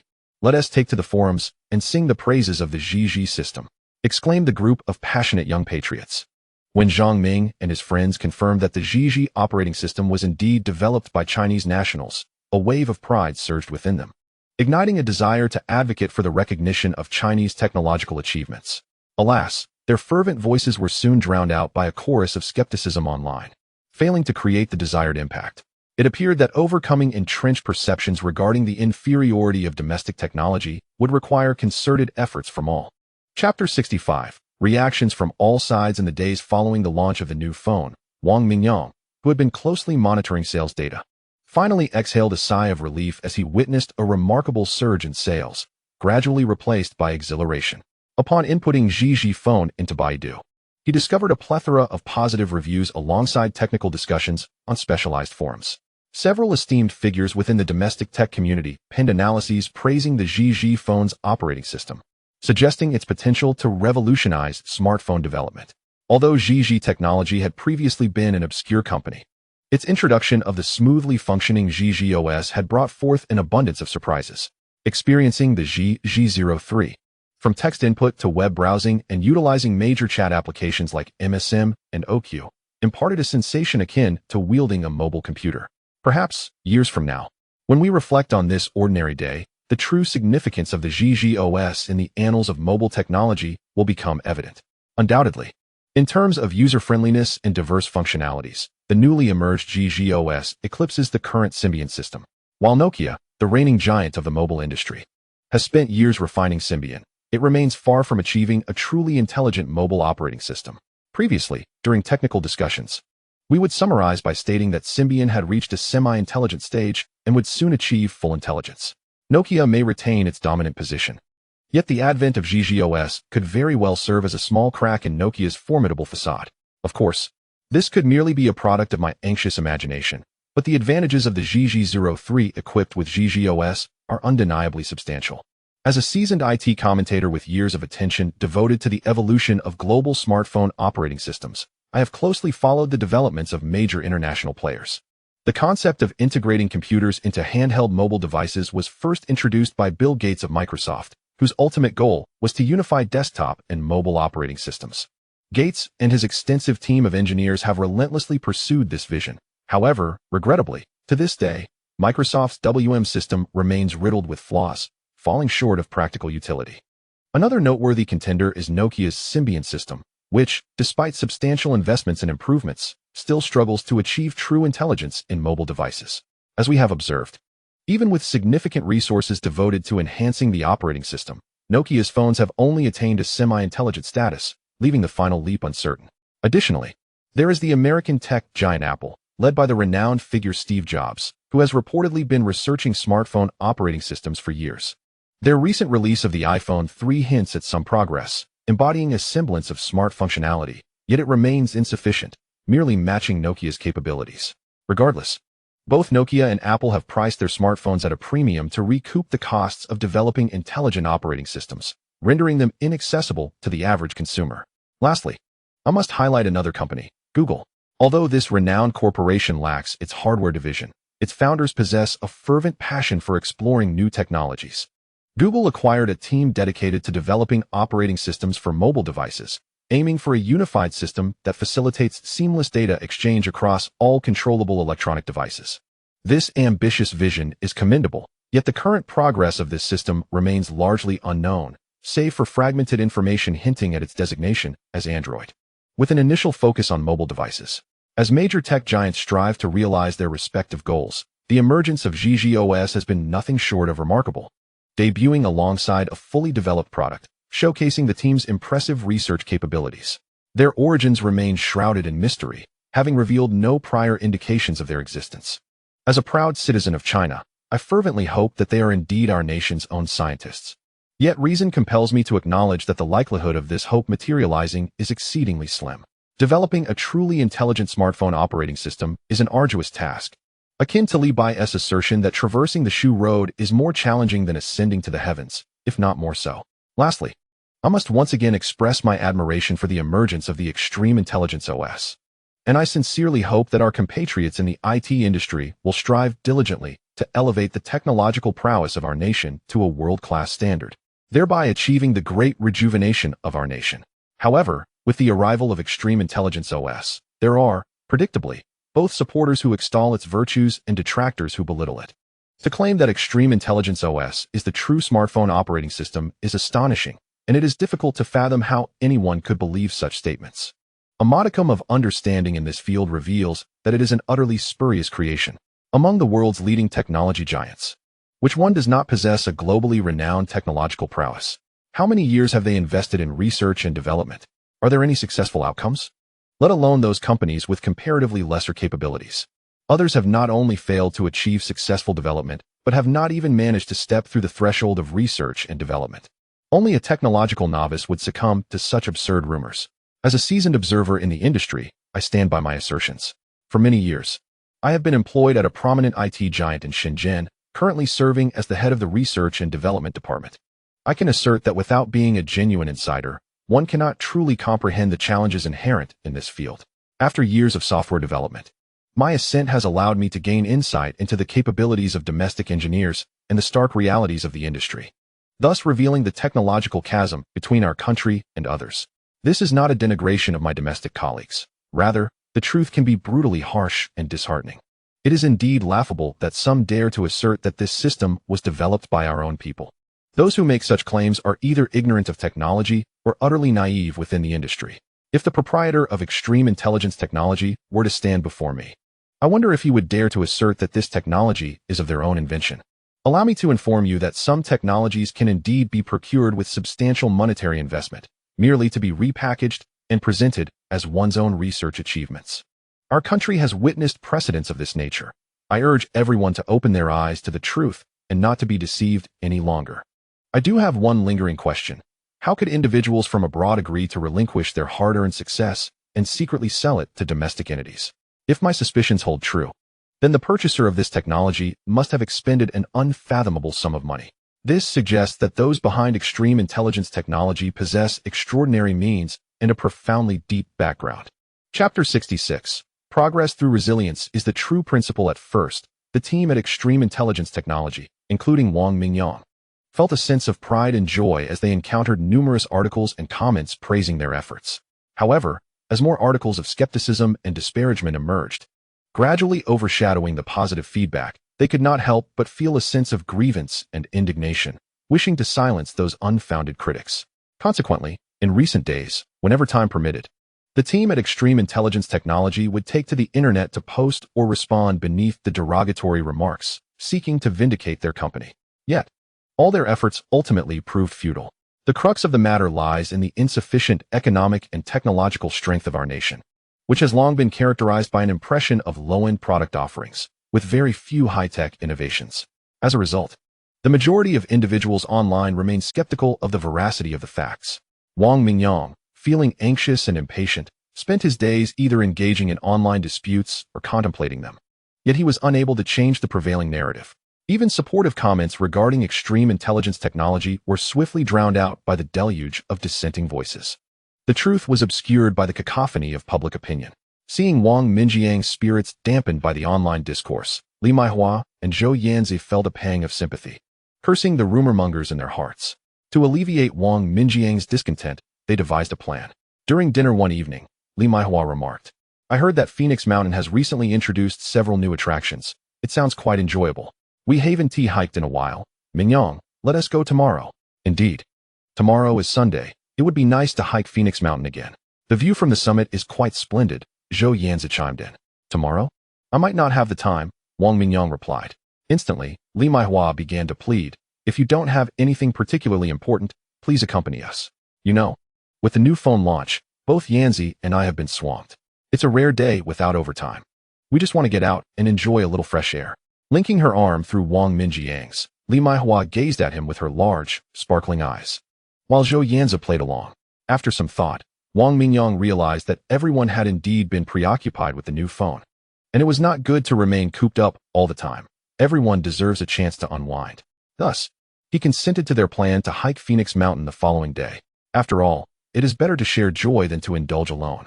Since they were going out for a fun outing, he decided to invite Chun Ming and his friends along, to avoid them constantly accusing him of prioritizing romantic interests over friendships, even if, at times, he seemed to do just that.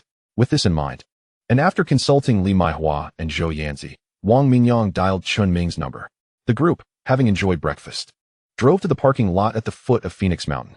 Once they disembarked, Wang Mingyang and Chun Ming began assigning tasks and distributing supplies for the hike.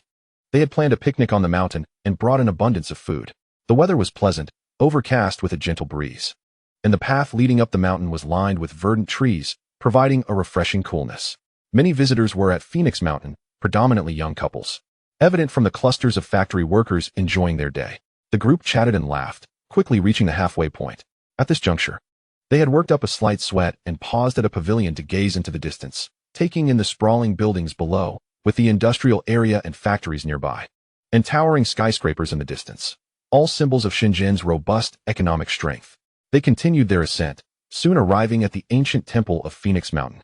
This temple, known as Finjian Ancient Temple, was established in the early Song dynasty, built by the great-grandson of Wen Tianxiang to commemorate him, boasting a history of over 700 years. Following multiple renovations, the structure they beheld today was reconstructed in 1983 and is situated at the mountainside. Many visitors to Phoenix Mountain stop here to explore and light incense, seeking blessings of fortune and peace, and Wang Mingyang and his companions were no exception. Regardless of belief, it is customary to pay respects when visiting such places. Holding incense, Wang Mingyang bowed 3 times before the statue of Guanyin, then neatly placed the incense in the burner, stepping back to bow once more. His expression solemn as he murmured prayers. After a round of worship, Wang Mingyang relaxed and leisurely strolled around the ancient temple. Chun Ming and Zhu Hong, having visited Phoenix Mountain multiple times before, continued on with their supplies toward the summit. Inside the Guanyin Hall, as the Bodhisattva's gaze seemed to rest gently upon the multitude, Wang Mingyang experienced a sudden tranquility. The restlessness that had troubled him in recent days began to dissipate. Reflecting on the Buddhist teachings that advocate for benevolence, non-contention, and a broad-minded approach to life, Wang Mingyang felt a sense of clarity. He realized that his recent exchanges with online critics were somewhat absurd, an exercise in self-inflicted distress. In moments of inadequacy or when conditions are not favorable, it is far wiser to adopt a low profile and focus on gradual development and earning. A saying in our country rings true: the bird that sticks its head out gets shot. Anyone with a modicum of sense understands that the extreme intelligence OS and the associated technologies are significantly ahead of the competition, with immense economic potential. If one does not exercise caution, they may find themselves bereft of recourse when certain individuals seize their opportunities. It would be wiser to adopt the strategy of the illustrious Zhu Yuanzhang of the Ming dynasty, erecting high walls, stockpiling provisions, and postponing claims to kingship. Enlightened by this realization, Wang Mingyang gratefully bowed once more before the statue of Guanyin, feeling a newfound lightness as he departed with Li Maihua and Zhou Yanzi. Naturally, during his prayers, in addition to expressing gratitude for the Bodhisattva's guidance, Wang Mingyang earnestly wished for her blessings to ensure that he and the 2 women could walk hand in hand in love for eternity. Upon reaching the summit, Wang Mingyang quickly located Chun Ming and the others near a cluster of large boulders. There was a small flat area where Chun Ming and his companions had already laid out mats and set up small tables and chairs, presenting an array of food and drinks.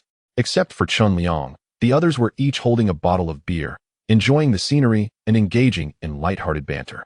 Huang Sheng had even climbed atop the tallest boulder, striking a grandiose pose and requesting someone to capture the moment. Wang Mingyang, along with Li Maihua and Zhou Yanzi, soon joined the group, engaging in laughter and merriment. The following morning, upon returning to work after their outing at Phoenix Mountain, Wang Mingyang convened a meeting to urge everyone to refrain from fixating on online disputes, regardless of the vitriol spewed by detractors. It could not alter the fact of our technological superiority. However, advanced technology does not guarantee market success. We must concentrate our efforts on delivering excellent products and services. Quality products and services not only yield financial rewards, but also cultivate a positive reputation, aiding our products in thriving and expanding, thereby enhancing the prestige of our brand. Jizzy Technology. From this moment forth, no one is permitted to voice opinions online regarding Jizzy OS. We must maintain a low profile until our strength is sufficiently formidable. Otherwise, we risk becoming like children wandering through a bustling market, brandishing gold bars, vulnerable to theft. I trust everyone understands this. Hearing Wang Mingyang's words, the attendees felt a shiver of realization. Indeed, the current societal climate is exceedingly complex. How had they not considered this earlier? It is clear that the boss possesses profound insight. I must effectively convey Wang's meeting sentiments upon returning to my department. Though I need to phrase it more tactfully, some matters cannot be stated too plainly, as they pertain to the company's strategic development. After concluding the meeting with the key personnel and issuing new directives, Wang Mingyang turned his attention to the improvement of the electric bicycle circuitry. He had promised Wei Fong from the machining factory to upgrade the bicycle's electrical system. Taking a moment to organize his thoughts, Wang Mingyang quickly devised a preliminary plan, gathering various electronic components from the warehouse before returning to his office to begin work. With the electronic circuit design software open on his computer, Wang Mingyang deftly sketched a circuit diagram, inputting the specifications of various components. The capabilities of his exceptional mind allowed him to complete the new circuit diagram within a single afternoon. That evening, he worked a little overtime, using a soldering iron to create a physical prototype, estimating it would be ready for testing the following day. He also took the opportunity to modify the control program's code. The new power management circuit system incorporated additional thermal sensors, enhancing the accuracy of battery temperature detection and feedback signals. Should any anomalies arise, the circuit would be promptly severed. This was a matter of personal safety, and thus could not be taken lightly. Additionally, Wang Mingyang introduced an energy recovery module to enable kinetic energy reclamation, thereby extending the vehicle's range. The next morning, Wang Mingyang presented the circuit board to Wei Fong at the machining factory. "Old Fong, please have your engineers install it on the vehicle for testing. If it passes, we can proceed to mass production." "Certainly, General Wang. I will make the arrangements immediately." Wei Fong was pleasantly surprised by the swiftness of the new battery management system's development, complete with energy recovery functionality. He thought to himself how the imitators would respond to this advancement. Taking the 5 circuit boards handed to him by Wang Mingyang, Wei Fong left with a sense of satisfaction. Wei Fong excelled in his role as the factory director, demonstrating initiative and actively guiding newly hired engineers in the development of several products, varying in complexity, which received favorable market responses. The machining factory now operated smoothly without requiring excessive oversight from Wang Mingyang, consistently generating profits and enhancing the facility with the latest equipment. With matters at the factory temporarily settled, Wang Mingyang returned to the headquarters of the technology park, diligently collaborating with the R&D department.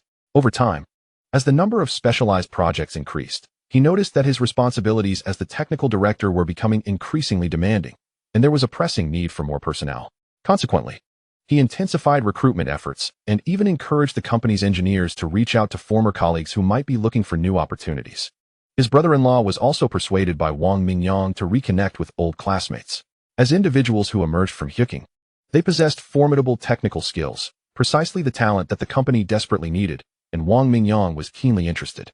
Unfortunately, many of Guo Bin's university classmates had emigrated, and after reaching out, he could only connect with fewer than 10, with only 2 willing to consider trying their luck at Jizzy Technology, stipulating that they would leave if it did not suit them. Were it not for Guo Bin mentioning the company's development of a proprietary intelligent mobile operating system, even those 2 technically minded classmates might have been disinclined to join. After expending considerable resources, the recruitment agency assisted in bringing in several highly skilled candidates for interviews. Job offers had been extended, yet less than half of the applicants accepted. Only 4 reported for duty. The others likely dismissed Wang Mingyang's youth or the company's modest stature. Or perhaps both. Wang Mingyang successfully recruited over 20 developers and hardware engineers, resulting in an increase of more than 30 employees overall.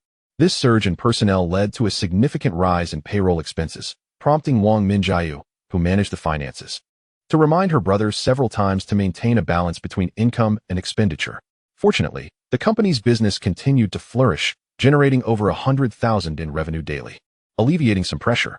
To facilitate the integration of new employees into the collective and enhance productivity, Wang Mingyang employed strategies he had learned during management seminars, organizing team-building activities. They undertook excursions to Yutong Mountain and Daxiao Misha, and after a day of enjoyment, the camaraderie among the team noticeably improved. With a larger workforce, the momentum of various projects began to accelerate, yielding remarkable progress in the development of the fully touchscreen Jizzy 04 smartphone. Particularly after witnessing colleagues receive substantial bonuses for the Jizzy 03 project, the new arrivals were invigorated, leading even some high-caliber technical talents to choose to remain. This brought a beaming smile to Wang Minjiang's face, as he promptly promoted them to permanent positions as genuine project leaders, allowing them to independently lead teams in their areas of expertise. In extraordinary times, extraordinary measures must be taken. To ensure that the fully touchscreen GZ04 smartphone could seamlessly access the OQ space, including its vegetable picking game, Wang Mingyang led the team in optimizing the OQ program repeatedly. He even personally accompanied Li Maihua and the legal advisor to negotiate cooperation agreements with the OQ company. Cautious planning allowed them to avoid pitfalls, unlike others who, after creating a popular choral version of OQ, found themselves embroiled in legal disputes. In stark contrast to the formidable OQ company, Wang Mingyang's GZ technology remained relatively obscure. The prospect of promoting OQ software without incurring any expenses was a welcome opportunity for the OQ company's leadership. Arranging for a department head to meet with Wang Mingyang and his companions, they promptly signed the authorization contract without even casting a glance at him. Having settled the matter with OQ, Wang Mingyang sought to integrate Taobao onto the advanced GZ04. Under the leadership of Ma Yun, Taobao has experienced remarkable growth in recent years, infusing the company with vitality and enthusiasm, eager to collaborate with more individuals and enterprises. Consequently, their attitude towards Wang Mingyang and his group was exceedingly cordial. Upon learning that Wang Mingyang had been advertising on Taobao, the owner, Xiao Ma Ge, even took a moment to converse with him, perhaps due to an increase in his account balance, or perhaps from his recent interactions with high-profile individuals. Wang Mingyang and Li Maihua no longer exhibited the initial awkwardness they once had. They appeared quite composed in front of Ma Yun. In the past, encountering a legendary figure like Ma Yun would have left Wang Mingyang and Li Maihua quite flustered. After a few days away, returning to Shenzhen without a moment's respite, Wang Mingyang personally took charge of developing a browser for the GGOS. The previous browser installed on GG03 was a modified version of Microsoft's Internet Explorer, which did not perfectly meet their needs. The newly crafted browser, named GG Window, was custom-built for the new GGOS, consuming fewer resources and data while boasting a quicker response time. To underscore the significance of the GG04 for the company and the anticipation that it would usher in a new era in the mobile industry, a meeting was held where it was unanimously decided to name the device GWES01, signifying superior intelligence. As the hustle and bustle continued, August arrived, marking 2 months since the launch of the GG03. Under Wang Mingyang's guidance, all preparations for launching the new GWES01 were completed. He resolved to release the phone both online and offline on August 8th, coinciding with the opening of the Olympics. Despite the substantial advertising push for GWES01, which surpassed that of any previous model, the sales did not soar, likely due to its hefty price tag of 599 yuan. The domestic market had long been associated with low-end products, making it challenging to cultivate a high-end image. Moreover, the loyal users of GG technology were predominantly young and not affluent. Many had just upgraded to the GG03 2 months prior, making it unrealistic to expect them to switch to the more expensive GWES01. Nonetheless, following the launch, the newly established official forum for GG technology was inundated with comments expressing regret over purchasing the GG03 just 2 months earlier, with some lamenting why the company had not released the superior GWES01 sooner. Aware of this sentiment, Wang Mingyang promptly assigned several employees to act as customer service representatives, responding to comments to alleviate the concerns of these valued customers. Despite the lackluster sales, GWES01 caught the attention of certain figures within the domestic IT circle, particularly those who had previously tested the GG03, prompting them to purchase the new model. As the first wave of early adopters emerged, positive word of mouth began to spread within the IT community, gradually reversing the dismal sales trend and leading to a daily increase. Although the growth curve was gentle, it was nonetheless a promising sign. With the new smartphone now on the market, the R&D department remained active, continually optimizing minor issues that arose during usage while preparing for the next generation of GWE phones. Simultaneously, they aimed to develop a GWE Youth Edition priced at 599 yuan, targeting a broader consumer demographic. Armed with the experience from developing GWES01, Wang Mingyang believed that creating a lower-spec youth version could be accomplished within a month under his leadership. He hoped this version would attract more young buyers. Learning from the lessons of GWES01, Wang Mingyang planned to ensure that future phone releases would be spaced at least 6 months apart, allowing for meticulous craftsmanship and significant hardware upgrades. By the time the next generation GWES02 was launched, its performance would vastly exceed that of the current model. After all, the pace of technological advancement in electronic products is swift, and the performance of hardware like CPUs evolves rapidly. The R&D team merely needed to adhere to their established work plans and proceed methodically to expedite the development of the GGOS ecosystem and fortify their competitive edge. Wang Mingyang intensified the recruitment of software engineers. This would enable the swift migration or creation of more applications before potential competitors could react. Additionally, it was crucial to recruit more engineers to bolster the company's network data security. Now was the time to establish a dedicated data center, providing apps optimized for the Gigi system available for free installation on users' devices.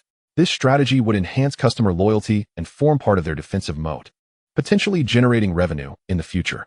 Reflecting on this idea, Wang Mingyang felt a swell of self-admiration for his plans. Just then, he received a phone call from his mother, informing him that their house was completed and that they were preparing to host a relocation banquet on September 28th, inviting them to return for the occasion. As Wang Mingyang reveled in his own thoughts, Wang Minjiu entered the room with a stack of documents requiring his signature.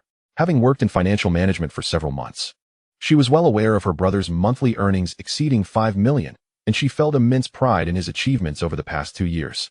All right, let us head back a few days early on September 25th. I'll transfer 300,000 yuan to Mom shortly for them to purchase furniture. You can call her later to discuss, he said. Once Wang Minjiu returned to her office, a buoyant Wang Mingyang settled into his boss's chair, gently rocking back and forth while humming a tune. He suddenly recalled seeing an advertisement recently about Principal Tan's concert in Shenzhen. He had always enjoyed his music, but had never seen him perform live. He was determined to attend this time and insisted on securing front-row VIP tickets. With this in mind, Wang Mingyang grabbed his phone and called his beautiful assistant, Li Maihua, asking her to help purchase a few tickets. How many tickets should I buy? Li Maihua inquired over the phone. Wang Mingyang mentally calculated. How many should he get?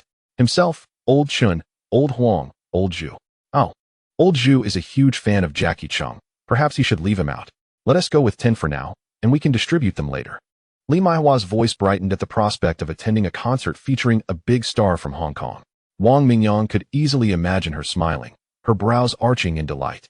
Indeed, Maihua was truly charming. Once he hung up, the errant thoughts of a man smitten returned to him.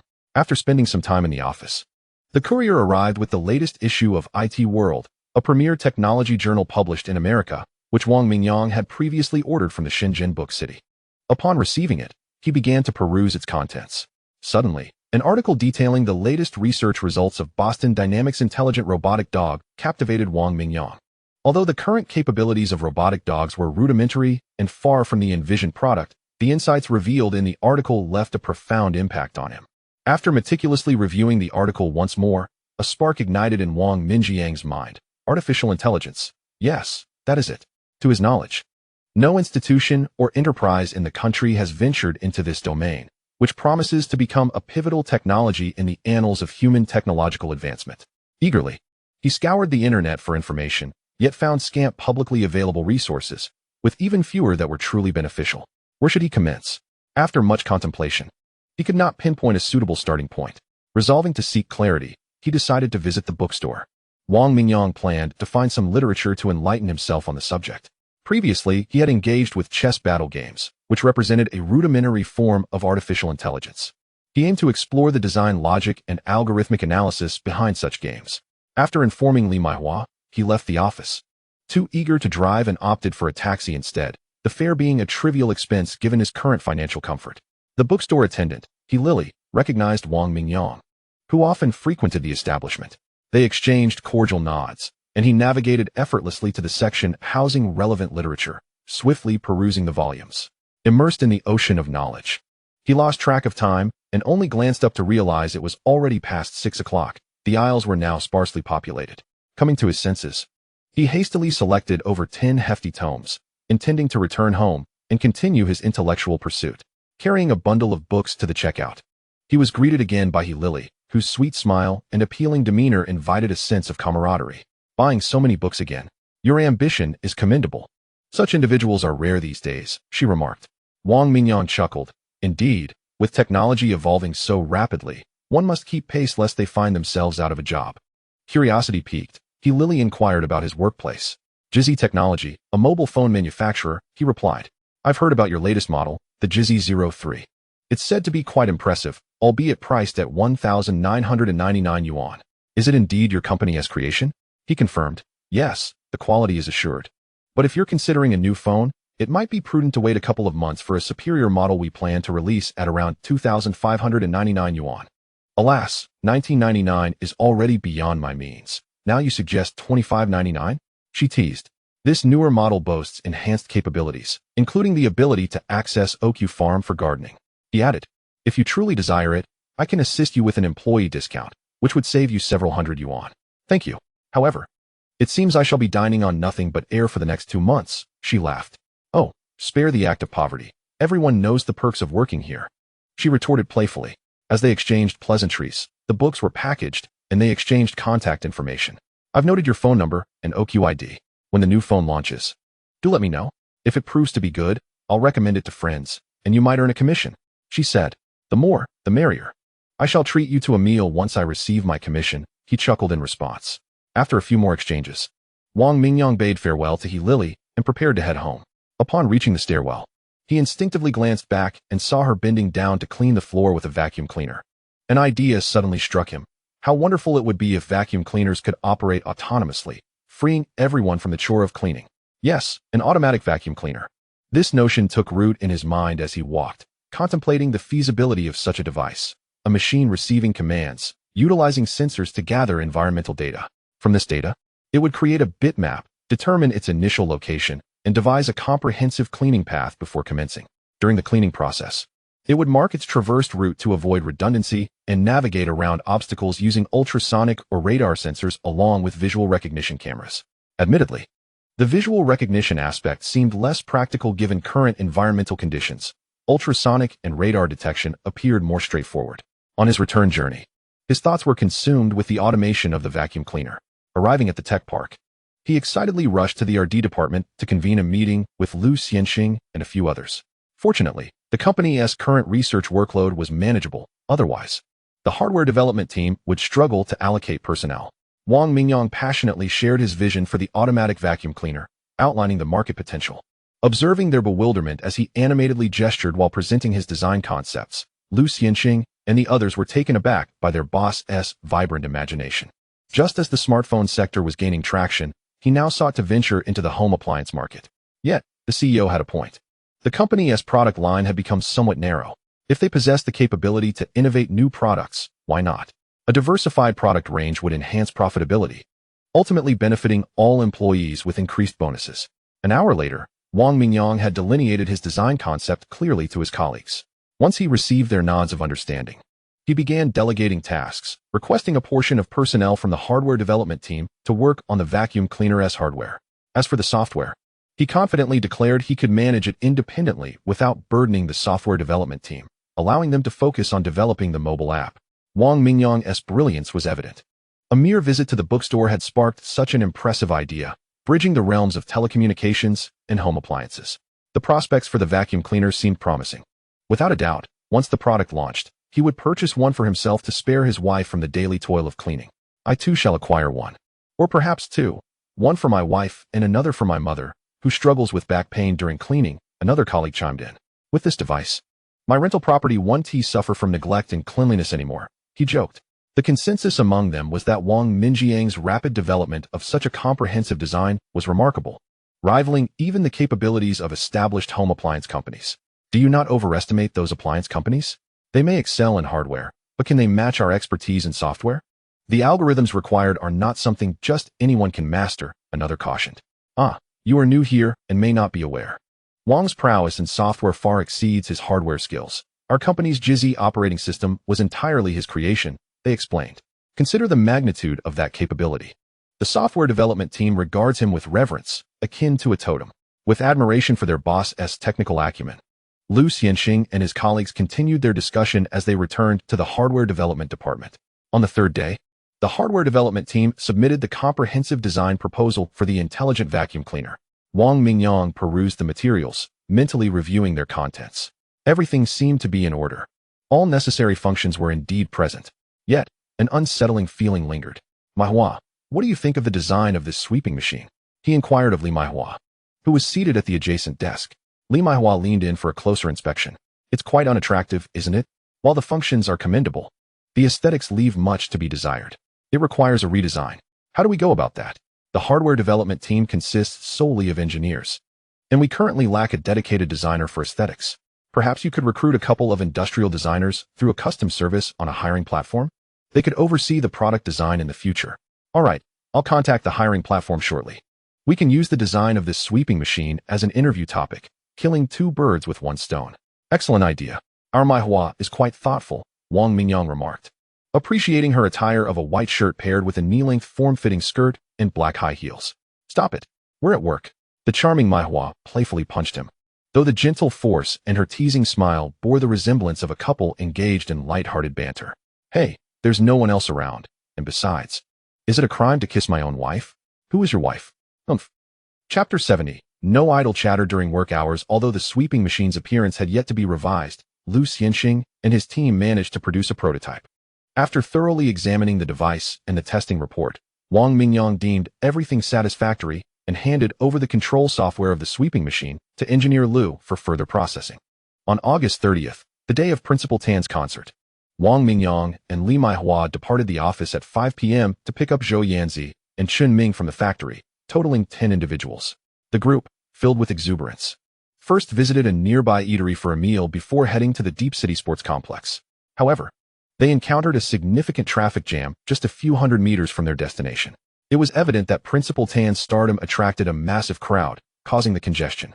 Following the directions of security personnel, the group finally parked their vehicle and joined the throng of concertgoers. The excitement on the faces of the attendees was palpable, even as several scalpers attempted to sell tickets along the way. Wang Mingyang and his companions had secured prime central seats, rendering them uninterested in the scalpers' offers. After a lengthy wait, they finally entered the venue, locating their seats in the third row center, each chair adorned with a glowing stick emblazoned with Tan Yonglin 2008 concert. Shortly after settling in, the lights dimmed, and the stage lights began to pulse rhythmically. The invigorating and familiar music surged through their veins, awakening every cell in their bodies with excitement. As first-time concertgoers, Wang Mingyang and his companions were filled with curiosity and spontaneous enthusiasm, rising to join the audience in waving their glowing sticks. Soon, they could not resist pulling out their phones to record videos, one hand holding the phone while the other waved the glowing stick. After the concert concluded, the audience was still buzzing with excitement, discussing the evening's performance. The concert had been spectacular, with impressive lighting and sound effects, and the audience's enthusiasm was infectious. Principal Tan frequently interacted with the crowd, and during his rousing songs, most of the attendees stood and sang along, including Wang Mingyang and his friends, who reveled in the electrifying atmosphere. During the late-night snack time, they continued to discuss the concert, unaware that the phone they had used to record videos, the GU01, would soon create a sensation among Tan Yonglin's fan club. While recording videos and dancing during the concert, their distinctive GU01 phones caught the attention of nearby audience members, some of whom inquired about them. Through conversation, they learned that the GU01 featured a touchscreen interface with numerous functions, most notably the ability to record videos during concerts. One fan, named Li Qi, was filled with envy, wishing to purchase the phone on the spot, but his request was politely declined. After returning home, Li Qi shared his experience of Tan's performance in the fan club group, enthusiastically praising the video recording feature of the GU01 and vowing to replace his old phone the next day. This sparked considerable interest in the group, with others asking about the details. As Li Qi responded, a few fellow fans chimed in, confirming that they too had recorded videos with the GU01 and promptly shared clips, further igniting excitement among the affluent fanbase. The following day, as the staff at multiple G smartphone stores opened their doors, they were greeted by a steady stream of inquiries regarding the latest GU01 model. Despite its hefty price tag of 599 renminbi, the device's sales rate significantly exceeded expectations. The staff beamed at their commissions, which were sure to be substantial. Unbeknownst to Wang Mingyang, who returned to work as usual, he was dissatisfied upon reviewing the sales statistics for the GU01 that Maihua had handed him after the morning meeting. Although sales were climbing, the pace felt sluggish. Some suggested lowering the price, but Wang Mingyang firmly rejected the idea, aware that a price drop so soon after launch would undermine the high-tech image of the product, proving detrimental to future growth. Instead, he contemplated allocating funds for advertising through several media outlets specializing in mobile phone reviews to generate buzz for the GU01. With some surplus funds available, he decided to reach out to old Chun. "Are you busy? Our G smartphone sales have been sluggish lately. I'd like you to find a few media outlets that specialize in mobile phone reviews and invest in some advertising to promote us. Let's keep the content realistic." reflecting the actual situation, but we need good placement. Let's budget around 2 million for this. Upon receiving the call, Old Shin felt a mix of joy and exasperation at yet another task. His responsibilities had increased, despite the production work now being handled by Huang Sheng. He found himself juggling negotiations for additional factory space, coordinating production schedules between electronics and machining, recruiting new talent, and even poaching skilled workers, all while attending night classes and expert management lectures. He lamented the lack of time to visit his favorite herbal tea shop and check on the lovely waitress there, all while his 2 girlfriends surrounded him. Frustrated, he took a deep breath and resolved to endure, reminding himself of the salary and bonus he had received last month. Fine. I'll arrange it as soon as possible. Just as Chun Ming was about to hang up, Wang Minjiang's voice echoed in his ear. By the way, our Jiwei Youth Edition is set to launch soon. Why not inquire at the Shenzhen Bus Company? We could use a few routes in the city for display advertisements. The Youth Edition is aimed at the general populace, and we must amplify our promotional efforts to avoid a repeat of the Jiwei 01 situation. If the costs for bus route advertising aren't exorbitant, we should definitely consider it. Just the other day, I rode the 303 bus, and the newly installed screen was constantly displaying advertisements for Yubeo. I reckon the entire Shenzhen populace is now aware of Yubeo water. This bus advertising plan is quite promising. Haha, who would have thought that I, Old Chun, would have the opportunity to negotiate with the Shenzhen Bus Company? Just thinking about it fills me with pride. Do you remember Zhang from the factory where I used to work? I bumped into him recently while discussing some matters in the industrial area. He no longer calls me Xiao Chen but Manager Chen now, haha. Speaking of which, our company, Jizzy Technology, has garnered a certain reputation in the local electronics industry. But this is just the beginning. Stay close to me, and I'll continue to guide you to success. Oh, and I see you're getting a bit chubby. Can't you keep some dignity? Just a couple of years ago, we were both in the same boat. Cough, cough. I heard someone has taken a liking to that girl from the Liang Cha shop, the one with the number 09? Do share. Hearing this teasing tone, Chun Ming could easily imagine the smirk on the other end of the line. We can't waste time chatting during work hours.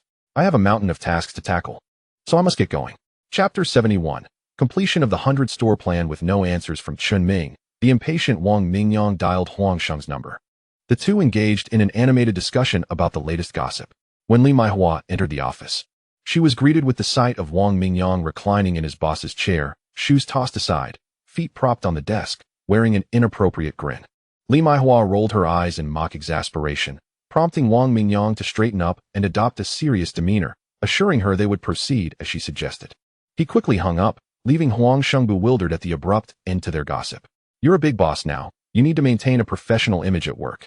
This isn't your home. The housekeeper has officially arrived, Li Maihua teased. Wang Mingyang could only nod in agreement, aware of the debt he owed this young woman. Besides, any verbal losses were overshadowed by the advantages he was claiming with his hands.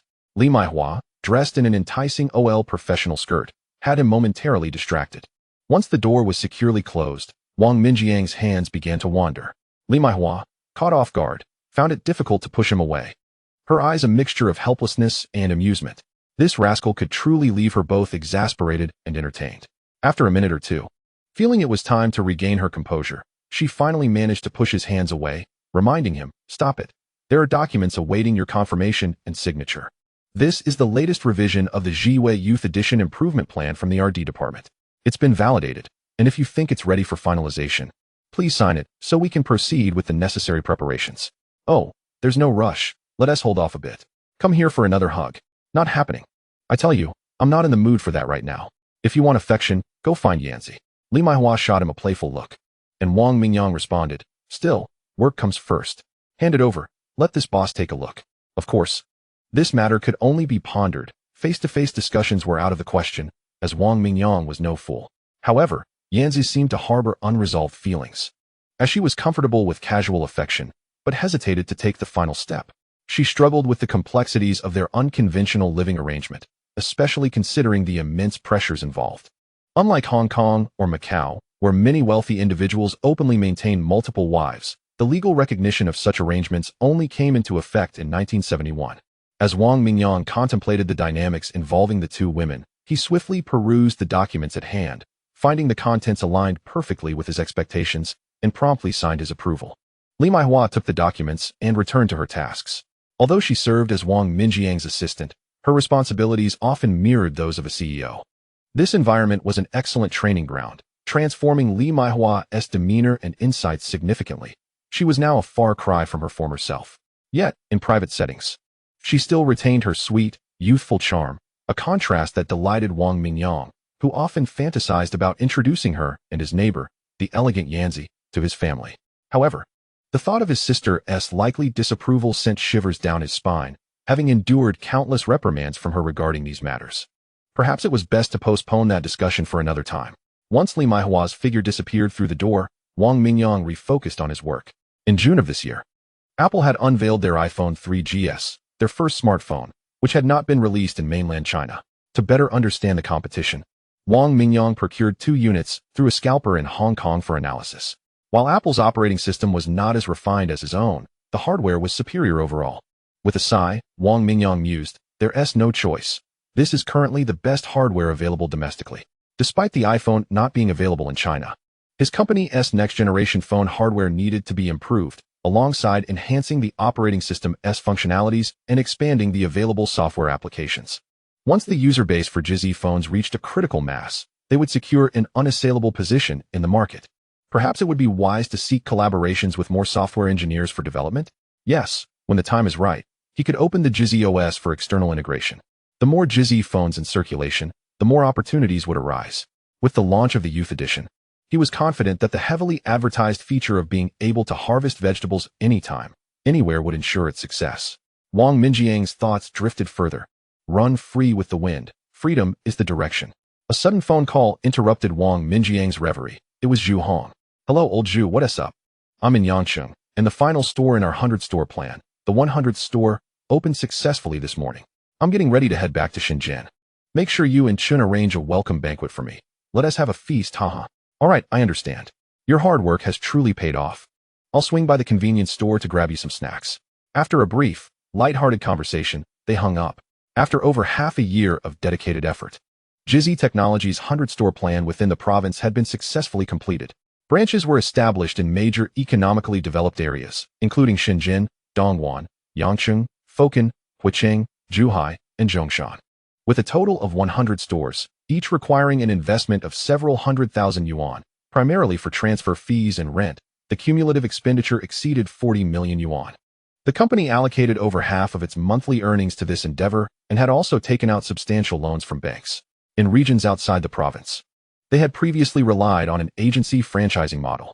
However, due to the limited brand recognition of GZ phones, few were interested in franchising. With the local market now established, Wang Mingyang felt it was time to divert funds and efforts toward expanding beyond the province. Waiting for others to approach would only lead to missed opportunities. After careful consideration, Wang Mingyang set a modest goal. In every first-tier and provincial capital city, there should be at least 3 large stores strategically located on the busiest pedestrian streets or within shopping centers to exude an aura of sophistication. Some individuals in our nation seem captivated by this notion, often opting to purchase only the expensive items rather than the appropriate ones. "Oh, but our exceptional smartphone is both ideal and costly. I shall discuss this plan with everyone during dinner." Poor old Zhu, after a period of rest, is destined to be dispatched to a more distant location once again, remarked Wang Mingyang with a mischievous grin. As dusk swiftly descended, a private dining room at Junlei de Peidang was filled to the brim with a sumptuous array of dishes, each more delectable than the last. Igniting a fervor for dining among the guests, Wang Mingyang, along with his sister, brother-in-law, Chun Ming, Zhu Hong, and a lively group of more than 10 others, were indulging in a spirited dinner. Amidst the clinking of glasses, Wang Mingyang unveiled the plan he had contemplated earlier for opening stores outside the province. Zhu Hong, the principal executor, feigned a dramatic lament. After being consoled with 3 glasses of wine to soothe his fragile spirit, Zhu Hong regained his composure, resolutely declaring his commitment to work diligently for the company, hoping the boss might search for a sister-in-law again next year. Unbeknownst to them, the welcoming banquet had seamlessly transformed into a work discussion meeting, exemplifying how our compatriots often engage in business matters over food and drink.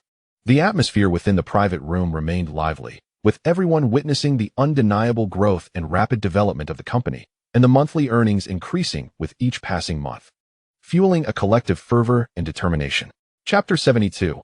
A joyful relocation after dinner. Chunming playfully patted Zhu Hong on the shoulder, grinning mischievously. "Come to my office tomorrow morning. I'll take you to a lecture to broaden your horizons, you country bumpkin.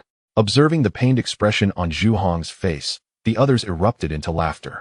During these days, aside from Zhu Hong, who was preoccupied with store openings, everyone else had attended a few management lectures, gaining insights to some extent. Naturally, these insights must be tailored to the company's specific circumstances. Time swiftly moved to September 10th, the launch date of the GWES-01 Youth Edition smartphone. Following recent advertising on public transportation, nearly all workers in Deep City were aware that this phone could play a vegetable picking game. Many young people eagerly anticipated its release. Their excitement palpable. For the factory workers, possessing such a device would undoubtedly make them the most stylish individuals in the workplace. Take Lily, for example, who arrived at the bookstore for work as usual. The moment she produced her GWES-01 Youth Edition, she was surrounded by colleagues, bombarded with questions. The phone she held was gifted to her by Wang Mingyang when he came to the bookstore to pick up a journal, purchased at a friendly price of 199 yuan, which was 400 yuan less than the regular price. In the following period, through Lily, many young employees at the bookstore acquired GWES smartphones at internal prices from Wang Mingyang. True to his word, Wang Mingyang treated Lily to a meal, and they officially became friends, moving beyond mere nodding acquaintances. Before long, a wave of enthusiasm spurred by the GWES Youth Edition smartphone swept across Deep City. The most astonishing sight was at some G-Smart stores, where university students had begun queuing up early to purchase the device, startling the staff arriving to open the store. The store manager promptly placed an order in the management system to expedite the delivery of more stock. Chun Liang, responsible for the warehouse and logistics, faced yet another chaotic day. In the office, as they observed the surging sales data in the management system, Wang Mingyang, his sister, Li Maihua, and Zhou Yanzi wore beaming smiles. The ever-increasing figures were undeniably delightful, and they could never seem to get enough. Once his sister departed, Wang Mingyang, seizing the moment with no one else around, playfully embraced Li Maihua and Zhou Yanzi, stealing a kiss from each. In high spirits, Wang Mingyang generously decided to treat all company employees to an extra lunch. After the meal, Zhou Yanzi, along with Wang Mingyang and Li Maihua, lingered in the office for a while before departing. As she was in charge of procurement, she needed to return to her office to place more orders with suppliers. With the new phone now on the market, the primary task for the research and development department in the forthcoming period was to gather user feedback and promptly address any potential issues. To this end, Wang Mingyang urged everyone to keep an eye on the G-Smart forum, ensuring that any user posts raising concerns received swift and positive responses.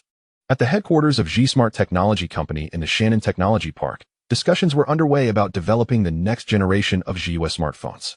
Wang Mingyang presented the Apple 3GS smartphone from America. This device was launched 3 months ago by Apple and has yet to be released in our country. It utilizes Apple's proprietary operating system and is a true smartphone. I have tested it. While its system capabilities are relatively simple compared to our G-Smart OS, its hardware, especially the screen, significantly surpasses what we currently use. Furthermore, the applications installed are sourced through Apple's own download channel, known as the Apple App Store. The array of software available greatly enriches the phone's functionality and playability. Now, let us discuss what useful elements we can learn from this for our next generation of GWES smartphones. After speaking, Wang Mingyang passed the Apple 3GS around the table. The hardware department prepared to disassemble the phone to examine its internal components and evaluate them for our next device. Yes, this is feasible. By the way, Yanzi, considering Apple's standards, are you able to procure the imported parts? We primarily deal with domestic manufacturers in our procurement department, and sourcing from foreign companies is still somewhat challenging due to our lack of personnel experienced in international procurement. However, I will find a way to resolve this issue. Perhaps you could propose a recruitment plan for our department to bring in a few individuals familiar with this area. Offering competitive salaries should not be an issue. Existing procurement staff must also quickly adapt, as future procurement will increasingly involve international matters. If there are language barriers, we can engage translators. Understood, Zhou Yanzi replied, a hint of embarrassment in her tone. Regarding software applications, our company has established its own server room and a dedicated software application store. All developed applications are hosted there, allowing users to download at their discretion. With the growing number of GWES smartphone users, our data center needs expansion, necessitating the recruitment of more engineers and maintenance personnel. Furthermore, concerning applicable apps, we could emulate Apple by opening portions of the G-Smart OS code to attract software developers to create applications for our App Store, potentially compensating them based on download numbers or other models. Guobin, the software department manager, chimed in. This plan also seems commendable. Are there any additional suggestions? The meeting extended over 2 days, during which a series of tasks for G-Smart Technology Company were defined, with responsibilities assigned to each individual. In the days that followed, Wang Mingyang devoted himself to drafting more foundational functional modules for the G-Smart operating system, enhancing its practical capabilities. By September 24th, he had integrated every conceivable feature into the system and spent additional time drafting documentation to facilitate the developer's use of various functions. On September 25th, after conducting a morning meeting to outline various matters, Wang Mingyang drove his sister and brother-in-law back home, as they were to relocate to a new residence. After a journey of 7 or 8 hours on the expressway, with 3 individuals taking turns at the wheel, fatigue was hardly felt. Engaged in leisurely conversation, they arrived home before they knew it. Upon seeing their children return, the parents were naturally filled with joy. On September 28th, under clear skies, it was an auspicious day to move into a new residence.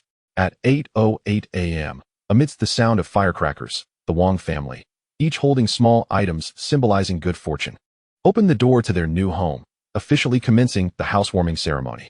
Numerous relatives and friends were present, the cheerful crackle of firecrackers resonating, with bright red paper strewn across the ground before the Wang household entrance. Joyful words filled the air, and smiles abounded, creating a lively atmosphere. Wang Mingyang and his sister followed their parents, bustling about with greetings and farewells, remaining occupied until around 7 or 8 in the evening.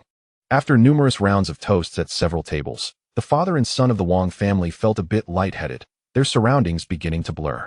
However, with joy in their hearts, they took a moment to steady themselves before persevering until the banquet concluded. Chapter 73, Financial Strain from Expansion. The following morning, after breakfast at the invitation of Wang's parents, relatives and friends began to assist in clearing tables and tidying up the kitchen. As they worked, they marveled at the spaciousness and grandeur of the newly built Wang residence, and the high-quality furniture within, which brought further delight to Wang's parents throughout the day. On the third morning after the housewarming, after breakfast, Wang Mingyang was once again subjected to his parents' chatter about their newly constructed house. Boasting 4 storefronts totaling 180 square meters and 6 stories high, with numerous rooms, they lamented that once his sister married, the place would feel rather empty, prompting them to inquire when he would bring his girlfriend home for a visit. They expressed their desire to help with child rearing while they were still in good health. With no choice but to chuckle, Wang Mingyang departed with his sister and brother-in-law for the city of Deep. During his brief return home, knowing that Wang Mingyang was now running a profitable company, several matchmakers had approached his parents, eager to introduce potential partners. His parents, filled with hope, urged him to consider these prospects. Yet, feeling guilty, Wang Mingyang dared not entertain the idea and swiftly took his leave. Back in Deep City, he eagerly gathered Chun Ming and Zhu Hong for a barbecue, sharing his grievances over the meal, only to be met with derision from his friends. This fellow unabashedly boasted about his 2 beautiful, gentle, and capable girlfriends. Despite their ribbing, the conversation inevitably returned to the recent developments within the company. The sales of the Xiaoyu Youth Edition had soared, primarily due to its unique feature allowing users to harvest vegetables at any time, winning widespread acclaim. Even among the factory workers, many of whom had purchased it on credit pending payday. Additionally, the sales of the regular version, priced over 4,000 yuan, had also surged, possibly influenced by a recent media assessment plan worth 2 million yuan. Xiaoyu phones had garnered an excellent reputation among tech enthusiasts, becoming a standard accessory for high-quality IT men, thus establishing a trend. Unlike the past, all phones produced on the assembly line were dispatched without ever reaching the warehouse. Upon reviewing the day's data, it was noted that 100 units had been shipped out. This trend had persisted, with production matching sales. Chen Ming remarked, "We likely hit the limit of our current production capacity. To increase output, we must consider new production lines." Wang Mingyang inquired, "Have you formulated an expansion plan?" "I have already devised a strategy and submitted the report. Today, I visited the Industrial Park Management Committee, and they informed me that there are no available factory spaces left. I plan to explore the neighboring Wangke Industrial Zone tomorrow," Chen Ming replied. "Very well, proceed as you see fit." 2 individuals from out of province approached me yesterday regarding mobile phone distribution. However, I believe having 1 agent per province is unwise, as it may lead to complications later. I've isolated the provincial capitals and reserved only the secondary and tertiary cities for them. Their capabilities are somewhat limited, but we managed to reach a preliminary agreement, and a contract is currently being drafted. Once finalized, I will have our cooperating law firm review it," Zhu Hong interjected. That is a prudent approach, Zhu. It seems you've made significant progress lately by recognizing the importance of legal oversight, the group acknowledged.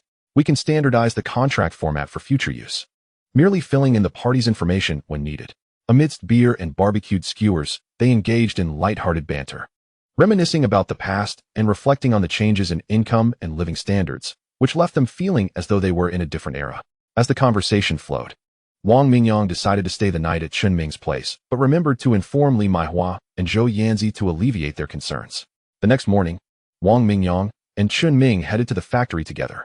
Wang Mingyang conducted a thorough inspection, including the machinery processing plant and the e-commerce department. Upon seeing Wang Mingyang, Wei Fang could not help but express his grievances, claiming that the machinery processing plant was neglected and that Wang, as the owner, seemed indifferent to its operations. Currently, the main business of the machinery processing plant involved producing phone components and electric bicycles. However, after a period of growth, the sales of electric bicycles had stagnated. Feeling a twinge of guilt after hearing Wei Fang's report, Wang Mingyang assured him that he would find ways to enhance the processing plant as projects, though it would require some time. He reflected on how a significant portion of his initial wealth had been generated by the processing plant. And since he had studied mechanical design and manufacturing, he could not afford to abandon his roots. Recently, he had been contemplating the direction of intelligent robotics, pondering whether he might discover a way to intersect this interest with the processing plant's operations. With a year of self-directed undergraduate studies nearly complete, his graduation certificate was soon to be in hand. As long as the mobile phone business continued to hire and expand steadily, profits would multiply. Based on the recent surge in sales, he estimated that by the end of the year, his assets would exceed 60 million, fully capable of funding small projects for practice. Even in the event of failure, he could afford the losses. He was now in a position of substantial confidence. While wandering through the machinery processing plant, time slipped away until midday. Wang Mingyang hastily grabbed a quick meal, knowing he had to head to the company soon, as the two young women had inquired multiple times about his arrival. Upon reaching the company, he was ushered into his office, where his sister and two friends awaited. "Brother, our phone sales have skyrocketed, more than doubling previous figures. Yanzi needs a significantly increased quantity of raw materials, which has escalated our financial requirements. Currently, the company is feeling a bit of financial strain," his sister explained. Yu Jia affirmed, "We verified the numbers this morning, and the results were clear. The sudden increase in volume posed challenges, as some suppliers could not extend credit for such large orders. Moreover, the intelligent vacuum cleaner has entered the prototype testing phase, which will also necessitate funds when it moves into production," Li Maihua added. "Of course, maintaining our current production levels poses no issue, especially since our products primarily sell through stores and online, with no accounts receivable. If we can endure for a couple of months, the financial pressure should ease, as our products have a rapid cash flow and high profitability." However, Chunming has just submitted the electronics factory's expansion plan, which requests additional funds for expanding the factory and equipment, and that does present a challenge, Wang Mingyang noted. The elder sister in charge of finance explained the situation to Wang Mingyang. Alas, how embarrassing. He had thought to himself during lunch that he was finally wealthy enough to indulge in some extravagant pursuits, only to find himself brought back to reality in under 3 seconds, covering his face in contemplation. "Sister, you've been frequently interacting with the bank personnel lately. Why not inquire if we could secure an additional loan? A 6-month extension should suffice. I inquired this morning. Under normal circumstances, given our company's current cash flow, we could obtain 5 million. However, since you registered the company as solely owned, it complicates matters. If it were a limited liability company, it would be much simpler." "Oh, I was in such a rush to register the company. I never considered that issue. Besides, aren't many large companies in the country now registering in the British Virgin Islands or the Cayman Islands? I believe our company will thrive in the future. To better legally avoid taxes and protect personal privacy, we might as well change our registration location. We can have an office in Hong Kong assist us." "Indeed. Let's ask about it in Hong Kong tomorrow, and we can enjoy a bit of shopping while we're there," she jested. But seriously, the funding issue remains unresolved. "You're thinking on your feet," she teased. "If worst comes to worst, we can delay the launch of the sweeping machine. After all, there are no competing products in the domestic market, and with our current technology, we undoubtedly have no rivals. Taking extra time for product testing could lead to a spectacular debut," Wang Mingyang replied nonchalantly. Chapter 74. Journey to Hong Kong. A day later, Wang Mingyang, accompanied by Li Maihua, Zhou Yanzi, and his sister, crossed the border from Hulicao to Hong Kong. Their permits, obtained some time ago, were finally put to use. As they traveled, The tall buildings lining the roads and the bustling traffic created a livelier atmosphere than even Shenzhen. However, in Wang Minjiang's mind, he felt the gap between the two cities was not significant. After years of development, Shenzhen had reached a commendable standard. The four of them took a taxi to the central district, where their longtime partner, Jayed Consulting, was located. They intended to resolve the primary matter of their visit first. The person receiving them was Gao Ku, who had always been responsible for liaising with Wang Mingyang and handling the registration of global patents. Gao Ku had not anticipated that Wang Minjiang's company would flourish so remarkably in just a year. The patents registered consecutively had brought him considerable business, significantly boosting his commission income and elevating him from the bottom ranks to one of the top 5 business executives in the firm. It was indeed a case of a blessing in disguise. Initially, he had been sent to Shenzhen as a last resort due to his underperformance. Now, he had become one of the most distinguished figures in the firm. Consequently, he was exceptionally warm in his reception of Wang Mingyang and his party. In the business negotiation room of Jayed Consulting, Wang Mingyang sipped his coffee and briefly outlined his purpose for the visit, inquiring what advantageous plans Gao Ku could offer. After thoroughly understanding the client's requirements, Gao Ku responded, "Mr. Wang, based on your specifications, I believe we have a suitable plan. We can register one or multiple companies in various countries or regions such as the British Virgin Islands, Cayman Islands, Mauritius, Bermuda, and Singapore, and then have these companies cross-hold shares. Ultimately, one or several of these companies will wholly own a company registered in Hong Kong. In the final step, the Hong Kong company will fully control Shenzhen's Zhizhi technology. If you desire even more security, you can establish one or more funds behind these offshore companies, allowing them to hold the offshore companies, creating multiple layers of protection. Due to the unique nature of certain funds, the identities of the owners remain confidential, ensuring your wealth information is highly protected and not disclosed. Of course, the previously registered Zhicheng technology, which holds technology patents, can follow the same procedure. This approach would not only facilitate legal tax avoidance, but also provide a high level of secrecy for the company's shareholders. That plan indeed sounds promising. Let's proceed with it. Wang Mingyang agreed after a moment of contemplation. Following this, Gao Ku began to elaborate on the specific processes and operational methods for registering offshore companies and funds, as well as the various documents required. 3 hours later, after leaving the Jayed office, Wang Mingyang and his companions arrived at the Four Seasons Hotel in Hong Kong, located on Central Financial Street. Opened in 2005, most of its rooms offer a 180-degree view of Victoria Harbour and a distant view of Kowloon, featuring the first Michelin 3-star Chinese restaurant, Lung King Heen, alongside another romantic French restaurant, Caprice, both awarded 7 Michelin stars. Upon entering the hotel lobby, adorned with luxurious decor, the group initially felt somewhat out of place. However, Wang Mingyang soon recalled the figures in his bank account, instantly emboldened, and boldly requested a luxurious suite on a higher floor. While in Hong Kong, we must not miss the evening light show over Victoria Harbour, otherwise, how can I boast to my friends upon returning? He thought. Not only that, but they must also try both Michelin restaurants and sample their signature dishes. As the elevator ascended, these thoughts swirled in his mind. After swiping their cards to enter the suite and selecting their rooms, they placed their luggage down and found themselves wandering curiously around, admiring the surroundings. The view from the height was breathtaking. The colorful lights of the harbor at night were a sight to behold, compelling even first-time visitors to express their awe. As they enjoyed the scenery, they engaged in cheerful conversation. After about 10 minutes, Wang Mingyang reminded them it was time to head to the Chinese restaurant for dinner, as everyone was quite hungry after a long day. The dishes crafted by the top chefs were indeed exceptional, flavors that Wang Mingyang and his companions had never experienced before, leading them to indulge a bit more than usual. When they left the restaurant, their bellies were pleasantly full. Back in the suite, they brewed tea and chatted leisurely, enjoying the view outside, which was quite delightful. During this time, Li Maihua also utilized her laptop to handle some company affairs from that day. As the clock approached 10, Wang Mingyang rubbed his stomach and remarked that he felt a bit hungry again, suggesting they go out for a late-night snack.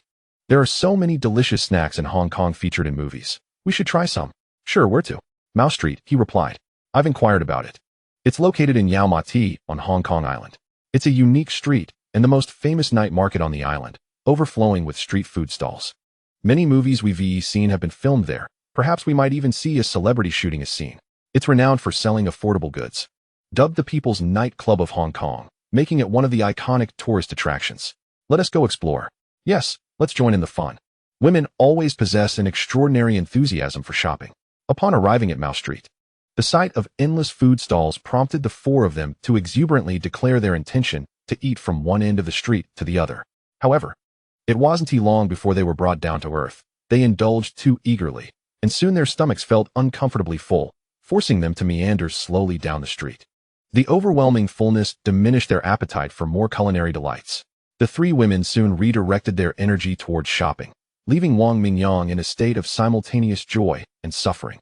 The variety of goods available at the market was dazzling, and anything that was visually appealing or intriguing caught the attention of the three women, prompting them to pause and examine it closely. As they indulged in banter, it was inevitable that they would purchase more items, and the possessions belonging to them grew increasingly abundant. Wang Mingyang found himself carrying bags that multiplied from 1 to 2, and then to several. By the time they returned to the hotel from the night market, it was already past 1 in the morning. With a sense of relief, Wang Mingyang set down his belongings and retreated to his room to shower and lie on the bed, utterly exhausted. In the lobby, Wang Minjiu, Li Maihua, and Zhou Yanzi were still animatedly discussing their shopping experiences, proudly displaying their favorite acquisitions.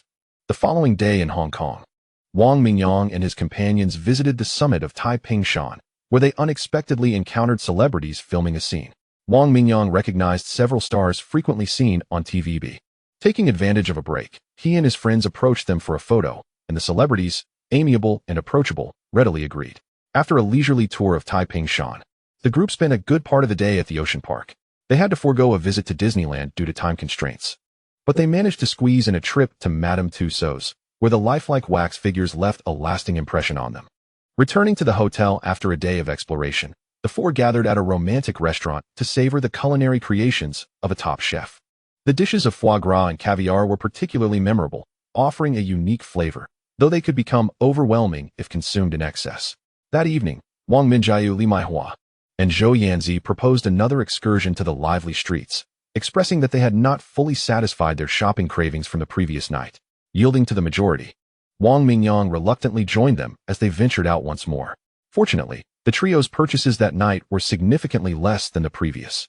This marked the final evening of their trip to Hong Kong, with plans to indulge in extensive shopping in Central before heading back to Shenzhen, ensuring their itinerary was filled to the brim.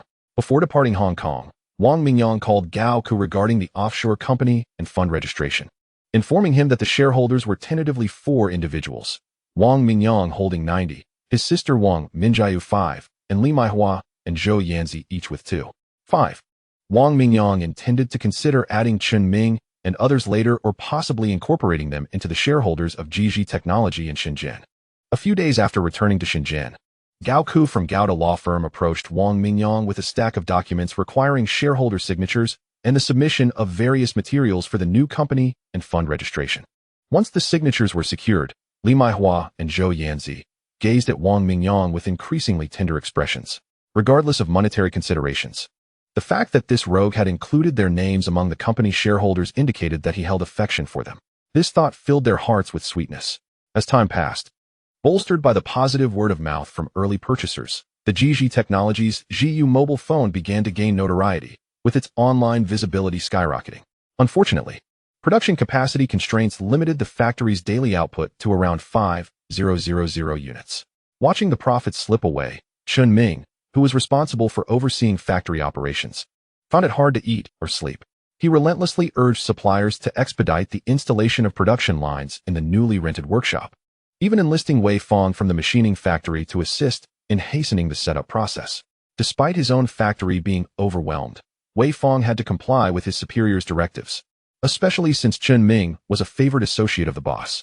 Thanks to Wang Minjiang's formidable research and development capabilities, the cost of developing each Jiji phone was remarkably low, with an average profit margin exceeding 20% after accounting for various expenses. Consequently, the company generated a daily profit of 3 million, a rate that astounded Wang Mingyang at first. After consulting with his sister, he began a substantial recruitment drive for specialized high-end accounting personnel. Wang Minjiu would focus her efforts on financial oversight, as the current department lacked sufficient manpower to manage effectively. Fortunately, with Wang Minjiang's developed management system, many operational loopholes were preemptively closed, significantly enhancing the efficiency of the company's oversight. Within the company, the hardware and software development for the mobile phones proceeded systematically. Wang Mingyang would regularly inquire about progress, helping to resolve fundamental issues while delegating minor concerns to his subordinates. Recently, he had also identified a new avenue for artificial intelligence applications. The machining factory primarily produced metal components for the phones, including the full metallic chassis and various small parts, which came in numerous styles and specifications. Despite Wei Feng's reasonable arrangements, the defect rate for the dimensions and smoothness of the produced parts remained somewhat elevated. Wang Mingyang contemplated resolving this issue by upgrading the factory's machinery to enhance automation, thereby reducing human intervention during production. This would not only save on labor costs, but also minimize dimensional errors caused by moving work pieces, ultimately improving production efficiency. To experiment with his concept, Wang Mingyang instructed Wei Feng to procure several new CNC machines and set them up in a newly rented adjacent workshop. Now, he and Wei Feng were examining these newly acquired machines, understanding their working principles and mechanical structures. Although he was already well acquainted with similar equipment, the cautious Wang Mingyang still skimmed through the product manuals for a quick review, comparing them to the actual machines. The software control aspect of the machines was straightforward for Wang Mingyang, who was confident in his ability to develop superior industrial control software based on the GG system. Even considering replacing the original PLC models with more powerful integrated circuits for a complete CPU overhaul. However, a crucial step in the transformation process involved outfitting the original machines with sensors to collect various data, essentially the machine's eyes and ears, without which they could not function effectively. Old Feng, have you procured all the necessary sensors and switches for the machine upgrades? We need to source high-end products from either Wanzigua or Ozhou. Wang Mingyang inquired. Yes, I've got them stored in a few cabinets over there. We went with Wanzigua's products. Ozhou's are too expensive and offer less value. Wei Feng replied. The domestic technology still lags behind in this regard.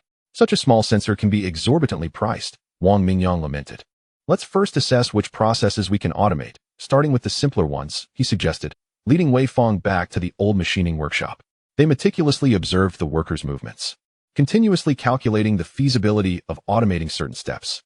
The workers, noticing the factory manager and boss scrutinizing them, felt a surge of anxiety, fearing they might have made a mistake, which only made them more cautious in their tasks. Upon returning home after dinner with Li Maihua and Zhou Yanzi, Wang Mingyang retreated into his room, immersed in writing and sketching on numerous sheets of paper, diligently working away. Occasionally, he would pause to consult his computer, searching for information online. After an all-nighter, fueled by his remarkable intellect, Wang Mingyang produced dozens of sketches, each depicting a mechanical design accompanied by detailed annotations of the specific functions and parameters required for realization. In addition to these components, there were several mechanical claws. According to Wang Mingyang's vision, the seamless connection and collaboration of these machines would constitute a complete semi-intelligent production line. These intelligent mechanical parts deconstructed and integrated the routine production actions of workers, performing specific processing actions at designated locations. When sequenced together, they could yield a finished or semi-finished product. The following day, Wang Mingyang and Zhou Yanzi visited the factory, while Li Maihua, as usual, headed to the company headquarters. In the conference room, as Wang Mingyang elaborated on the concept of the intelligent production line to the factory manager Wei Feng and several technical engineers, Zhou Yanzi finally understood what her mischievous brother had been tirelessly working on all night. The notion of automated mechanical manufacturing was inherently high-tech, exuding sophistication. Zhou Yanzi gazed into Wang Mingyang's eyes, filled with sparkling admiration. Not only Zhou Yanzi, but even Wei Feng and the others beside her were equally awestruck. They marveled at how he had conceived a semi-automated production line overnight. Thus began a small yet significant step for the world-renowned Zhi Technologies' intelligent manufacturing. As Wang Mingyang presented each design sketch, the knowledgeable Wei Feng and the engineers could not help but express their admiration once again, acknowledging their boss's remarkable ingenuity. Having worked in mechanical processing for many years, they were enlightened by the innovative approach he proposed. After 2 days of discussions, Wang Mingyang assigned corresponding tasks to the engineers. Their primary objective moving forward was to transform the mechanical components of the production line according to Wang Mingyang's design. Parts that were not available could be procured, and if they were unattainable, they could fabricate them using lathes, investing time and materials to create suitable components. Wang Mingyang personally led the team alongside Wei Feng and others to dismantle and modify the machines. During this process, they would also install various purchased functional sensors and control switches at the appropriate locations. As it was their first time undertaking such tasks, minor errors were inevitable, resulting in considerable material loss. Nevertheless, Wang Mingyang continually motivated the team, encouraging them to work boldly and confidently. He also emphasized the importance of thorough documentation, as these records would serve as invaluable development data for future reference. One challenge after another was tackled, and by the end of December, the initial installation of the semi-automated production line was completed. Wang Mingyang instructed Wei Fong to ensure that the engineers consistently collected specific operational data and calibrated the machines. This process required meticulous attention, as it demanded extensive trial operations for each parameter. After gathering a substantial amount of data, detailed calculations and analyses were conducted to ascertain the most suitable values, thus finalizing the machine's operational parameters. Only then could the intelligent production line be deemed a preliminary success. Wang Mingyang did not need to handle data collection himself. His verbal input sufficed, but he personally engaged in the data analysis, as Wei Fong and the others lacked the capability for this task. To derive suitable formula functions, Wang Mingyang made several trips to the bookstore, returning with dozens of advanced mathematics books covering topics from undergraduate to doctoral levels. On January 1st, 2009, New Year's Day, just 5 days before his sister and brother-in-law's wedding, Wang Mingyang was speeding along the Guangqin Expressway at 2:30 in the morning, driving his newly acquired Benz S400. Freshly registered in Shenzhen, the experience of driving this luxury vehicle, valued at over $1.5 million, was unparalleled, smooth and serene. He felt as though he was gliding forward at 130 kilometers per hour without any noise. The glossy black paint and high-end materials immediately conveyed an impression of exquisite quality. This car was a wedding gift for his sister. Had it not been for the wait for this vehicle, he would have returned home with his sister and brother-in-law days earlier, cruising at a constant speed of 130. The journey of over 700 kilometers took Wang Mingyang 6.5 hours, with extra time spent on bathroom breaks. Upon exiting the expressway and proceeding slowly, passers-by in his hometown took notice, speculating about the affluent owner of such a luxurious car. What a magnificent Benz. I wonder how much it costs. It must be over 500,000. With that amount, one could buy a whole building on the street. Didn't someone just spend 600,000 on 5 storefronts at the old grain station? Wow, the S-Class. I thought the cheapest model was at least $1 million. No one in our town has ever owned one, right? Actually, the wealthy boss Liang on the bustling street has an older second-hand S300. But it doesn't hold a candle to this beauty. Wang Mingyang did not overhear the murmurs of the crowd. It was market day, and the streets were bustling with people, compelling him to navigate cautiously around pedestrians. After finally parking the car at his family home, he was greeted by his parents and several relatives engrossed in preparations. His parents' grocery store on the first floor had already been tidied up, with goods organized and stacked neatly to the side, and the remaining 3 storefronts cleared out. Upon noticing Wang Mingyang's return, everyone paused their tasks to greet him, and he reciprocated with warm smiles, as these were close-knit family and friends. Bought a new car again? His father inquired, eyeing the freshly parked vehicle. Having money doesn't mean one should squander it. Saving for a daughter-in-law is essential. What is wrong with my son spending a little? He can earn, his mother interjected, displaying a protective demeanor. This is for my sister. We'll use it as the wedding car. It's only fitting to use our own for such an occasion. Dad, why don't you take some time to get your driver's license? I'll get you a car to drive, and you can take Mom for a ride. Wang Mingyang quickly changed the subject, encouraging his father to learn to drive. All right, I'll sign up in a few days. Mom, why don't you join him? I want to go. Let your dad handle it and be my driver.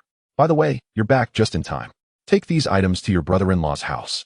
They'll be needed soon. His mother handed him a package. Sure. After downing a glass of water in one go, Wang Mingyang set off with the package. The distance wasn't too far, and halfway there, he called his brother-in-law, learning that they were selecting wedding attire and taking bridal photos. Upon reaching the intersection, he looked around and confirmed that the bridal shop was indeed the right one. Entering, he found his sister and brother-in-law just exiting the photography studio, discussing rental options for the wedding dresses. Don't rent. Let's buy new ones instead, Wang Mingyang suggested. We'll only wear them once. Buying would be too wasteful. Wang Mingyang replied. It doesn't matter. We won't use these old ones. A wedding deserves something new, he countered. Madam, do you have any dresses that are for sale only and not for rent? Upon hearing Wang Mingyang's intent to purchase wedding dresses, the shop owner was secretly delighted, as the profit margins on wedding attire were substantial, often exceeding 100%, and customers rarely haggled over prices. All those hanging over there are for sale only. The owner pointed to the right front. Following the owner's indication, Wang Mingyang noticed that the styles and quality of those dresses were lacking, prompting him to frown and quietly consult his brother-in-law. The quality and style of these dresses aren't impressive. They probably won't look good when worn. Why not just go to the city to buy? To the city? That would take over 2 hours. It would take half a day for the round trip. Let's ask your sister. If she agrees, we'll go. No need to ask. It's only a little over 100 kilometers. A wedding is a significant event. We must have the best. Upon exiting the store, Wang Mingyang, accompanied by his sister and brother-in-law, embarked on their journey back home, driving towards the city. Wang Mingyang took the wheel, while his sister and brother-in-law settled in the back seat. The vehicle, though expensive, truly justified its price. Its soundproofing, interior design, and smooth driving experience far surpassed that of the Passat, as his sister remarked while caressing the car door's interior. Hee, this is a gift for you, after all. We'll be using it as the main wedding car in a few days. I've informed Chen Ming and the others to return the 2 Passats from the company. Besides those 2, I've also asked them to rent a car from the dealership, ensuring we have a total of 10 vehicles in 3 days. The trio chatted about the myriad of tasks that awaited them in the coming days as they drove towards the bustling jewelry street located over 100 kilometers away in the city center. Chapter 77. Sister's Wedding 2. Upon nearing their destination, Wang Mingyang found a parking lot to secure the car and then headed straight with his sister and brother-in-law to the renowned century-old Beijing gold jewelry store. True to its esteemed reputation, the craftsmanship and design of the jewelry within the store were exquisite, captivating all who laid eyes upon them. Once inside, Wang Minjiu and Guobin, prompted by a sales associate, began selecting their desired items at the counter, while Wang Mingyang leisurely strolled around the shop. This outfit on the model is truly splendid, both elegant and luxurious, he mused, noticing the beautiful traditional Chinese dress adorned by the female model in the display case. He casually inquired with a staff member about the price of the dress and its accompanying accessories. This is a display piece sent from our headquarters. And while we do have the accessories, the dress itself is not for sale, the sales associate replied. Please inquire further. I am sincerely interested in purchasing it. The sales associate, momentarily taken aback by Wang Minjiang's earnestness, had initially thought he was merely being polite. It was quite uncommon for someone to express a desire to buy a model's display outfit, as these garments are typically custom-made for showcasing the jewelry. Out of professional courtesy, the saleswoman smiled and nodded. Please hold on. I will ask our store manager. In due course, the sales associate returned with the store manager. Wang Mingyang called his sister and brother-in-law over, and once they heard his explanation, understanding dawned upon them. Both Wang Minjiu and Guobin examined the dress on the model, finding it perfectly aligned with their vision of an exquisite gown, beautiful and sophisticated. They quickly turned to the store manager with a shared agreement. Noticing the manager's hesitation, Wang Minjiu added, if you sell us this dress, we will also purchase the jewelry the model is wearing. The manager and sales associate's eyes widened in astonishment. The gold jewelry adorning the model weighed over 2 pounds and was valued at over 500,000. They couldn't help but wonder about the commission they would earn if this deal went through, too excited to calculate at that moment. After exchanging glances, they reached a silent agreement. Please wait. I will call to seek approval, the manager said, stepping away to communicate with her superiors. While the other associate enthusiastically detailed the advantages and auspicious meanings of the jewelry adorning the model, utilizing her persuasive skills. The sales associate successfully convinced Wang Mingyang and his companions that without such an ensemble, Wang Minjiu's wedding would lack perfection. The manager returned shortly, having successfully secured approval to sell the dress.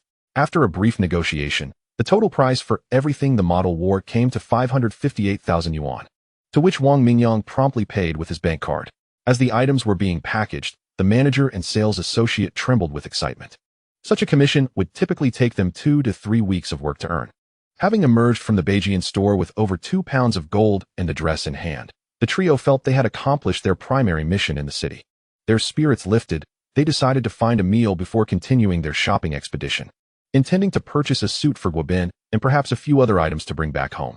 On the return trip, Guobin took the wheel, allowing Wang Mingyang, who had driven all day, to take a moment to rest in the back seat. As the busy days passed, the third day arrived, and shortly after 9 in the morning, Chen Ming called Wang Mingyang to inform him that he had rented 8 Passats, bringing the total to 10, quite a distinctive fleet. I've asked Lao Zhu to procure the latest model of a Sony HD camcorder to record your special moments. Additionally, I had to keep Huang Sheng back at the factory, so I remained at the base camp.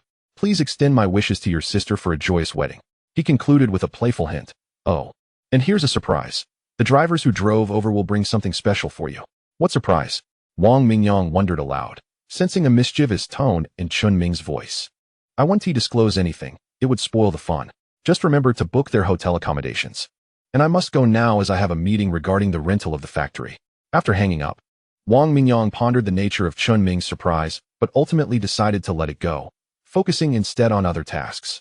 Arriving at the best hotel in town, Wang Mingyang, driving the Ford Focus his brother-in-law had recently retrieved, booked an entire floor with 10 rooms for 3 days.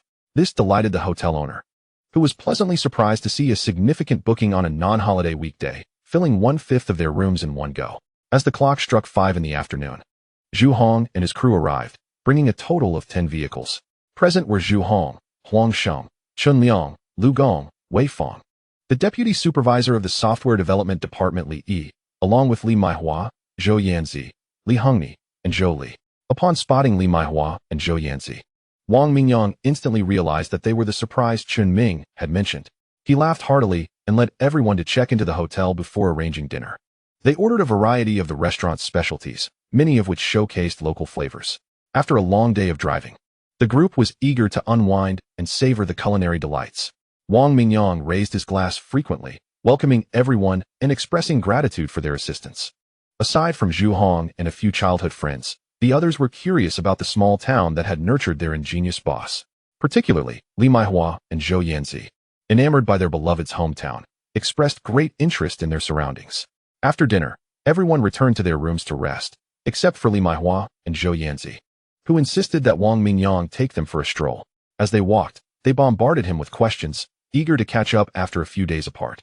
Wang Mingyang felt immense happiness watching their joyful expressions, his gaze fixed upon them as he reveled in their company. As they strolled, Wang Mingyang eventually brought Li Maihua and Zhou Yanzi to his doorstep. "This is my home. Would you like to come inside for a look?" "Oh, no, that's all right. I'm a bit tired." "Yanzi, shall we head back to the hotel to rest?" Li Maihua's cheeks visibly flushed, catching Zhou Yanzi off guard, leaving her momentarily flustered. Maihua is right. I also feel a bit fatigued." Just as Wang Mingyang was about to persuade them to stay, he heard his sister's voice nearby. "Yanzi, Maihua, why are you standing out here? Come in." "Mingyang, how could you not invite them in to sit?"